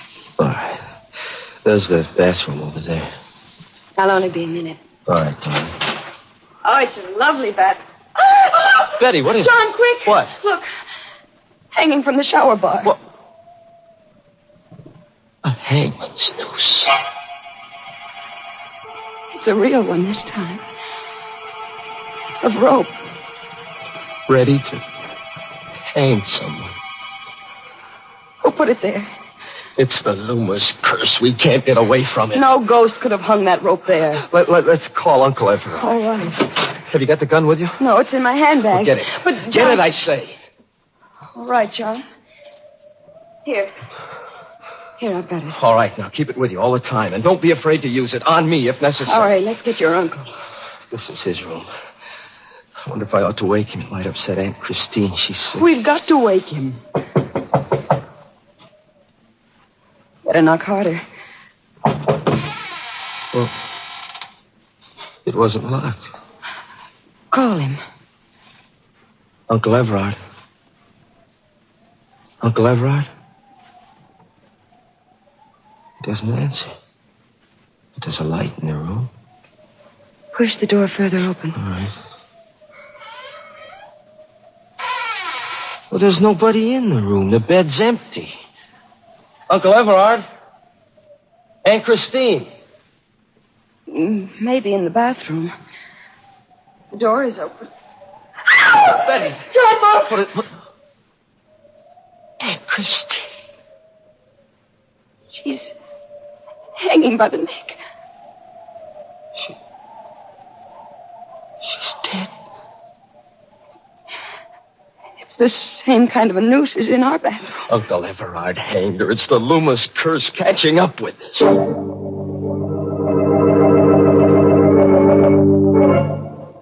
Well, Galt, any trace of Uncle Everard? I searched the whole house, basement to attic, not a sign of him. He must have gone out. Come along. But it's raining. We've got to find him, Betty. Come on.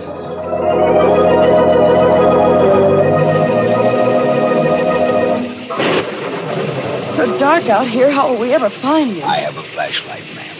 You look. What? Fresh footprints in the slush. Oh, they must be Uncle Everard's. They lead down toward the cemetery. Come along, Galt.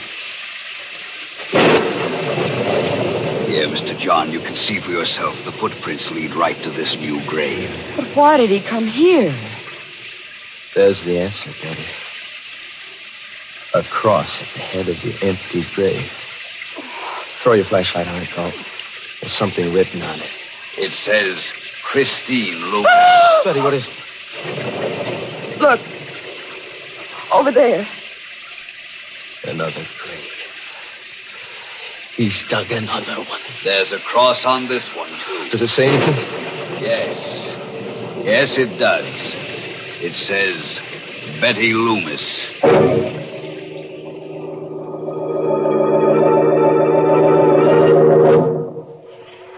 John, sit close to me. That portrait of Stuart Loomis over the fireplace looks so real. It frightens me. Now remember, Betty, whatever happens, hold on to that gun and don't be afraid to use it tonight. Where is Galt? He ought to be here soon. He went to look for some weapons. Here I am, Mr. John. Galt, you always frighten me coming in so quietly. I'm sorry, ma'am. Here, Mr. John. These ought to be pretty good weapons. Size? Yes, I had them sharpened only the other day. They could slice a man's head off in one stroke. Take one, Mr. John. Thanks. But I'd hate to use it on Uncle Everard. If he shows up tonight, you'd better use it. Maybe he's come back into the house through the back way. I'll go through the house again if you'd like. This time I'll start with the attic. Be careful, Galt. I will, Mr. John. John, I don't like him. Galt? And I don't think he likes me either. That's not true. Darling, what's that? Must be Galt in the attic. Help, Mr. Galt! He must have met Uncle Everard hiding up there. Stay right here, Betty, and hold on to that gun. John, be careful. Don't worry. Just take care of John, yourself. come back. I'm frightened. I'm afraid to be alone. There's nothing to be afraid of. I have this gun. And if anybody comes... The lights. Lights went out. Who's there? Who's in this room? Don't come any closer. I have a gun and I'll shoot. I can't see you, but I'll shoot at the sound. John! Rope. Around my neck. Let go. I'll shoot. It's not loaded. I took the bullets out when you left it in the car. Galt. Yes, ma'am, it's Galt. Mr. John is busy up there in the attic with the body of Mr. Everard. I killed him, too. And when Mr. John comes downstairs, he'll find you. And I'll cut him down in the dark with my scythe. Why? There were others besides the pirate LaRue who hated Stuart Loomis. Like my own great-grandfather, he was in the service of Stuart Loomis, and he hated him. When LaRue laid the curse on the Loomises, my great-grandfather decided to make it come true. It was he who strangled the wife of Stuart Loomis. And through the years, the Galts from father to son have handed down their hate. You're mad. Maybe. I'll tighten the noose and finish Betty, you. where are you? Why is it dark in here? John! Betty! John, look out, it's Galt. He has his eye. And so will I. John! John! Oh.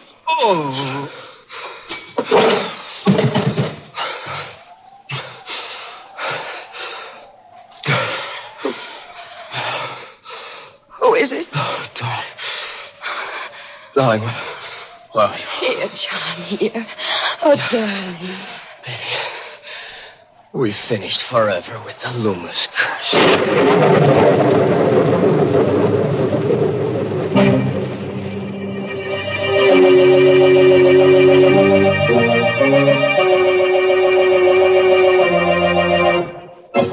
Well, that was a pretty rough honeymoon for Betty. But, you know, there's a lesson in her story for forgetful wives. Yes, if you keep tying little colored strings to your fingers to remind you of things and you still can't remember them, why not try a rope neatly tied around your neck? It's sure to help you forget. Oh, dear, Mr. Host, there you go telling our listeners how to forget things when I've got something for them to remember. Oh, I didn't realize that, Mary. What is it you want them to remember? It's Lipton tea, folks. And you don't need any string tied on your finger or any such reminder. To make sure you get it when you visit your grocer's tomorrow, just remember that Lipton's is the tea with the wonderful brisk flavor. The fine quality tea that gives you all the goodness nature meant tea to have. I wish you'd try a cup of Lipton's soon, because it's so delicious. Just ask your grocer for Lipton's. Remember, Lipton's is the tea with brisk flavor.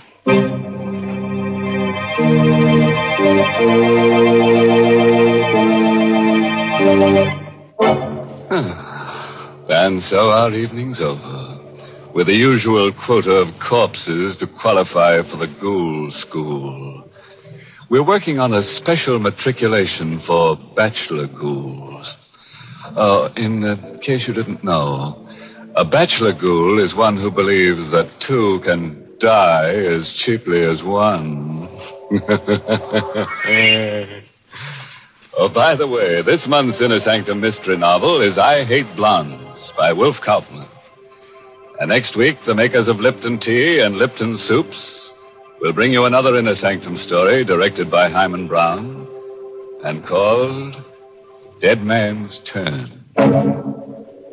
It's a little night course in murder, that's all. As you have your choice of majoring in choking, shooting, drowning.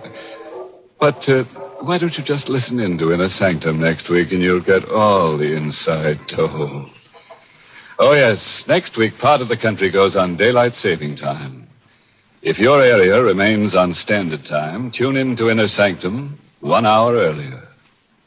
Until then, good night. Pleasant dreams.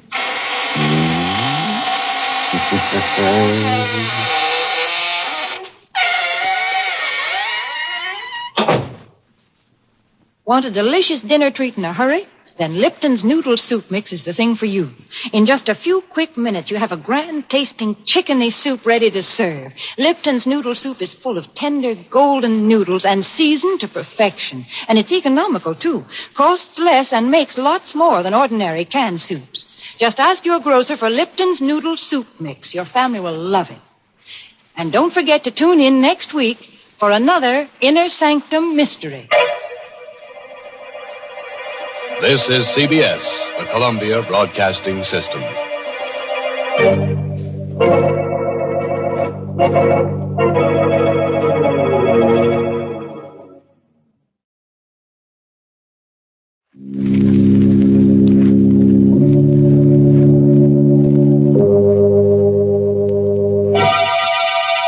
Lipton Tea and Lipton Soups present Inner Sanctum Mysteries.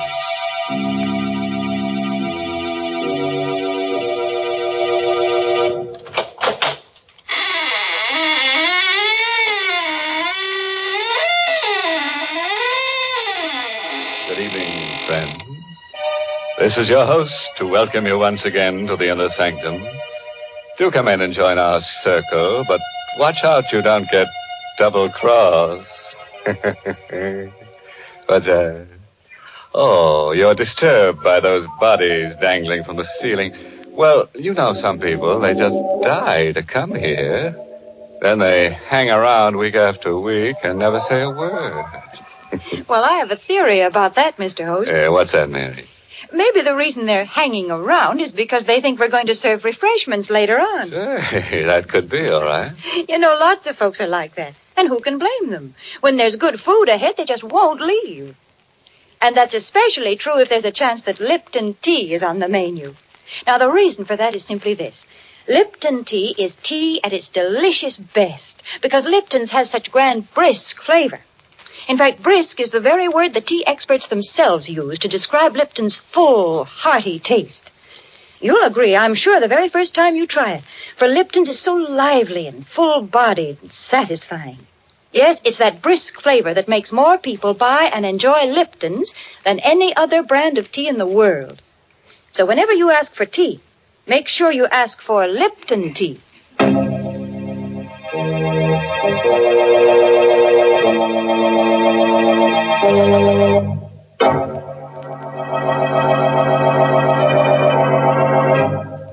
And now, friends, draw close your chairs.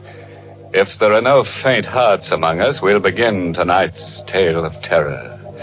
A story written especially for Inner Sanctum by Michael Sklar. Our star tonight is Santa Sotega, who plays the role of Elwood Fitch in You Could Die Laughing. We wanted to escape our problem, to forget about it. So we went to the movies. But there was a doctor in the story, and every time he appeared on the screen, I remembered. Halfway through the picture, I couldn't sit there anymore. I nudged Catherine, and we got up and walked out. The street was cold and dark and empty. Elwood, what do you want to do now? I just want to go back home. All right, dear. Get in the car. Elwood, I want to talk to you. All right, there's time for that. Please, dear, let's stop being silly about this thing. Let's face it. I am facing it. But you're not. Don't argue with me. For heaven's sake, don't you understand? The doctor said you only got a year to live unless we move to Arizona. Doctors are human. They can make mistakes. Not 3, Doctor. I don't care. Oh, why are you so stubborn? Why are you so dead set against Arizona? You ought to know why, Catherine. Me? Yes, you. Because of me? Yes. I haven't given you much, Catherine, not even children. But I've been able to make a living. We've been able to get along. What would I do in Arizona without a job and without money? Elwood, slow down. I can still drive a car, Catherine. You're speeding. Let me alone. Passing through a red light. Elwood, that man crossing the street. Look out! Hi. Catherine. Did I? Yes. He's lying on the ground. Good Lord. He walked in front of the car. Well, we've got to help him. Is he? He's dead. Oh, Elwood. I didn't mean to do it. I couldn't help it. It happened so fast. Better call the police. Police? Well, you said he's dead. The police? Catherine, there's no one but us on the street. Nobody else saw it happen. What difference does that make? Get back in the car. Elwood, are you suggesting I was that... speeding. I passed a red light. And now this. They'll arrest me. They'll put me on trial for manslaughter. But my... He's dead, isn't he? We can't help him. It won't do me any good if I go to jail. But running away, leaving the body... Catherine, we've got enough troubles without this. We're going to get into the car and drive straight to the garage. I've got a year to live. And I'm not going to spend it in prison.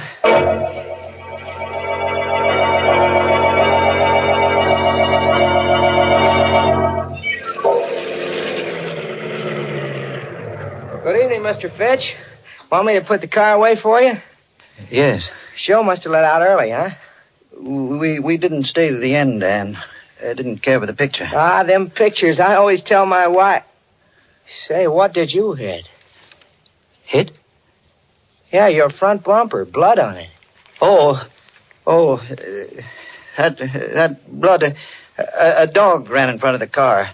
Do me a favor, Dan. Wash it off before you put the car away. Sure thing, Mr. Fitch.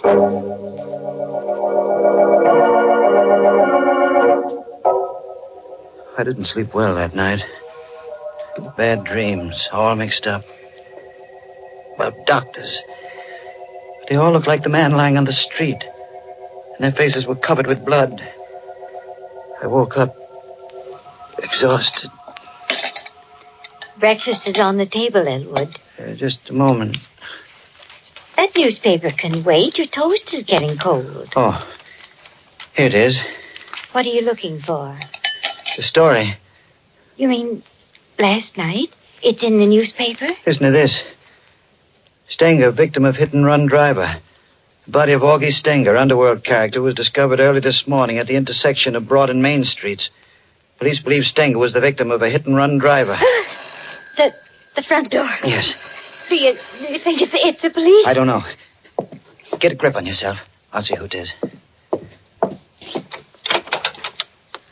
Morning. You, Mr. Fitch? Yes. What can I do for you? I don't like to talk business on the front doorstep. Business? It's about last night, that accident. What accident? Don't try to act innocent. I saw that hit and run. Now can I come in? Let me handle this, Catherine. Who are you? The name is Chandler. I was sitting in my car last night at Broad and Main Street. I saw the accident and I followed you home. Thought I ought to talk to you about it this morning. What do you want? The cops are looking for that hit-and-run driver. I'm the only guy that knows you're him. It ought to be worth something for me to keep my mouth shut. You want money? Yeah. Blackmail. Don't talk to him, Elwood. Send him away. No, we can't do that, Catherine. He'd go to the police. But Elwood... Leave this to me. All right, Chandler. I'll give you the money. How much? $500. That's chicken feed. 1,000. Ah, now you're talking sense. When do I get it? I'll give it to you now. It's in my coat pocket. Here. Here it is. You'll find exactly $1,000 in $20 bills. Thanks. Now, get out of here. Now, wait a minute. Don't get nasty, Fitch. I'm doing you a favor. You got your money. Now get out. I'm going. But I'll be back.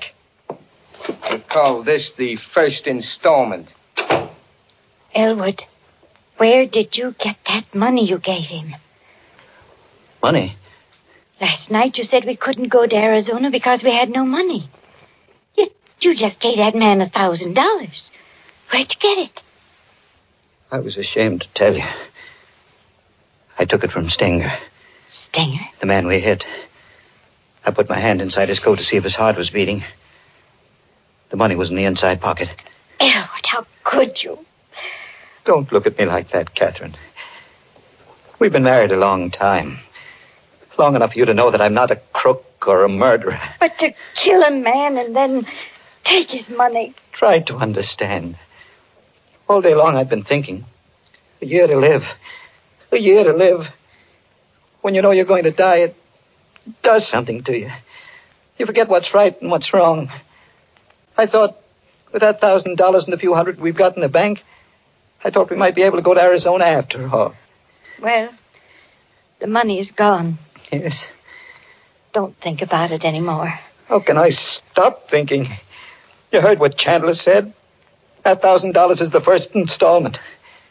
He'll blackmail us out of everything we own.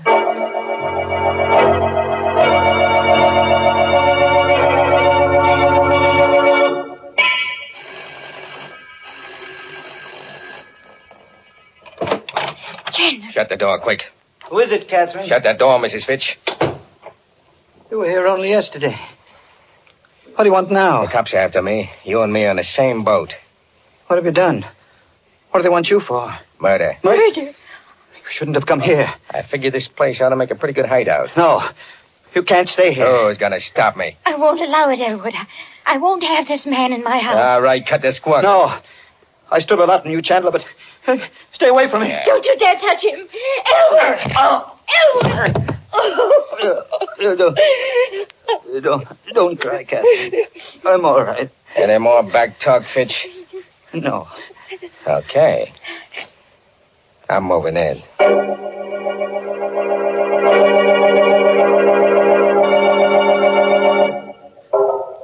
He took over the house. He used Catherine and me as servants, treated us like dirt. There was nothing we could do about it. Just the three of us, cooped up in that little house. We couldn't go out. Food and cigarettes were sent up from the store. Went on like that until Tuesday morning. Hush, Elwood. Chandler will hear you. He can't. He's in the bedroom. You're going to give yourself up? I can't stand this anymore. I can't stand it. Well, do what you think is best, darling. I've made up my mind. Rather than put up with that man, I'd prefer to go to prison. I'll call the police right now. Hello, operator. Get me police headquarters. Got a pal at headquarters, Fitch? Hey, Chandler. Don't point that gun at me. Cancel that call. Oh, all right. Hello, operator. Operator. Never mind that call to police headquarters. No, nothing's wrong. I just made a mistake. Thank you. You made your last mistake, Fitch.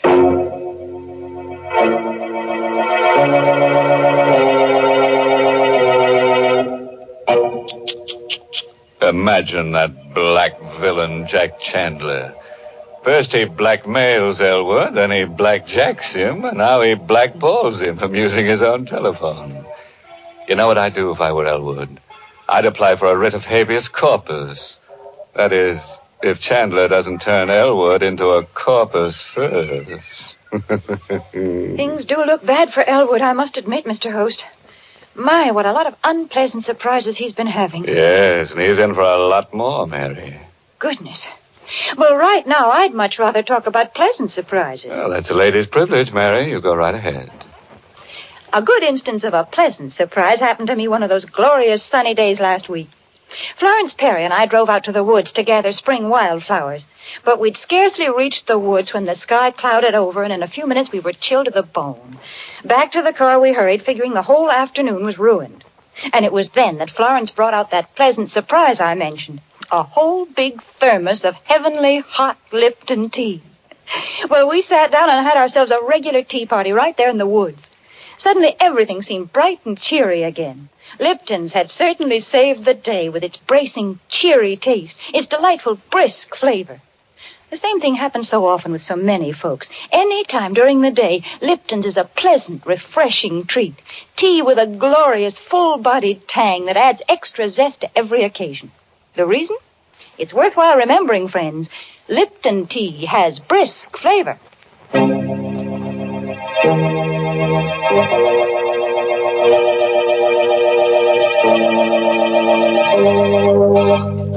Now, friends, let's get back to those lovely people, Jack Chandler and Elwood Fitch. Chandler the murderer and Elwood the hit-and-run driver. Yeah, it's quite a pair. Together they make a full house. A moment ago, Elwood tried to give himself up to the police, but Chandler caught him at the telephone. So, you were going to double-cross me, huh? No. I was only going to tell the police about myself. What do you suppose would happen to me when the cops came for you? I ought to kill you right now. Oh, no. You shut up. First thing I'm going to do is pull out that phone so you don't make no more calls to headquarters. Yeah. That settles the phone. Now, stand up. What are you going to... The door. Can you see who it is through the window, Fitch? Yes. Take a look. But remember, I still got this gun. Don't try any tricks. It's a man. Recognize him? No. Now listen. Before you open the door, I'm taking your wife into the next room with me. I'll be able to watch you and hear every word you say. You know what I'll do to Mrs. Fitch if you double-cross me. Yes. Okay. Now, answer the door. Mr. Fitch? Elwood Fitch? That's right. May I come in? Yes, of course. I'm Detective Farley from headquarters. Here's my badge. Mind if I ask a few questions? What about? Well, I've been assigned to the Stenger case. Familiar with it? I read about it in the newspaper. A hit-and-run driver. That's the case. What do you know about it, Fitch? Why, nothing. Are you sure? See here, you don't You think... and your wife went to the movies Friday night, correct? Yes, that's right. Did you drive straight to your garage from the movies? Why, no. It wasn't a good movie, so we left early and went for a ride. Did you pass the corner of Broad and Main Streets? No. We went in the other direction. You're lying, Fitch. I've been checking garages for that hit-and-run car. Your garage man told me you brought your car in Friday night with blood on the bumper. I told him we ran into a dog. Don't make me laugh. Your story wouldn't hold up a minute if that fool garage man hadn't washed the blood off. Are you going to arrest me? I need evidence first. When I get it, I'll come back.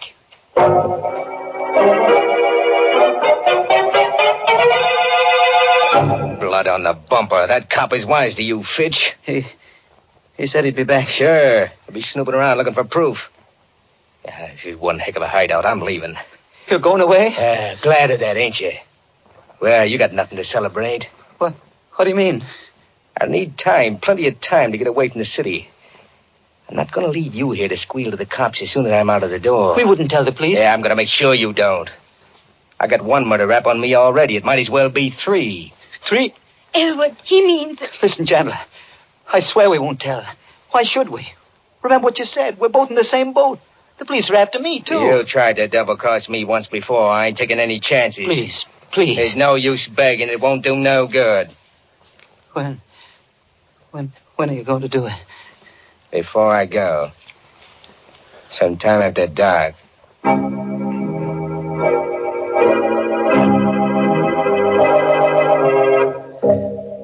The rest of that day was a nightmare. Chandler wouldn't let me separate from Catherine. Everywhere we went, everything we did, he was always behind us with that gun in his hand.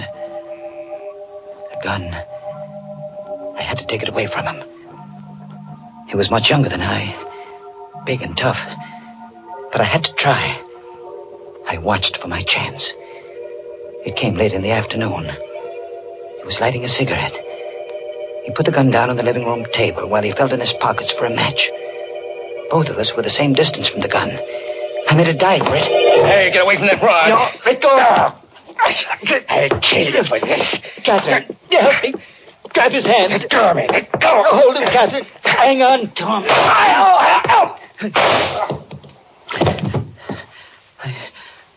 He's dead. I had to shoot him.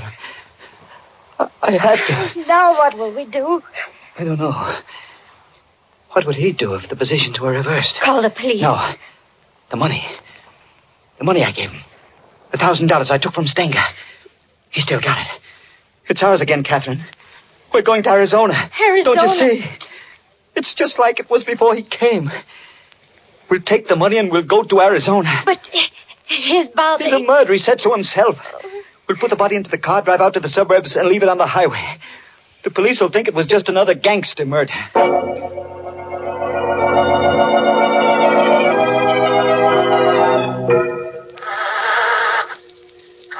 I was just able to squeeze the dead body into the luggage compartment. Hurry, Elwood.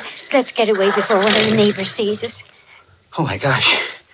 Now what's the matter? The gasoline gauge. It's almost empty. Oh. We'll have to stop at the garage.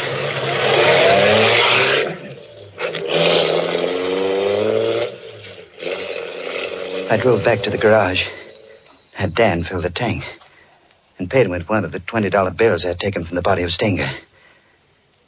Dan gave me a queer look as he brought me the change. Here you are, Mr. Fitch. 13 gallons out of a $20 bill. Thanks, Dan. Oh, by the way, did a detective come around to your house the other day? Yes, he did. I hope you don't hold it against me, telling him about that blood on the bumper of your car. Oh, of course not, Dan. Why should I? After all, I had nothing to hide. No, that's right. Well, you know, to tell you the truth, Mr. Fitch, I was a little suspicious of you. I thought you really might be that hit-and-run driver. Not that it matters much now. No? No. The police don't care much now about that driver. Why not? Oh, he's small potatoes now. I just heard over the radio that that guy Stenger was just about dead even before that hit-and-run driver hit him. How could that be? Well, the way the radio explained it, Stenger was shot in the back, and he staggered out into the street, and then the car hit him. But you said he wasn't killed by the car. Yeah, that's right. The coroner's inquest showed that he died of a bullet wound. He'd been murdered. The police even know who killed him. They know the killer's name? Uh-huh. I heard it over the radio just a minute ago. Oh, yeah, Chandler. Jack Chandler.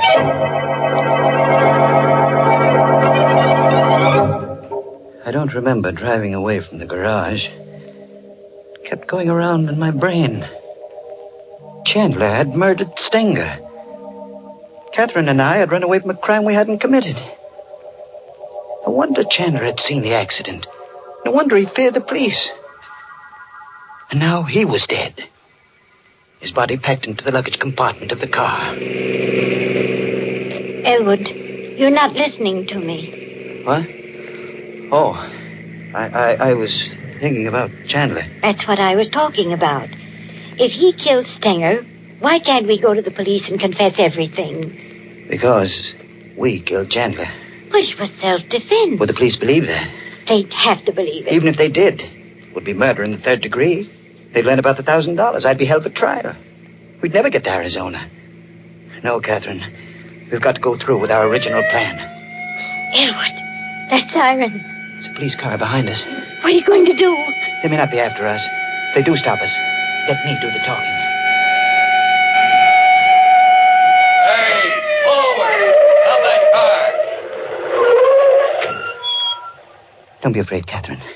I'll handle it. Uh-huh. Middle-aged man and woman. You answer the description, all right. Name Fitch? Yes. What's the trouble, officer? There's an alert out for you. You bought gas back at your garage a few minutes ago. Paid for it with a $20 bill. That's right. Got any more of those bills on you? Why, yes. Hand them over. Here. Here they are. Uh-huh.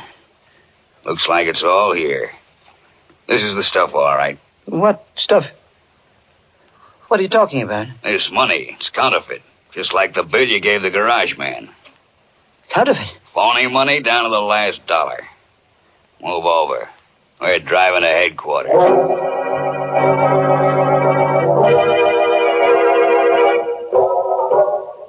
Well, that's the story, Detective Farley. You'll find Chandler's body in the back of my car. Willing to put your signature to this confession, Mr. Fitch? Yes, I'll sign it. Oh, you could have saved yourself a lot of grief. I knew you were the hit-and-run driver when I came around to your house. But I needed the proof, and you gave it to me when you broke one of these phony $20 bills. Well, did you know then about the money? Sure. Stinger had a long record as a counterfeiter. His girl told us he was carrying $1,000 in bad money the night he was killed. Naturally, when we didn't find the money on his body, we knew it had been taken by the hit-and-run driver. And the blood on the bumper of your car was the giveaway. Well, now that you've caught me, what's going to happen to me? Well, depends on the jury. You might get 20 years. Might get life imprisonment. You might even get acquitted.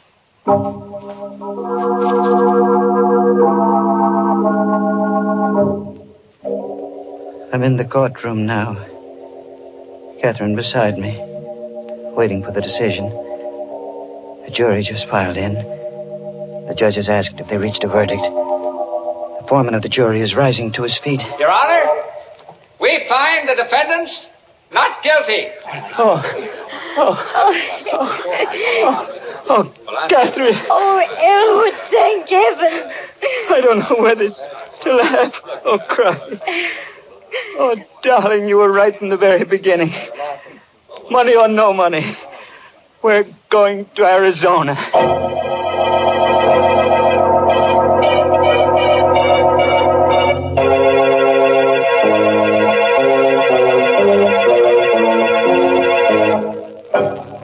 Well, fooled you that time, friend. Slipped you a happy ending when you weren't set for it. But that jury decision, I don't know. It sounded a bit fishy. But seriously, friends, do you like happy endings? I don't, but then some people do. You know, someday, just to make sure, I'm going to have some research organization take a gallows poll.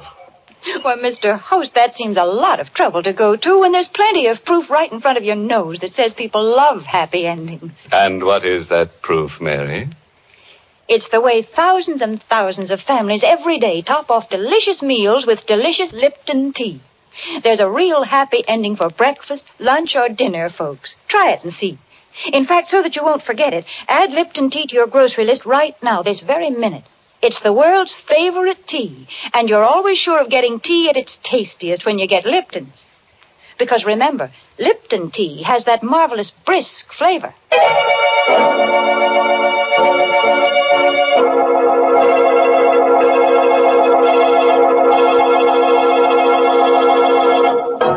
A parting word of advice, friends, drawn from the experiences of Elwood Fitch. If your wife wants you to take a trip, don't argue. No, don't protest. Simply bash her on the head and deliver her to the police. You can always say she tripped. Oh, yes, this month's Inner Sanctum mystery novel is I Hate Blondes by Wolf Kaufman. And next week, the makers of Lipton tea and Lipton soups will bring you another Inner Sanctum story directed by Hyman Brown and called Screams in the Night. Of course there'd be lots of screams. The kind you like. Blood-curdling. And there's the usual triangle. A man, his wife, and another girl. But the joker is, he who grasps best, gasps last. Don't get it? And for the details, better be listening to Inner Sanctum next week. Until then, good night. Pleasant dreams.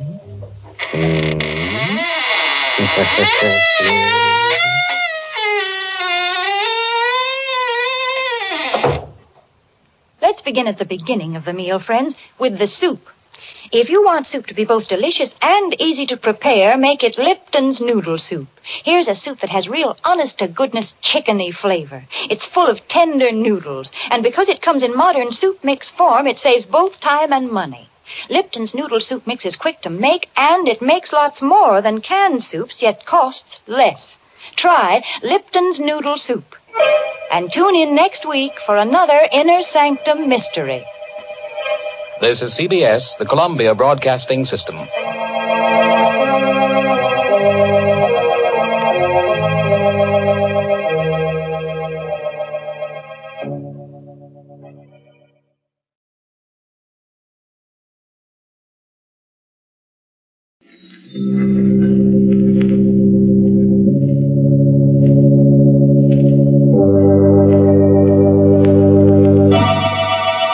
Lipton Tea and Lipton Soups present Inner Sanctum Mysteries.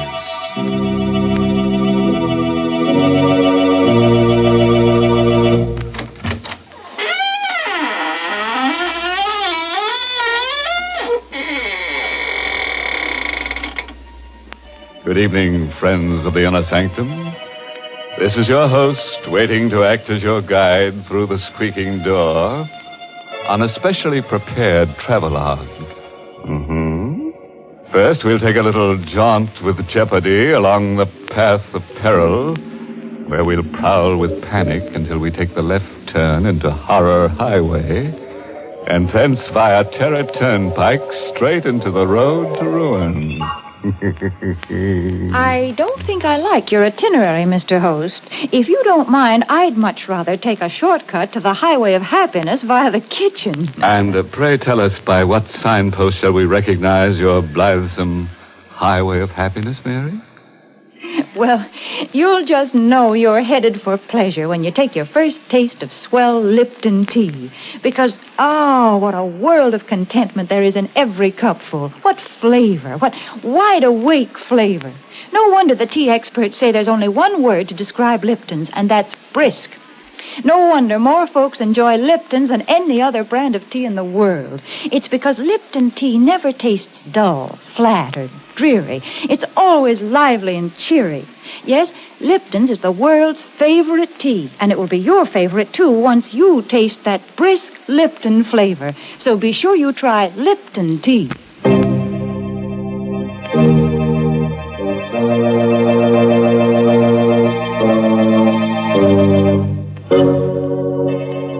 Listen now to the strange tale of a boy and his twin sister, and their dog, and the wreckers of Hurricane Cove. It's called Detour to Terror. An original radio play written especially for Inner Sanctum by Emil Tepperman. And here is Mason Adams as Jerry Watson to tell you the story himself. I had a strange, uneasy feeling all evening after Linda left to drive to Hurricane Cove. Somehow I had a presentiment of danger. Linda and I were twins, and always, in some uncanny way, each of us had been able to sense when the other was in trouble. Tonight, the feeling was very strong. Butch sensed it, too. He was only a mongrel pup, but he was smart. I shouldn't have let Linda go alone, but she had insisted. She was a feature writer for the Manhattan magazine, and she'd run across the trail of a story about an old family of wreckers who lived down by the shore near Hurricane Cove. The tale went that this family had made a living in the old days by placing false signals on the shore in order to lure ships onto the rocks and then loot them. It was this story that she'd gone to investigate. Unwilling to go to bed with that uneasy feeling lying heavy upon me, I dozed in the chair by the fire with Butch's whine in my ears. It must have been a dream, because I saw Linda's white face floating in a sort of haze. And then I saw the fear in her eyes as she called to me. Jerry! Jerry, help me! Help me! I came awake suddenly with a cold sweat in my face. Butch was on his haunches by the fireplace, nose in the air and howling as if for the dead. I felt myself trembling. Linda in danger. Somewhere out in that storm, Linda was calling to me for help. She needed me terribly. Come on, Butch, we're going after her.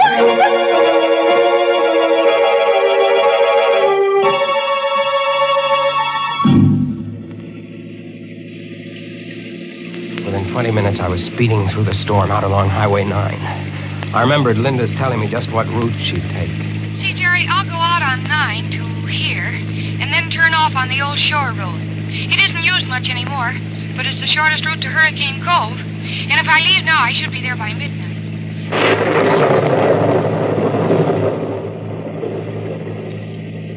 The mist lay heavy on the old shore road, and the rain drove against the windshield, and the swirling fog played strange tricks with my eyes.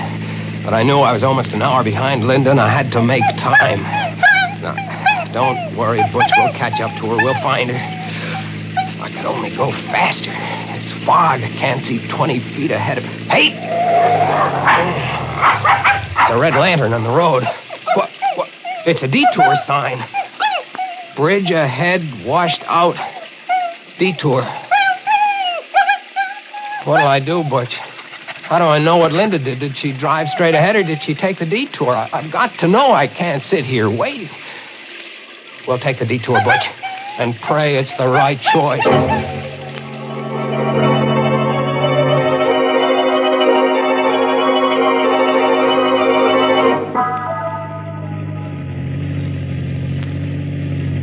This detour isn't taking us anywhere, Butch. I don't think Linda came this way. Maybe she didn't see the detour sign back there. Drove into the washed-out bridge. Maybe that's what the danger was. No, she couldn't have missed that red lantern even in the fog. She must have turned off. She must have come this way. Hey! There's the car, Butch, stalled in the ditch and blocking the road. It's Linda's car. Come on, let's get to her quick. Gosh, it's coming down and bucking. Never mind the lightning. Let's go. She's not in the car, Butch. I don't see her in the car. Oh, no, she's not in here. Linda! Linda! Where could she have gone, Butch? She was always scared of thunder and lightning. Linda! How can we look for her in the dark and the fog? What is it, Butch? What have you found over there? I'm coming, Butch. I'm coming. Where, Butch? Where? Behind the tree? All right. Linda. She's not. Linda. Open your eyes. It's Jerry, Linda. Oh, Linda, don't be scared, Linda. Everything's all right. It's me. It's Jerry. Oh, Linda. Jerry. Yeah. Oh, thank heaven. Oh, Jerry, take me away from here. Sure, kid. Come on. Here, I'll help you out. Come on. My car's over this way. I must have fainted. I knew you'd come, Jerry. I had a feeling you would. I was afraid it might be too late. Here, get in the car. Yeah. Come on in, Butch. Gosh, you're soaked to the skin, kid. What happened here? Well, there was a man. He was hiding up there behind a tree. The headlights caught him when I got stalled in the ditch. How'd you come to land in the ditch? Well, there's a tree lying across the road. See, look over there. You can just see it in the headlights. Oh, yeah. Oh, I see. Gosh, it's a big one. Must have been struck by the lightning. That's what I thought at first. But when I got out to look at it, I saw that it wasn't struck by lightning. What? Jerry, that tree has been deliberately cut. Linda, are you sure? Sure I am. It's been cut by a saw. The minute I looked at it, I realized it wasn't any accident. Somebody meant to block this road. Great Scott. Well, I hurried back into the car, and I tried to turn around. I wanted to go back. You couldn't have turned around anyway. This road is too narrow. Yeah, well, I was too scared to realize that. I started backing up, and the rear wheels landed in the ditch.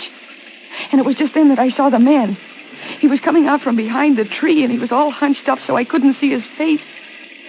Then when the headlights struck him, he ducked back, and he disappeared.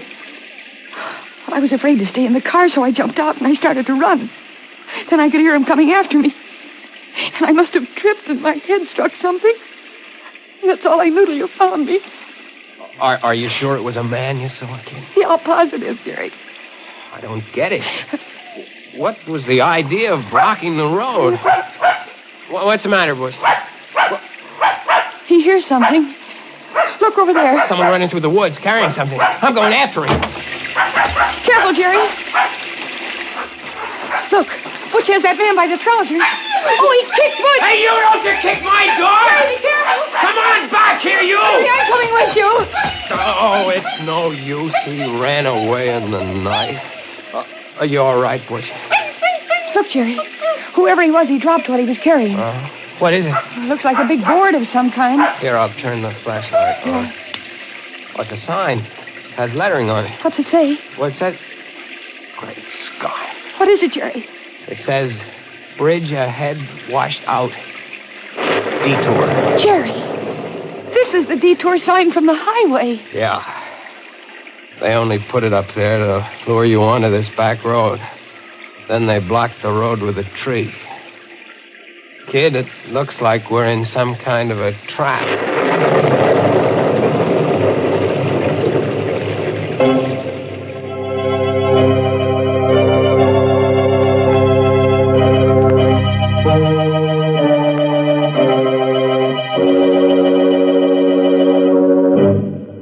Now, what kind of a mess have we got these poor people into?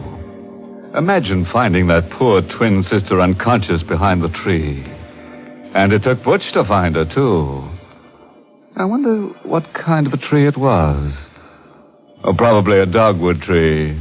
As you can always tell a dogwood tree by its bark. There's poor Linda in all that trouble, and here you go, making puns. I can't help it, Mary. That's my nature. I ought to know it's your nature by now. And I ought to know, too, you can't change people. Take those of us who like to start each day off with piping hot Lipton tea. Why, nothing in the world could change us. In fact, breakfast just wouldn't be breakfast without Lipton. Lipton tea just seems to go with a bright bowl of gay yellow jonquils, a sunny checked gingham tablecloth, and, of course, the morning paper. Part of the reason is Lipton's deep amber color and tempting aroma. But the big reason breakfast wouldn't be right without Lipton's is Lipton's grand, brisk flavor. It's so lively and tingling with zip. Just a cup or two of Lipton's and your spirits catch on and your day's off to a bright start. Yes, breakfast time or any time is the right time to enjoy Lipton tea. So for real tea-drinking pleasure, ask your grocer tomorrow for brisk Lipton tea.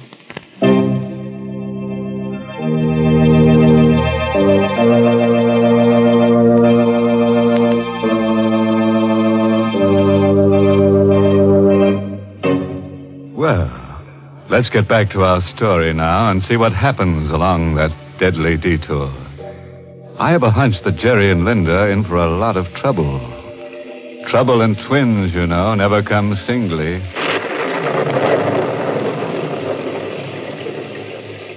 We got back in my car, wet and shivering, Linda, Butch, and I. We tried to figure out what to do. Don't you see, Jerry? This is the way those old-time wreckers used to work. They'd place false signals on the shore so that the ships would be lured onto the rocks. Mm-hmm. You think that phony detour sign back there... It was just like a false signal to a seaman. It lured us onto this back road. When they get good and ready, they'll come for us. Maybe you're right, kid. Well, Jerry, we can't just sit here and wait to be murdered. Look, Linda, up there in the hill through the trees. See those lights? Looks like a big house. Hey, maybe they've got a phone. We could call the police. Uh-huh. And maybe... Maybe what, Jerry? Nothing. You think maybe they're the ones who lured us here? We'll have to take the chance, Linda.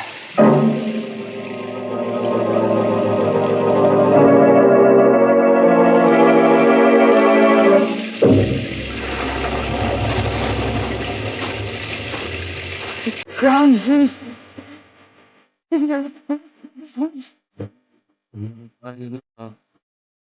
Anyway, this is the quickest.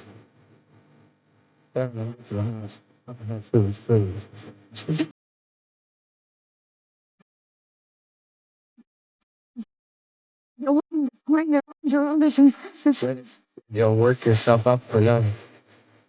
We'll be at the house in a minute.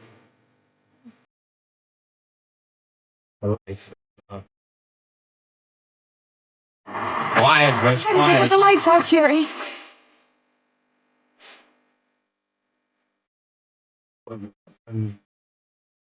At the Bordeaux?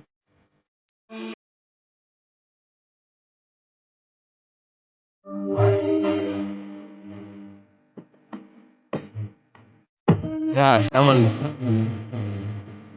in the dog. I'm going to ring the bell.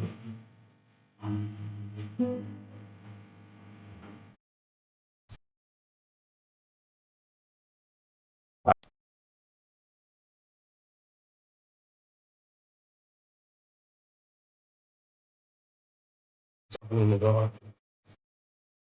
Evening.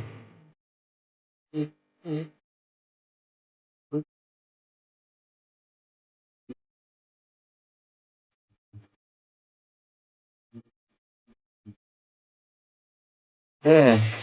That better? Yeah, yes, thank you. I'm Jerry Watson. This is my sister, Linda. This is Butch. How do you do? My name is Considine. Gregory Considine. And you're quite welcome, I assure you. Mr. Considine, there's been a tree cut across the road down there. Tree? Cut? You mean struck by lightning? Well, I don't think so, sir. I think it was done deliberately. I'd like to use your phone to call the police. I'm so sorry. The phone is out of order. The storm, you know. I'm sure you must be mistaken about the tree. You must be soaked through and through.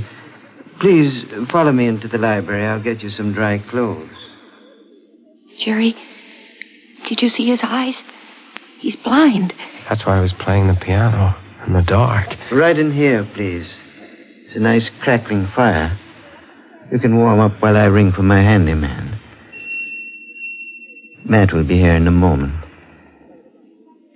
I heard what you said to your brother, Miss Watson. Oh, I'm sorry. Not at all. I managed quite well. You live alone here, Mr. Considine? Just my brother Vincent and I, and Matt, of course. We seldom see strangers here. No one uses this old back road. Mr. Considine, someone put a phony detour sign out on the main road. Really? Sounds almost incredible. Ah, here's Matt. You ring for me, Mr. Gregg? Matt, this is Miss Watson and her brother, and Butch. They've been caught in the storm. I think there's some dry clothing in the west room. Yes, Mr. Gregg. Here, this way, please. Are you in there, Greg? What have you done to those people? Oh, dear. That's my brother Vincent. I'm afraid I'll have to ask a favor of you. Please overlook anything Vincent may say. He's, shall I say, a bit strange. Oh, here you are. Well, introduce me to your friends, Greg. Go upstairs, Vincent. Go upstairs, Vincent. Is that all you have to say to your brother? What are you going to do to these people? What are you planning for them? Vincent. You can't shut me up. Look here, mister. And young lady. Take a bit of advice from me. Don't stay in this house overnight, or you'll never live to see the morning. Get out, quick. Matt, you know what to do. No. Yes, Mr. Gregg. No, please, keep away from me, Matt. Keep away. I warn you, mister, get your sister out of it. No, let go of me, Matt. Hey, he knocked him out. I regret that it was necessary, Mr. Watson. Vincent is difficult at times. Please pay no attention to what he said. I'm very sorry that you had to witness this painful scene. Matt, please carry Mr. Vincent upstairs and lock him in his room.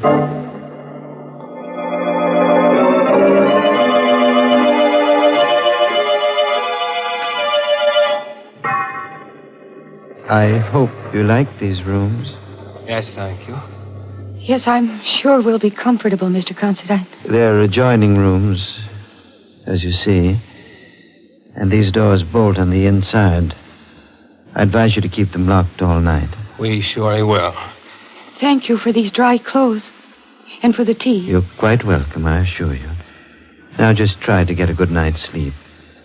Everything will be all right in the morning. Oh, Jerry, I'm scared. So is Butch. And so am I. What'll we do?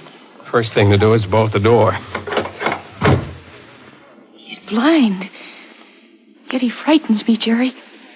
The way he ordered his brother knocked down. Jerry, there's something I've got to tell you.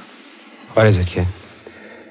The name of that family of old-time wreckers is Considine. You mean these are the people? Their ancestors used to loot ships. And now they're working on motorists. Poor Vincent tried to warn Jerry, what are we going to do? We've got to get out of here before they come up to finish us off. Let's take a look out the window. Oh, it's pitch black out there. Look, by the streak of lightning. Did you see? Yes, I did. That man, that Matt, standing under the tree with a rifle. We're stuck. No escape. What's that? Someone tapping against the wall. In there. Can you hear me? Who is it? It's Vincent. I'm in the room next door to you. It's locked on the outside. Can you get me out?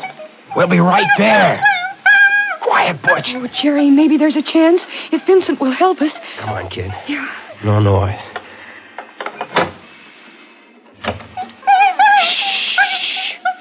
Come on. Here, this is the door. Look, it's bolted on the outside. They must keep him locked up all the time. Well, here goes.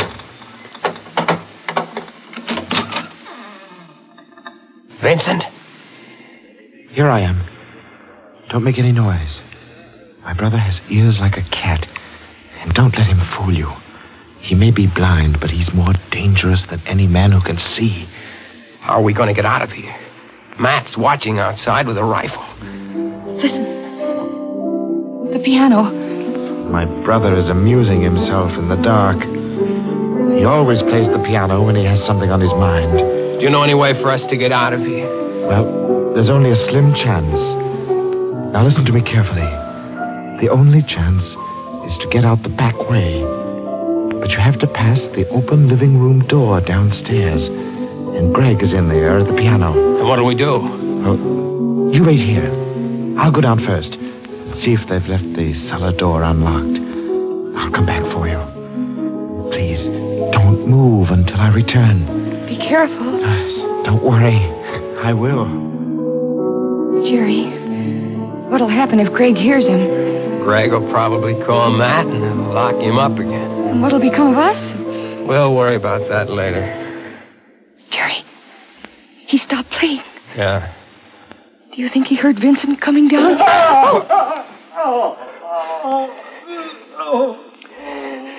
Jerry, Greg caught him. What'll we do? Come on, we're going down. The lights are all out down here. I don't hear anything. Where do you think Greg is? Maybe waiting to jump us in the dark. Come on, I don't care. Stick behind me. We're going in the living room. Where's Butch? I don't know. Oh. What is it? My foot touched something. A body. Then I'm going to take a chance on the flashlight. Stand by. All right. Great Scott. What is it? Look. What is it? That isn't Vincent. It's Greg. He's been stabbed. Watch out. Vincent is somewhere around. He'll kill you. What do you mean? My brother Vincent, the one who's been doing the wrecking.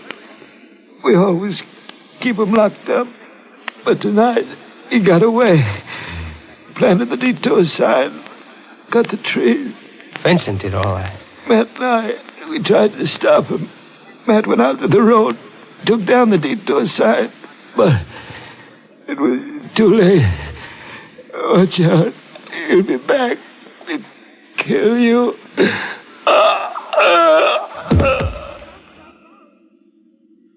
He's dead. Jerry. Poor Greg. And we thought of... Oh, the lights. Thank you for waiting for me. Vincent. Where'd you get that rifle? From Matt. He won't need it anymore. What are you going to do? What do you think? You're crazy. Well, aren't we all? Now, my good friends, if you'll just say a prayer.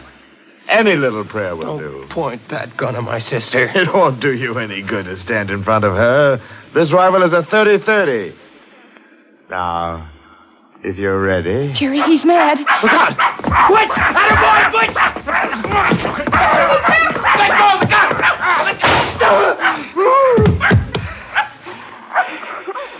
The gun went off in his face. Oh, Jerry. Take it easy, kid.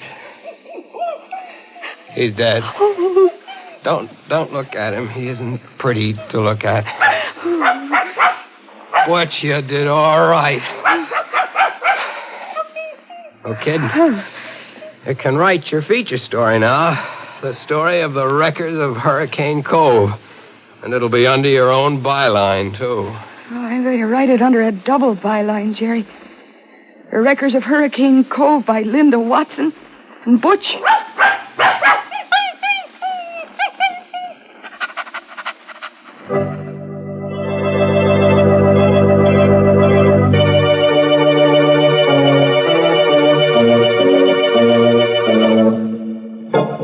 Well, Butch, how does it feel to have a byline? You like it. You like collaborating, don't you?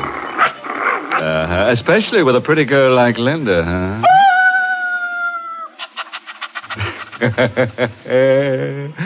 Which just goes to prove that there's a little bit of wolf in the best of dogs.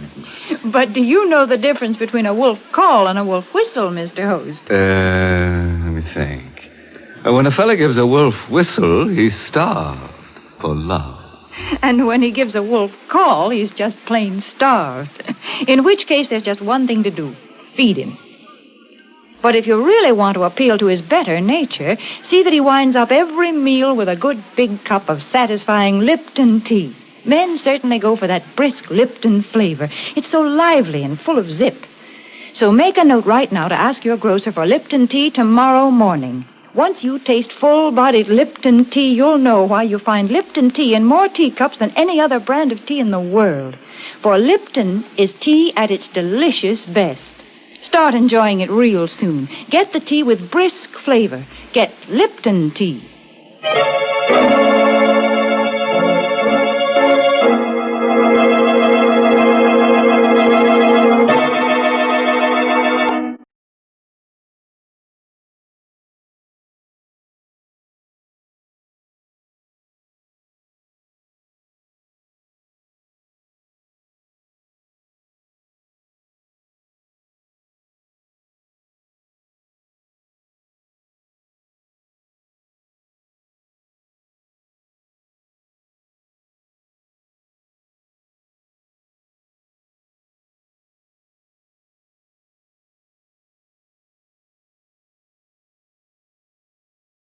Oh, by the way, this month's Inner Sanctum mystery novel is Benefit Performance by Richard Sage.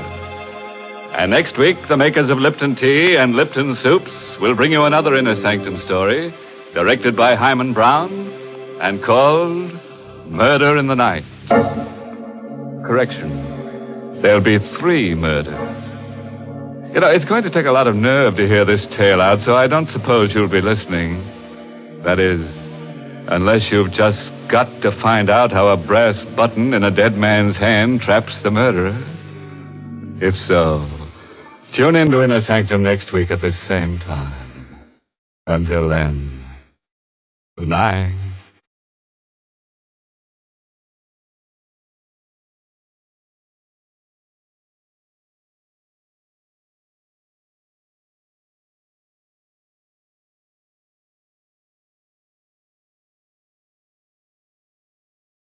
Friends, here's a good way to lead off a meal. Serve quick, grand-tasting chickeny Lipton's noodle soup.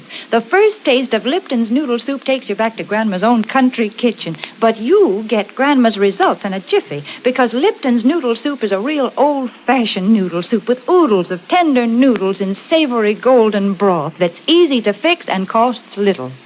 Ask for Lipton's when you ask for noodle soup, and you'll hear your folks ask for more. And tune in next week for another Inner Sanctum Mystery.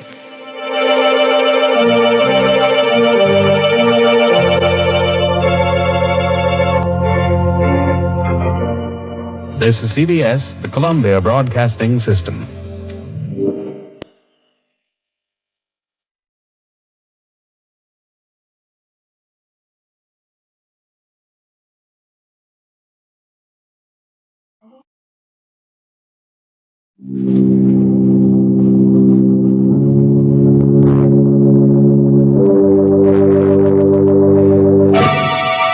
Lipton Tea and Lipton Soups present Inner Sanctum Mysteries.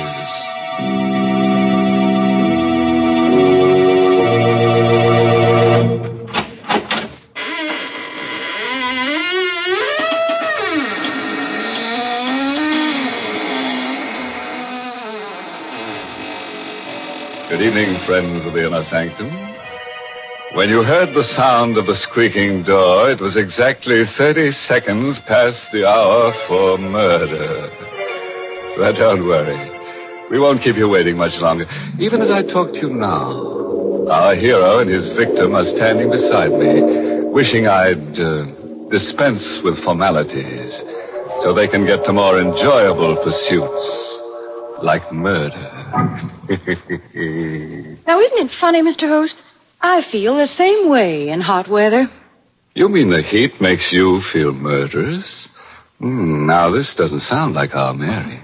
Please don't misunderstand me, Mr. Host. I mean the heat makes me want to dispense with formalities so I can get to more enjoyable pursuits, like serving myself and my friends tall, cooling glasses of iced Lipton tea in my backyard under the trees.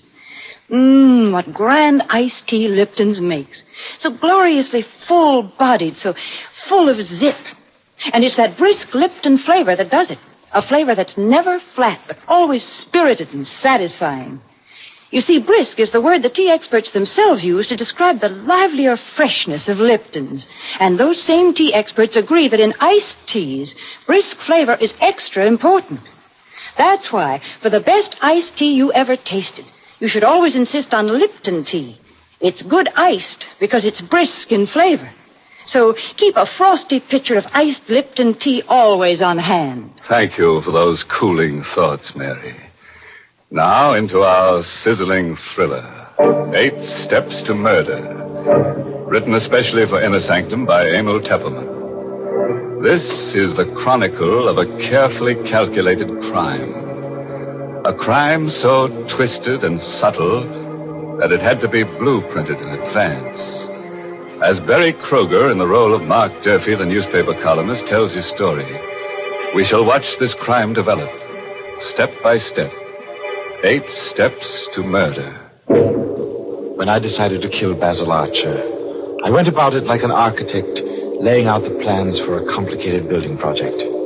Only a fool leaves the details of such an undertaking to chance. I calculated every risk. I weighed every possibility of failure. I blueprinted each of the 8 necessary steps I had to take. My first step was to get a suitable weapon. I went on Monday morning to the office of a pawnbroker I knew on 48th Street. Good morning, my friend. How are you, Mr. Krug? Come in, Mr. Duffy. Thank you. You know what I want? Indeed, yes. I have it here, exactly what you need. It's fully loaded. You can spin the barrel and see for yourself. Nice revolver. Looks a little awkward. Well, you said you wanted it with the silencer attached. Yes. How much for this, Mr. Krug? $250. What? That is the price, Mr. Duffy. You know, it's against the law to sell these. Well, yes, but But $250? You will pay it, Mr. Duffy. Well, all right. You know what I want this gun for. But naturally. You know I'm planning to kill someone with it. But naturally. Otherwise, would you want a silencer on it? You wouldn't be above a little honest blackmail, would you, Mr. Krug? Please, do not point that gun at me. It is loaded. I know that. What are you going to do? I regret this, Mr. Krug. I'm going to have to kill you. No, I swear to you. Save it. You'll be sorry for this. You will make a mistake. You will make a slip. There'll be no mistake. There will. You cannot think of everything. I have thought of everything. This is the first thing. Oh. You cannot think of everything. I left Krug's body where it lay and put the silenced revolver in my inside pocket and stepped out into the air. I stopped still. The rain suddenly coming down in buckets. I hadn't counted on it starting to rain. My alibi for Krug's killing was carefully planned. Everybody at my hotel thought I was still in my room, sleeping off a binge. But carefully staged a drinking spree last night. But if my clothes were wet, they'd know I'd been out this morning. You cannot think of everything. You cannot think of everything. I hurried back to my hotel, walking in the rain. It was too dangerous to take a cab. I sneaked in the service entrance, the way I'd come out, and walked up the one flight of stairs. As soon as I got in my room, I took off my clothes, dropped them all in the bathtub, and started the shower going. And then I went to bed.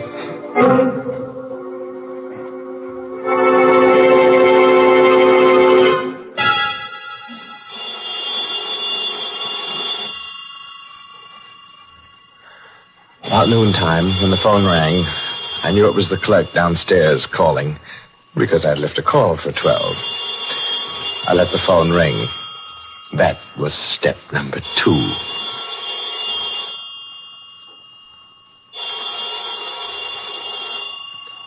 A few minutes later, just as I expected, Ryan, the house detective, let himself into the room with his pass key.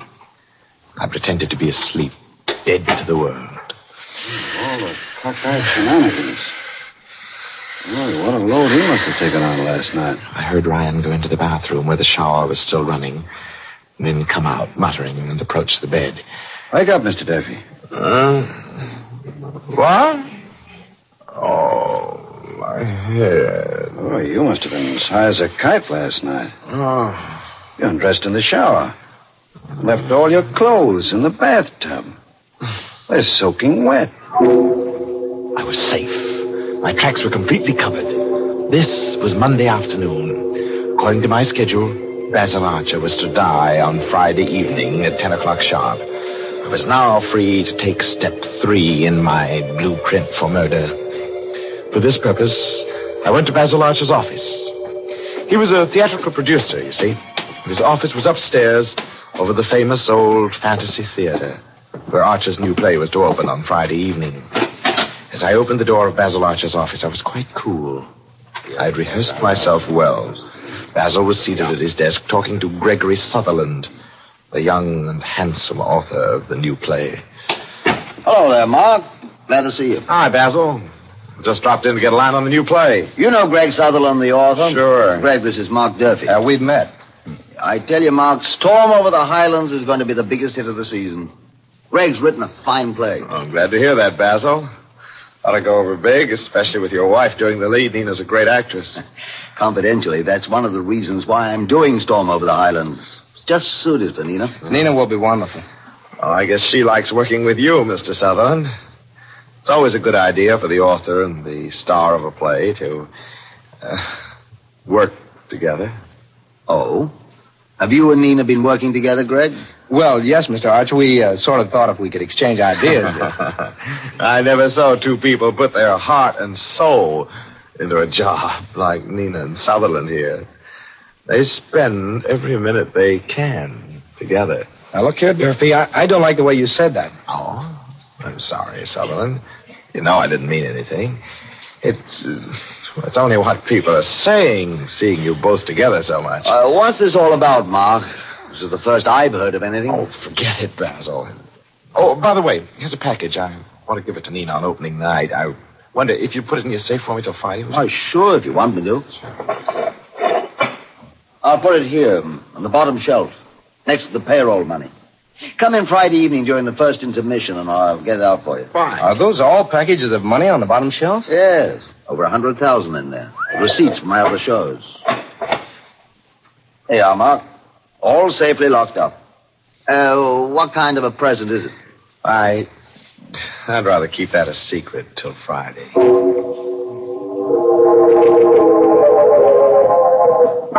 From Archer's office, I went straight to his apartment. I knew Nina would be home, and it was important that I talk to her now. Hello, Mark. I've been wondering if you'd come today. Well, I told you I would, Nina. I've waited so long. Darling. Oh, Mark, how long will it be now? How much longer? Only till Friday, darling. After Friday, you'll be free of him forever. And then you and I... There's work to do first. This is only the 4th step. There are 4 more to go. Everything's working according to schedule. The next step is up to you. What must I do, Mark? Oh, I've started the ball rolling. Basil's beginning to worry about you and Sutherland. He's got to be encouraged to suspect as much as possible. You've got to be seen around with Sutherland as frequently as you can. Oh, that'll be easy. Sutherland's hardly more than a kid. He worships the ground I walk on. But I'd rather be with you, darling. There's 5 days more, Nina. Then we can be together. Always.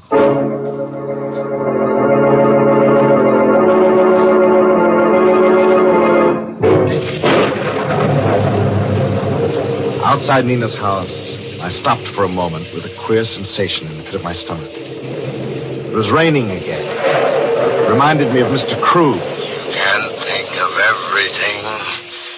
You can't think of everything. I seemed to hear Krug's voice drumming in my ears. Drumming. You'll make a mistake, Mark Durfee. You'll make a mistake. I won't, you old fool. I won't. You'll make a mistake.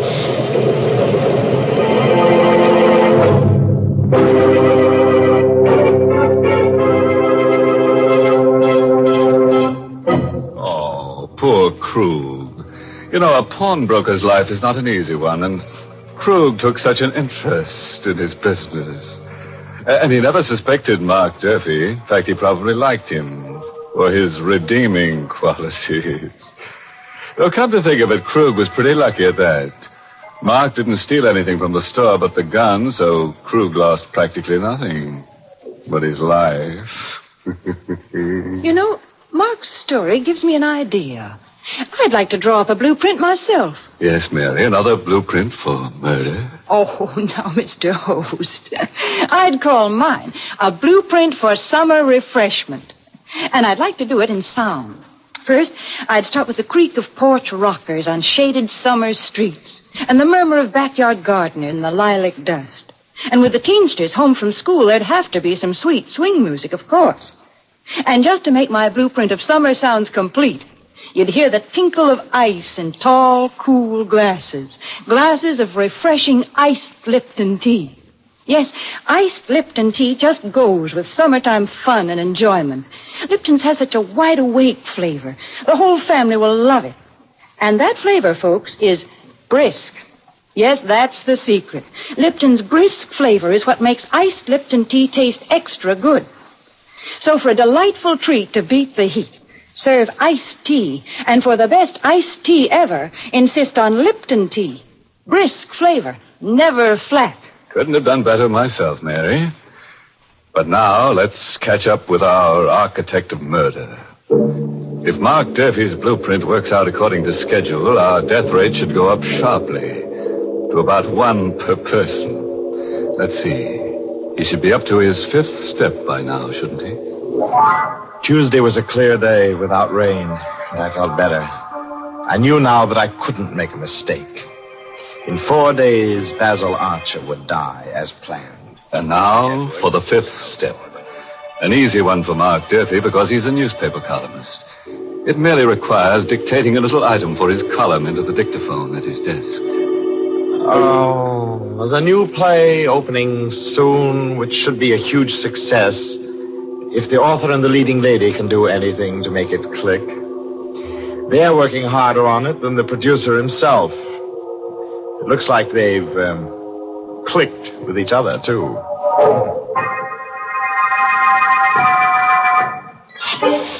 And now, the sixth step. 8 steps to murder, and this is number 6. Just a couple of telephone calls to set the 6th step in motion. Hello? Hello, Nina. Did you see the paper this morning? Mark, darling, it was perfect. I've had a half-dozen phone calls. Everybody knows you met Sutherland and me. Oh, good. Basil saw it, too, at breakfast this morning. You did? How did he like it? Oh, he just looked glum. I don't think he believes it. Well, all right. Now, here's what I want you to do. Get hold of Sutherland and make him take you out tonight. Uh-huh. There's a fast little nightclub out on the island, the Pirate's Hold. I know the place. Kind of disreputable, isn't it? Yeah, right. But now, look, you get Sutherland to take you there. You think you can manage that? Oh, he'll take me anywhere I want to go. Good. Be sure to be there tonight about 10. I'll take care of the rest.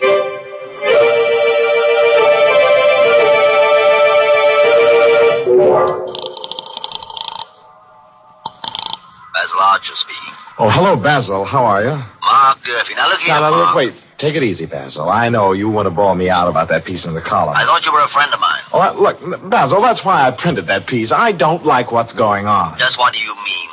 If Nina feels like working with the author of the play, she Sure, that's all right. But look, why keep things secret? What do you mean by that? Well, you ask Sutherland if he has any plans for tonight. I know what plans he has for tonight. He's going to stay home and work on some lines in the last scene. Oh, is that so? What are you hinting at, Mark? I'm hinting that you take a run out to the Pirate's Hold. You know where it is? Out on the island? And you'll see how hard Sutherland will be working on the last scene.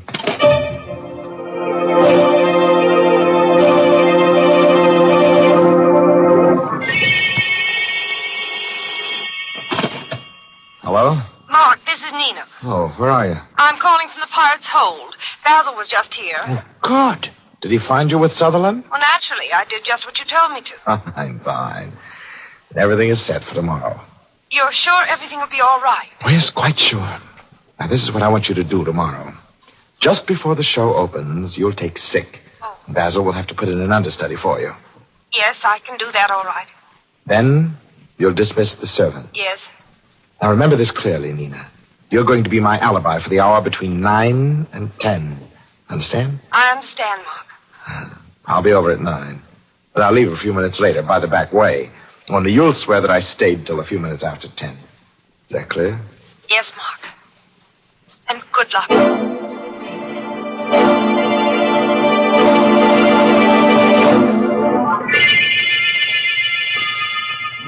When I rang the doorbell of Nina's apartment Friday night, I knew that every step I'd taken thus far had been right. I couldn't fail. Mark, I was afraid you weren't coming. I was afraid something had gone wrong. Nothing's gone wrong. You sent the servants away? Yes, they're all gone. I'm alone. I can swear you were here till after 10. Good. How are you going to kill him? With this. A gun. What's that bulky-looking thing on it on the muzzle? That's a silencer, Nina. Oh. Well, you better hurry, darling. You haven't much time. There's one thing more that I've got to do here before I go. Why are you pointing the gun at me? Because I'm going to kill you, Nina, dear. Oh, now, Mark, I don't like that kind of joke. It isn't a joke, my darling. Mark, are you crazy? You little fool. Did you think I'd go to all this trouble, planning this thing step by step? Did you think I was doing all of this for you? But I thought you loved me. You thought I was committing murder because I loved you? Oh, Nina, you're just another step in my blueprint. Now you've served your purpose, just like Krug. Krug was step 1, you're step 7. Mark!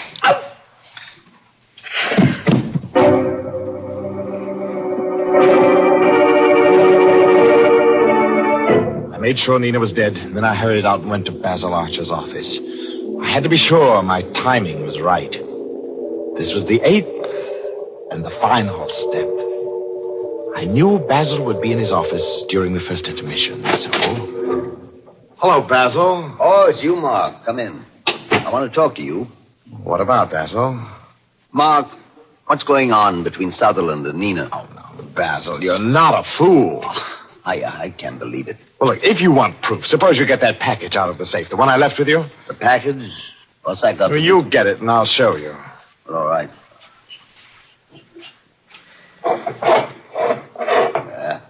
Well, here's your package. Now, what do you want to show me? Still got all that cash in the safe, huh? You know, I always have it here. Yes, I know. Say, what are you doing with that revolver? Look, Basil. Look into the muzzle. What's the depth? That's just right. Oh! I opened the package Basil had given me. It was only an empty box, nothing in it, but there was something here I could put into it now. I stepped across Basil's body, knelt before the open safe, and took out the neatly tied bundles of money and put them into the empty box. $100,000. It was well worth the months of planning and the careful blueprinting. I was a rich man. Now I was ready for the finale.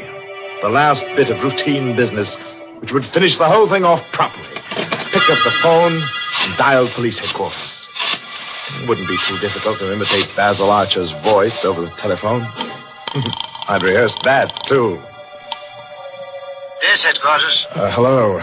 This is Basil Archer speaking. I've just killed my wife. What's that?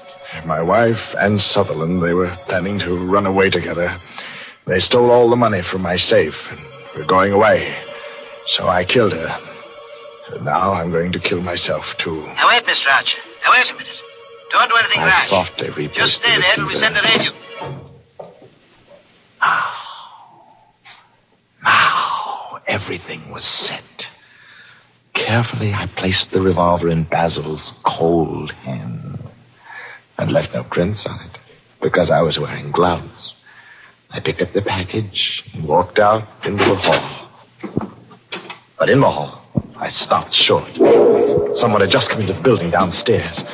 I peered down and I saw Gregory Sutherland coming up. Mr. Archer, are you up there? You better hurry. The second act is started. Sutherland was coming up the stairs. I couldn't get out, but I wasn't trapped. Oh, no.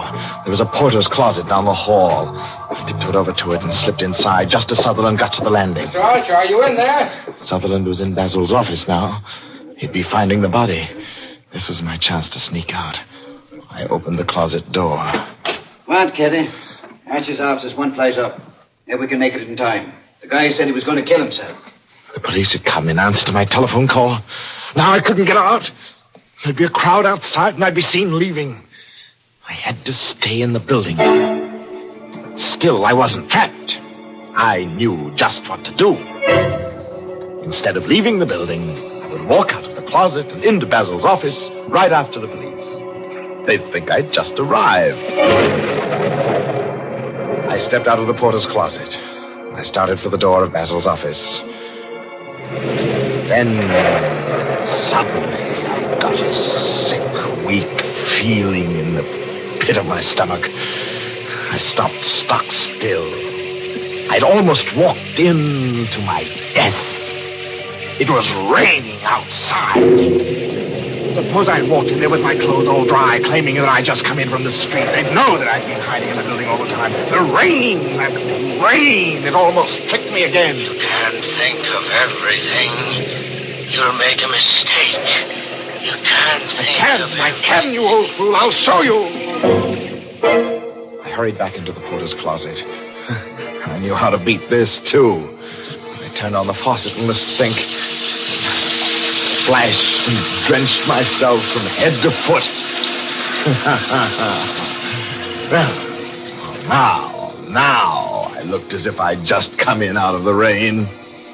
I stepped out of the closet, went down the hall, Entered Basil Archer's office, dripping wet. The two policemen were standing over Basil's body with Gregory Sutherland. They all looked up as I came in. Oh, hello, Mr. Durfee. Sorry about this. It's your friend, Basil Archer. Committed suicide. Oh, no. Oh, it's impossible, Sergeant Moran. Basil wouldn't do a thing like that. Why, who found him? I did, Mr. Durfee. I came to call him for the second act. Oh, this is terrible. It's like an open and shut case. Killed his wife, then came here and knocked himself off. Oh. And what's more, Mr. Sutherland? Yes? Before he knocked himself off, he phoned headquarters and said you'd stolen money from his safe. Well, that's a lie. Wait a minute. Sergeant. Mr. Durfee. Yes, Sutherland. How did you get yourself all wet like that? Oh, well, you try not getting wet in that rain. Rain? What's rain, Mr. Durfee? Suddenly I went clammy all over. I saw that none of them was wet. Their clothes were all dry. But how could that be? They'd just come in out of the rain. What rain, Mr. Durfee? Well, you can hear it, can't you? It's pouring rain. Just listen to that thunder. Thunder? Rain? Good heavens, that's the funniest thing I've ever heard. Don't you see, Sergeant, he's been in the building all the time. Trying to make us think he just came in and he got himself all wet for nothing. Sergeant, I bet you $1 he murdered Archer. You're crazy. It's pouring outside. You can hear it yourself. But just listen to that rain beating down. The thunder. You poor sap. That isn't rain you hear. It's my play next door. Storm over the Highlands. Remember? And those are the sound effects in the second act.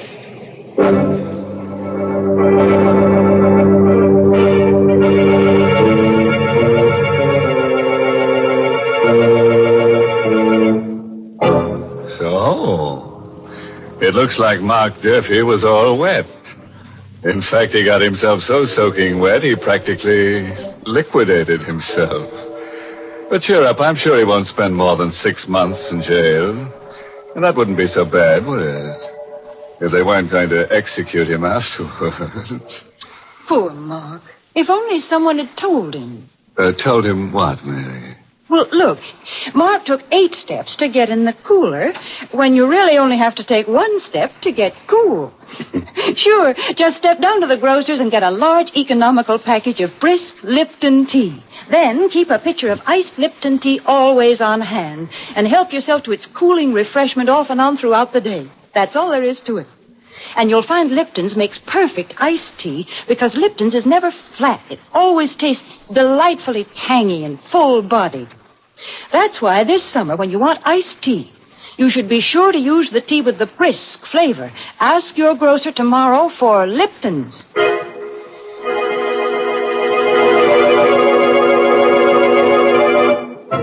And so ends our little essay on the modern methods of murder. Of course, our little essays on murder are only for the select few.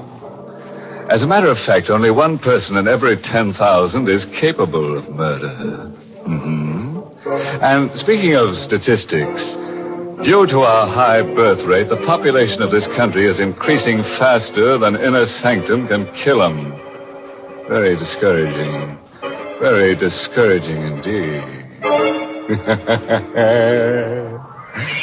Oh, by the way, this month's Inner Sanctum mystery novel is The Panic Stricken by Mitchell Wilson.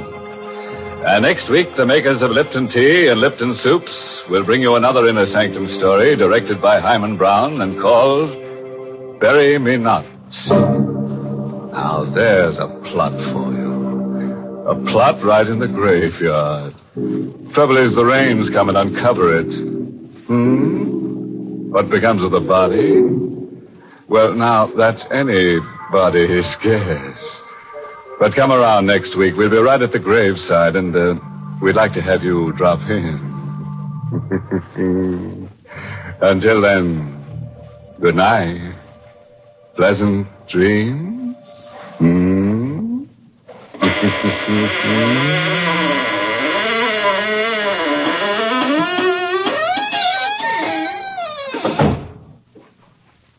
Now that summer's here, keep cool by keeping out of the kitchen. serve Lipton's Noodle Soup. It's quick and easy to prepare and gives you a delicious soup in a jiffy with so much less work and trouble. It's the perfect hot dish to serve with cool summertime suppers because Lipton's is luscious noodle soup with real old-time chickeny flavor. Besides, Lipton's noodle soup mix costs less and makes lots more than the usual canned soup. Ask for it tomorrow, Lipton's Noodle Soup. And tune in next week for another Inner Sanctum mystery. This is CBS, the Columbia Broadcasting System.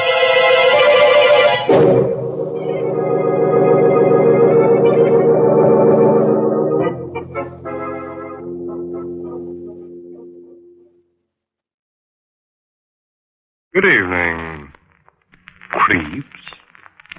Tonight, your Mystery Playhouse presents Miss Leslie Woods in An Inner Sanctum Mystery. The title, A Ghost in the Garden. Now we're at your door, Mr. Host, so open it, won't you?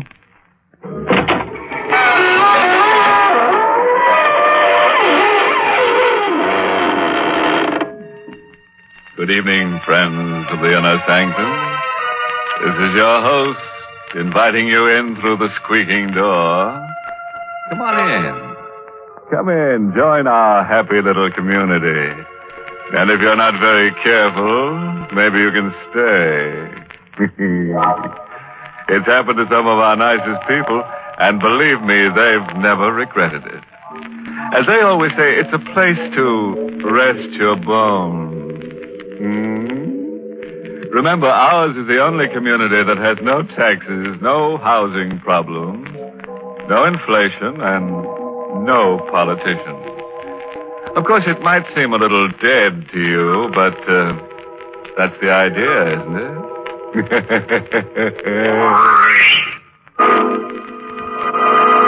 Suppose we get down to brass tacks. And I do mean the ones that go around the edge of a coffin.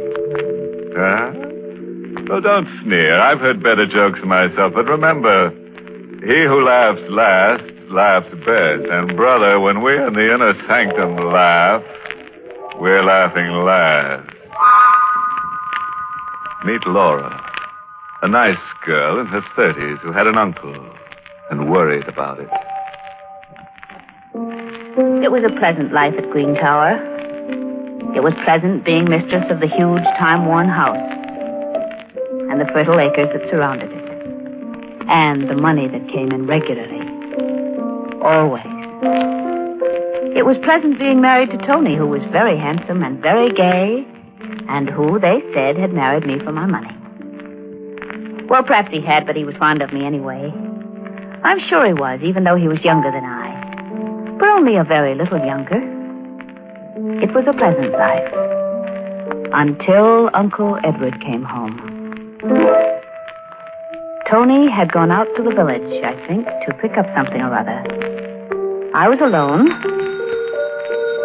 Tony, the door's open, darling. You know I never lock it. Do you have a nice time buying things, Tony? And who, my dear Laura, is Tony? Oh, Uncle Edward. Yes, but I haven't returned from the grave, my sweet. I didn't think you had. Hello, Uncle. That welcome could very easily be warmer and still not be overwhelming. I've been away a long time, and for a change, Green Tower seems attractive. Does it? Which is rather a pity. What do you mean? Selling it. You're not going to sell Green Towers. Oh, yes. Yes, I need the money. Uncle, you can't sell Green Towers. Well, it's mine. Of course I can sell it. But... And who is this Tony? Tony is my husband. Oh, really? Well, my congratulations. And I take it he thinks you own Green Towers? Yes. And thinks you have money as well? Yes. Uncle, I thought I saw someone in the garden. Uncle, please. Be still. It's so infernally dark out there, I can't see. Might be some burglar fellow. He was standing with his back to the room, peering out into the garden. Uncle Edward, who had been away a long time and who had come back at last to shadow my life. He was not a very big man, my uncle. And when I came close to him, I realized that he was barely as tall as I. Uncle. I can't make out a thing. Blasted shadows. He was looking out into the garden for an imaginary burglar, while I stood behind him with the old French paper knife my mother had left me. I tried again. Uncle, please. Now, it's no use, my dear. No use. Go away and stop bothering me. He didn't even turn around when he said that to me, which made it quite easy when I... The knife went in smoothly. It kept on going into his back until I thought it would never stop. But the handle balked. Uncle Edward's body stiffened for a moment and leaned back intolerably against the knife. He groaned, and he fell.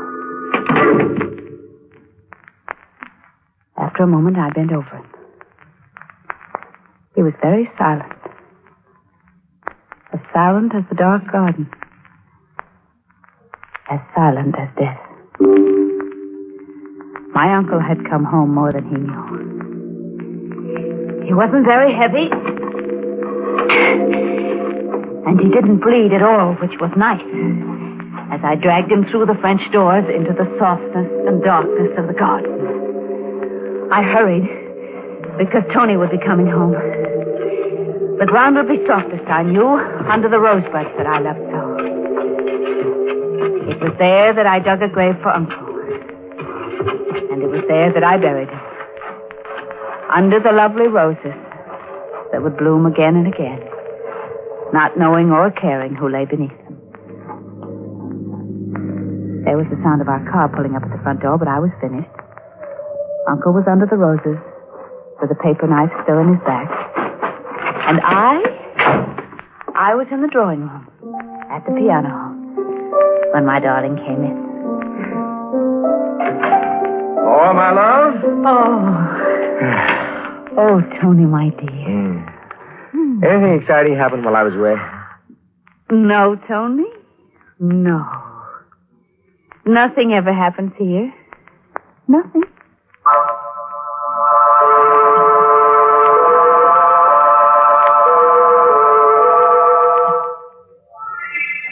Oh, it's pleasant having breakfast in the garden, isn't it, Tony? Mm-hmm. Except for, look. Oh, dear. Mr. Stokes. Mm-hmm. Or windbag. Well, he's a very nice old gentleman, but he does talk a lot, and... Good morning, good morning. My, what a lovely sight you two make. Charming. Thank you, Mr. Stokes. Well, Laura, your roses are almost as lovely as you are. They're much lovelier, you know that. And where is your Uncle Edward this fine morning? My Uncle Edward... Oh, Laura, you upset your coffee. Oh, yes, I did, didn't I? That was very careless of me. Well, Mr. Stokes, I suppose Uncle Edward is still abroad. Oh, my dear, my dear, I saw him last night, here. Here? Well, on his way here, at any rate. I was driving. It was quite late. I saw him coming down the road. Oh, it wasn't Uncle Edward. No? No, well, isn't that funny? Well, I thought I could have recognized him anywhere. It wasn't Uncle Edward. Well, yes, of course. You know better than I, of course. Well, I must be getting old, eh? Well, that reminds me. Mrs. Stokes will have my head if I don't hurry back home. Goodbye. Goodbye. Who's, Uncle Edward, Laura? My uncle. Well, I could have guessed that. Oh, yes, of course. I mean, my mother's brother. A poor relative? Why do you ask that? Well, you seemed so upset when Stokes mentioned his name. Oh, well, he is a bit. He sponges. I wouldn't have liked him. No, I don't think you would. So, isn't it lucky it wasn't Uncle Edward?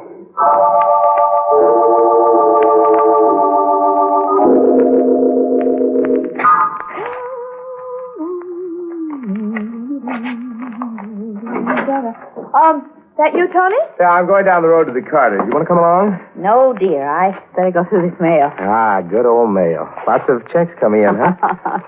Lots of them, darling. Say, Laura. Yes? Well, why aren't you using your paper knife? My Oh, it needed cleaning, and I sent it away to have it cleaned. Oh, it was a pretty thing. Glad you haven't lost it. But I thought I noticed it around last night. No, I sent it away a few days ago, when I went into town. Uh-huh. Well, I'll see you later. Bye. Bye. Until later. And please, Tony, please forget about my paper knife. Please, Tony, forget about it.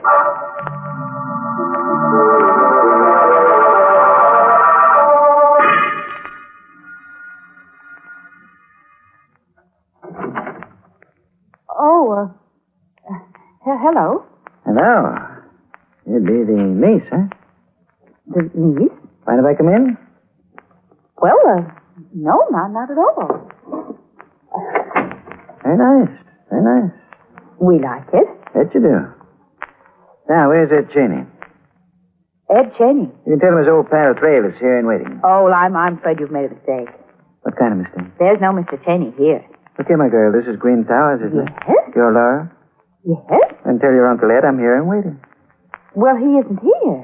He got here sometime yesterday. Asked me to come here today. But I'm here.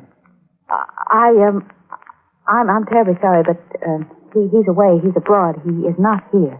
Oh. Owes me some money.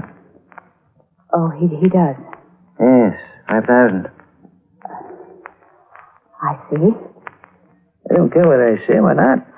What I care about is the money. But I'll wait for him. Well, you You can't. told me he was coming here yesterday. Today hasn't come. All right, I'll wait. Oh, well, it might be very awkward.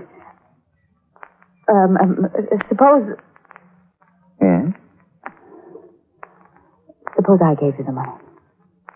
Yeah, it'll be all right. Then you would go away? You wouldn't wait for Uncle Edward? I'd go away.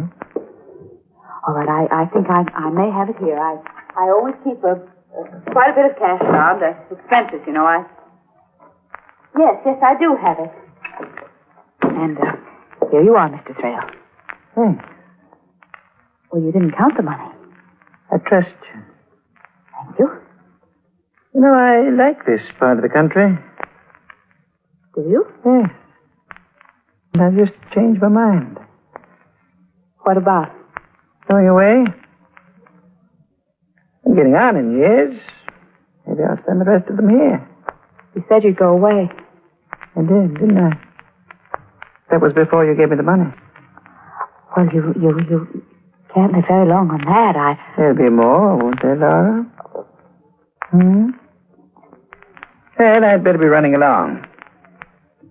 Find myself a nice place to live, near the village. But, Mr. You see, I know Thrale... your Uncle Edward did come here last night. And he didn't owe me any money. I was trying to get a job from him. Oh. But this way is even better. Au revoir. Oh, no. Oh, no.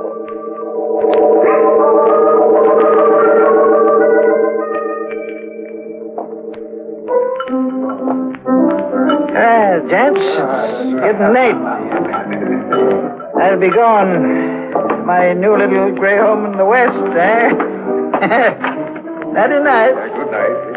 Old man Thrale will be back, though. Buy all the drinks you can stand. Hey.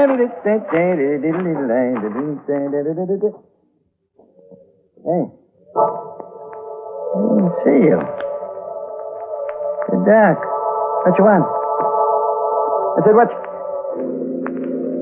Don't just stand there looking at... Hey, that knife. Put it in there. No, don't. I can't.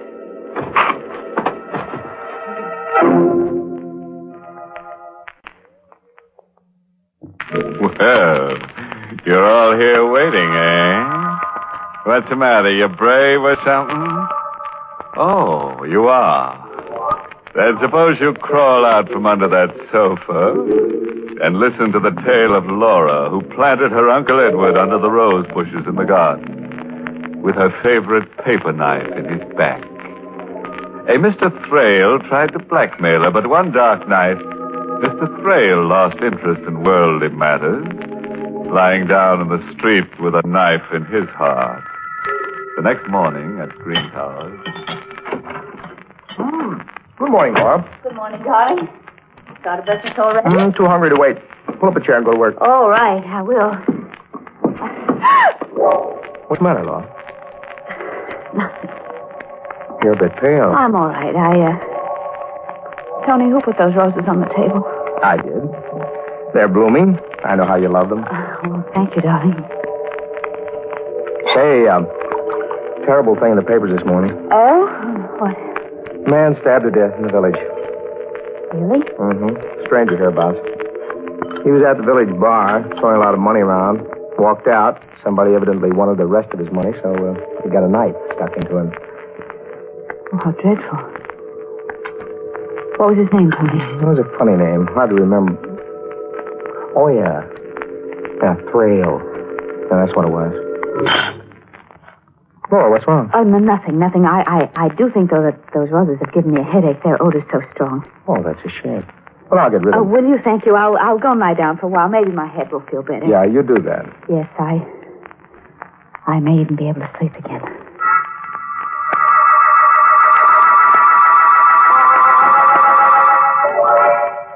Laura, Yes, sir. stop wandering about the room. Oh, I'm just a bit restless. Get your paper knife back from the cleaners yet? Paper? Oh, no, not yet. It's taking an awful long time, isn't it? Hope you haven't lost it. I hope not. Tony, What? there are no roses in this room, are there? No. Well, then why is the odor of roses so strong? Laura, I'm worried. Why? Because there is no odor of roses in this room.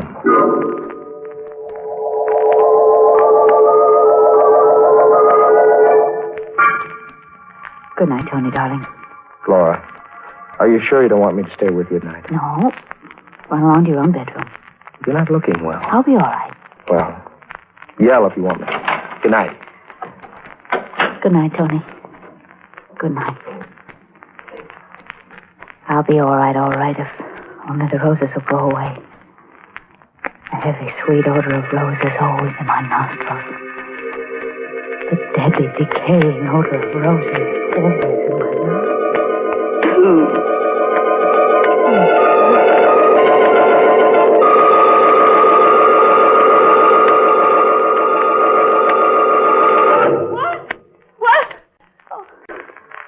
Oh, for goodness sake, I was asleep. And it was nothing.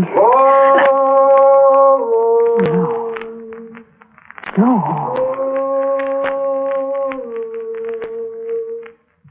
Oh, no, I don't hear anything.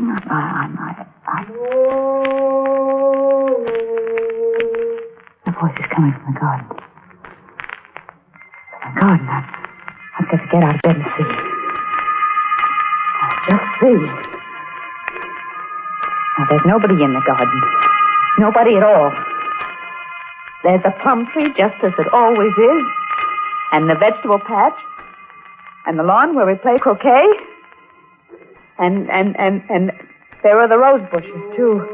The rose bushes.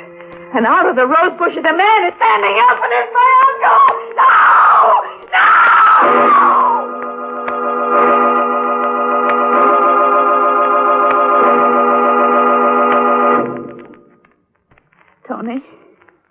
Tony, what did that doctor say? The consultant, I mean. I don't know. He's stopping by in a little while. He seemed a very strange man. Oh, psychiatrist often. I knew he was a psychiatrist, darling. Tony, do you think Of course not. Because it's only that I smell roses when they're on. You're not crazy, Laura, and for heaven's sake. That must be the doctor now. Now, you'll be a good girl. I'll see him, and I'll be back very soon. You try to sleep? Yes, darling. But I couldn't sleep. The odor of roses was so terribly strong. I thought, perhaps if I got out of bed and lay down on the floor where the fresh air in the air conditioning machine was strong, perhaps there I'd be more comfortable. But and for a moment I thought it was funny as I crawled about a bit on the floor on my hands and knees until I found the place where the fresh air was supposed to come from. Then I began to laugh. And I laughed and I laughed.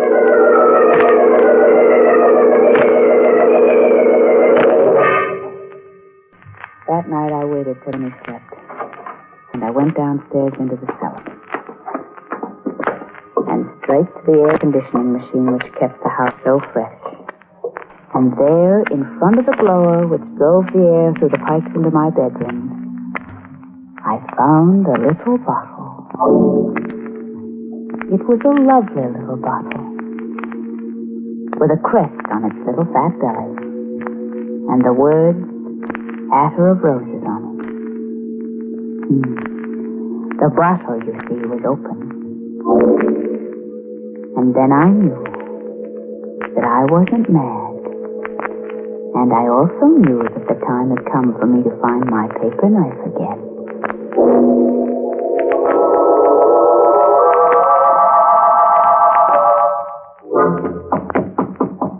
I'm awake, Tony. Brought you your breakfast. Thank you, darling. Put it down. I won't eat it just yet. All right. Hey, you had a good night? I had a wonderful night. Tony, I think I'm going to be well again. Good. Help me out of bed, darling, will you? Sure, all right. Just put your arms around me. All right. There, I'm up. Oh, don't be in such a hurry to take your arms away, darling. Hold me close. Oh, Laura, you... Darling, I forgot to tell you. What? My paper knife came back. It what? Yes, I have it now in my hand. The hand that's behind your back, Tony. Laura. Yes, Tony, here is my paper knife. You can take your arms away from me now, Tony. It was quick with Uncle Edward, but I think you'll die anyway, Tony. Yeah. Good doctor. Maybe there's a chance. Maybe. Oh, no, doctor. Why? I found the bottle of perfume you placed in the air conditioner that you were using to drive me mad. Bad. Bad luck. Very bad luck, darling. You saw me kill Uncle Edward, didn't you? You were the one in the garden, weren't you? Yeah, saw you. And then when Thrale came, you knew about him and you killed him, didn't you? Of course. Couldn't afford to have you give him money. Money. It was going to be mine. Oh, Tony. Oh, Tony, didn't you know it was yours anyway? Everything I had was yours. Why did you have to torture me and try to drive me crazy? You would have cracked it. And the money would have gone to... Yes. Uncle Edward. I played it safe. But you didn't, Tony, did you? Play it safe. Because now you're dying. And when you're dead, I'm going to bury you with Uncle Edward. Right in the garden under the rose bushes. I've already told everyone that you're going away, and you are. But not very far. Although it's far enough, isn't it, Tony? You've won. Thank you, darling. And you've lost. Listen. You know what that is? It's an ambulance. For you. Why? You're mad. Yesterday, 2 doctors signed certificates of lunacy. I authorized. I am not insane. I can prove it. The odor of roses was a fake. I can show them the perfume. I can explain it to them. But how will you explain me or Uncle Edward? That's it, Laura. How will you explain us? Tony!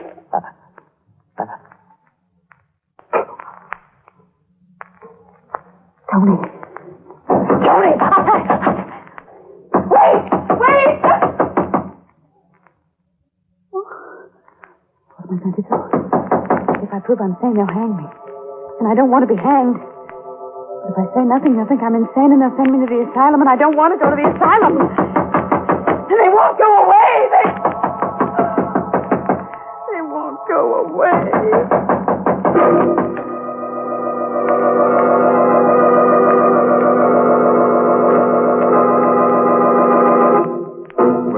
Well, that's the end of poor Laura, who was a handy girl with a paper knife, but who didn't do so well with her spring planting.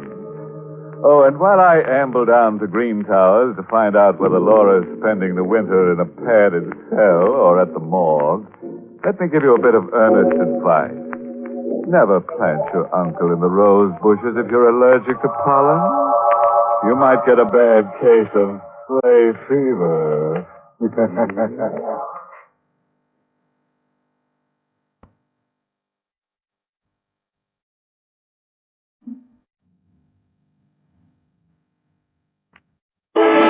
Sanctum has been a presentation of the United States Armed Forces Radio Service. Voice of information and education.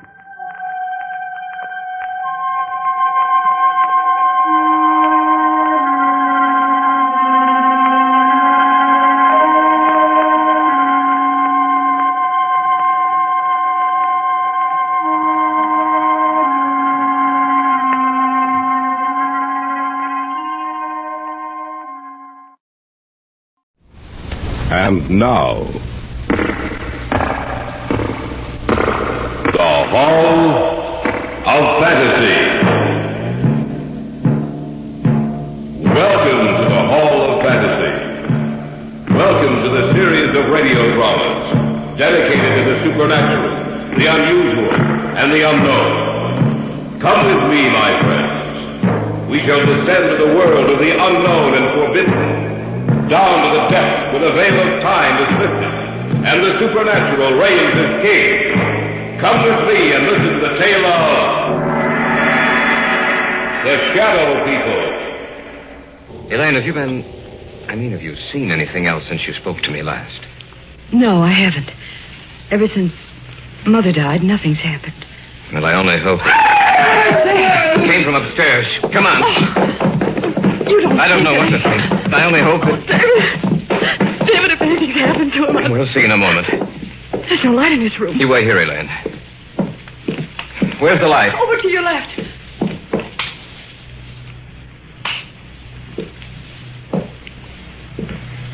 David, what's wrong? Why didn't you leave the light on? Your father's dead, Elaine.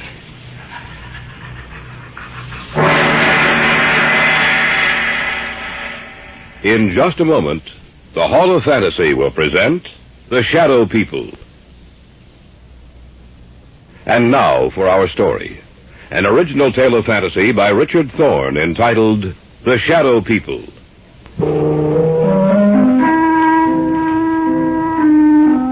Somewhere along the line of your life, you've met them. You have come in contact with the Shadow People. When did we first discuss it? Oh, yes, Brian and Elaine and I. It was in my apartment. There was only one light on in the entire place. What's wrong? Elaine, what's the matter? Oh, it's silly, I know, but I thought I saw something in that doorway over there. Where? Over there, right over there. Where are you going, David? Over to that archway, just to let you know that nothing's here. Huh. You see, Elaine, nothing's wrong, nothing at all. Are you satisfied that there's no one else here but us? Yes, I'm sorry. I just thought that Leave the overhead lights on. I'm sorry. I thought that... Put them back on, David, please. All right, Elaine. Look, what's bothering you, sis? I don't know. It's just that... I don't know. Tell us about it, Elaine. Tell us what's bothering you. You promise that you won't laugh at me? Of course not. Brian? Oh, Elaine, I'm your brother. If something's troubling you, I'd like to know about it. All right, then. The reason I was so upset was the fact that I saw someone or something standing in that archway. But, Elaine, David showed you that there was no one else in here. When the lights were put on, you saw for yourself that we were alone. I'm not talking about something you can see in the light, Brian. I'm not talking about a human being. Then what's it all about, Elaine? In the darkness, I saw something that can't be seen in a lighted area. And I've seen it several times before. You're sure you're not imagining this, Elaine? Oh, I don't have that good an imagination, Brian. How long have you seen this thing, Elaine? Well, it started about 6 weeks ago. You were in Detroit on business, Brian. Mom and Dad were on vacation. I was in the house by myself, in the library. There was only one light on. I sat in the chair beneath it, reading. Several times I thought that something was watching me. I felt there was someone in the room with me, standing right in back of me. Every so often I'd glance back over my shoulder, but there seemed to be nothing there. And then I thought I heard someone whispering. I wasn't sure, but when I heard it again, I got up and I looked all over the house. Oh, I'm not easily frightened, you know that, but out in the hallway, it was almost entirely black. Luckily, I was near a light switch. I looked back over my shoulder, and I saw this huge, hulking shape for the first time. And I heard a voice. Or rather, the whisper of a voice. I couldn't distinguish the words, but that dark shape seemed to be moving towards me. My hand was on the light switch, and I turned it on. In a minute, the light flooded the hallway. The shape was gone. There was nothing there. I was alone again. As long as there's light, I know it can't hurt me. I know it can't reach me. You might have imagined it, you know. Of course, that's possible, but I'm sure I didn't. It was so real. So real, that shape in the darkness. It was the very essence of evil itself.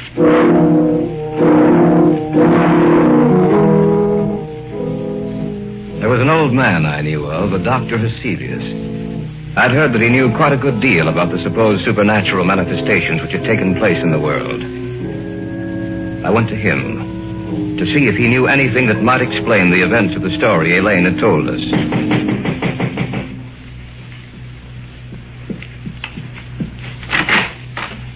Yes, my good sir. What do you wish? I have an appointment with Dr. Heselius. Oh, yes. He mentioned something about it. You are Mr. Drake. Yes. If you'll come inside. Thank you. Dr. Heselius is in the study. Please come with me. Doctor, a visitor for you. Oh, yes. Bring him in. You may go now. Yes, Doctor. Mr. Drake? Yes. Sit down, please, in that chair over there.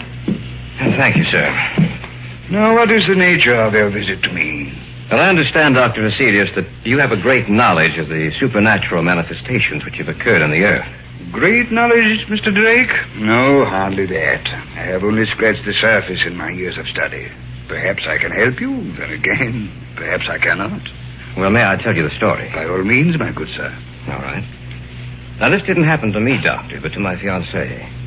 It seems that about 6 weeks ago, when she was alone. But when the light was on, the dark form disappeared. And that's the story, sir. As much of it as I can remember. I see. It's a strange tale you tell. I'm fully aware of that, Dr. Heselius. You say she seemed to hear whispered voices? Yes, that's what she says. I see.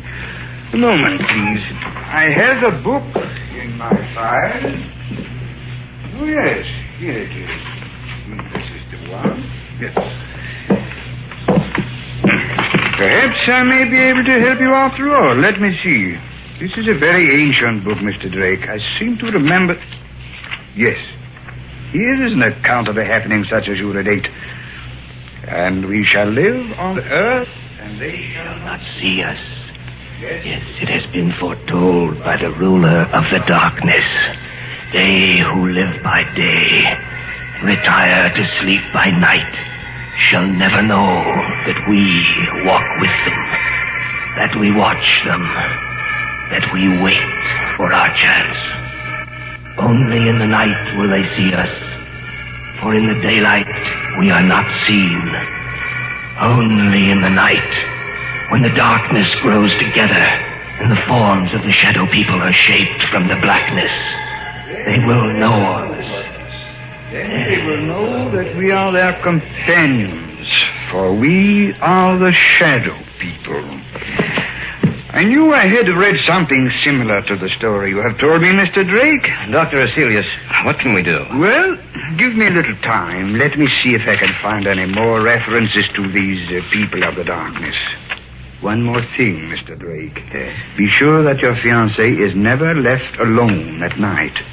Be sure that there is some living thing, animal or human, which accompanies her every second of the night. For she is in danger, Mr. Drake. A terrible danger.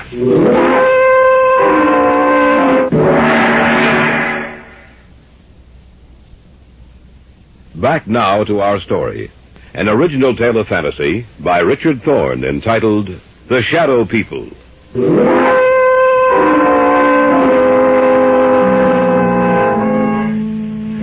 That night, the night of the day I had seen Cecilius, Elaine's mother died. She died in her sleep.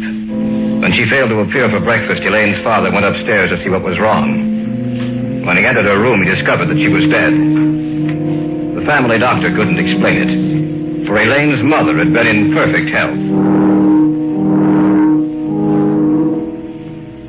A few weeks later, I was out at the house spending a weekend with them.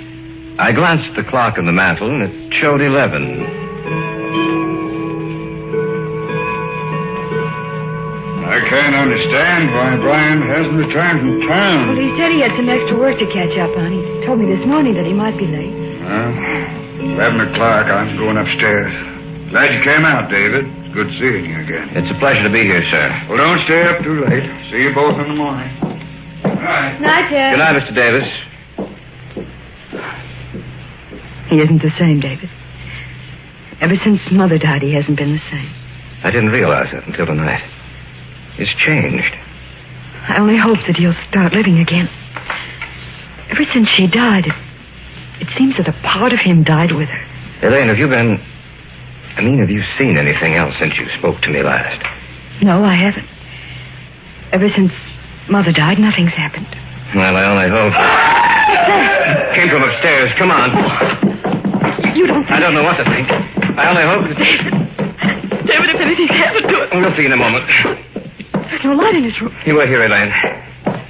Where's the light? Over to your left.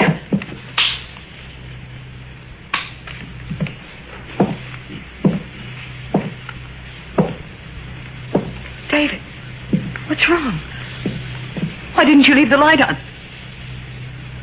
Your father's dead, Elaine.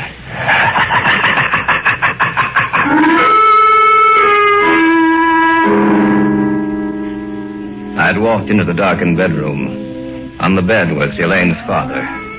It didn't take a second look for me to know that he was dead. I switched off the light and walked back into the hallway to tell Elaine what happened. And then from the room there had come an eerie, quiet laughter. In the darkness of that room was some unknown evil power. The voice itself was unearthly.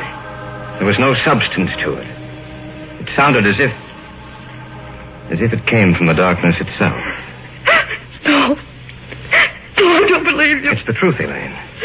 There's nothing more I can do. We'll have to notify the police. Tell me it's not the truth, David. Tell me it's not true.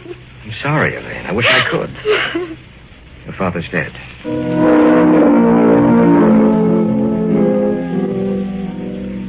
After the burial, Dr. Hecelius got in touch with me. He said that he wanted to meet both Elaine and Brian, that he wanted to talk to the three of us. Accordingly, a few nights later, he came out to their house. Miss Davis, will you tell me just when you saw the first manifestation? The night Brian was in Detroit. Now, Miss Davis, you have even seen this apparition in the company of other people, is that correct? Yes. The night at David's apartment. All right. Now I'll tell you what I think. You are in deadly danger, Miss Davis. These beings want to claim you. So far, they have had no success. Only in the darkness do they have power. Little by little, step by step, they have been removing the obstacles in their way to reaching you. First your mother, and then your father, Miss Davis. Both died in the same fashion. In the darkness, death struck at them. Now tell me, do you feel their presence here in this room as I talk to you? Yes. Turn out the lights, Brian. Stand by the switch, if you please, Brian. If anything happens, turn the lights back on. All right. Dr. Hecelius, I don't... Do you want me to continue working with you? Yes, sir. All right, then. Brian, turn off the lights. Yes, Doctor. The room now is in darkness, Miss Davis. Do you feel or see anything? No, Yes. Yes, I do. Do you see anything? Yes. Be quiet, you fool. I know what I'm doing. In front of me. The darkness gathering together into a huge, terrible... Not only do you see us, Miss Davis, but everyone else in the room also will see the vague shapes forming themselves in the blackness. We do not want you, Dr. Hecelius. The girl we want. We advise you to drop this case. You will only bring down the wrath of the shadow people upon your head. The girl. We want the girl. Do not stop us. Let us take her now. Turn on the light! They're gone. Miss Davis, are you all right? Yes. Yes, I am. Just as she said. The darkness. I saw it form into something, too. So did I. What are we going to do, Dr. Hecelius? At the present moment, I don't know. But this much I do know. You must leave this house immediately. You must try to get out of their reach. I don't know if that is possible. I hope it is. I shall have to return to my home. I must learn if there is some manner by which we can defeat these creatures. For the moment, leave this house. Dispose of it in any manner you may see fit, but leave this house.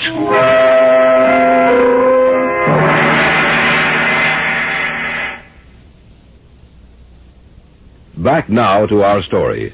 An original tale of fantasy by Richard Thorne entitled The Shadow People.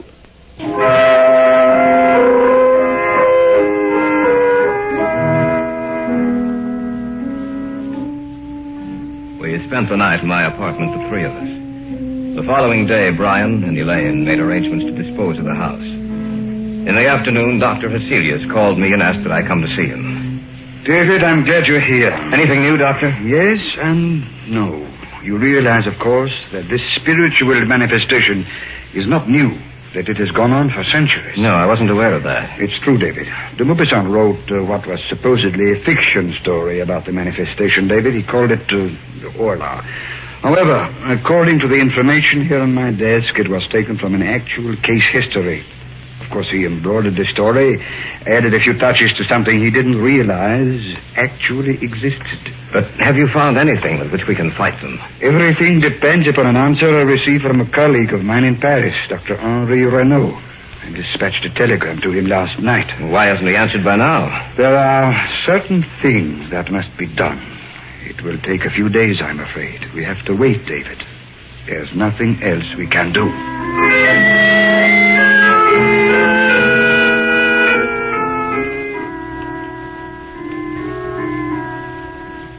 In the next few days, the house was sold, and Brian and Elaine moved into a newer, more modern home a few miles from my apartment. Cecilia said it might take a few days for them to build up their power. I spent the nights at the new house. The lights were left on, and I watched for any unusual occurrence. In the daytime, I'd return to my apartment and get some sleep.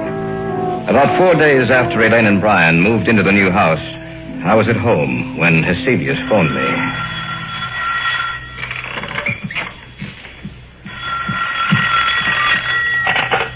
Hello? David? Yes, Dr. Hecelius? I hate to tell you this, David. What's the matter? What's wrong? They were a step ahead of me, David. I just received word that Renaud died or was killed. At the very moment I sent the telegram to him.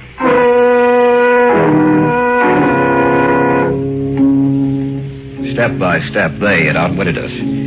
For they had anticipated every move we'd make. Even Dr. Hecelius was at a loss as to what to do. He agreed to meet me at the Davis house.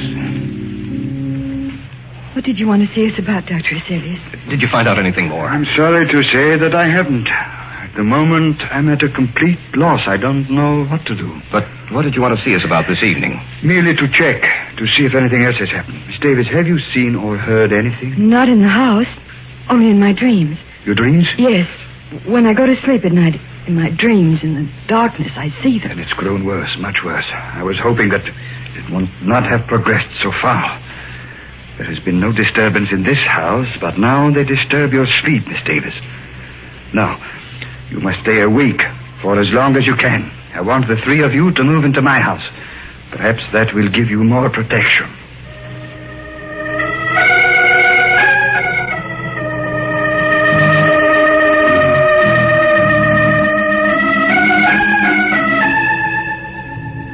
That night, we moved over to Celia's house.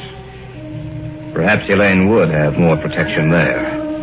From there, we might be able to devise some plan of action, some way to beat those beings. For a few days, things were quiet. The shadow people seemed to have withdrawn. For a while, I thought that we might have succeeded in thwarting their purpose. Elaine no longer complained of troubled sleep. But that condition lasted for a few days only.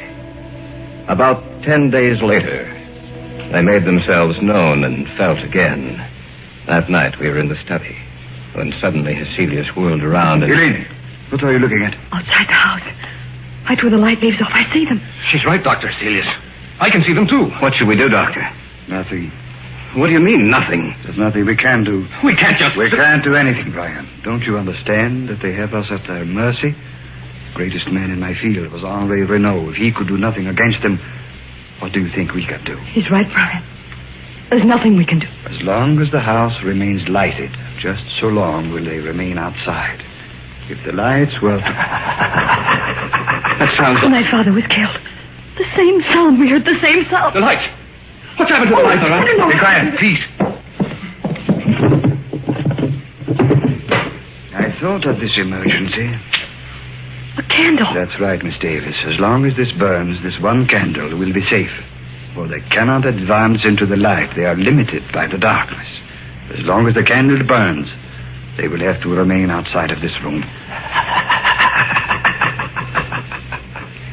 Around you, in every room of the house, in the darkness outside, we are around you.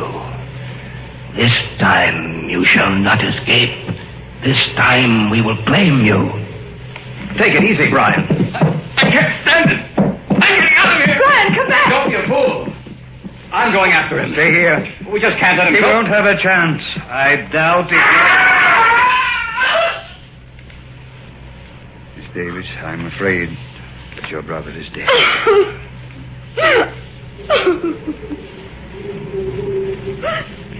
The wind, Doctor. Listen to the wind. I know. Yes, Doctor. Listen to the wind.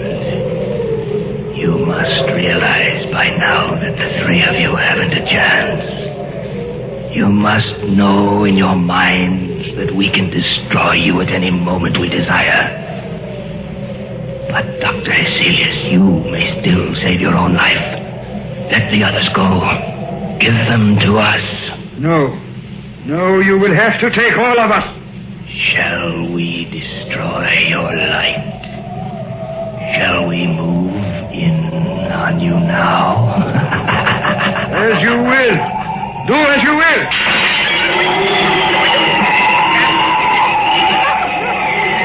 Sorry, Davy. The candle is out. In the darkness. The figures in the darkness.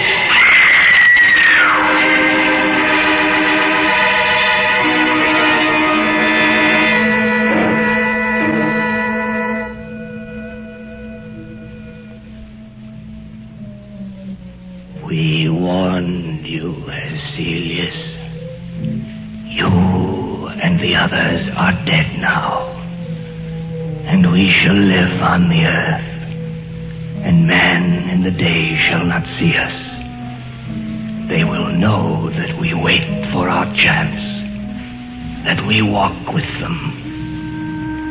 Only in the night, when the darkness grows together, and the forms of the shadow people are shaped from the blackness, will they see us. Then they will know that we are their companions. Look next to you. There, in the shadows.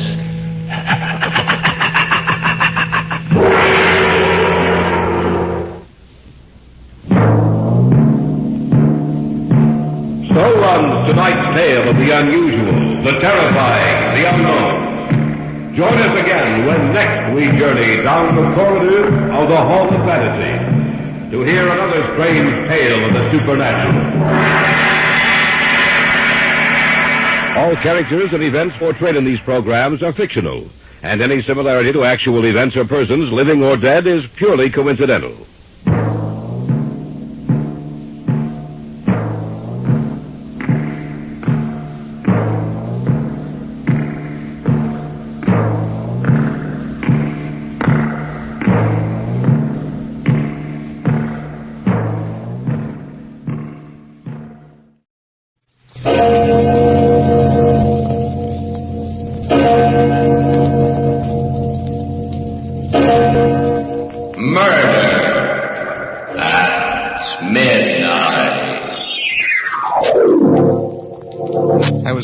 Dead tired. But I kept on walking through the mist. And suddenly I started hearing footsteps behind me. I turned around, and then I saw him. He was walking along slow, dragging his feet, walking as if he couldn't see. His face was all covered with blood. But I knew who it was. It was Miller, the guy I'd killed. Midnight, the witching hour when the night is darkest. Our fears the strongest, and our strength at its lowest ebb. Midnight, when the graves gape open and death strikes. How? You'll learn the answer in just a minute in The Dead Come Back.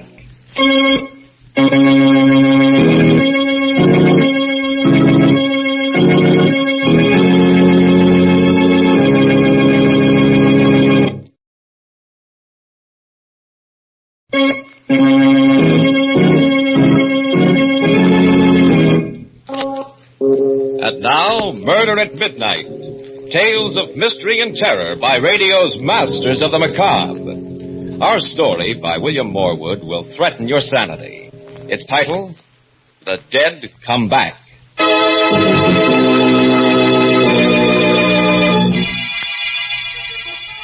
About 1 o'clock in the morning, on a dark, deserted street, standing in the doorway of a gloomy brownstone house, a man with a wild expression on his face rings the bell desperately. There is no answer, and he rings again. Then... Hey, Doc Paget. Why, yes. The brain doc knows what goes on inside a guy's head? Well, yes, I'm a psychiatrist. I gotta talk to you. It's very late. If you come back tomorrow during office hours... Now, Doc. Something's been happening to me. Something that's driving me nuts. I'm sorry, but... Get inside. Be careful with that. It won't go off until I pull a trigger.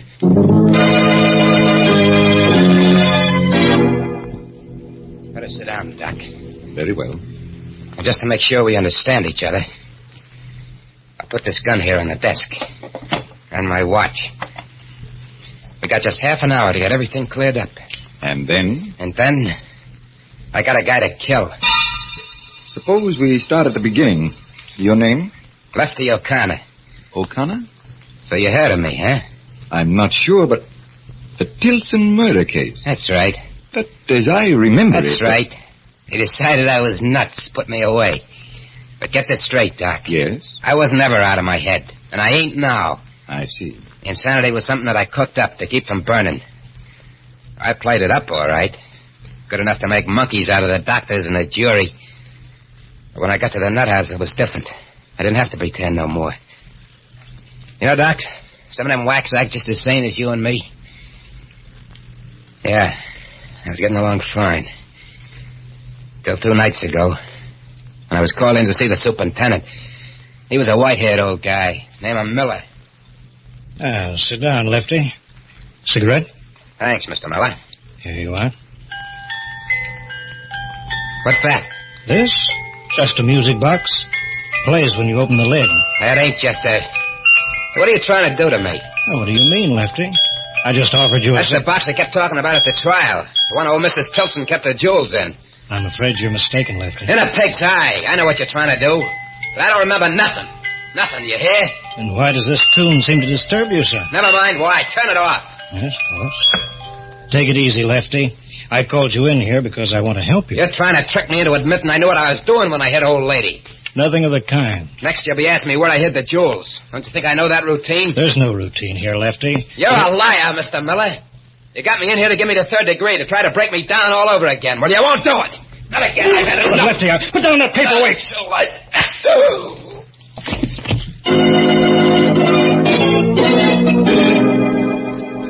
I didn't have no idea of escaping when I hit him, Doc. I was just scared. I was scared of what would happen if he kept after me. When I found a gun in his desk drawer, I began making plans fast. I brought him around. I told him exactly what he had to do. We went out, got into his car, started for the gate. Okay, Miller, it's up to you now. I understand. Now remember, I'll be lying back here with this gun against your spine. Evening, Mr. Miller. Hello, George. Going out kind of late, aren't you, sir? Yes. Something unexpected came up. You wouldn't be smuggling out anyone under that rug and back, sir, huh? I might. Yep, looks suspicious. Just the right shape for a man. But I'll take a chance on you, sir. Okay, Charlie. Open up for the super. Okay, open it up. Good night, Mr. Miller.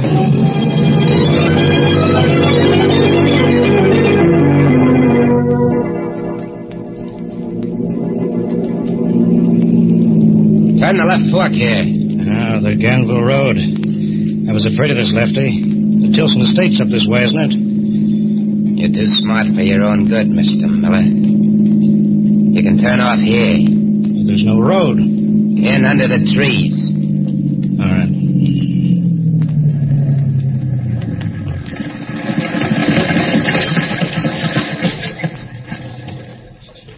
What happens now? Do we walk the rest of the way? One of us does. Get out. You're no use to me anymore. Let you know. Put that gun away. You can't. You fool. You won't get rid of me this way. You...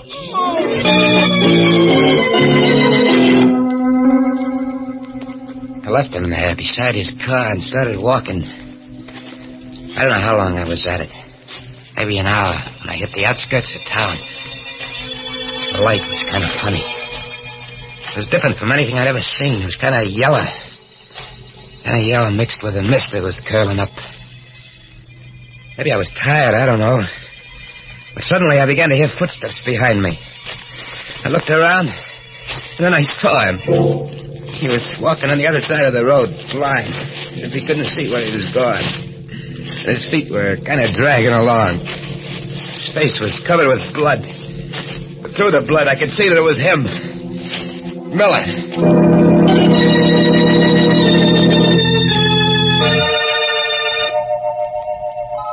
I don't know what happened then, Doc.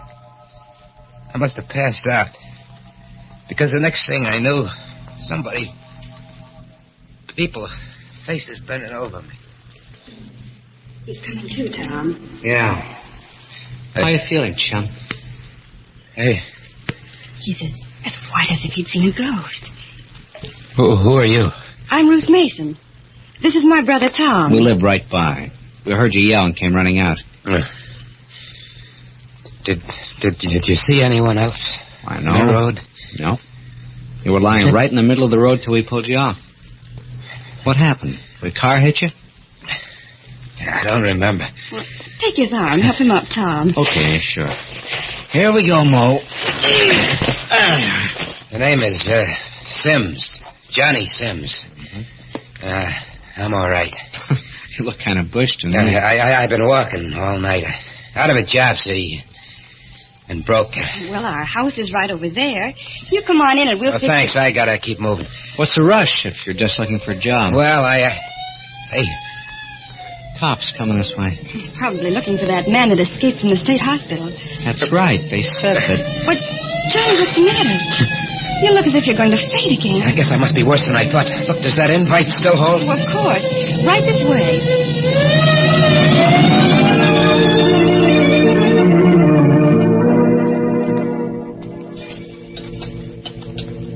Something more, Johnny? No, thanks, Ruth.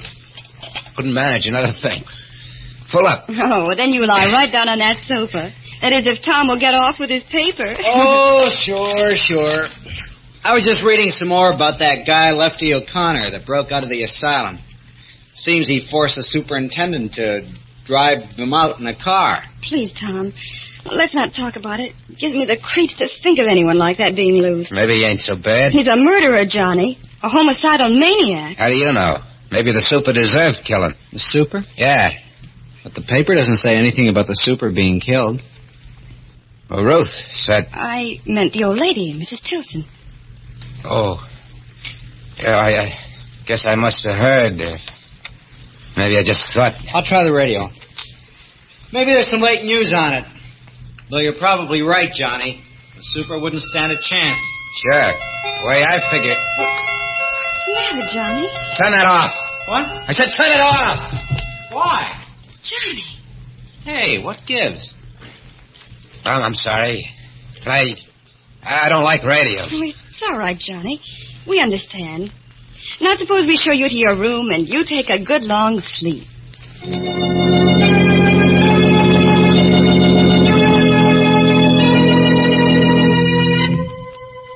I must have slept like a dead man, Doc. It was dark when I woke up. There was nobody in the house. I switched on the lamp and looked at my watch. A few minutes before midnight. Didn't have much time if I wanted to get the jewels and blow town before morning. So I started for the door, but before I reached it, it opened. And standing there, smiling, kind of sad-like, was Miller. Hello, Lefty. Did you get the jewels? You! It can't be you. You're dead. I told you wouldn't get rid of me so easily. What do you want with me? Nothing, Lefty. Just what I wanted before, to help you. You're lying. You still think you can break me, get me to confess, but I'll show you. I must have hit the lights, Doc, or maybe they were never on, because suddenly the room was all dark. I struck a match. I bent down to look at Miller, make sure that he was really dead this time. And I ain't crazy, Doc. You gotta believe me. But the man lying face up on the floor was Tom Mason. A dead man who came back. And now, a second victim, as the hands of the clock move inexorably to the witching hour. And yet another. Murder at midnight.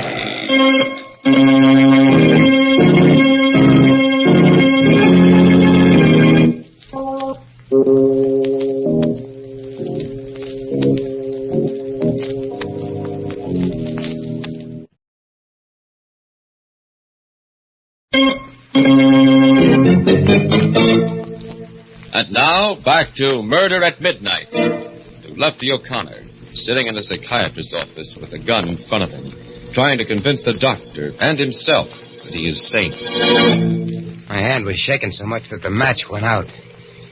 It was Tom, all right. Tom Mason, dead. But it was better that way than what I'd thought, because it meant that Miller hadn't come back from the grave. I'd probably just imagined I heard him talking to me. I frisked Mason, I got the keys to his car, and went out. It was a little coupe parked in the driveway. I opened the door. I was just getting in when... Hello, Johnny. Huh? Ruth. You look a little better than you did before. How do you feel? Oh, fine. Oh, that's good. You were sleeping so soundly when I left it. Are you going somewhere? Well, yeah. There was something I had to do, and Tom told me I could borrow his car. Oh, all right. I'll go inside. No, you can't go in there. Oh, what do you mean? Why not? Well, I mean, such a swell night. How about a little drive, Ruth? But what about your errand? Well, that'll just take a minute. It'll be swell having you along. Well, I don't know. I don't suppose Tom will mind. I'm sure he won't.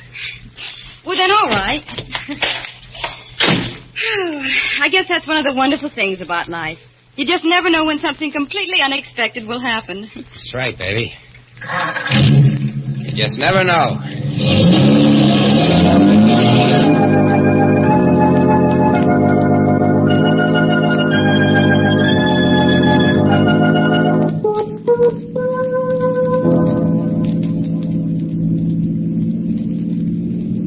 Why so quiet, Johnny? Huh? You asked me to come driving with you, and I do. You don't say a thing to me. What should I be saying? Well, you might start by telling me something about yourself. Like I said, I'm just a guy looking for work. What kind of a job did you have before? Chauffeur? Well, that sounds interesting. Did you work around here? Why? I just wondered. You seem to know the roads so well. Listen, baby, let's not talk about me. I'd rather hear about you. Well, there's not much to tell. I'm 21, fancy-free, and I work for a living. I'm a nurse in a psychiatrist's office. A what? psychiatrist. A doctor who, well, helps people who are disturbed mentally. Like people who see things that ain't there? Oh, yes, he gets a lot of those kind of cases. What does he do? Talks to the patients, explains away the hallucination. His name is Dr. Paget, and he's really wonderful. Johnny? Yeah? Where are we going? Why, baby? We've turned off the main road. This leads past the old Tilson mansion. What's that? The house where that terrible murder took place about a year ago. It's all boarded up now, of course. Yeah, that's the job Lefty O'Connor pulled, yes. huh? Yeah, he was old Mrs. Tilson's chauffeur. What? Chauffeur. Quite a coincidence, ain't it? Johnny, you're turning in the driveway. Yeah. See, a couple of nights ago, I broke into this place to sleep. It was just an empty house to me. I didn't know anything about no murder. I left the parcel behind. I want to pick it up. Oh, I see. You think I had any other reason for coming here? No, Johnny. Sit tight, baby. I'll be back in a minute. All right, Johnny. Well, why are you taking the keys? Just to make sure the car stays here, and you with it. But of course I'll stay. You better, baby. Or it'll be just too bad.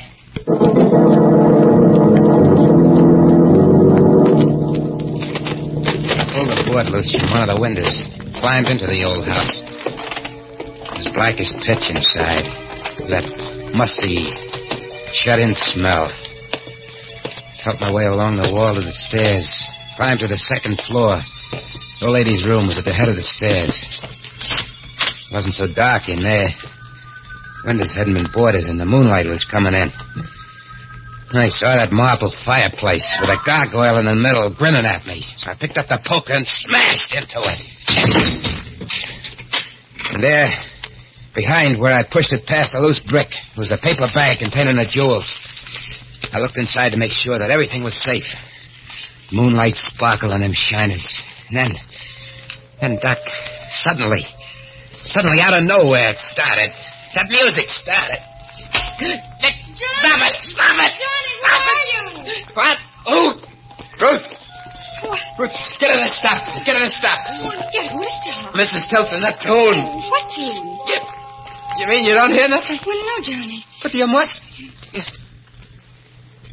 It's gone now. Johnny, you're shaking all over. Johnny, what's that? What's what? Well, they're all over the floor. They look like diamonds, jewels. Didn't I tell you to stay in the car? What are you doing up here? I heard noises and you were yelled. spying on me. No, I wasn't, Lefty. What did you call me? Nothing. So you guessed it, huh? Okay. I am Lefty O'Connor, and I came back for the jewels. But that information ain't traveling far. Not with you, anyway. What do you mean? No! Oh, yeah.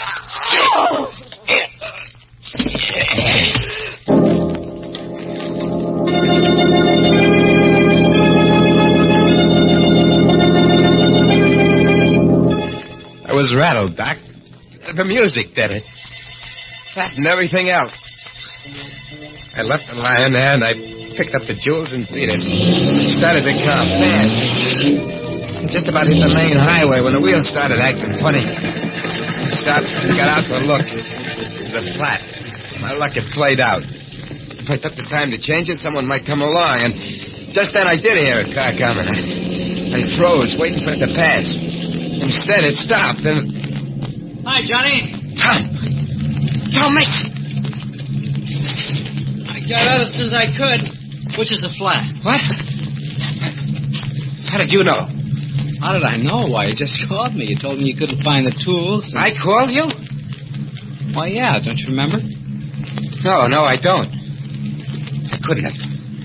Of course, it's none of my business, Johnny, but... Look, you've been acting awful funny. I'm beginning to think maybe you ought to go see a doctor. Someone like Doc Paget that Ruth works for. There's nothing wrong with me. Nothing. Okay. Get started with this jack. The rest of the tools are under the front seat. I'll get them. No, wait. Hey, what's this paper bag doing? Give me that! You're going in for pebble collecting, huh? Pebbles? Yeah, look at him. Oh, they are pebbles. Yeah.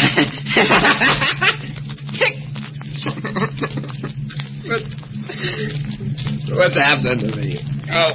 I don't know. But I told you don't look well. Hey, where are you going?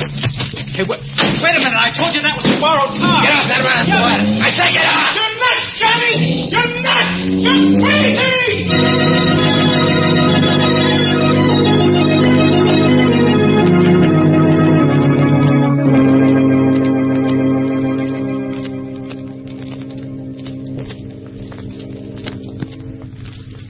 Well, there it is, Doc. Yeah, That's his story. I kept hearing what he said. Tom. Over and over again. I'm nuts. I'm crazy. But I couldn't stand it anymore. So I looked you up in the phone book and I come over. Well, what do you expect me to do, Lefty? Do? You're a brain doc. I'm not nuts. I know I'm not. Why am I seeing these things? What's happening to me? Well, it's rather difficult to make a diagnosis this quickly, but I'd say that you were suffering from hallucinations because of a sense of guilt. Guilt? About what? Well, it probably started with that first murder, Mrs. Tilson. And it's been weighing, preying on your mind ever since. Now, if you could extrovert that, get it out of your system. But I did. That's true, but not as a confession, with all that it entails. That's the only way you can achieve a complete catharsis. Well, that's crazy. All right. You wanted my advice, but you don't have to take it. And you think... Okay, I did kill her. I knew all the time what I was doing. I waited for a night when there was only the two of us in the house, and then I beat her brains out with a tire iron. There, I said it, I told you. Yes, Lefty. And I think that now I can promise you you'll never be troubled by hallucinations again. You sure, Doc? Quite sure. That's good. Because... Remember I said that in half an hour I was going to kill someone? Yes. Well, a half hour is up. And you're the man. Am I, Lefty? Yeah. I'm sorry, Doc, but you know too much now. You're the only one who does. So... I wouldn't, Lefty. Why are you sitting there like that? I shot you. Yes, Lefty, with blanks in your gun. All right, boy. Take it easy, Lefty. We got you covered. No. And Mason. Did you get it? Uh-huh. Every Now, word. You're cops. No kidding. Then the whole thing, letting me escape and everything that happened afterwards was just a trick. That's right. You wanted to show I wasn't nuts, get me to confess. Smart boy. We made just one mistake, Lefty. Or rather, Ruth did. Following you into the Tilson mansion. She paid for that with her life. But now you're going to pay. No. Shut up. Yes, Lefty, for that and for the Tilson murder. And my only regret is that rats like you can only burn once.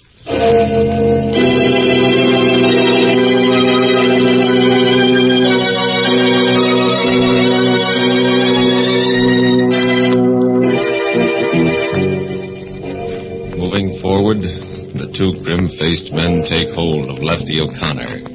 And Lefty knows that he's come to the end of the road. A road that began when he first heard the clock in the old Tilson mansion strike 12 for... Murder at midnight.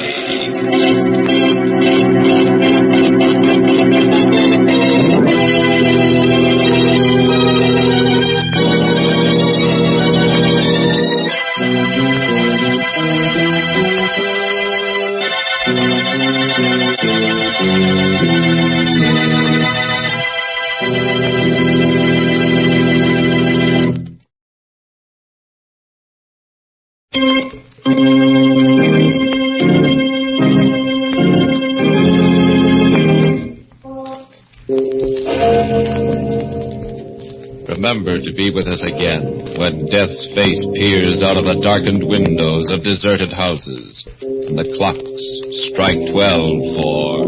Murder at midnight.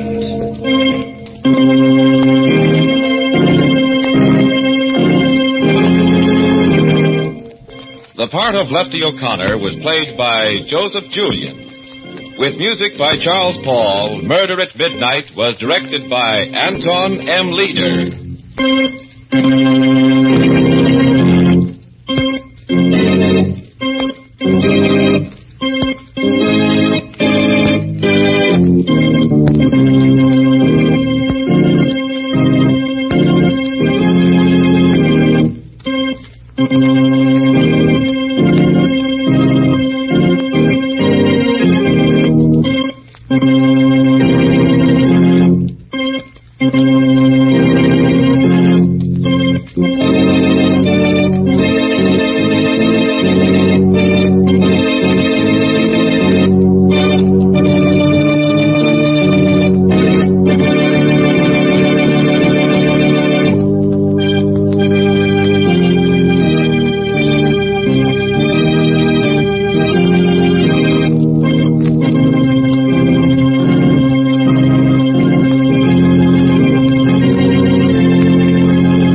I beg your pardon? I said, who are you? What are you doing here? My name is Gabriel. I am butler to the Holloways. Gabriel? But you can't be. Well, you're dead.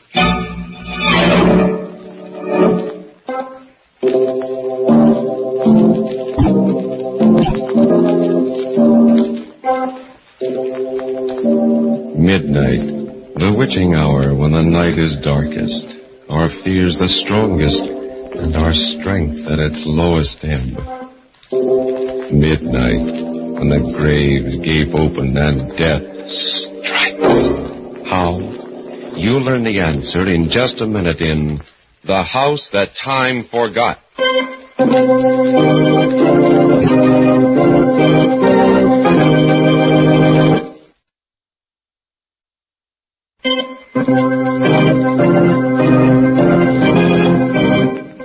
And now, Murder at Midnight.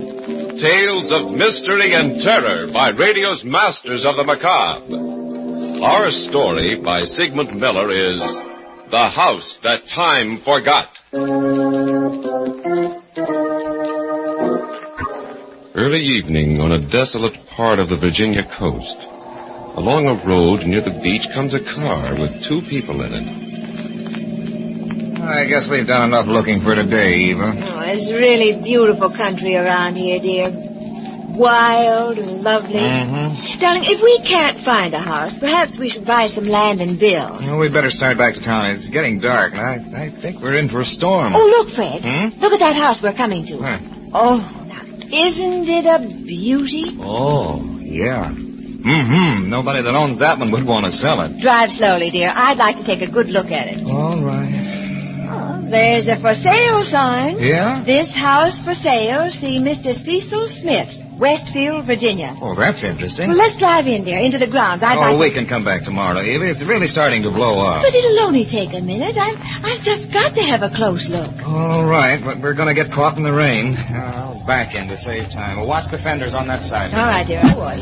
Come ahead. Am I clear? Okay, you're all right. Fine. Ah, there's a light in one of the gable windows. Well, I guess somebody's home. It's beautiful, Fred. Simply magnificent. Yeah, the grounds look a little neglected, though. Grounds? Who cares about that? Go ahead and knock. Okay. I wish they'd hurry. We're going to get caught in the storm. Oh, don't worry about it. They don't seem to answer, do they? Try knocking again. That's odd. Must be somebody home. We saw a light in the window. Maybe they can't hear us. Let's try calling them. Oh. Hello there. Hello? That's very strange. Yeah, What? I hear something. Listen. It's a clock striking. Now, let's try the door. It's not locked. What do you think? Let's go in.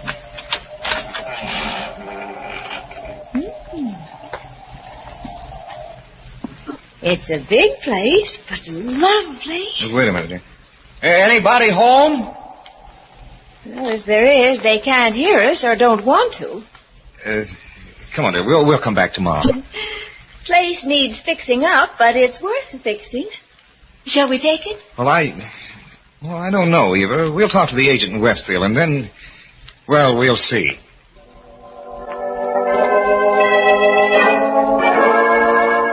So you're interested in buying the Holloway house? Yes, Mr. Smith. It's just the kind of house we've been looking for. It's a fine place, all right.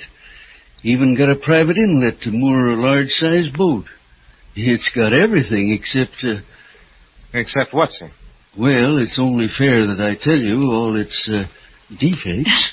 What defects, Mr. Smith? You see, Mrs. Jordan, it's kind of hard to put your finger on it.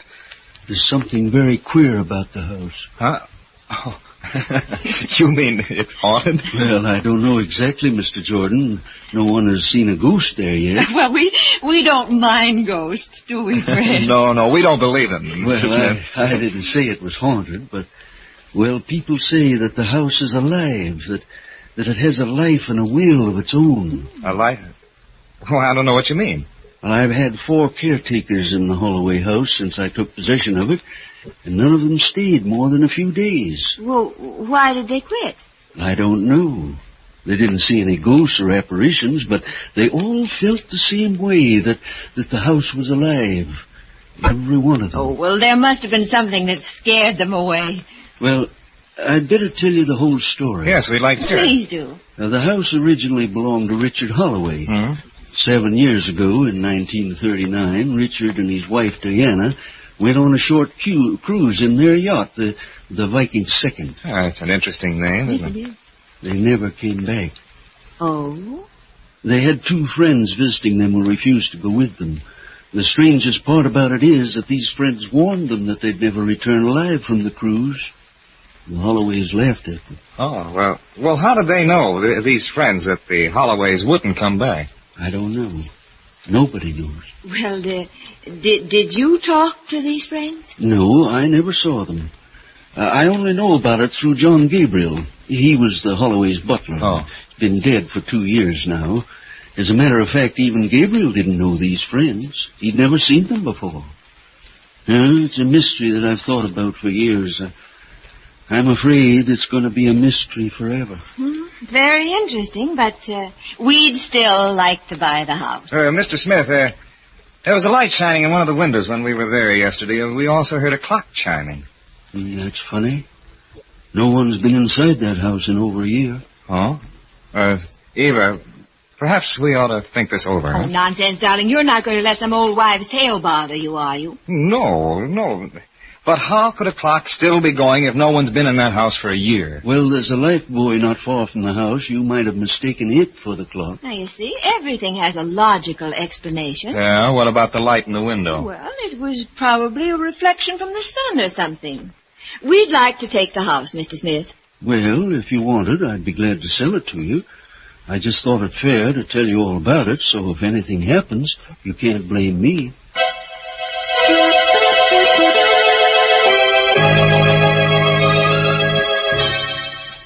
Well, here we are, darling. Our house. I hope we'll like it. Oh, of course we will. Let's go in. Mm-hmm. Do you have the key, dear? Yes, but we don't need it. The door was open, remember? Oh, yes, that's right. Hey. It's locked again. Oh, Mr. Smith must have locked it. There we go, dear. Well, look. Darling, everything clean. Dusted. Why, it's spotless. Oh, now, Mr. Smith really is a dear. Hey, it looks lived in, doesn't it? I told you we'd like it. I suppose. You also put flowers around. It does smell of flowers, roses. But let's look around. Bright-looking kitchen, isn't it, Fred? Yeah. And this wonderful big refrigerator. And it's full of food. No. Fresh food, yeah. Oh, that Mr. Smith, why, he thought of everything. Oh, the bedroom is even bigger than I thought. Look at the beds. What? Someone has slept in them. That man Mr. Smith sent to clean the house must have slept in it. Yes, and he apparently slept in both beds.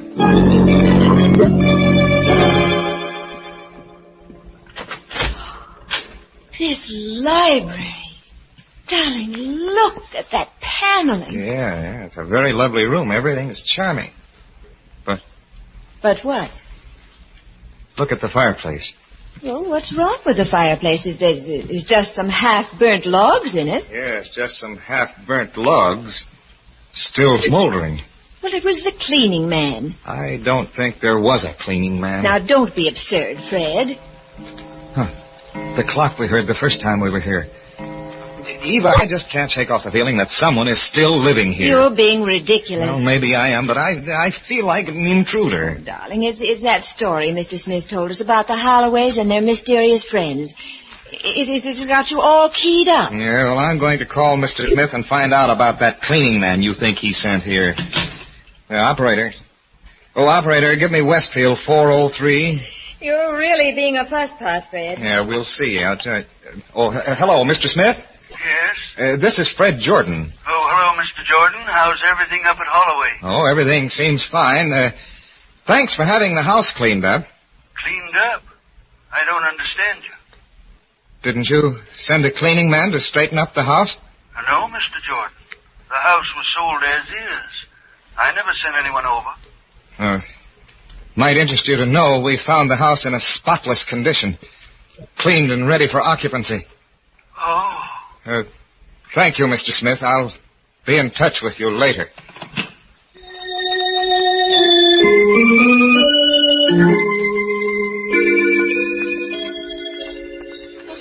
Such a lovely night, darling. I'm glad we came out. Yeah, we'd better go back to the house. Oh, now, please don't be upset. There must be some logical explanation.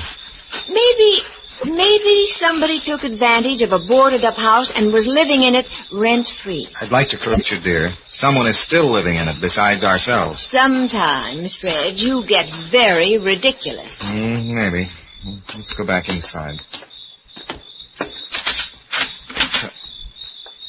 Look. What? There's a fire burning in the fireplace. Well, now, what's wrong with that? I haven't touched this fireplace since we got here. You didn't? Look. The table is set for tea. Did you do this? No, I didn't. Ooh, the teapot is hot. Somebody must be here, hiding. If they are, I'll find them. Come on.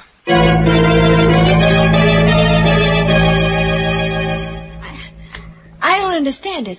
I just... Cellar to attic, and there's no one here. But it's incredible. Someone is living here, and we can't see them. It doesn't make sense. There's somebody here right now. Right in this room. It sounds crazy, but I know it. Fred. What? The clock. What about it? It just struck midnight, and it's only 10 o'clock.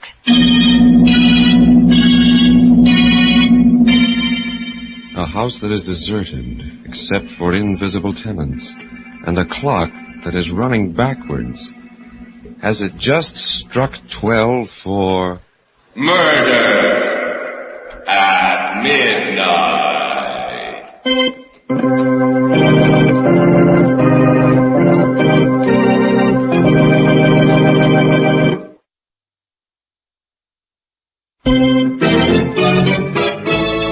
And now, back to Murder at Midnight and The House That Time Forgot. Fred? Fred, wake up. Huh? Get up. Huh? What is it, dear? What's the matter? Look out there, out the window. Why? Get up and take a look. No. That what? That boat out there in the inlet? It must have put in while we were sleeping. Can't you read the name, dear? Huh? It's the Viking Second. The Viking Second? Yes. Wasn't that the Holloway's yacht? The one that never came back? That's what Mr. Smith said. Either Mr. Smith is a fantastic liar or something very fantastic is happening to us. Perhaps the Holloways have finally come back. After 7 years? It doesn't make sense, none of it. Yeah, that's putting it mildly. Darling, we ought to take a close look at the boat. You don't sound very enthusiastic about it, but yes, I suppose we ought to. Whoever's on it might be able to tell us something.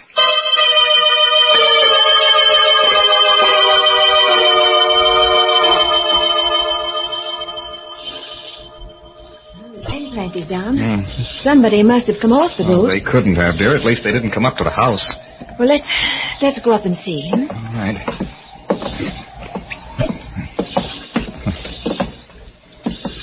Well, there's no one on deck. Anyone here? No answer. Maybe they're down below. They must be. I'd rather not go down there. Oh, we've got to find out. Let's both go down together. All right, you keep right behind me. Oh, don't worry, dear, I will.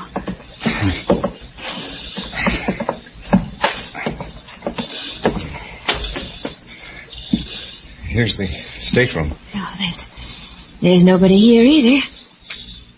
Anybody here? No one. At least... Yeah, but the beds are still warm.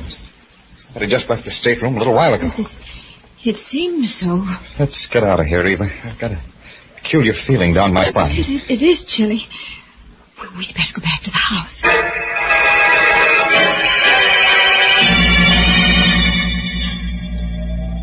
Lights are on in the living room. Did you put them on? Just one of the lamps, a floor lamp. Well, all the ceiling lights are lit. I can see that, dear. Let's go in. Here. The door's locked. We didn't even close it when we went out. No. I remember we left it up. Good evening. Who are you? I beg your pardon. I said, who are you? I'm John Gabriel, butler to the Holloways. Gabriel? That's right, ma'am. Whom do you wish to see? Well, we don't want to see anyone. We live here. I'm afraid you're mistaken, sir. The Holloways live here, have been living here for years. But this is our house. We bought it. And the Holloways are dead. Dead? Yes. I'm afraid someone has misinformed you. Well, this is like a nightmare. Look here, Gabriel, or whoever you really are. We bought this house from Cecil Smith, a real estate agent in Westfield. He's not the kind of a man who plays practical jokes. No, he's not. He's a very sober man indeed. He told us you were dead, too. As you can see, madam, I'm very much alive. Oh, this is crazy. We'd better talk to the people who call themselves the Holloways. Perhaps you should. They'll be in any minute. Please come in, won't you?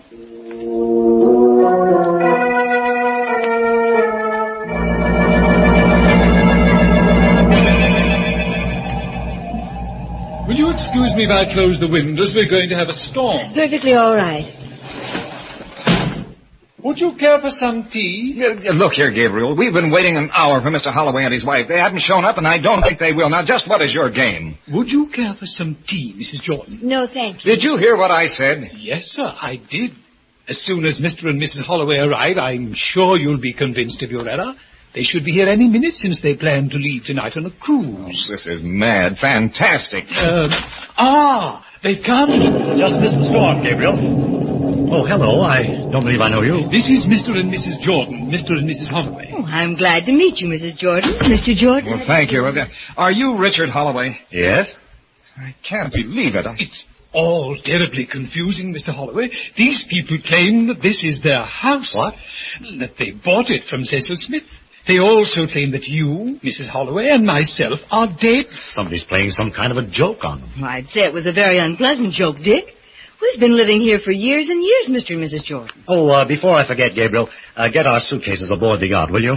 We'll be leaving in a few minutes. Yes, sir, right away. Fred, do you suppose that maybe we're dreaming this? Well, if we are, we're dreaming it together. I'm sorry. I don't know how this happened to you. Perhaps you'd better stay here for the night. There's plenty of room. And we're delighted to have you. Would you mind if I called Mr. Smith? Oh, please do. The phone's right there on the table. I know, thanks. Operator, let me have Westfield 403. Never. Hello, Mr. Smith? That's right. This is Mr. Jordan. Who? Fred Jordan. Remember, you sold me the Holloway house? The Holloway house? Yes. You must be mistaken. I never sold it. That property's not for sale. What are you talking about? Who is this? Listen, Mr. Smith, you know very well who I am. You won't get away with this. I'll have you brought into court now. I never heard of you in my life. You must be crazy. Goodbye. Hello. Hello. He hung up. What did he say? He said he never sold the house and he'd never even heard of me. You must have been taken in by someone who posed as Mr. Smith. That's really a shame. You have to be very careful these days. We'd be glad to have you stay here till you find other quarters. Well, As a matter of fact, you can stay for a few days until we get back. We're taking a trip on our boat. Perhaps you'll be able to get it all straightened out in the morning. I just don't understand it. The Mr. Smith we had dealings with wasn't a crook. I know he wasn't. That was my feeling, too, but I... You're not going out to sea in this kind of weather. Oh, we don't mind a little rain. My husband's a very good sailor, Mrs. Jordan. He can handle the Viking second in any kind of weather. It sounds like a gale coming up. No, we like them. Exciting. Well, it's dangerous to set out in this weather. Very dangerous. Oh, now, don't worry about us. We don't drown easily. Oh, darling, we'd better get started. Oh, yes. I'm all set. Are the suitcases aboard? Yes, Gabriel took them. Something's wrong with your grandfather clock. It only struck 8 times. Yes, it's correct. My watch says 8 o'clock, too. Well, how can that be? It's after midnight. You really are mixed up, Mr. Jordan. It's only 8 o'clock. Well, my watch says 1:30. Well, so does mine. I'm afraid ours is right, Mrs. Jordan. It's very old, but very accurate. Of course, there's a legend about it. The story is that it will sometimes go backwards in time. Has that ever happened? No, it's only a story. It's never gone anything but forward, like any other clock. But it's a nice story, isn't it? Yes, delightful. Might even be true. Mrs. Holloway. Yes? What is today's date? What? I believe it's September 10th. What year? 1939, of course. 1939? Yes, of course, Fred. Mrs. Holloway, I'd like to ask you and Mr. Holloway something. Yes? Please, don't go out on this trip you're planning. Why not? Because if you do, I don't think you'll ever come back. What a terrible thing to say. Please, Mrs. Holloway, please. I don't know what's wrong with you two. You came in here with a strange story about owning my house, and now you tell us we're never going to come back. She's right. You won't come back. You'll pardon me for saying so, Mr. Jordan, but I think you're both crazy. I don't care what you think, but please don't go. Why, Mrs. Jordan? I have a hunch about it. We don't believe in hunches. Well, it's more than a hunch, Mr. Holloway. I know you're not coming back. If you'll excuse us, I think we'd better get started. Come along, darling. I'm ready. I've put everything on board. Is there anything else, sir? Yes, just take care of our guests, so that they're comfortable. Goodbye, Gabriel. Goodbye. A pleasant voyage. Make yourself at home, and we'll be back, despite your hunches. Oh, you mustn't go, please.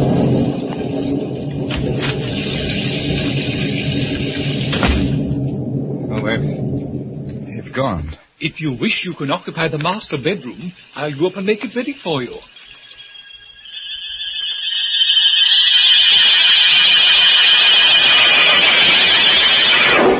Was there anything else you wished, Mr. Jordan? Ma'am? No, Gabriel. Just go to bed. We'll sit here for a while. It's rather late, sir. Nearly midnight. By your clock, Gabriel, but it seems to have stopped. So it has. It needs rewinding.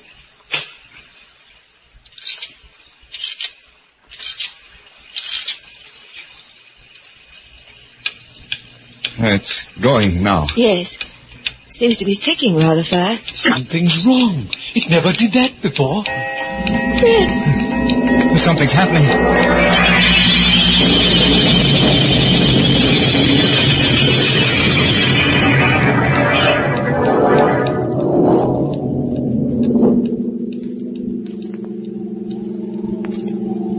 The lights.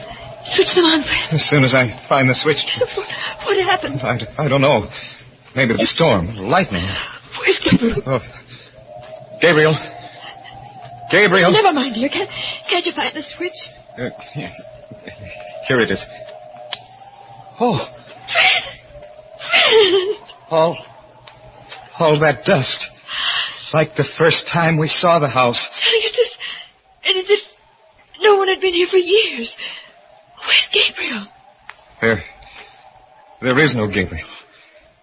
We're back in 1946. And that means he's dead. You mean the clock did go backwards? Something else. You understand, too, now, don't you?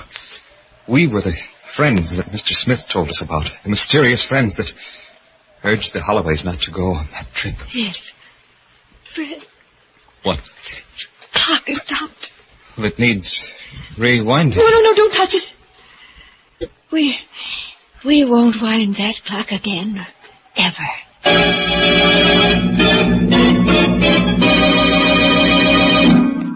A house without tenants, except for the dead, and a clock that runs backward in time. If it was your clock, would you wind it? Or are you afraid it would keep you up nights while you waited for it to strike 12 for... Murder at midnight.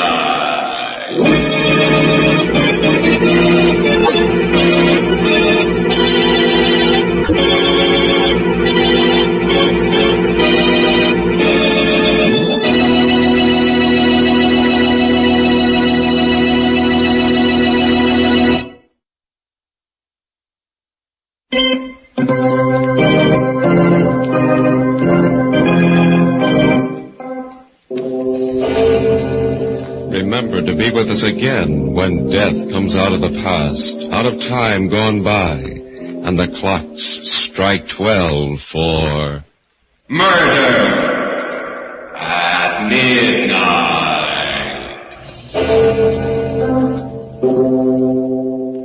The Jordans, husband and wife, were played by Vinton Hayworth and Elsie Hitz.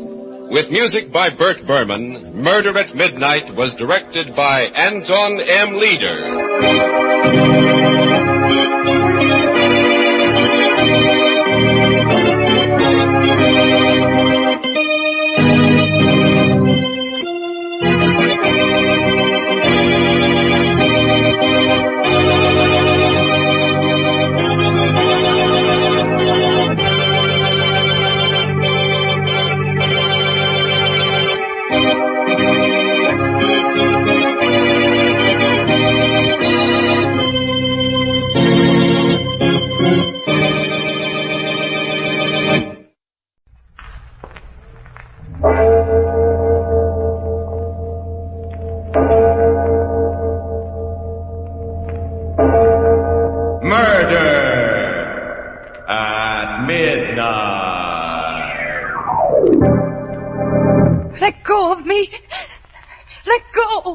First, I have a little surprise for you. Look there, right in front of you. Tombstones. 3 of them. The first one is your mother. Oh. The second one is your brother. They're both sleeping soundly under them. And the third one... It's mine.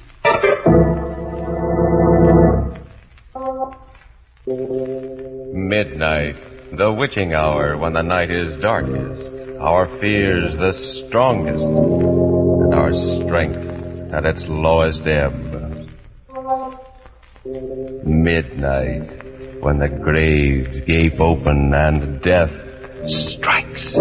How? You'll learn the answer in just a moment in The Man with the Black Beard.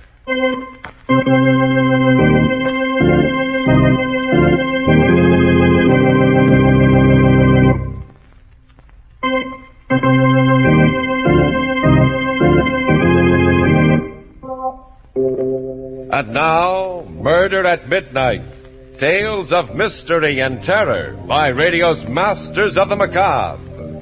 Our story by Sigmund Miller is The Man with the Black Beard.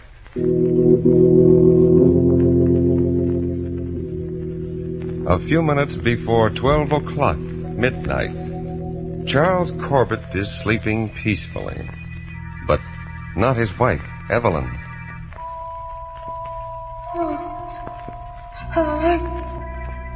No.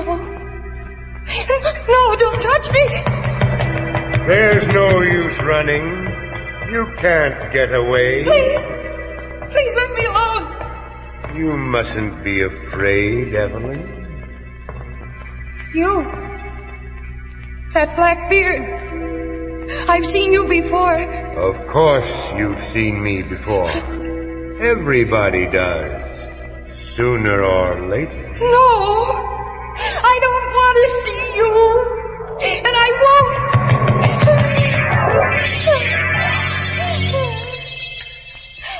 Scalpel, please. What are you doing? You can't operate on me. You can't. Just hold still. After this first incision, you won't feel anything. Well, there's nothing wrong with me. Let go of me. No one's holding you. Get up. I'm trying to. I can't. No, Evelyn. Your face. Your growing beard. Yes, Evelyn. A black beard. You're the man with the black beard who's been following me. Yes, Evelyn. No. I'm afraid you're going to die. The prisoner will rise. Prisoner? I find you guilty. Guilty of trying to run away from the man with the black beard. You are sentenced to be guillotined. No. No, please, I didn't do anything wrong. Step up these stairs, please. My husband. Let me call my husband. No time for that. Raise the guillotine. Please, give me another chance. You'll only run away again. Head down, please. No. Oh, why do you hate me? Why do you want to kill me? Because you hate me. And for this you must die. No!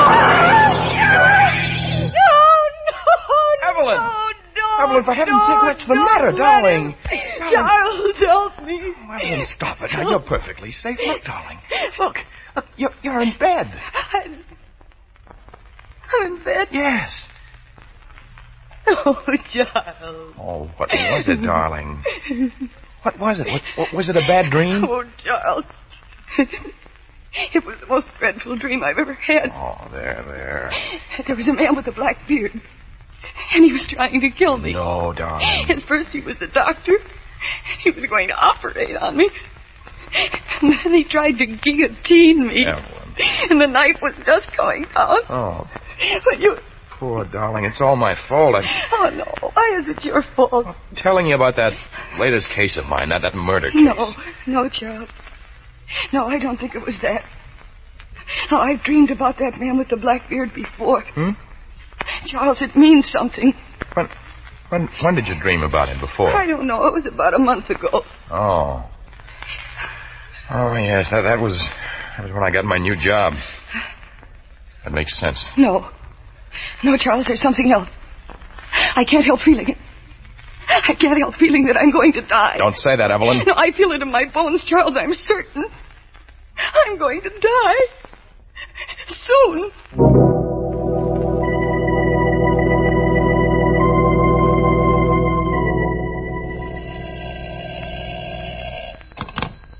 Corbett speaking. Mr. Corbett, I'm glad I got you. Central Hospital's been trying to reach you. Who? Central Hospital. Oh, they must have the wrong Corbett. I don't know anyone there. Oh, they said it was about your wife. My what? What about her? Well, she collapsed on the street, and they brought her into the hospital. Okay. I'm going right over.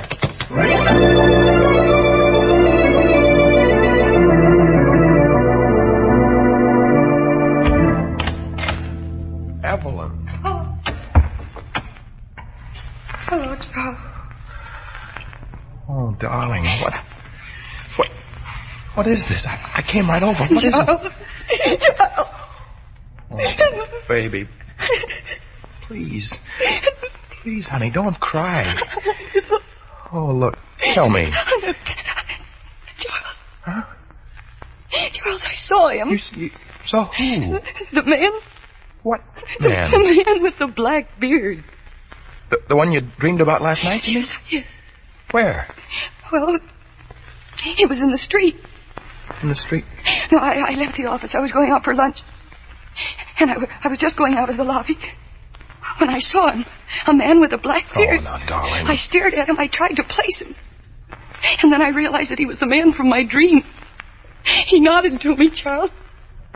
I guess I must have fainted. Well, Evelyn, honey, it can't be the same man. It's just your imagination. No, Charles, it's not. It was the same man. I remember his face in every detail. No, I don't see... Well, I guess we have to do something about this, darling. What can we do? Look, suppose we go to see Dr. Lieber. He should be able to help you. No. It's no use, Charles. He's after me. The man with the black beard. I'm going to die, Charles. I'm going to die.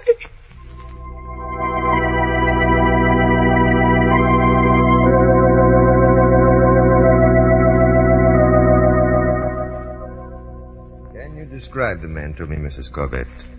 Yes, Doctor, I can. He has a long, narrow face, deep-set black eyes, and a black beard. Had you ever seen him before you dreamed of him? No, I don't think so. And you believe the man you saw in the street and the one you dreamed about are the same? I know they are. You say he nodded to you, as if he knew you. Oh, he knew me, all right. He wants me to die. You met him twice? Yes, and both times he nodded. I can understand your being afraid of him. But I think you also hate him. You do hate him, don't you? Hate him? Doctor, I could kill him without even thinking twice about it.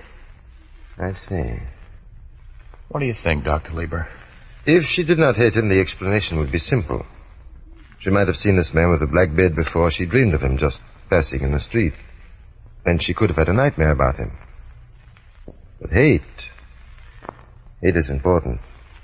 Hating him the way she does, that means he has become a symbol to her. A symbol? Then you don't believe he's a real person, do you? That he's really threatening me? Not in the way you mean. What we'll have to do is to find out just what he does stand for. But, Doctor, I tell you, I know what he stands for. He stands for death. I'm not going to tell you to forget him, Mrs. Corbett, because you won't. But if you'll come back again tomorrow, well, we'll see if we can't find out a little more about him.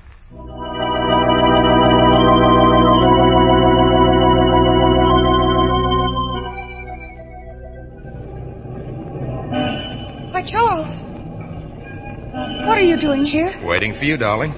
We're going to have lunch together. You mean you'd like to take a look at the man with the black beard? Well, yes. Look, you say you met him right here on the street corner. Yes, right here. Twice. Oh, Charles, are you doing this because you believe me or because you don't believe me?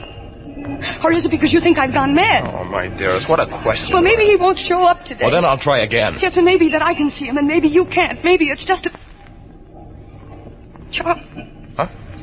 Look. Where? There. Coming towards us. Well, I'll be...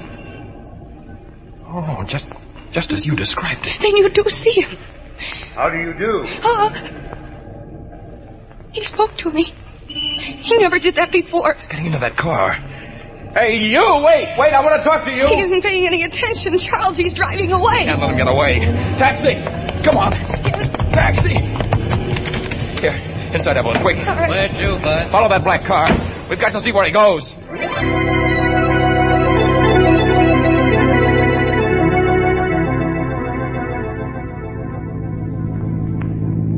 Listen, mister, how much longer are we going to keep tailing this guy? We're way outside the city limits. Yeah. We're going to tail him until we find out where he's going. You haven't lost him, have you? No. He can't go much further because this road... Hey, he's turning off. Huh? Into the cemetery. What did you say? The Cypress Cemetery. He's going in. Oh, step on it, will you? I'm going to catch him. Don't worry. There's just this one road, and the entrance gate's on the other side of this curve. There's an attendant there. He'll have to stop and show a pass or something. Holy smoke. He's gone. Hey, stop at that gate, will you? Yes, sir. Excuse me, we're looking for a big black car that just came through here. Black car? There hasn't been a car through here for an hour. You see, Giles, you see, I told you. Stop it, Evelyn. I told you. Stop it. Look, there must have been one. We followed it all the way from town. A man with a black beard was driving it. Mister, I say there hasn't been a car through here for an hour, with or without a beard. A man with a black beard and a black car vanishing into thin air at the gates of a cemetery. But then, where would you expect a trail to end that began with a nightmare, a dream of Murder at midnight.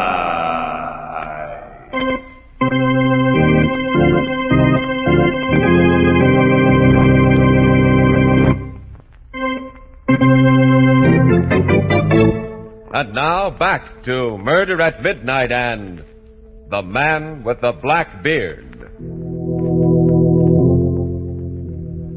We find Evelyn deep in another terrifying encounter with the man who haunts her day and night. Evelyn. You again? What are you doing here? Waiting for you. Oh. You were looking for me, remember? You and your husband right here in the cemetery. No, I've got to get up. This is just another dream. It's a nightmare. Is it? Yes. Look at me. I'm very real. Here, touch me. Oh, no. No, you're cold. Always. Oh, why don't you leave me alone? Why are you pursuing me? It's you who are pursuing me. It's a lie. I hate you. Naturally. I have a surprise for you. I don't want to see your surprise. Oh, I've got to wake up. I've got to. First, you must look at my surprise. Look there, right in front of you. Tombstones. 3 of them. The first one is your mother. Oh. The second is your brother. And the third one, do you recognize that? It's my own. Can you read the inscription? Oh. It says, Evelyn Corbett, beloved wife.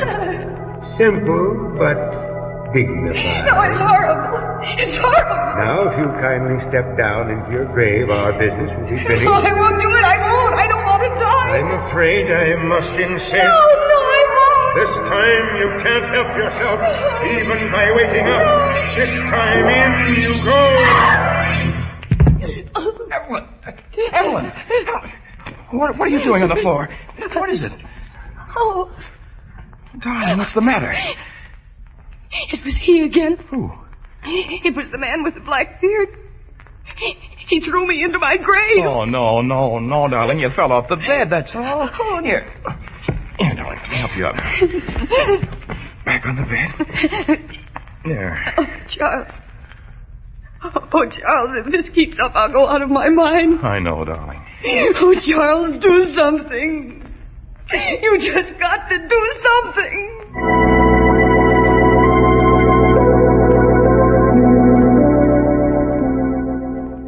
Actually saw him, this man with the black beard, Mr. Corbett. I certainly did. He looked just as Evelyn described him to. And he disappeared at the cemetery. Yes, Doctor, he did. Well, that isn't so mysterious. He might have gone off on a side road or something like that. But he didn't, Doctor. He just vanished into thin air. Mrs. Corbett, I want you to try to remember how many times you've dreamt about him. Now, it's important. Yes. 3 times. Are you sure? Well, I think I am. When was the last time someone close to you died? Died? About 6 years ago. Who was it? It was my brother. My only brother. Were you very fond of him? Yes. Did you have nightmares then? Well, yes, I think so. Did you dream about the man with the black beard then? I'm not sure. Think back. No, I can't remember. I have a feeling that I did. Only I can't be too certain. It will come to you.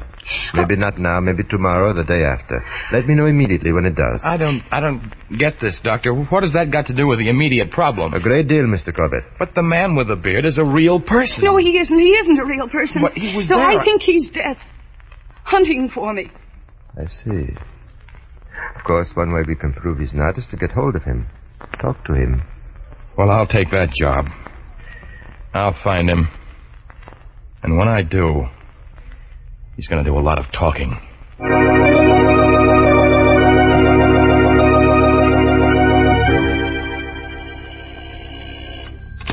Hello. Mr. Corbett? Yes? Oh, this is the office calling. The boss wants you to investigate a new case. Yeah. The body of a Mr. Hampton was found in the river today. He was heavily insured, and they want you to go down to the city morgue to look at the body as soon as possible. Okay, I'll go down right now. Goodbye.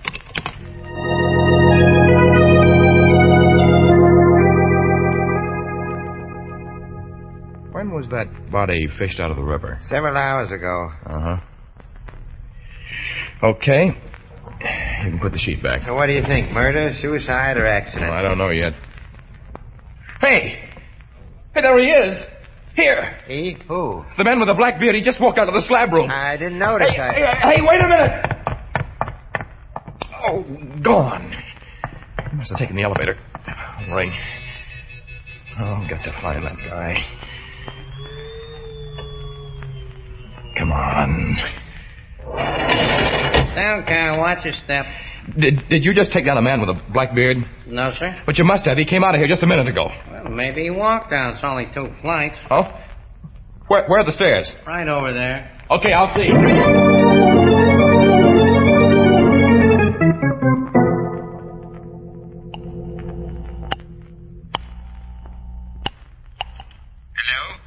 Hello, Dr. Lieber? Yes? This is Charles Corbett. Anything wrong? I just saw the man with the black beard again. You did? Where? Down at the morgue. Did you talk to him? No, he disappeared. I ran after him, but he just vanished. That's too bad. We've got to get a hold of him, Doctor. Perhaps we can meet him at the street corner near my wife's office. She's seen him there several times. I have a very heavy schedule, but when's the best time? About 1 o'clock? I'll be there. Look, should I have Evelyn come too? Yes, that might be a good idea. Good. Maybe we can clear this up today.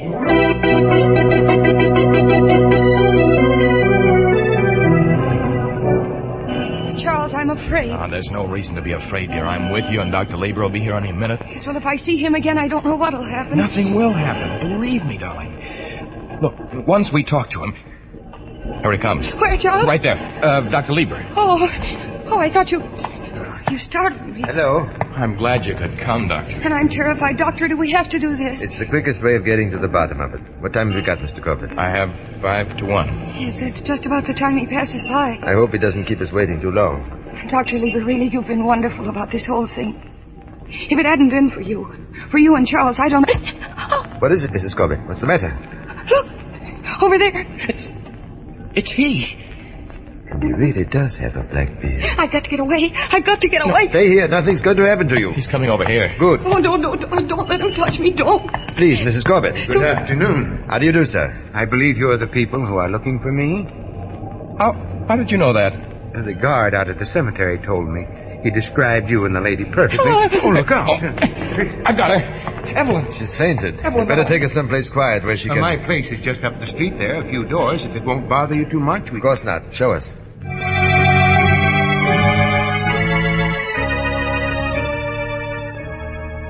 Here we are. But this is... It says Blakely's funeral parlor. Yes, I'm Mr. Blakely. An undertaker? Yes, a mortician. Of course. This is finally beginning to make sense. Put it down on the couch there, Corbett. Make sense. How? Do you know Mrs. Corbett, Mr. Blakely? I've seen her a few times in the street. We seemed to have lunch at about the same time. She stared at me, and I assumed she knew me, so I nodded to her. You've had no other dealings with her? Not that I know of, no.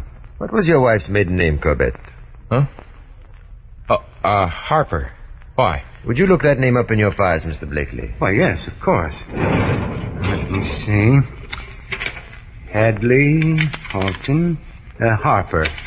Cecilia M. Died January 26, 1926. Buried at... Why, that was her mother. And that's the answer. She loved her mother very much. Very much. Yes, she was only 6 years old at the time, but she always said... An age of deep feeling, without any real understanding of cause and effect. Her mother died, and Mr. Blakely came and took her away. As a result, she attributed her death to him. He came to represent death to her, and thus became an object of terror and hatred. But I don't understand. After all these years... She didn't remember him consciously because she wanted to forget about him.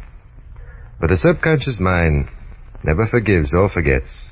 She must have seen him in the street without really being aware of it. Then her subconscious mind went to work, started creating those nightmares. And you think that when we tell her all this and we explain... I'm sure of it. Yes, but Doctor, how can we explain the attendant at the cemetery and the guy at the morgue? You know, they said they hadn't seen him. Now that we know that Mr. Blakely, the bearded man, is an undertaker, a mortician, the explanation is simple.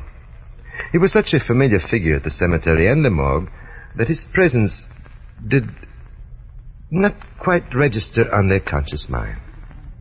Just as we never notice our waiter at a restaurant. Oh, yes. Oh, yes, of course. I see. Now, let me take a look at her. She should be coming to now.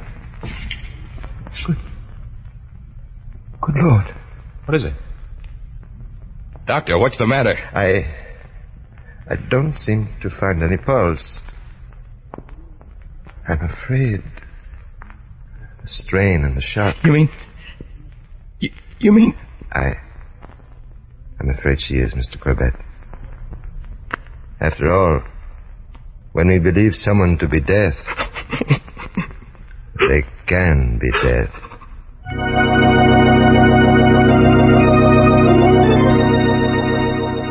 A woman dead of fear created in her own mind, lying on a couch in a funeral parlor. The logical place to end a story that began with a nightmare. A terrifying dream of... Murder at midnight.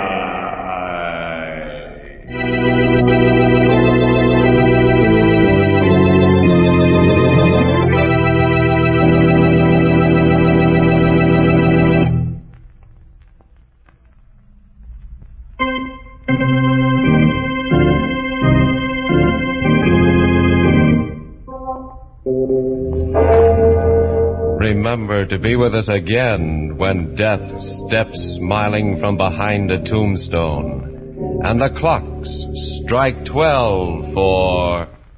Murder at midnight.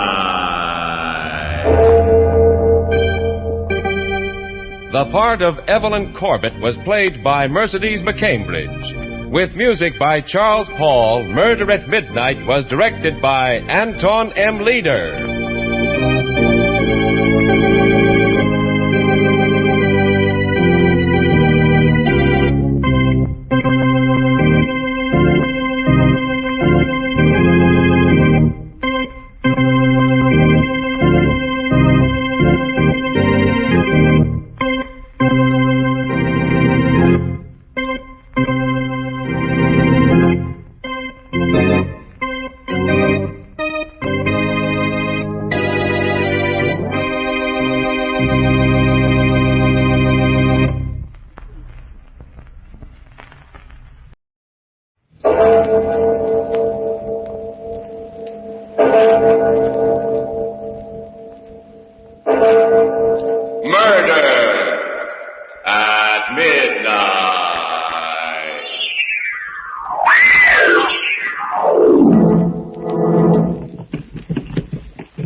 Out of its frame. No, they're on the floor. Sylvia. Good Lord. Her head twisted almost off, and her body looks as if every bone in it was broken.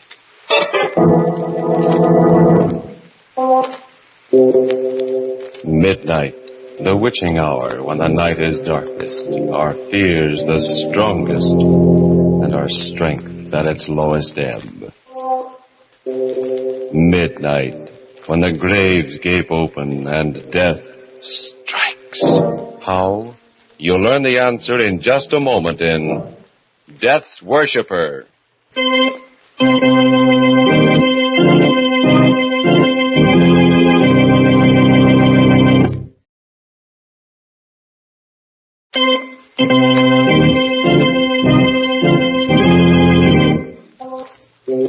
And now, Murder at Midnight. Tales of Mystery and Terror by radio's Masters of the Macabre. Our story by J. Williams is a tale of fear from afar called Death's Worshipper. On the surface, it's a New York apartment like thousands of others. In a house with a brownstone front on a dark little street. But to Kate Bonney, living here with her brother Peter, it has become a prison cell, a place of menace, a house of terror. I can't explain, Peter. It's as though I were caught in a spider's web, waiting helplessly while the spider comes closer. But, Kate, you still haven't told me just exactly what's troubling you. It's real, Peter. It's a feeling that, well, like in a nightmare when you know something awful is after you and you can't escape. It's drawing closer. It's coming here to this room to find me. What'll I do, Peter? What shall I do? Please, Kate, pull yourself together. You've got to. I'm sorry, Peter. I'll try. Ah, that's better. Now then, let's have it. I can't come home every night to a sister who's afraid of the dark. What's it all about? Do you remember the weekend I spent at Quentin's place in the country? Just after he got back from India? Yes, of course. You couldn't make it and I went alone. The conference in Chicago, I remember. Reminds me, I wonder why I haven't heard from him since. Those letters he wrote about some discoveries he made. Discoveries? Don't mention them. Why not? Because I have an idea that they're behind everything that happened. What do you mean? He didn't even mention the expedition until after dinner that first night. There were just the three of us, Quentin, Sylvia, and myself. He went into quite a bit of detail describing his reasons for going, the long trip through the jungle. Finally came to a little gond village and tackled what I was sure was the last belt of jungle. That last stretch took us 6 hours. At last we broke out into a clearing, and there it was, towering above us, the temple of Shiva the Destroyer. Oh, that must have been a thrilling moment. Thrilling? You can't possibly know what that meant to me. I was just frightened. Sylvia frightens rather easily. That's not true, Quentin. It's just that it looked like some kind of crouching beast with a single devil's horn. Rubbish. It was breathtaking, Kate. Imagine a great square block of stone set in a riot of jungle foliage.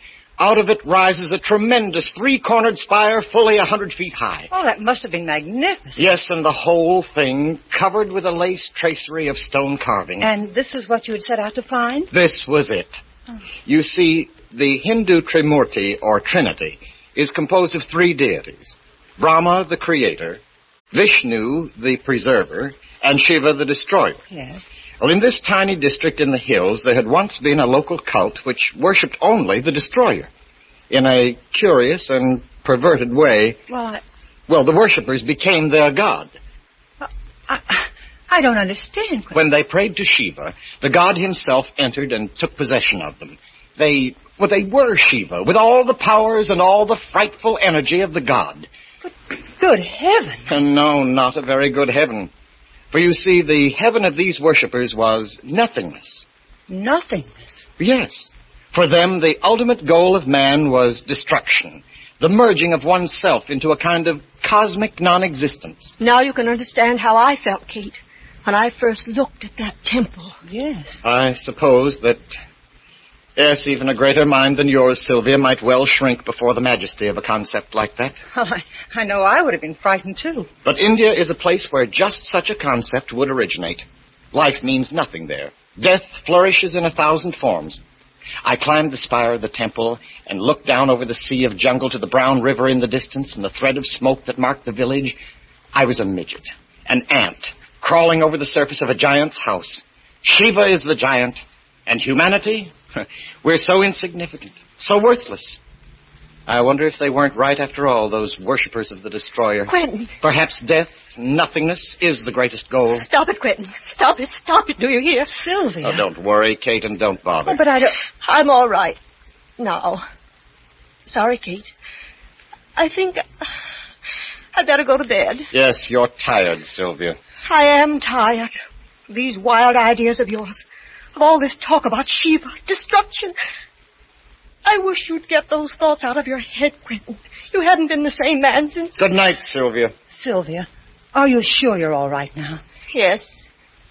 Yes, Kate. I'm fine. But she wasn't fine, Peter. And it wasn't just fatigue that was bothering her. She was frightened, I could see that. Frightened out of her wits by something. And Quentin was different. When Sylvia had left us, he sat looking at me silently for a long while. And when at last he spoke, it was on another note. You know, Kate, all this talk of nothingness and death makes me believe more firmly than ever that man must try for happiness while he's alive. I agree. At least it's a pleasanter subject than what we've just been talking about. I'm glad you think so. Because I'm not happy now, Kate. But I thought you and Sylvia... Sylvia. There's nothing between us, nothing. Hasn't been for years. But I... No, not even when we first got married. But you...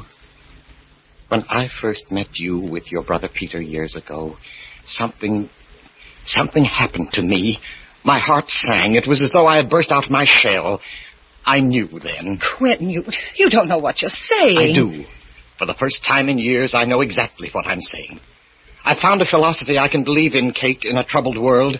And for the first time, I've found strength to tell you that I love you. Quentin, please. Kate, listen. Don't be alarmed. It would be so easy to go away together.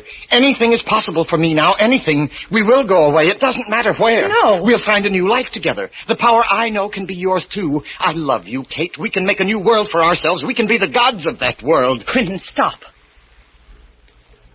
I see. I didn't really expect you to say yes immediately. It is quite a decision.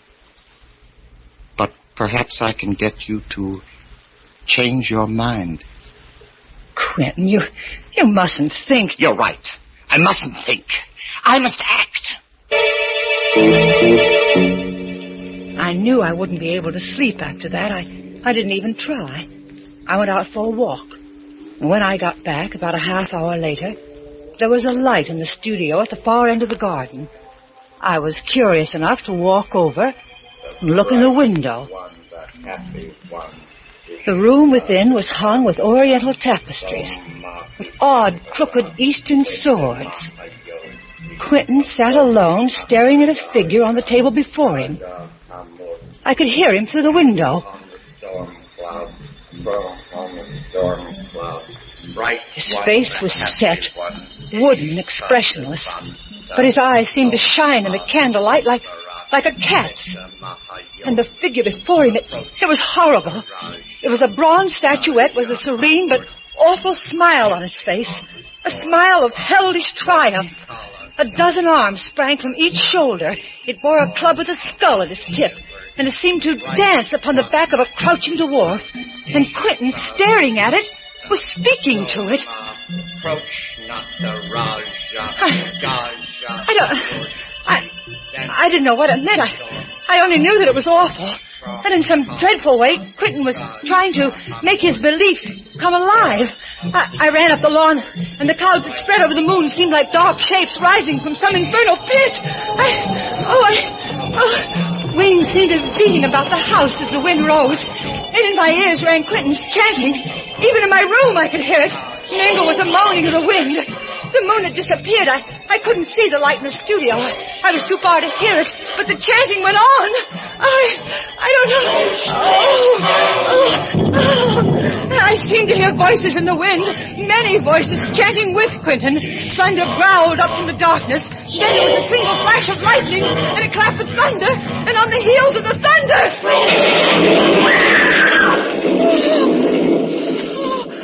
Oh, Sylvia! Sylvia, I'm all right. Sylvia, what's the matter? Oh, Sylvia! Kate! Sylvia, what was that? Where are you, Quentin? Here. I was down in the garden. Did you hear? Yes, it sounded like it came from Sylvia's room. This way, quick. Oh. She must have been having a nightmare or something. Quentin, look. The window. Torn right out of its frame. No, there. On the floor. Sylvia. Good Lord. Is she? Let's see. Good heavens. Her head twisted all around until... And her body... It looks as if almost every bone in it is broken. Staring at the broken body, which has been flung against the wall with unimaginable force, lying there like a shattered doll, Kate sways weakly in horror. Is this the work of some demon called up by Quentin's incantation? Or is it something else? Then, as a clock strikes somewhere in the silent house, she is certain of at least one thing in a reeling world, that she is in the presence of... Murder at midnight.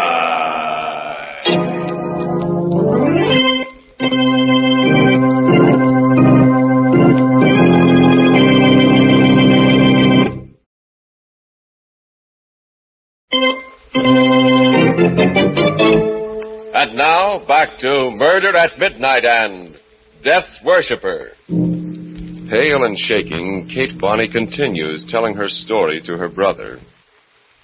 It was as though something with superhuman strength had twisted her head around and then just tossed her aside against the wall. Every bone in her body was broken. It must have been pretty ghastly, but surely you're not going to let the memory of that... It has nothing to do with memory. Something that's more than human, I don't know what, killed Sylvia. And now it's after me. After you? Haven't you seen the papers in the last few days? No, you know I've been up to my neck in work. What's that got to do with it? Oh, look here. These clippings, I've been saving them. Let's see. Another unsolved murder. Police admit bafflement. No motive. Well? Go on. Read the rest of it. Middle-aged man, identified as J.D. Brathwaite, broker. Neck was wrung, apparently, by someone with tremendous physical strength. Yes, and this one. An unidentified woman, neck wrung and the body thrown against the wall. And this, and this, and this. All the same. Kate, darling, this is all perfectly ridiculous. No, look. Here's a map of our neighborhood. The first death took place up here. The next, 2 blocks further south. Don't you see? One after the other, they're coming closer to this house. To me. Kate. Now listen, it's quite clear what's happened. You were upset by Sylvia's death, naturally. Just because of the coincidence of these crimes, you have an obsession that someone or something is haunting you. You've been working too hard. And I suppose you've been having nightmares, too. They're not nightmares. I'm going to run across the street to Dr. Sanford. No, Peter. You lie down and try to rest. I'll bring Sanford over and have him take a look at you. You're all run down. No, Peter, don't leave me. You don't know what Pour yourself a drink, Katie. I won't be a minute.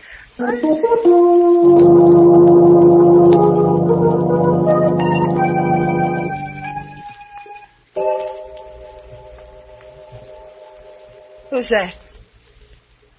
Peter. Is that you? Peter, answer me. Is that... Who is it?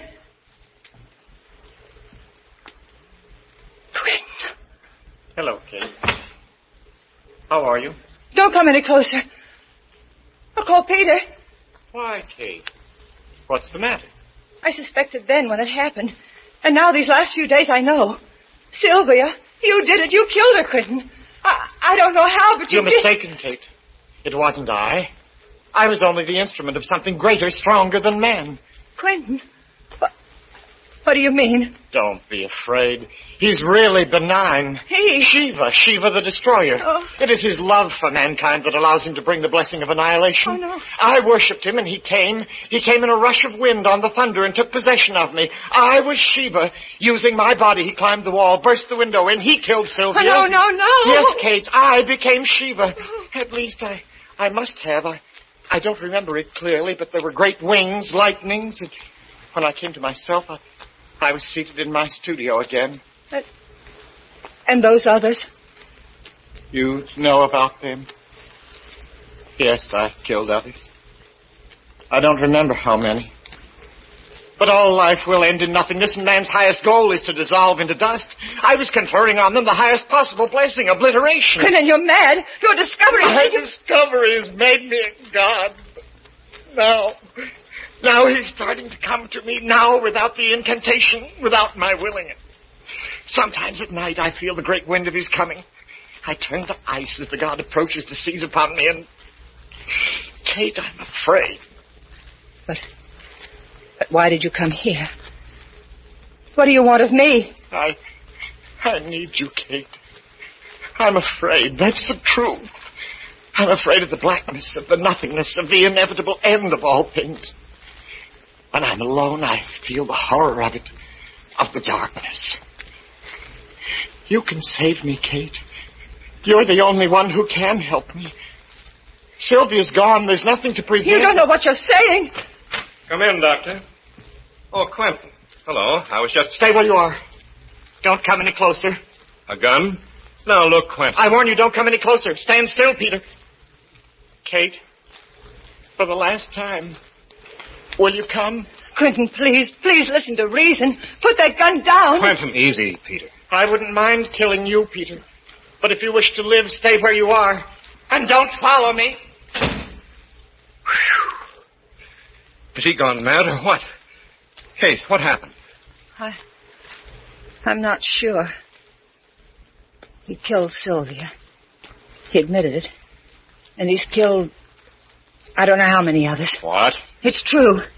He believes that Shiva, the Destroyer, controls him. He believes that when he kills, he's granting a blessings to the one he destroys. But that's crazy. No, not so crazy, Peter. May I say something? Why, of course, Doctor. I thought there was something wrong with him the minute I saw him. His eyes, I think it's a case of self-hypnosis. Something like the Moros practice when they run amok. They believe that they're possessed by God, and while in this state, they can actually perform amazing feats of strength and endurance. A number of primitive peoples have the same belief. Dervishes, Indian fakirs. Your friend must induce this state by an incantation of some kind, or by concentrating on some object until the hypnotic state is induced. That's true. I heard him. I saw him praying to the image of Shiva. That's how he must do it. Well, if it is true, he's extremely dangerous. We'd better get the police. May I use the phone? Wait, I can't believe it. He certainly wasn't joking about that gun, Peter. And according to your sister, he's already killed several times. No, he mustn't do that. Peter's right. We're his friends. And he loves me. He said I was the only one who could help him. He really is afraid and alone. Of course, Kate. Doctor, Quint and I were kids together. If he's in trouble, we've got to do something to help him, not call the police down on him. Where do you think he's gone? I'm sure he's gone back to his house in the country. We could try there anyway. My car is just around the corner. I think we're taking an awful chance, but on the other hand... It's a chance we've got to take, Doctor. He told me that Shiva comes to him now without incantation. I'm terribly afraid of him and of what might happen. But I'm more afraid of what he may do now to himself or to someone else.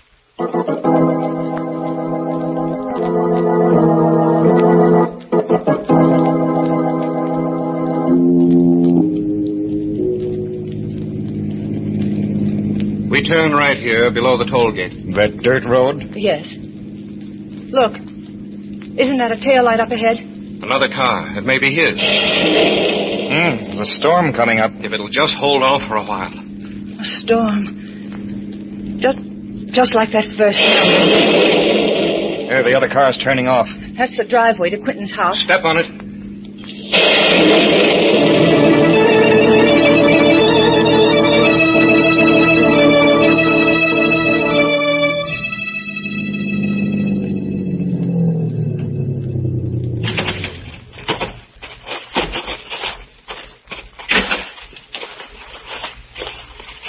is dark. Perhaps we were wrong. No. I know where he is. This way around to the back.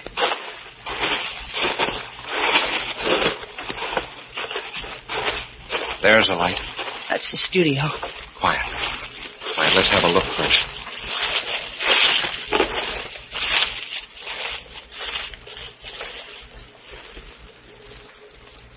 Well, he's there.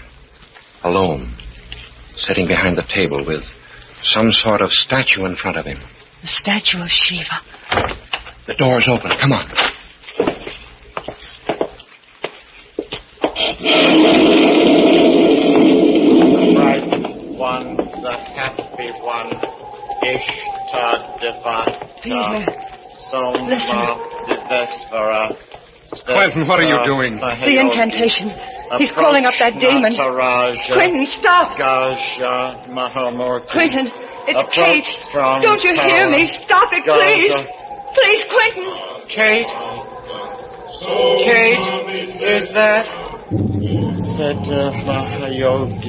Approach. He's in a trance. No, don't touch him. The slightest thing now might turn him into a raging maniac.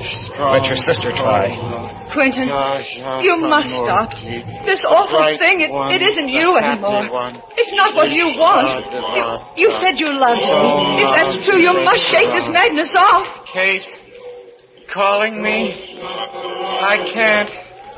He's too strong for me. Try, Quentin. Try.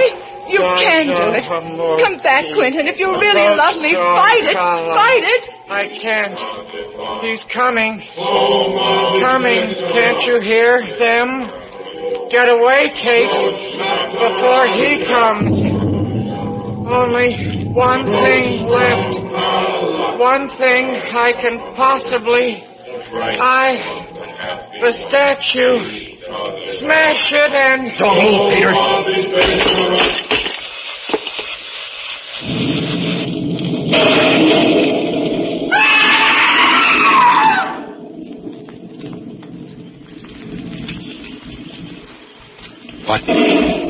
What was it? I can't see. That flash. Lightning. It must have struck. Quentin! Let me look, Kate. He's dead. That lightning bolt killed him immediately.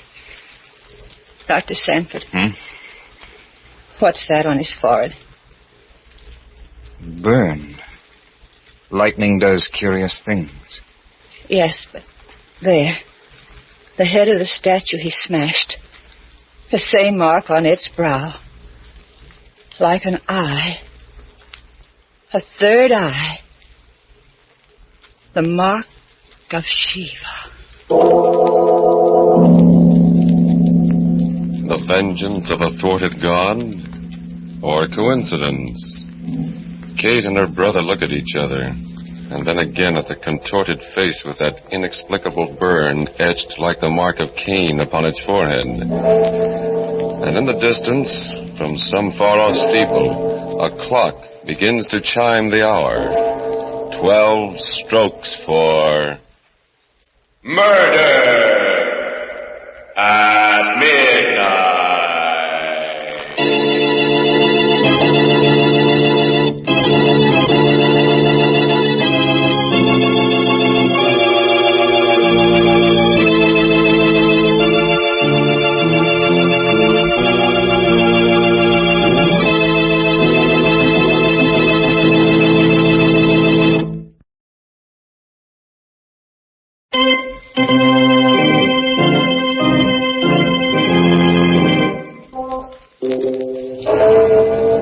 Remember to be with us again when death hovers on dark bat wings and the clocks strike 12 for... Murder at midnight.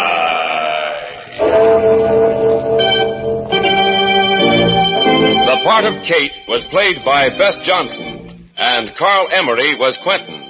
With music by Charles Paul, Murder at Midnight was directed by Anton M. Leader.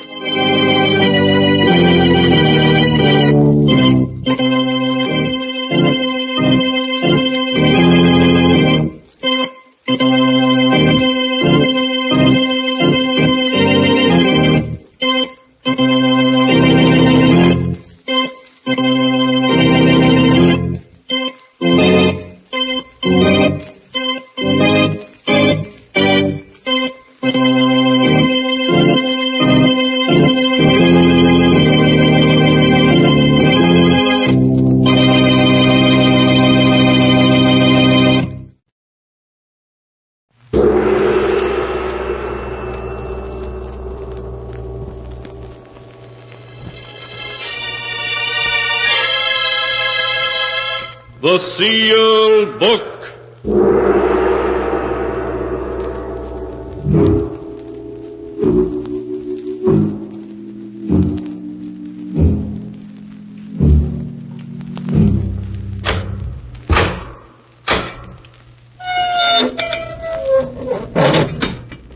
Once again, the keeper of the book has opened the ponderous door to the secret vault, wherein is kept the great sealed book, in which is recorded all the secrets and mysteries of mankind through the ages. Here are tales of every kind, tales of murder, of madness, of dark deeds, strange and terrible beyond all belief. Keeper of the book, I would know what tale we tell this time. Open the great book and let us read. Slowly, the great book opens.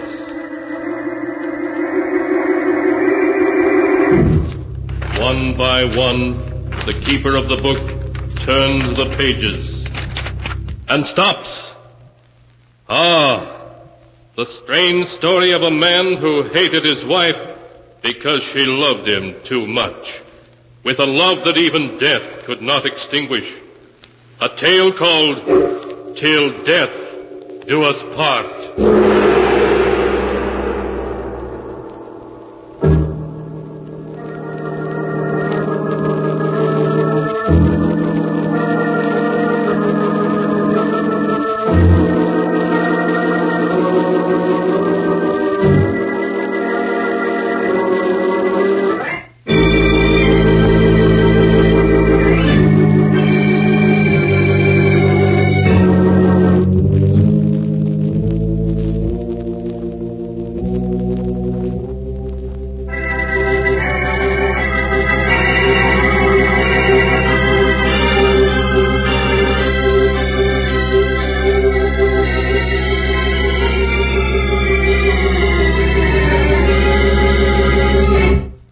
Here is the tale, Till Death Do Us Part, as it is written in the sealed book. The story begins in the pleasant suburban home of Chris and Blanche Werby. It is late at night, and the moonlight shining through the window shows Chris Werby tossing and turning in his sleep, suffering from a nightmare about his wife.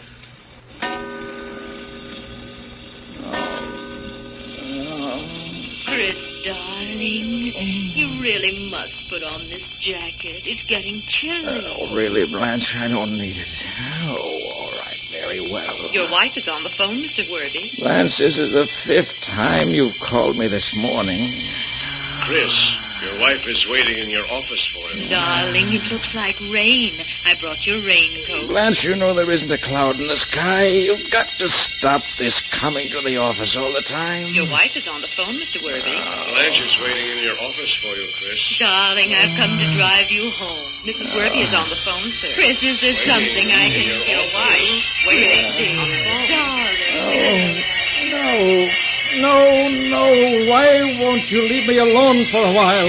Leave me alone! Chris, darling, wake up. You're having another nightmare. What? Oh, Blanche. Oh, you were having a nightmare, dear. I awakened you. Oh, yes, I remember now. It was all so real. Can I get you something, darling? No, it isn't necessary. Perhaps a glass of warm milk might help. Please, Blanche, I don't want anything. Well, now, don't you think you'd better see a doctor, dear? You've been having these nightmares for several weeks now. A doctor can't help me. Blanche, we can't go on this way. Can't go on what way? What do you mean? I've never been able to tell you, but I will now. I can't stand living with you. Can't stand living with me? But, Chris, I love you. Yes, I know you love me, but it's an inhuman love. Your love is so overwhelming, it's smothering me at every step. I must have a divorce. No, Chris. I'll never give you a divorce. For 2 years I fought to get you. Did everything to prevent your marriage to Ann Ballon. I have you now. And I'm going to keep you. Even knowing how I feel about you? Yes. My love for you, Chris, is greater than my pride. Oh, please, darling, let's not say any more. You'll feel better in the morning. I'll never feel better. Not while we're together.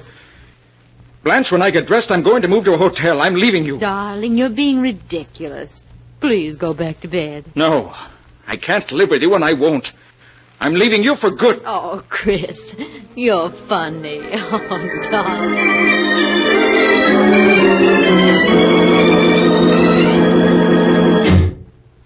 Your wife is outside, Chris, waiting to see you. Oh, no, not again.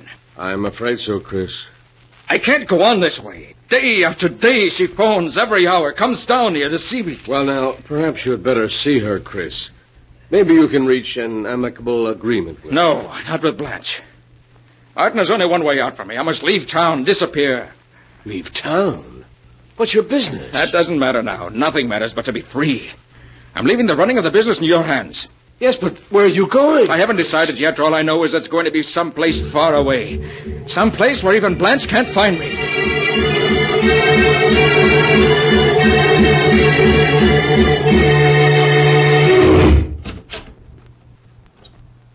Come in, Chris. Hello, Tuppy. Glad you remember me. I sure do. You were the best tackle Yale ever had outside of myself.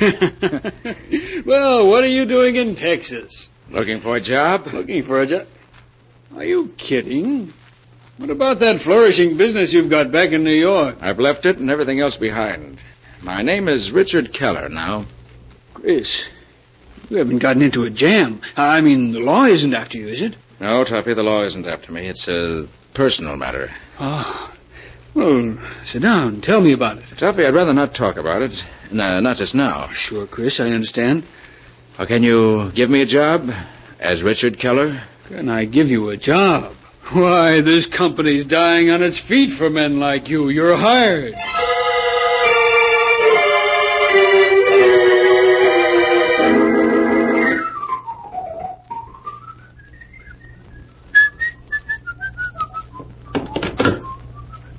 Oh, this is room 313. Will you send up a waiter, please? Oh, and the morning paper. Thank you.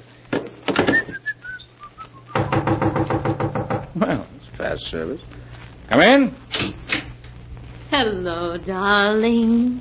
Blanche. Yes, darling. How are you? I changed my name. I traveled all over the West before coming here. Never told anyone where I was. How did you find me? Well, I love you, Chris. No matter where you went or how far it was, I'd find you. What do you want? Well, I want you to come home. No, never. I'm not coming back, and that's final. But, Chris, I'm your wife, and I love you. Oh, just give me another chance, darling. I'll do whatever you want me to if you'll only come home. No, it'll just be the same thing all over again. No, it won't, dear. I'll change. Really, I will. Do you remember you objecting to my calling you every hour at the office? Well, I promise I won't anymore. You mean that? Yes, Chris, I do. Won't you please come home? All right. We'll have another try at it. But this is the last time. Oh, Chris, you'll never regret it.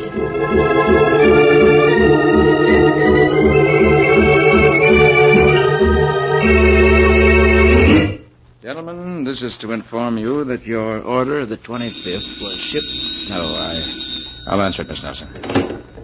Hello? Hello, darling. How are you? Blanche. Oh, just a minute. That'll be all, Miss Nelson. We'll finish the letter later. Yes, Mr. Worthy. Blanche, this is the 4th time you've called this morning. The one thing you promised you wouldn't do. But I only wanted to know if you wanted me to drive in and pick you up. Oh, I'm sorry, dear, if I've upset you. You say that every time you call. I see now that I'll never be rid of the sound of your voice till death parts us. Death? Please, darling, say you aren't angry with me. You know I love you. Chris. Till death do us part.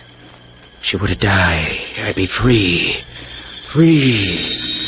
I could answer the phone and know it wasn't she. Hello? Oh, darling, what happened? We were disconnected, dear. Oh, Chris, I thought something might have happened to you. No, I'm all right, dear. I'm sorry I spoke so harshly to you before. Oh, you know I don't mind, Chris. It's your nerves. You work too hard. Yes. You know, I think I need a vacation. What do you say if you and I go away for a few days? Go to the seashore? Try some deep-sea fishing? Oh, Chris, darling, it'll be wonderful.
And now to continue the story, till death do us part, as it is written in the sealed book. Having made his plans with care, Chris Werby has taken his wife Blanche to the seashore for a holiday. And in a rented motorboat with fishing tackle spread about them, they are now far out from shore. Just Chris and Blanche. I think we're far enough out now. I'll shut off the motor. Looks like a good spot. Oh, Chris, it's wonderful out here on the water. And I have you all to myself here. That's what you've always wanted, isn't it, Blanche? To have me all to yourself. Yes, darling. Oh, Chris, look. There's smoke coming out of the engine hatch. The boat is on fire. Yes, you're right. Flames are shooting out of the hatch. The whole boat is catching fire.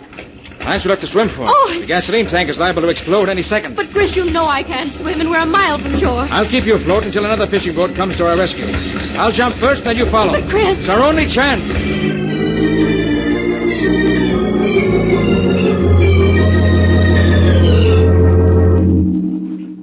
Chris, I'm frightened. Someone on shore must have heard the explosion and seen the smoke. Why don't the boats come? No boats are going to come for you, darling. Chris, what are you saying? When the boats do arrive, they're only going to find me. Chris, you wouldn't let me drown. Oh, wouldn't I?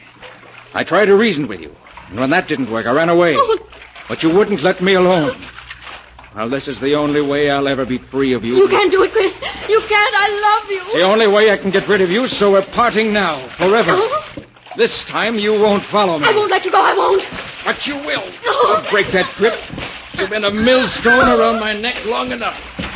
There. Chris, don't let me drown. Save me. This is the end, do you hear? I'm free. I'll never leave you. Oh, please. She's gone.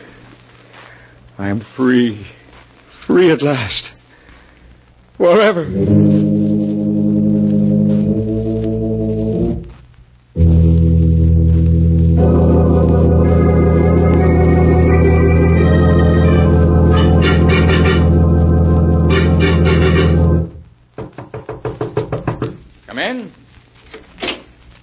Excuse me, Chris, but there's a Miss Ballon to see you. A Miss Ballon? Ann Ballon? Yes. Oh, show her in. All right. Ann! Chris. Ann, it's wonderful seeing you again. Oh, it's been 5 years. 6? You left Owensville in 1938. 6 years. Good deals happened in that time. Yes. Oh, I've just learned that you lost Blanche a year ago, Chris. I want you to know how sorry I am. Oh, thank you, Ann. But tell me, how's everyone in Owensville? Well, you might have paid us a visit. Owensville is still only 100 miles away. Well, I've always meant to return for a visit, but after the way I broke our engagement and married Blanche, I was afraid you'd Oh, feel... Chris, you mustn't feel that way. I got over that long ago. Well, how long are you in town for? I'll have you know I am now a resident of this fair metropolis, as of yesterday. I have a job here. Well, Ann, it's wonderful. You may not know it, but you're going to see a good deal of me. In fact, don't be surprised if I propose to you again. Mighty soon.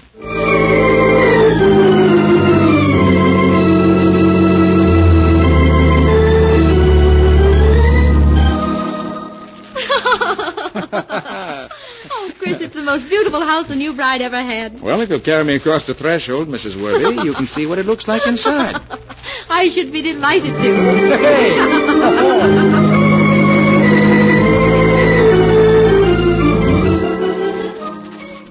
Oh, Chris, it's a lovely present. But you shouldn't have spent all that money. What are you talking about? We're married 1 week today. Oh, Chris, I'm so glad we found each other again at last. We're going to be so happy together.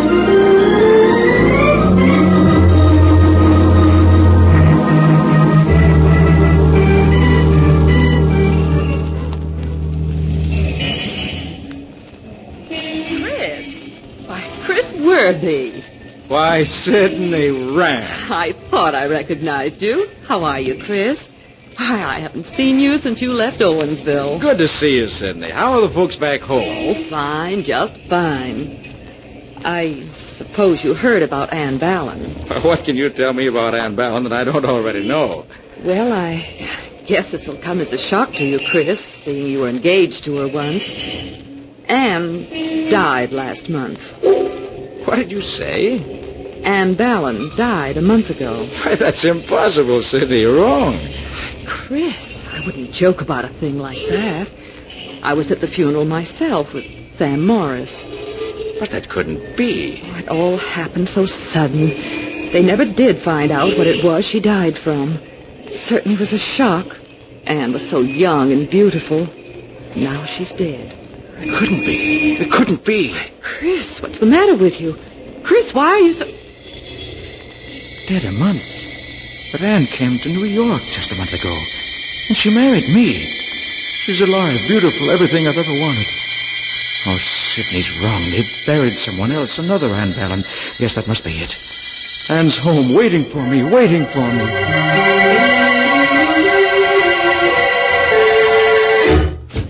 Ann! Ann, where are you? Ann! Ann, answer me, Ann! I was at the funeral myself with Sam Morris. Sam Morris. Yes.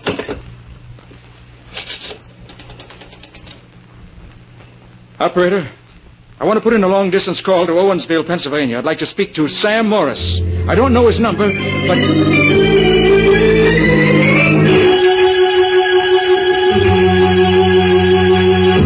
Hello, Sam. Sam Morris? Yeah, speaking. Who's this? Chris Worby. You remember me, Sam. I used to live right next door... Of course I remember you, Chris. How are you? Oh, fine, thank you. Sam, I want to ask you something. Sure, what is it? How's Ann Ballon? Ann Ballon? Yes. Well, didn't you hear, Chris? She's been dead for over a month. Are you sure? Am I sure? I was at her funeral. But Sam, couldn't they have buried someone else by mistake? Well, hardly, Chris. I saw her in the coffin just before they laid her away in the family plot. Chris! Chris! Are you there? Couldn't be Ann. They laid away. It couldn't be. There's someone else lying in the Ballon plot. Must be someone else. Must be. I'll drive out there now. I'll find out who it is.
now to continue the story, Till Death Do Us Part, as it is written in the sealed book.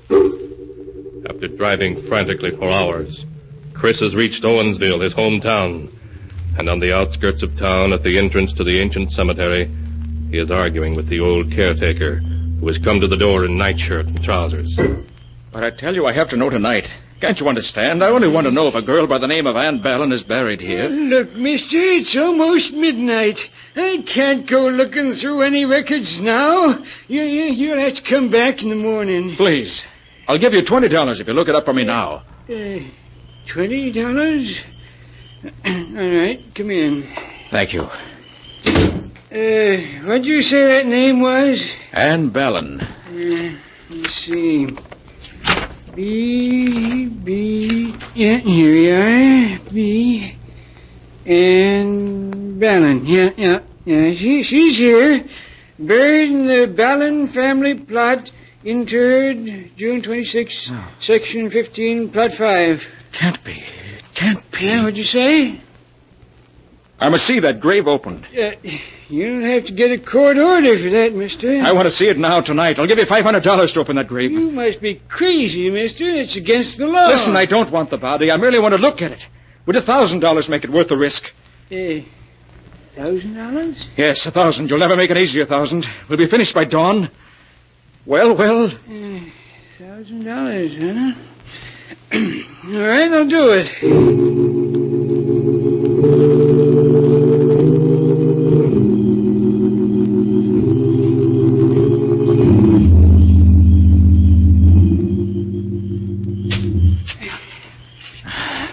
Can't have but a little more to dig. A few more shovels full.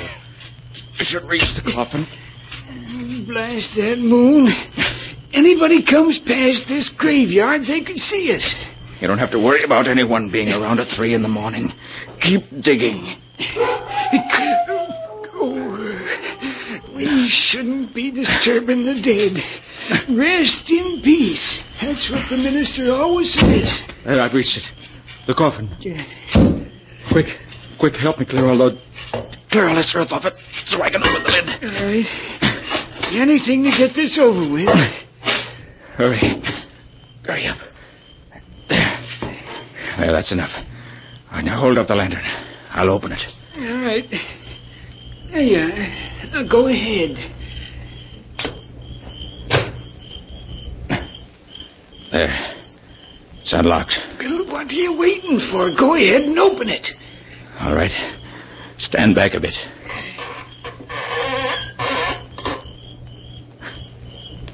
It's empty. Yes, empty. Empty. I knew she couldn't be buried here. She's alive, do you hear? Ann's alive.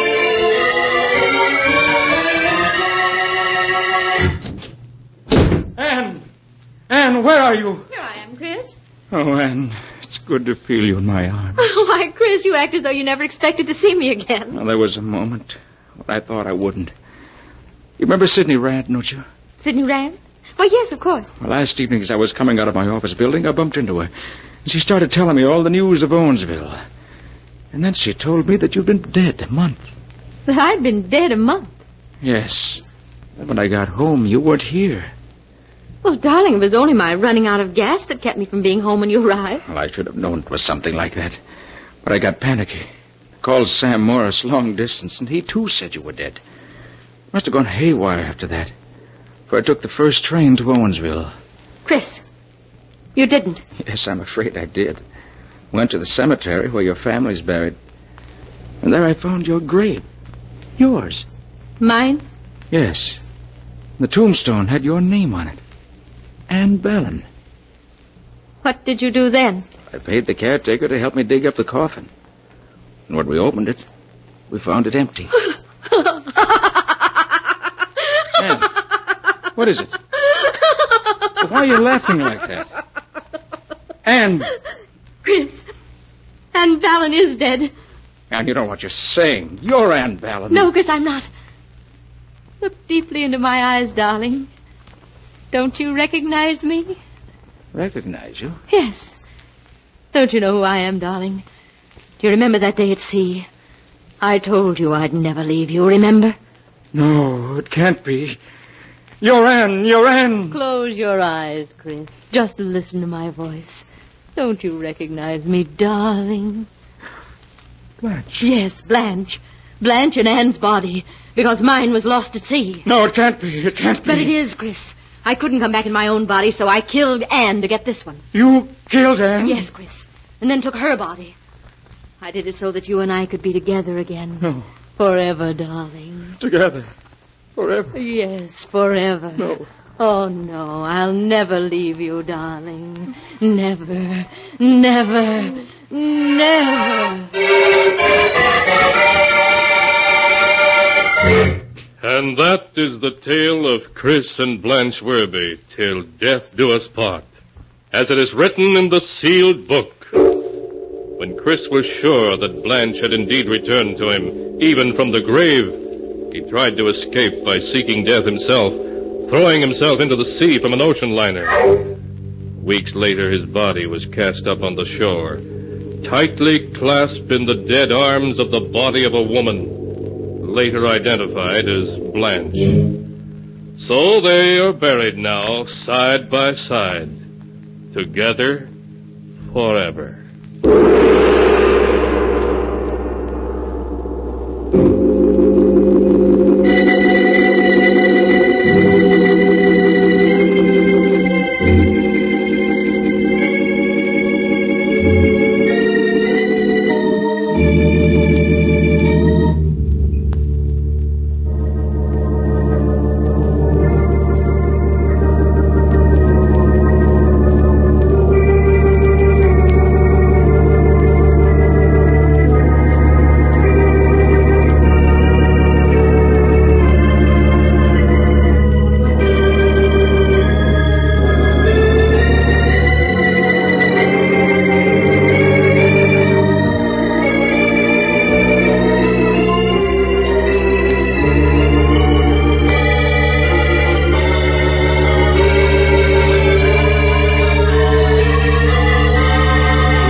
And now, keeper of the book, before you close the great volume, show us the tale we tell next time.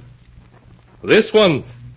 Yes, the amazing story of a man who stole millions, and then found he had to steal himself a new face so he could protect those millions, but who discovered that his new face brought with it murder and sudden death. A tale titled The Man with the Stolen Face.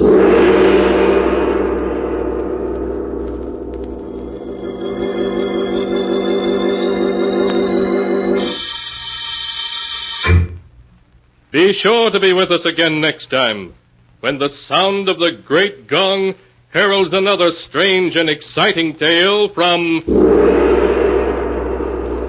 The Sealed Book.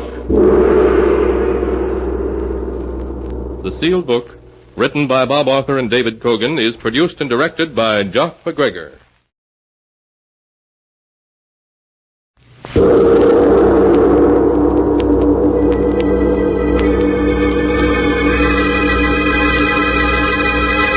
The Sealed Book.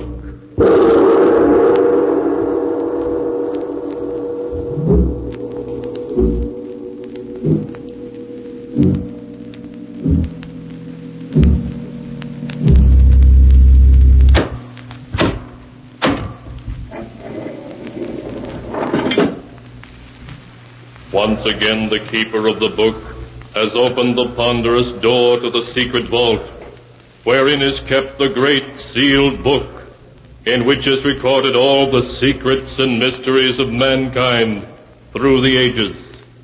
Here are tales of every kind, tales of murder, of madness, of dark deeds, strange and terrible beyond all belief. Keeper of the book, I would know what tale we tell this time. Open the great book and let us read. Slowly, the great book opens. 1, One by one, the keeper of the book turns the pages and stops. Ah, the strange story of a wealthy man who, to enjoy the fortune he had stolen, wove a web of death around those who stood in his way. A tale titled The Man with the Stolen Face.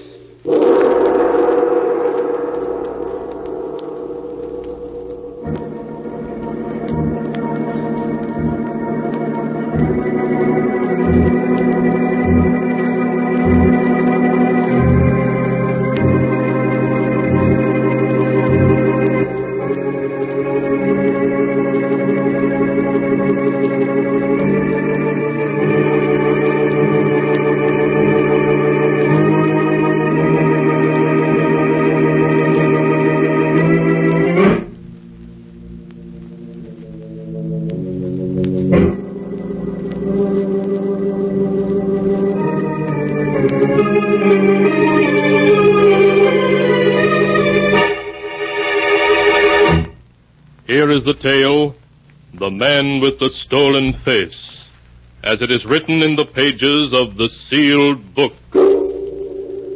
Our story begins in the large, richly furnished office of John Harrington, famous financier. It is late afternoon, and Harrington is speaking to Matthew Briggs, his very confidential secretary. Well, Matt, this is it. I swore I was going to retire when I had $20 million, and now I have it. I've worked hard, and now I'm going to play hard. And do your plans include me still? No, of course they do, Matt. I couldn't get along without you. I see. Yes, I suppose you still need someone to do your dirty work for you. Why, Matt, what a thing to say. Now, where would you be if you hadn't hooked up with me? Executed and buried these 14 years, that's where. I know, you don't need to remind me. Because after all, you did kill that man, Matt. Killed him in cold blood. No, you and I belong together. You could send me to jail, but I still have carefully locked in my lawyer's safe all the evidence necessary to send you to the gallows. Yes, I know. Now, why don't you run along to the apartment? I think I'll sit and smoke one last cigar here in my office. All right. I'll see you later. Poor Matt, how he hates me. There isn't a thing he dares do about it. Well, I suppose a lot of people hate me, but I'm not going to let that worry me any. Now is the time for me to enjoy myself, and I'm going to.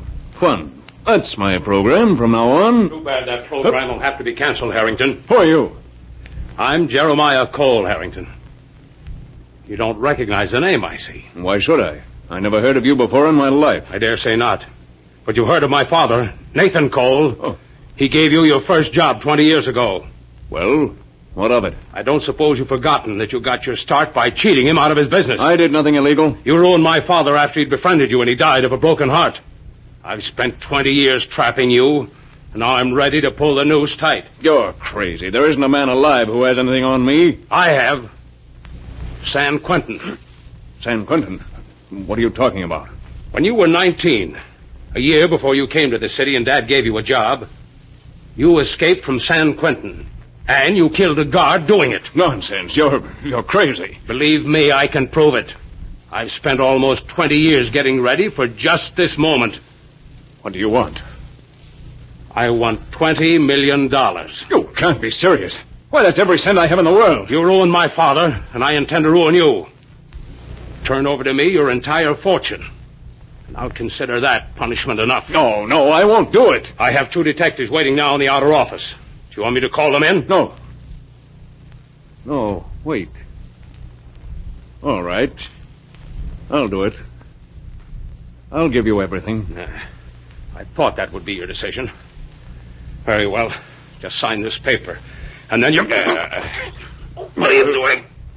Take your hands off my throat. You fool. You think I'm the man to give up that easy? I'll show you. Yes, I have $20 million, and nobody's going to take them away from me. Nobody.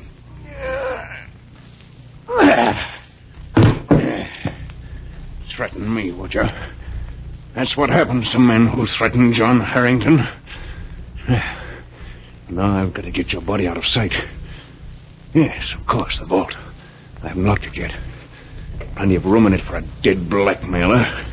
So, in you go. There you are. Now to close the door and set the time clock. And nobody will be able to find you before Monday. As for your detectives outside, there's a back door to this office by which I can leave. You didn't know that, did you, Mr. Cole? There's a lot of things you didn't know, and one of them is that you shouldn't try to get the better of John Harrington.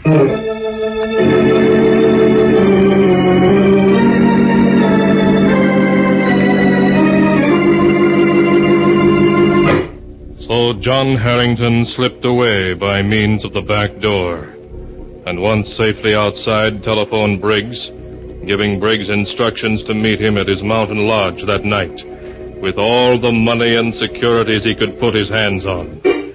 Harrington then made his way by lonely back roads to his isolated lodge in the hills, at which Briggs presently arrived to learn his employer's unfortunate plight. But, John, what can you do? If you kill this man, Cole, I don't see how you... You're here to help me, not to hang crepe. All right, just tell me what you want me to do. Then listen, we're safe here for quite a while.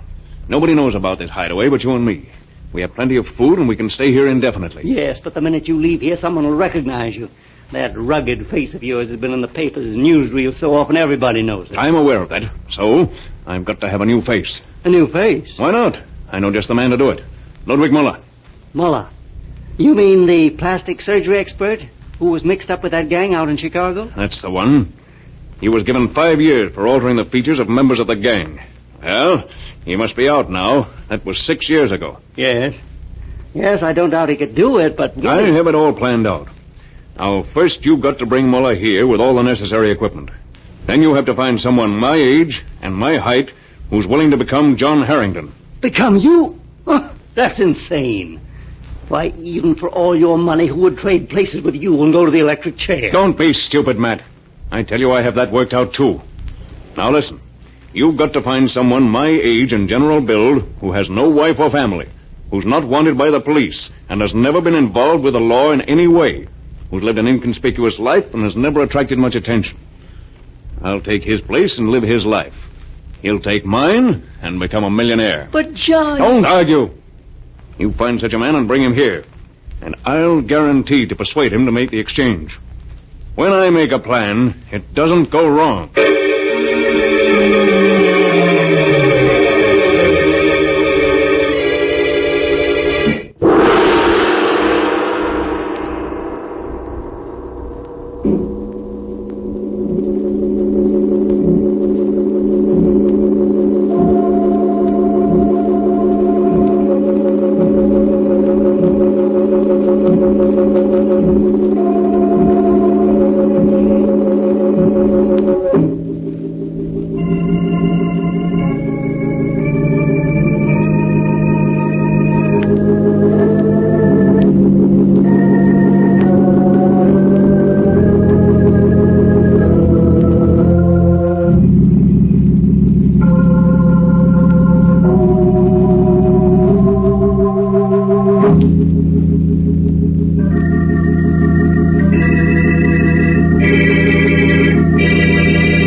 And now to continue the story, as it is written in the sealed book. A week passed, then a second, and a third. Then late one evening, Briggs returned. In the car with him were two men, one large and heavy-set like John Harrington, the other slender, pale, and nervous.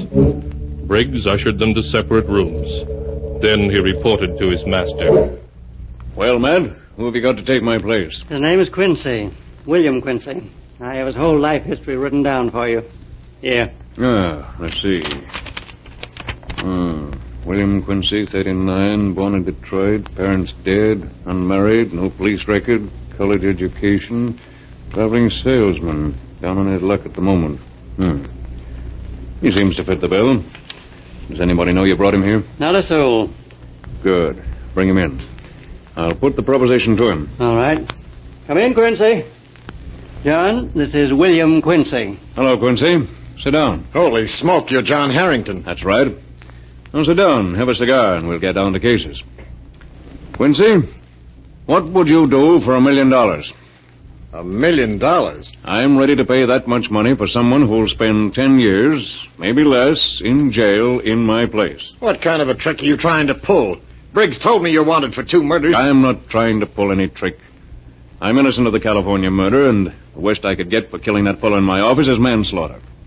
He was a blackmailer, and I lost my temper. Well, is it a deal? For $1 million? Yes. Yes, it's a deal. Good. I'm afraid that you'll have to sell me your face as well as your time, Quincy.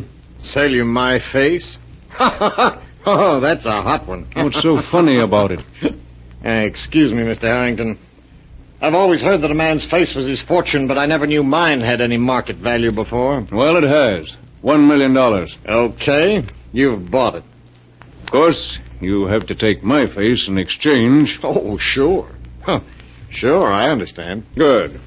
Now, a lot of things to be settled yet, but we have time for that. Matt, will you bring in Ludwig Muller? Of course, John. There's just one thing I want to know, Mr. Harrington. Huh? When I'm you, how am I going to clear myself of that California rap which you're innocent of? Very simply. You'll take my face, but your fingerprints won't jibe with the prints on file at San Quentin. That'll be obvious proof you're not the man. Very clever, Mr. Harrington. I think of every detail, Quincy, as you'll see. Oh, come in, Dr. Muller. Dr. Muller, this is Mr. Harrington. Please, not Dr. Muller. I have no license. I am plain Mr. Muller. Just as you like, Mr. Muller. But sit down, please. Thank you. Now, may I ask why I was brought here? Just to help me and Mr. Quincy here exchange faces. Exchange faces? But why should you wish to do such a thing? For personal reasons. We plan to exchange identities. You could make my face look like Quincy's and his like mine, couldn't you? Yes, of course I could, but... Then you're going to do it. And I'm going to pay you $1 million. $1 million? No, you cannot mean it. I do mean it. With that much money, you can become a man of science again. You can build laboratories, experiment, become famous. All just for a simple job of plastic surgery. Not simple, no, but... Yes, Mr. Harrington. I will do it.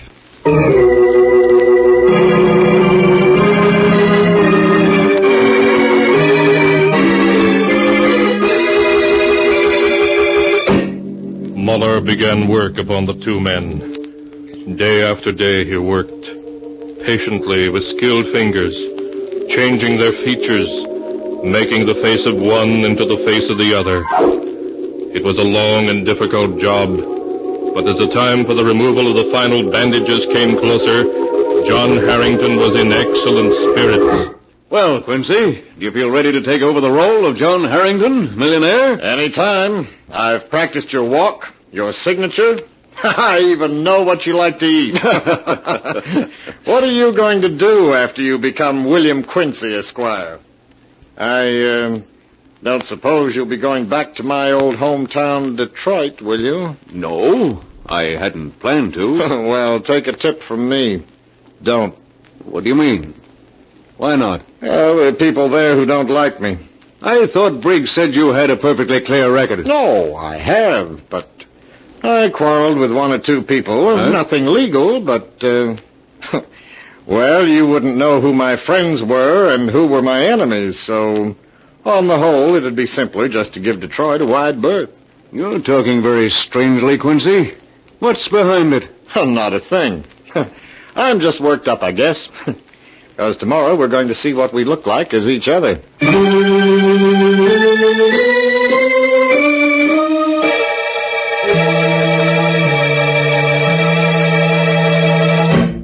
The next day, Ludwig Muller removed the bandages from their faces and from Harrington's hands. And when he held mirrors for them to see themselves...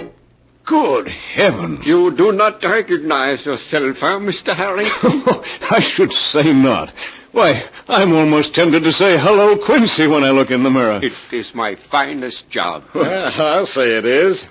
Personally, I like the change. I congratulate you, Muller. We must drink a toast to your success. Thank you. That's a good idea. We'll drink to Harrington, safe in jail, and Quincy, adrift in the wide, dangerous world. What the deuce are you... Oh, hello, Matt. How do you like my new face? Why, it's a perfect job. We were just going to drink to it. Bring some glasses and a decanter, will you? In fact, bring the special decanter of Napoleon brandy. Certainly. I'll get it. Napoleon brandy, eh? Huh. Sounds good. Well, we'll drink to our futures. I may be going to jail for a while, but when I get out, I'm going to live high, wide, and handsome. And how about you, Mr. Harrington Quincy? Where are you headed for with my face? Oh, I'll see what New York is like, then try Buenos Aires and Rio de Janeiro. Here's the decanter, John. Huh. Shall I pour the drinks? Yes, Matt, and one for yourself. No, thanks. I never drink. You know that. But, now, here you are. Quincy. Thank you. Dr. Miller. Thank you, thank you. And John. Thanks.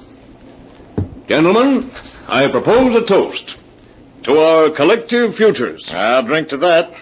Come on, Doc. Bottoms up.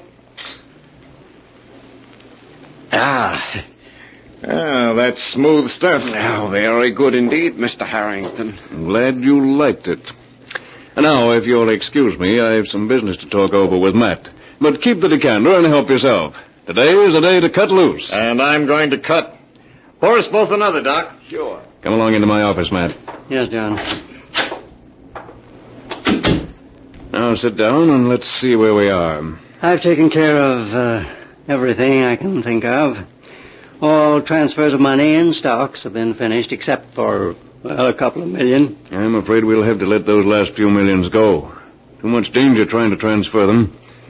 But you've done well, Matt. Thank you, John. What was that?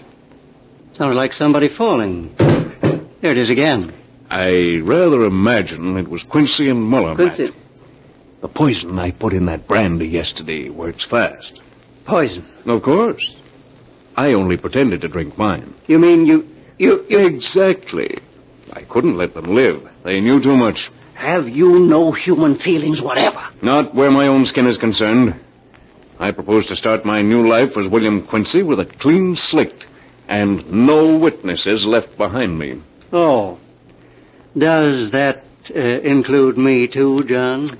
I'm afraid it does, Matt. No, don't move. I have my gun here in my pocket. See? Yes. I see now. I've been a fool, haven't I? I'm afraid so. You should have acted first, Matt, and killed me. Yes, I should have. But I never had the courage. The race is to the strong, never to the weak. Maybe you're right, John. Maybe, but the weak sometimes win, too. This is a joke on me and on Quincy, but it's a joke on you, too, John, because... because... Goodbye, Matt.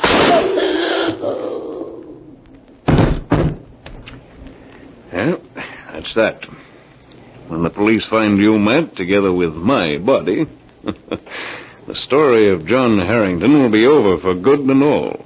But the story of William Quincy, footloose and fancy-free, is just beginning.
And now to continue the story, as it is written in the sealed book. A day later, John Harrington slipped away from the mountain hideout, leaving death in sole possession. He had no qualms and no fears. His new face was that of another man, and he became the other man. As William Quincy, he reached New York and went to the hotel where Matt Briggs had made a reservation for him by mail.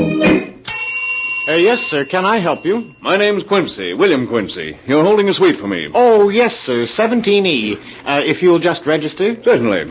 And here's a letter we've been holding for you, Mr. Quincy. A letter? Thank you.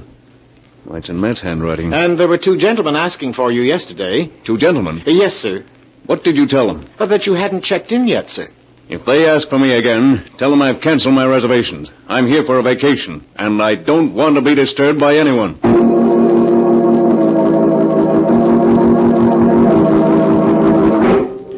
A few minutes later, John Harrington was alone in the luxurious suite Briggs had reserved for him. He stared out at New York with a scowl on his brow, fingering the letter the room clerk had given him. Who the deuce could have been asking for me? And why in the world should Matt have written me a letter? It's postmarked the 10th. He must have written it the day before I... Well, I might as well read it.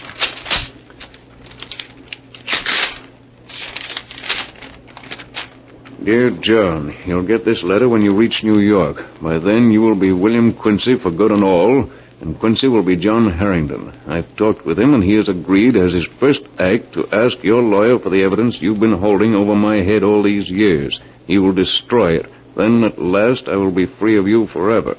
The poor devil, that was his mistake. And what else did he say? And now I want to give you a word of warning.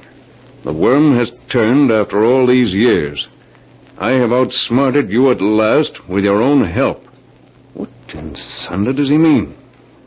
Why do you suppose Quincy was so willing to take your face and go to jail even for money? He had good reason for it. Believe me, he... who is it? Telegram, Mr. Quincy, sir. Telegram? Just a second. Now, let's have it. All right, Quincy, put him up. Come on in, Rocky. Yeah, Lefty.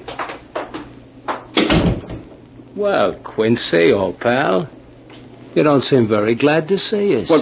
What's the meaning of this? Who are you and what do you want? Steady, Quincy. My trigger thing is itchy. Back up a little. That's better. Who are you? What do you want? Why, we want you, Quincy. You ought to know that. I don't know who you are or why you're here, but you're making a mistake. Listen to him, Rocky. He's forgotten his old pals Lefty and Rocky. I tell you, I never saw you before in my life. You mean you've forgotten all about it, Detroit, Quincy? How you double-crossed the boss and my kid brother 6 months ago and got them both bumped off by the cops? Well, ain't that forgetful of you? No, you're wrong. You've got the wrong William Quincy. Hey, Lefty, you don't suppose this could be the wrong guy, do you? What makes you say that? You nuts? No, but... Well, it's just that this guy's voice don't sound like the way I remember Quincy's voice did. That's right. I'm not the Quincy, you know. Never mind the voice, Rocky. Look at the face. Could there be two guys in a world with a puss like that? But I tell you, I'm just trying to stall. Let him have it. No, please. I'll give you $1 million.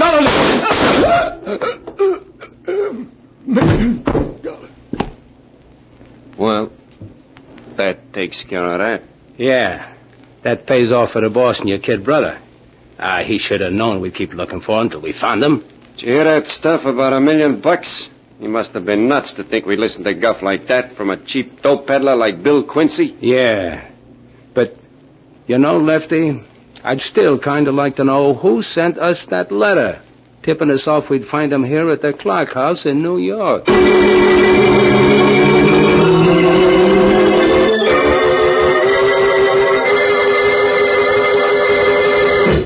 And so ends the tale, The Man with the Stolen Face, as it is written in the sealed book. The plot, which John Harrington had so cleverly contrived to change his identity, led him to his doom at the hands of William Quincy's enemies.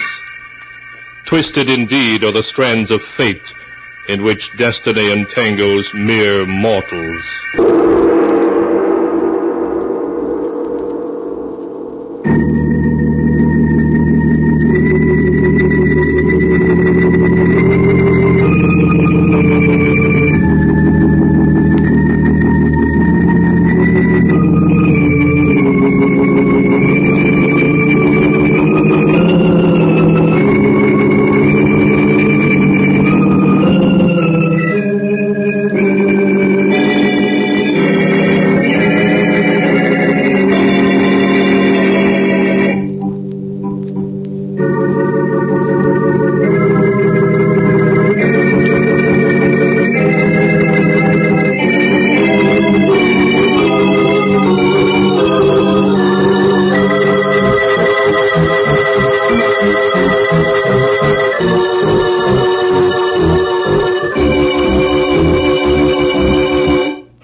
And now, keeper of the book, before you close the great volume, show us the tale we tell next time.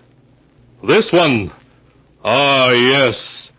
The tale of a handsome and mysterious man who had a strange power over people and who caused heartbreak and ruin wherever he went. A tale titled, My Beloved Must Die.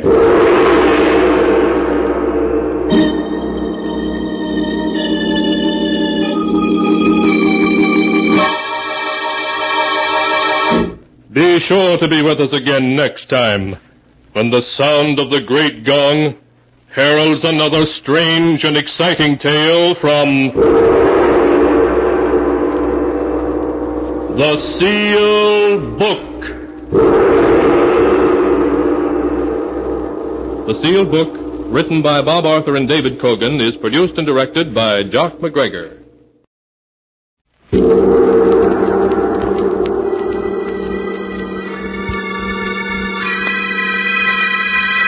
The Sealed Book.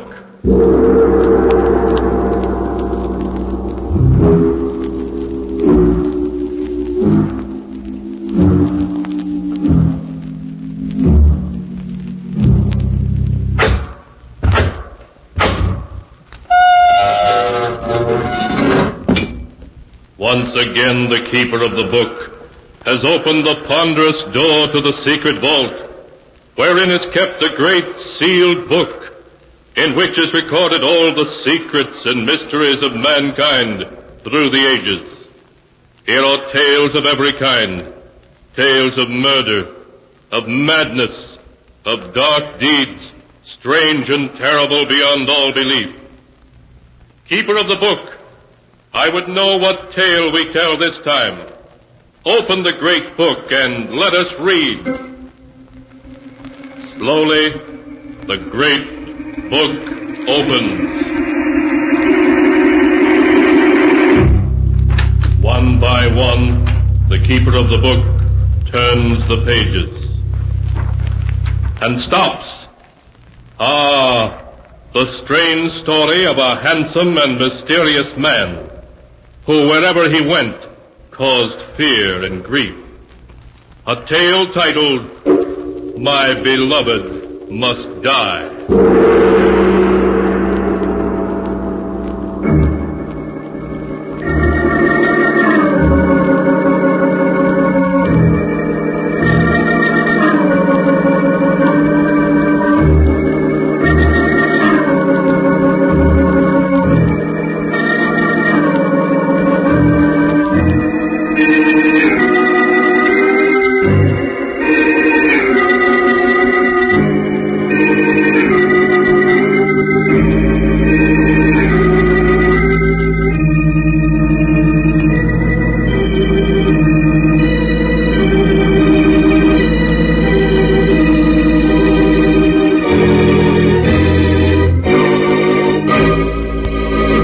Here is the tale, My Beloved Must Die, as it is written in the pages of the sealed book.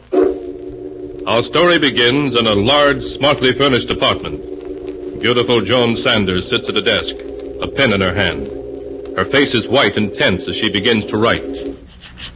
Dear Mr. Rand, as you have long been a friend of the family, I'm writing this letter to you so that you may know why I'm going to do what I must. Believe me, there's no other way out. I know if you were here, you'd say murder's never justified, but I feel positive that in this case it is. I find it difficult to gather my thoughts so that I may write to you exactly what's happened. I suppose it all began that afternoon 2 months ago when Millie returned from her vacation. Oh, Joan, I had a wonderful time. Everything was just perfect. And, Joan, I met a man. Oh, no wonder everything was perfect. Oh, Joan, just wait until you meet him. His name is Victor Duval. Oh, tell me about him. Well, to begin with, he's 32 years old, a little over 6 feet tall, very broad-shouldered, is dark complected, and has the most beautiful black eyes I've ever seen. Oh, really, Joan, he's handsome enough to be a Hollywood star. But, Millie, what about Frank? Have you forgotten you're engaged to him? No, but, well, perhaps we aren't really suited for each other. Oh, you grew up together. You know how Frank loves you. Yes, I know, but Frank seems so young and immature. Has Victor told you that he loves you? No, but he will in time. I feel certain of it. Well, promise me, Millie, that until that time you won't break off with Frank. All right, Joan. I promise. Oh, my goodness. It's 5 o'clock already. Have you got a date? Yes, Victor's calling for me at 6. We're having dinner together and then going to the theater. Oh, Joan, I was never so happy in all my life.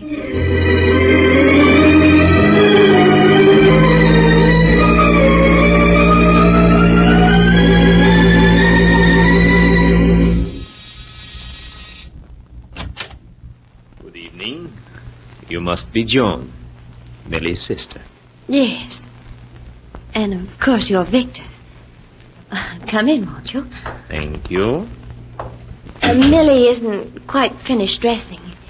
You'll forgive me for staring, but I didn't believe anyone could be as beautiful as Millie until you opened that door. Well, you're very kind. Oh, here are some flowers I brought for you. For me? Yes. Frankly, I want Millie's sister to like me. Hello, Victor. Millie! Millie, you're a vision of loveliness in that white gown. Here, this should go well with it. Oh, Victor. What a beautiful blue orchid. Thank you so much. Just matches the shade of your eyes. This is going to be a perfect evening. I just know it is. Isn't it, Victor?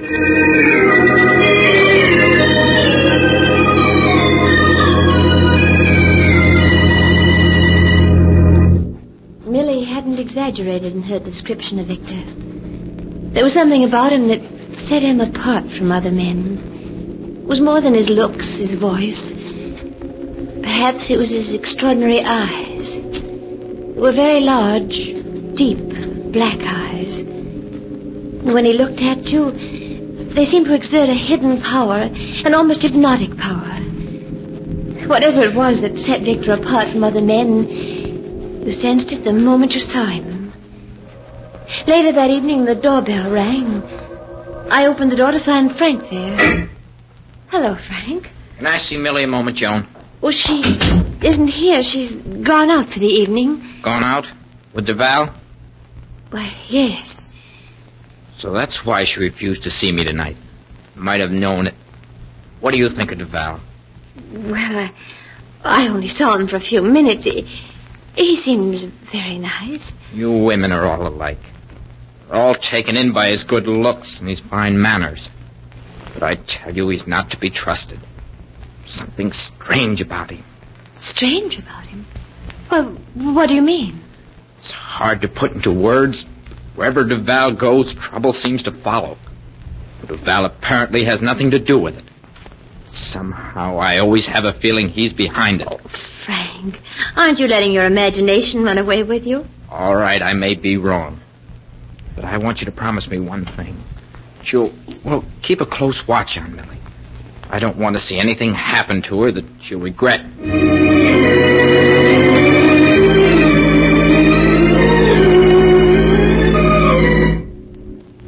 In the weeks that followed, Millie saw Victor constantly. Night after night they went to shows, nightclubs, parties.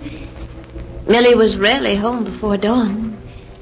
Almost overnight she had changed from a sweet, unspoiled girl of 21 to a woman I no longer knew. Life to her had become Victor, and the excitement and gaiety he represented. Oh, hello, Frank. Come in, won't you? Thanks, Joan. Suppose Millie's out with DeVal as usual? Yes, she is. And Frank, I'm worried. So terribly worried about her. Oh. So at last you're beginning to realize that DeVal isn't just another man. There might be something to what I told you. Yes. Well, you have good reason to worry about DeVal. What do you mean? I don't know who DeVal is or where he came from. But in the short time we've known him, he's ruined several people we know and has broken up more than one home. Frank, what are you saying? You didn't know that our friend DeVal is a gambler of the wildest type, did you? No. A few nights ago, he won $40,000 from Dan Richards. That ruined Richards and broke up his home. Oh, poor Dan. And his wife, Helen. Yes, and speaking of wives, did you know that Doris Anderson has filed suit for divorce? Doris Anderson? Yes. It seems that one night DeVal was dancing with Doris, and he said to her, "What a pity you're married." Now Doris is in Reno. Oh, Frank, it just doesn't seem possible that anyone could want to do such things. Joan knows there are only a few things that DeVal has caused. Everywhere he goes, he seems to create attention, bring about trouble, delights in it. I tell you, there's something unnatural about him. Frank, what can we do? I was hoping that if we just let Millie alone, she'd get over this infatuation for DeVal, but she hasn't. I'm going to wait here until she returns.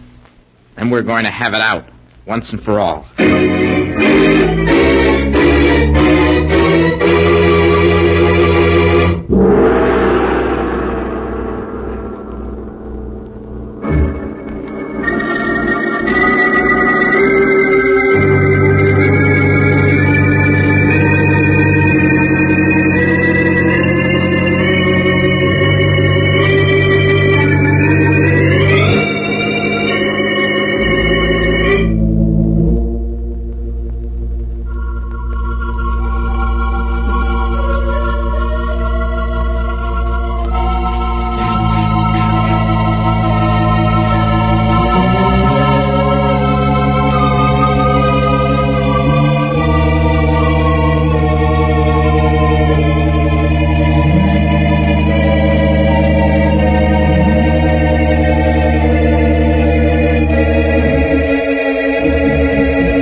And now to continue the story. My beloved must die, as it is written in the sealed book. The hours slipped by as Frank and Joan awaited the homecoming of Millie and her escort, Victor DeVal. A little after 3 a.m., the door to the apartment was quietly opened, and Millie slipped in, followed by Victor. Good evening, Joan. Joan, I didn't expect to find... Frank, what are you doing here at 3 o'clock in the morning? It's time you and I had a little talk, Millie. Frank, you're not going to lecture me, are you? Millie, you must listen to me. Can't you see what DeVal's doing to you? He's making you cold and cynical like himself. There's something evil about him. His eagerness to create trouble, to see people unhappy. One time you would have despised him. Now you've changed. You've become like him. Oh, really, Frank, you're going too far. Millie, you know I love you. I'm only saying this for your own good. I'm tired of your constantly interfering in my life. I think our engagement's a mistake. Millie, what are you saying? Millie, you don't mean that. No, I love you and I can't live without you. I'm afraid you'll have to, Frank. Here's your ring. We're through. All right, Millie. I know when I'm licked. But I warn you, Val will bring you nothing but heartbreak if you don't give him up. Someday he'll stand smiling at you, just the way he's smiling at me now. And then you'll see him for what he really is.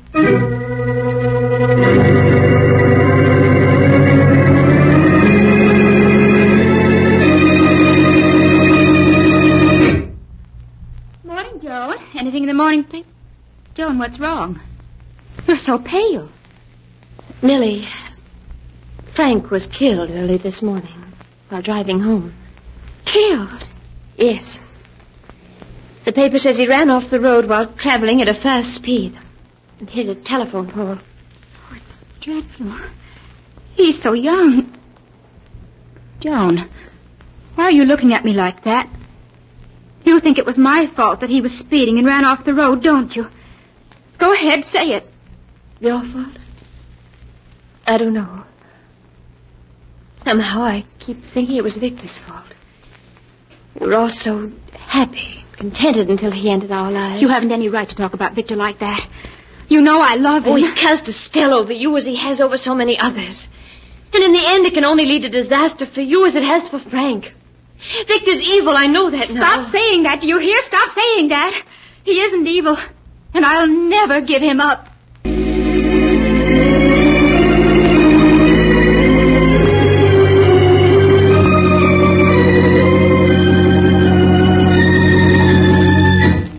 During the weeks that followed Frank's death, I scarcely saw Millie. I sensed that she was avoiding me, afraid of the accusation she imagined she saw in my eyes. I knew that she was still seeing Victor every night. I began to hear stories from a dozen sources about the two of them and the life that Millie was leading. As time went by, Victor became involved in one scandal after another, and Millie with him. One night I went to his home determined to have it out with him. Victor, you and I must have a talk. But of course, Joan. What is it you wish to say to me? Victor, you mustn't see Millie anymore. Oh? May I ask why? You know very well why. Since you've entered Millie's life, there's been nothing but trouble. Before Millie met you, she was unspoiled and contented, ready to marry a nice boy, but you changed all that. Perhaps, my dear, it's a change for the better. You know that isn't true. If Millie weren't in love with you, she'd never be leading the life she is. You've taken her and tried to change her into someone like yourself. Someone who's evil and corrupt. You know, you're very beautiful when you're angry. You're amused by all this, aren't you? You enjoy knowing I'm worried. Well, all right, but just remember, you'd better not see Millie again. John, you wouldn't by any chance be forbidding me to see Millie because you happen to be in love with me yourself? Me? In love with you? Yes. Does that sound so incredible? Well, many women are in love with me. You're the last man in the world I'd fall in love with. You're nothing but an egomaniac with an overwhelming desire to possess and to destroy. And yet, from the moment we met, you have been in love with me, haven't you? Oh, you fought against it, told yourself I'm a scoundrel, which I admit I am, and you've tried to forget me. But you can't. That isn't true. I've never loved you, and I never will. You have, and you still do. You dreamed of my taking you in my arms like this. You've hated yourself for it. Victor, let go of me. You do love me, don't you? No, I don't love you, do you hear? I don't. Oh, Victor. Now tell me you don't love me. Oh, darling.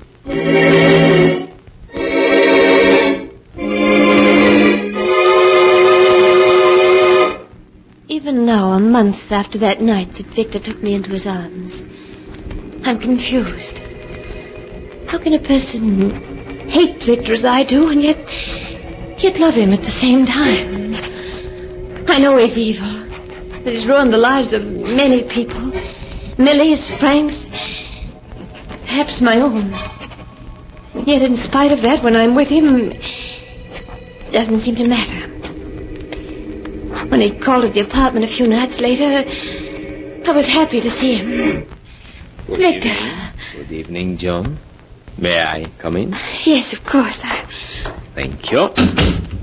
Millie isn't home yet. I haven't come to see Millie, but her sister. Oh, what did you want to see me about, Victor? About us? Oh, Victor, you must forget what happened that night. Perhaps I do love you. I don't know, but in any case, it isn't fair to Millie. Oh, please, Victor, if you care for either of us, you'll go away. Leave us alone. In your heart, you know you don't want me to go. You want me close to you, as I am now. No, Victor. No. Darling, you shouldn't. Forgive me. Millie. I should have made more noise when I opened the door. Oh, hello, Millie. I hope you're not angry with me, Victor, for having turned up at such an inopportune moment. Please, Millie, you must let me explain. There's nothing to explain, Joan. It isn't your fault, it's Victor's. This isn't the first time I've caught him making love to other women, but to make love to my own sister behind my... Come now, Millie. You aren't being fair to me. You know I shouldn't hesitate to make love to Joan in front of you, would I? No, you wouldn't. Nothing matters to you, nothing. You're no good and you never will be. But, my dear Millie, I've always told you that I'm a rogue and a scoundrel. It isn't my fault if you took me seriously. I was a fool, an utter fool to fall in love with you. Yes, I'm afraid you were. I only hope that you're not going to be difficult like the others were. No, Victor. You needn't worry about that. I won't come crawling to you like the others did. I've got too much pride for that. Millie! Oh, Victor.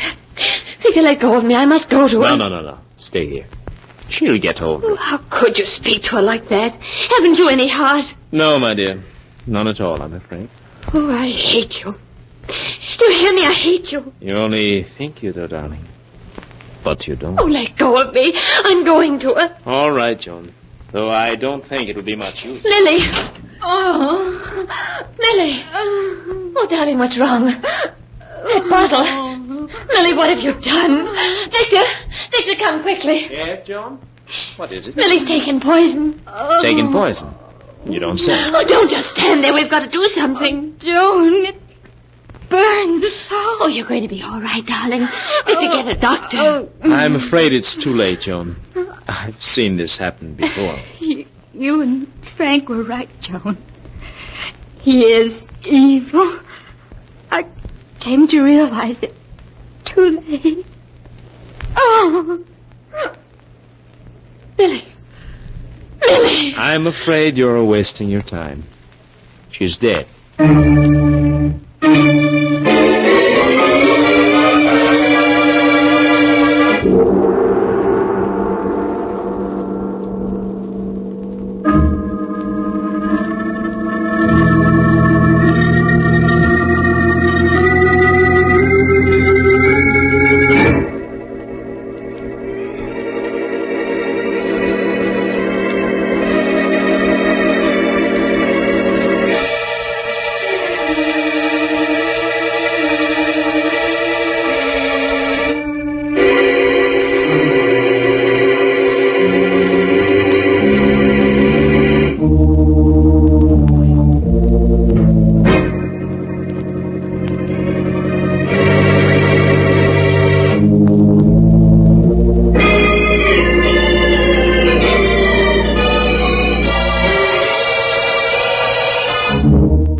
And now to continue the story, my beloved must die, as it is written in the sealed book. Joan Sanders, her face white and tense, sits at her desk, writing to a family friend, explaining why she is going to do what she must. It's been a month now since Millie died. A month in which I've suffered all the torments that she must have undergone when Frank died. At times I fear for my sanity. I know I should forget the past and live for the future, but I can't. For the evil of the past is with me in the present. This afternoon Victor phoned me. It was the first I'd heard from him since that night Millie died. When I heard his voice, I'm ashamed to say I was thrilled. Thrilled to hear the voice of the man who's responsible for Frank's death and Millie's. In spite of everything, I know I still love him. There's only one way out. Victor Duval must not be allowed to go on ruining lives. I expect him here any minute now. So I must close this letter. What I'm going to do must be done. Victor.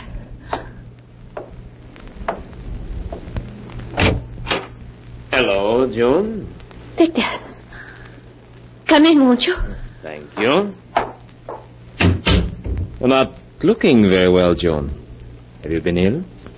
Yes. Ever since Millie's death. You shouldn't think about it, Joan. It's in the past. You don't feel the slightest twinge of remorse, do you? Not the slightest, darling. Now, what about changing into an evening gown so that we can do the town? Oh, you're heartless. Inhuman. There's no other way out. My dear, whatever are you talking about? This, Victor. A gun. Yes, Victor. Don't be foolish, my darling. Put the gun away and get dressed. I could hardly miss you at this distance. Well, what are you waiting for? Why don't you shoot? Even knowing you're going to die doesn't frighten you, does it? No, my darling, no. You see, nothing in this world frightens me. Not even death. Oh, you are inhuman. That horrible smile on your face. Scoffing at me, at everyone. You live only to hurt and to destroy, don't you? Yes, I despise you all. Every human being. Your righteousness, your smugness, your futile attempts to achieve happiness. There's nothing I delight in more than to send you down into defeat. To watch you suffer, kill each other, commit suicide. Oh, you fiend. Yes. Well, you've done your last evil deed. Why don't you fall? I've shot you. Evidently, you missed. Well, I won't miss this time.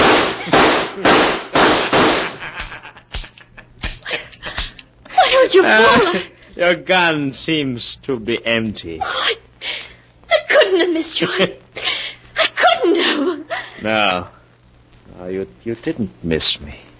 Then why aren't you dead? No one can kill me. No one. Joan, don't you know who I am? Who are you? Look into my eyes. Look deeply. Now do you know with whom you have fallen in love?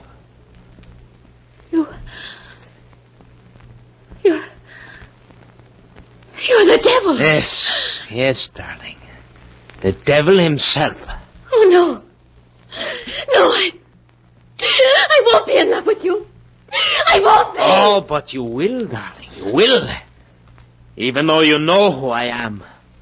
You'll be in love with me forever. Forever.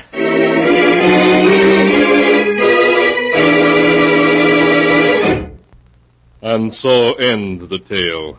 My beloved must die, as it is written in the sealed book. A few days after Joan Sanders had unsuccessfully attempted to kill Victor Duval, she suffered a nervous breakdown. When the doctors questioned her, she kept repeating over and over that she'd fallen in love with the devil.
now, keeper of the book, before you close the great book, show us the tale we tell next time.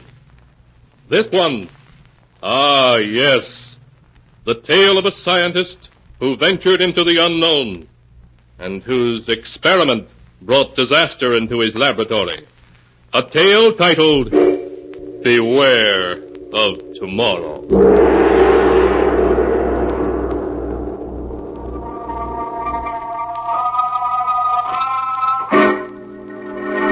Be sure to be with us again next time, when the sound of the great gong heralds another strange and exciting tale from The Sealed Book.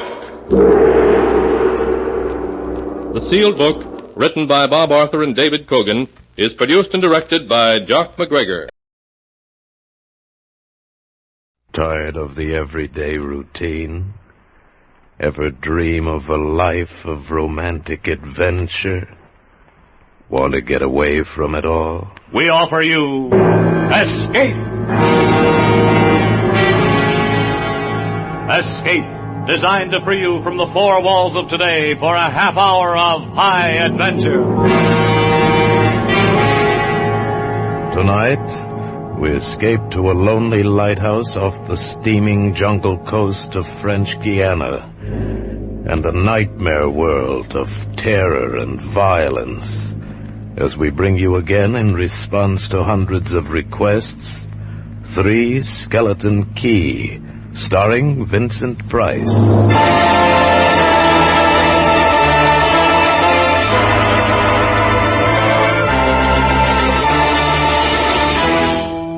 Picture this place. A gray tapering cylinder welded by iron rods and concrete to the key itself. A bare black rock, 150 feet long, maybe 40 wide. That's at low tide. At high tide, just the lighthouse, rising 110 feet straight up out of the ocean. And all about it, the churning water, gray-green, scum-dappled, warm as soup, and swarming with gigantic bat-like devilfish, great violet schools of Portuguese man-of-war, and yes, sharks, the big ones, the 15-footers. And as if this weren't enough, there was a hot, dank, rotten-smelling wind that came at us day and night off the jungle swamps of the mainland. A wind that smelled like death. A wind that had smelled the slow and frightful death that came one night to this bare black rock. Set in the base of the light was a watertight bronze door, and in you went, and up. Yes, up and round and round, past the tanks of oil and the coils of rope, casks of wicks, racks of lanterns, sacks of spuds and cartons and cans, and up, round and round. Over the light storeroom was the food storeroom, and over the food storeroom was the bunk room where the three of us slept. And over the bunk room was the living and cooking room, and over the living and cooking room was the light. She was a beauty, big steel and bronze baby with the sun gleaming through the glass walls all about, bouncing blinding little beams off the big shining reflectors, glittering and refracting through her lenses, the whole gigantic bulk of her balanced like a ballerina on the glistening steel axle of her rotary mechanism. She was a sweetheart of a light. And at night she'd lie there on the stone deck of the gallery with her revolving smoothly and quietly over your head, easing her bright white eye 360 degrees around the horizon. You'd lie there watching to see that the feeders kept working, that everything ran right. And it wouldn't be bad, the other two fellows snoring in their sacks 2 levels down. You'd smoke your pipe to kill the stink of the wind, and it wouldn't be bad.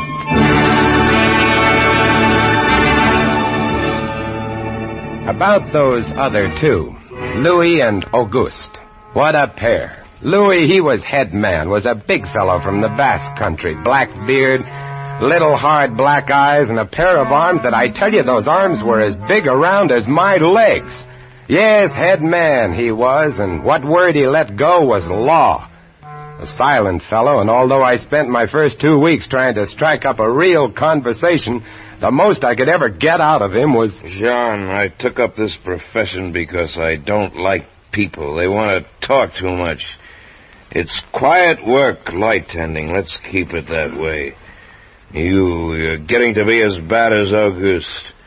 I thought maybe for once they'd send me somebody who That could keep was his Louis. mouth shut. When he accused me of becoming like Auguste, I quieted down, because Auguste was the talkingest man I'd ever met. The talkingest and the ugliest. He was hunchbacked, stood 4 feet high, had red hair and big blue eyes.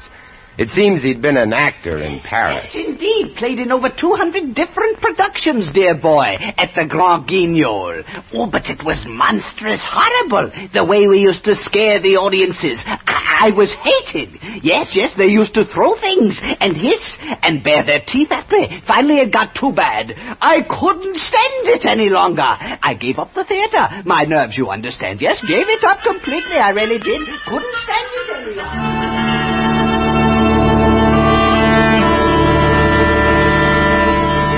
It all started one morning at 2:30. I was on watch, lying on the cool stone deck, pulling on my pipe, staring out at the blackness, the phosphorescent combers, and the big yellow stars, when out of the corner of my eye I noticed something show up for a second, something the light had touched, far off. I waited for her to come around again, and when she did, there it was. Three-master, a big one, about a half-mile off, and coming down out of the north-northwest, coming straight for us. You must understand, our light was where it was for a very good reason. Dangerous submerged reefs surrounded us, and ships kept clear. But this one, this sailing vessel, was coming straight on. I went over to the gallery door and yelled, "Louis! Louis!" Couldn't understand it.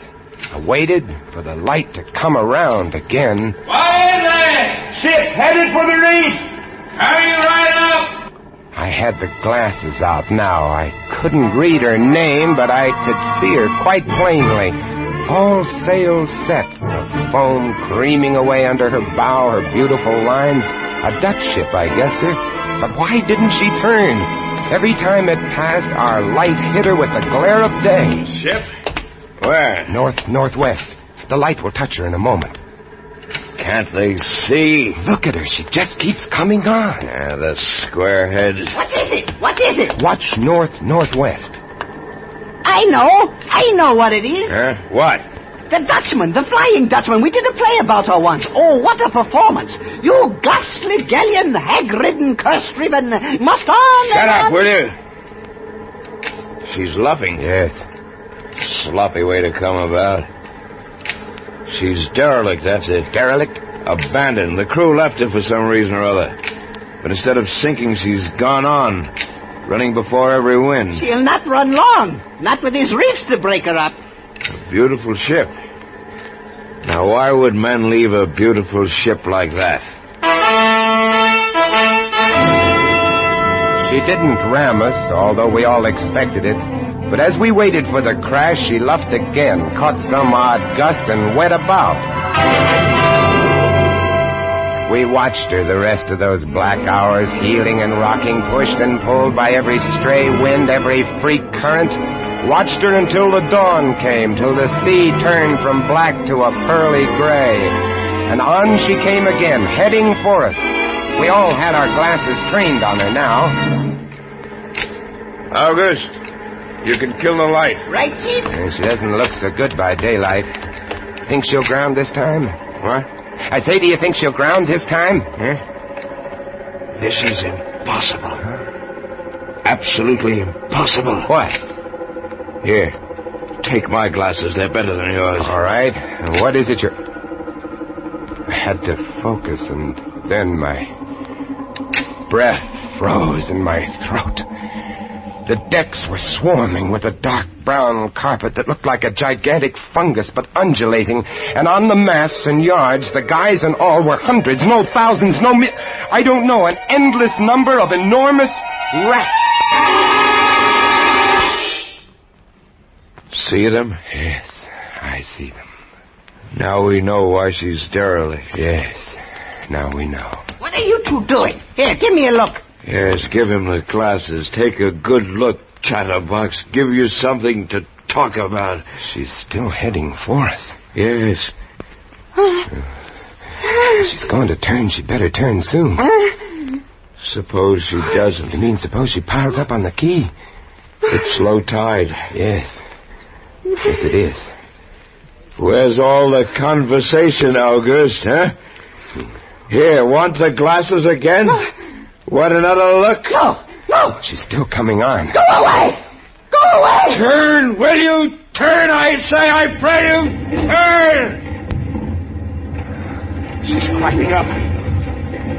The rats! Look! On the water! Like a carpet! They're swimming. Sure, they're swimming. Those are ship's rats. But they're swimming for the rocks. The door below! It's open! Come on. Down we went, racing down the stone stairs, taking them 3 and 4 at a time. Scared? You bet we were scared. August, you get the windows. Maybe they can climb. We don't know. Right, Chief. But hurry!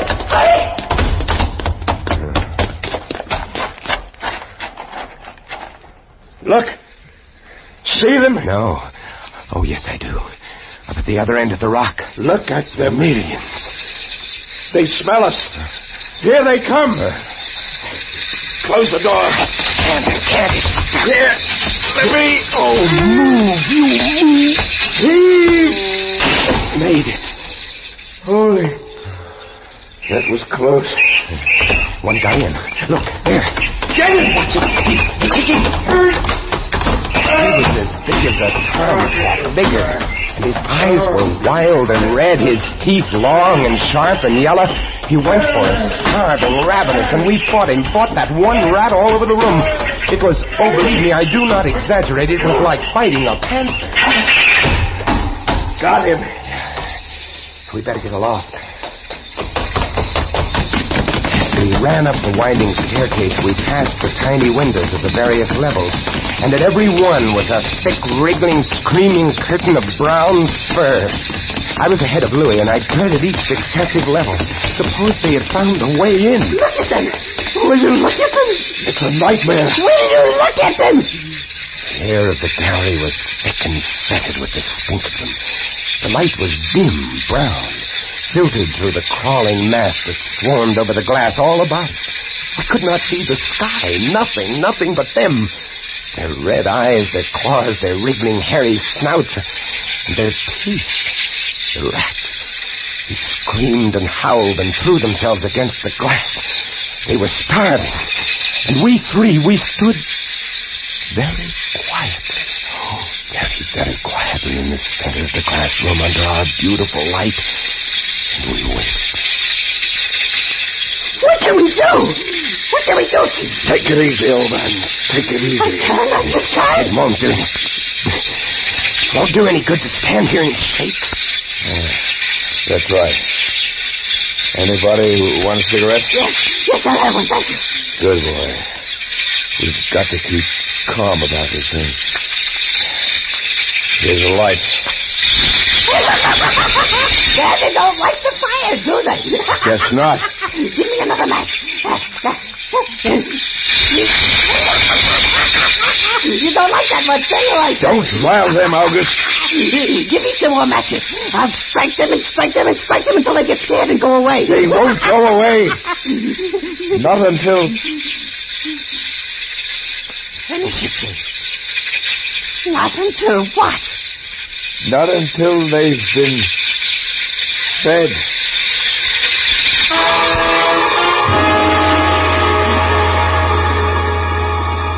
You can take just so much horror and then you get used to it.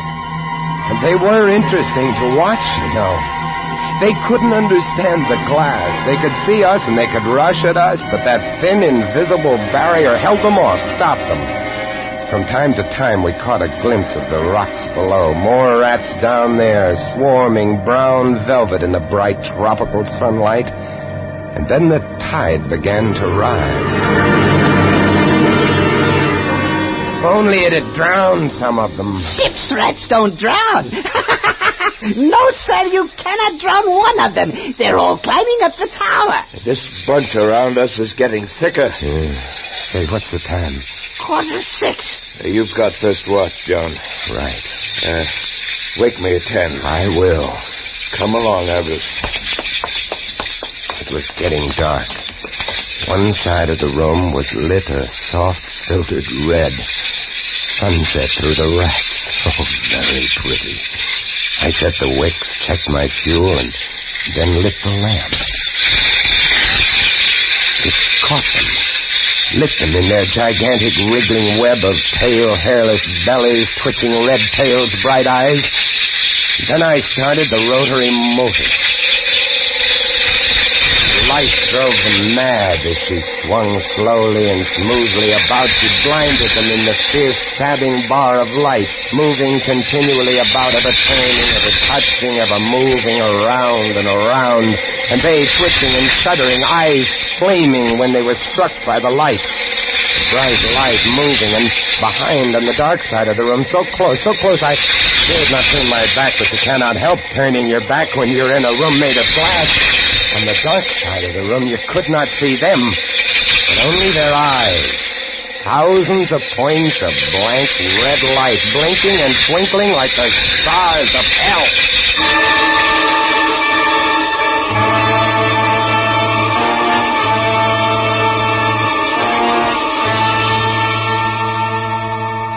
Louis relieved me at 10, but I didn't get much sleep that night, and when I came up into the gallery early next morning, there stood August, his back to me. He was bowing to the rats, waving his arms and making a speech. I am going to play once again that magnificent role which made me the toast of the Paris Theatre.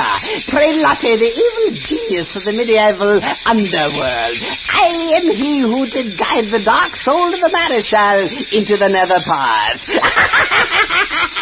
Do not be frightened, little children. I will not hurt you. I stood staring at him, horror-struck, but he didn't notice me. The man had gone mad. He kept turning, telling his stories to all the rats, leaving no one out. August! August! Another one. A latecomer. Take a seat on the aisle, dear patron. August, move over there. Stop it. Let the gentleman be But seated. he didn't stop. He went on, bowing and scraping to the rats, his big blue eyes rolling and winking, his wild red hair waving about him. I grabbed him by the arm and slapped his face. He looked at me like a child. And then his face screwed up. He looked as though he were about to cry. Go below, go on. Oh, very well then. Later, my dear audience, later. Matinee today. Sure, he was crazy.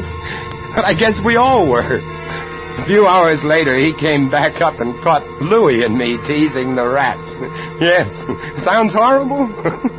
It was fun. We could get right up against the glass and make faces at them. It drove them crazy. They would scratch away trying to get at our eyes. Louis was even cuter about it. He'd pull a piece of bread out of his pocket and press it against the glass. The rats would scramble into a solid ball, biting each other, clustering like grapes. From time to time, a whole knot of them would slip and fall 110 feet to the surf below. Look at the sharks! They're eating them. The sharks are our friends. Here, I'll get another bunch together. Here, my beauties. That's it. Pile up. Kill each other. There they go! Auguste joined in, too. Oh, very ingenious Auguste. He learned that if he spread-eagled himself against the glass, they'd bunch and bundle against his figure. Then he'd leap back. Look! My portrait in rats!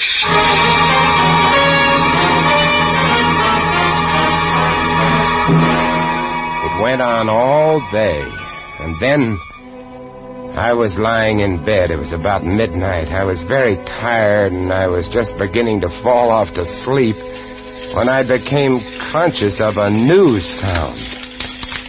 Couldn't figure it at first. I got up, lit the lamp, and went to the window. Even as I looked at it, I saw one of the panes begin to sag in. They had eaten the wood away. Louis, come quick! What is it? They found a way in. I held the glass with my hand. Now they were all going crazy, and assured of the success of this maneuver, were all nibbling away at the wood. Louis ran below and then returned with a large sheet of tin. We spread it against the window and hammered it into place. Even as we did so, we felt the heavy body thudding against the other side as the window gave way. That ought to hold. If it doesn't, we're done for. Rats can't eat tin. No, they can't. What was that? I don't know. It came from below. The storeroom window. They're in. They're swarming up the stairs. Drop the trap. Right.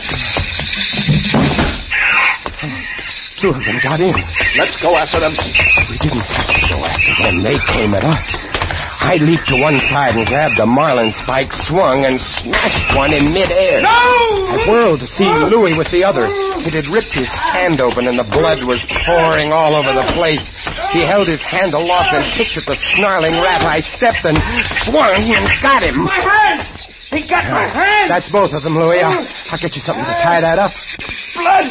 Look at it! My blood! I'm bleeding! Now, don't worry about it, Louis. Here, look. I'll wind this kerchief around it. It'll be okay. Blood! There, now. It's not bad, just the flesh. Then I became conscious of another new sound. They were gnawing their way through the wooden trap door. I watched the wood fascinated. Even as I did, it began to give way, and a bristling, whiskery nose showed through. Louis, we've got to go up. Next level was the living quarters and kitchen. I slammed the trap door there, too, but it, too, was wood. My blood. What are we going to do? Hell no. We'll be through this one in a moment. The gallery. The trap door in the gallery is metal. Good. Come on. We made it. We lay across the trap door exhausted. While below us, the rats took over the entire tower. I could hear them howling and fighting over our food supply, our water, our leather. And all about us, the others screamed and glared in at us, swayed in a tangled mass, hypnotized by the ever-turning light.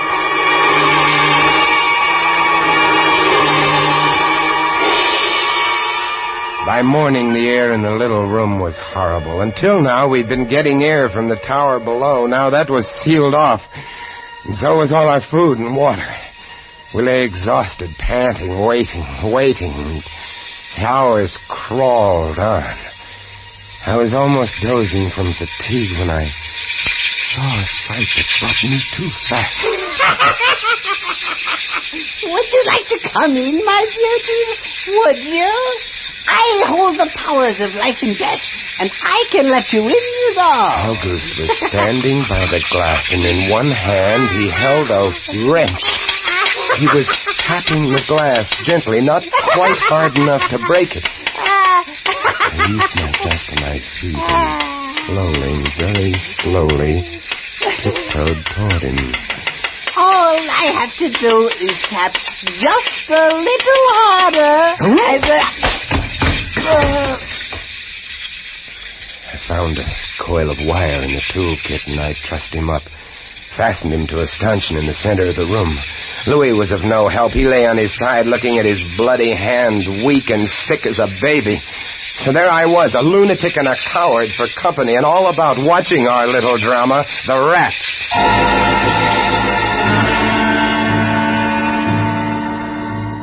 The day dragged by. The supply boat wasn't due for another 12 days. I don't know what they could have done if they had come. We had only one way of summoning them, and that was to shoot off distress rockets, but the rockets were 4 floors below.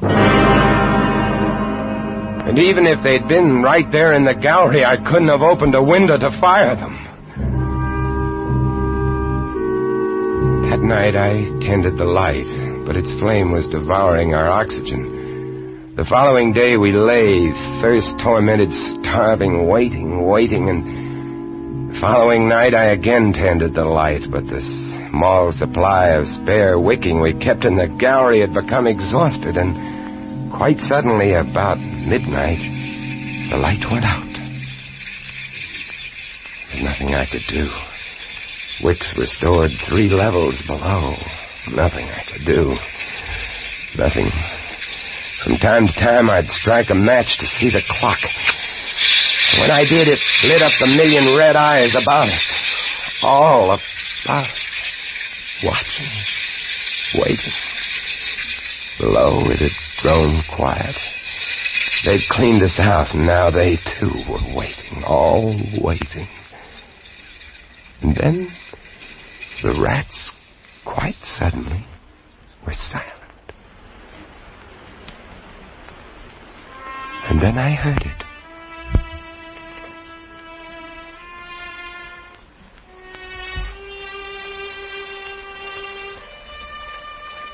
And then I saw the sky and the stars. The rats were gone. I went to the glass. Out there on the water, a small freighter, a banana boat, showing a few lights, came softly and innocently at us. The light was out. They didn't know. I wanted to open the windows to call out to them, to warn them somehow, but I was afraid. What if the rats were hiding from me, tricking me? So I waited. She grounded very softly on a reef not 200 yards from the quay. Grounded so gently that the man playing the cornet, was he a passenger or crewman off watch, didn't even stop playing. They tried washing her back off. I could have told them to save their fuel. The tide was rising, would have floated her free. And I waited.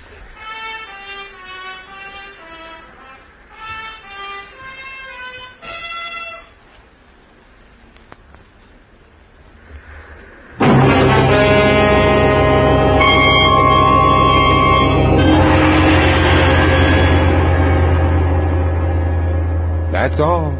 That's the story. The sun came up and there wasn't a rat on the whole quay. Every last one of that terrible army had left us, gone back to sea on their new ship. Auguste, insane asylum, he never recovered. And Louis, they took him into Cayenne where he died of blood poisoning from his bite. Oh, yes. Well, that's the whole of it. And if you'll excuse me now, I must go set my traps. No mouse traps. No rats in this lighthouse, I should say not. Life in the lights isn't bad, but sometimes when I see a strange vessel approaching, I get a little nervous, sure. Somewhere on the seas, there's a little banana boat without a crew. That is, without a human crew.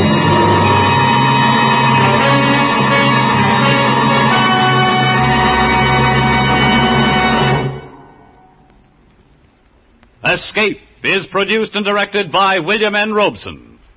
Tonight we have presented Three Skeleton Key by George Tadouse, adapted for radio by James Poe and starring Vincent Price as John.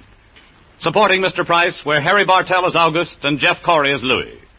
Sound effects on Three Skeleton Key, created by Cliff Thorsness and executed today by Mr. Thorsness, Gus Bays, and Jack Sixsmith, have been awarded the Best of the Year by Radio and Television Life magazine.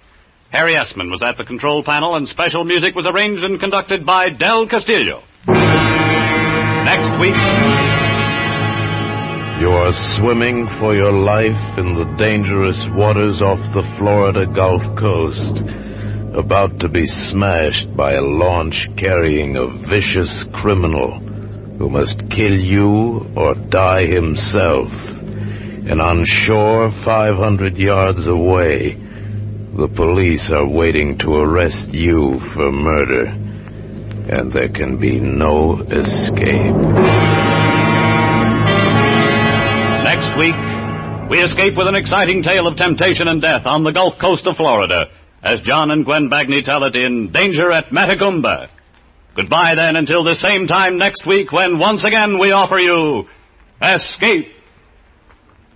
A patch of weeds, a boxer's biography, and a mild, lukewarm bath. They're all clues that lead the police of Jackson, Michigan to a killer in the gangbuster story on CBS this Saturday night. It's the case of the double push, to be heard on most of these same CBS stations this Saturday night. This is CBS, the Columbia Broadcasting System.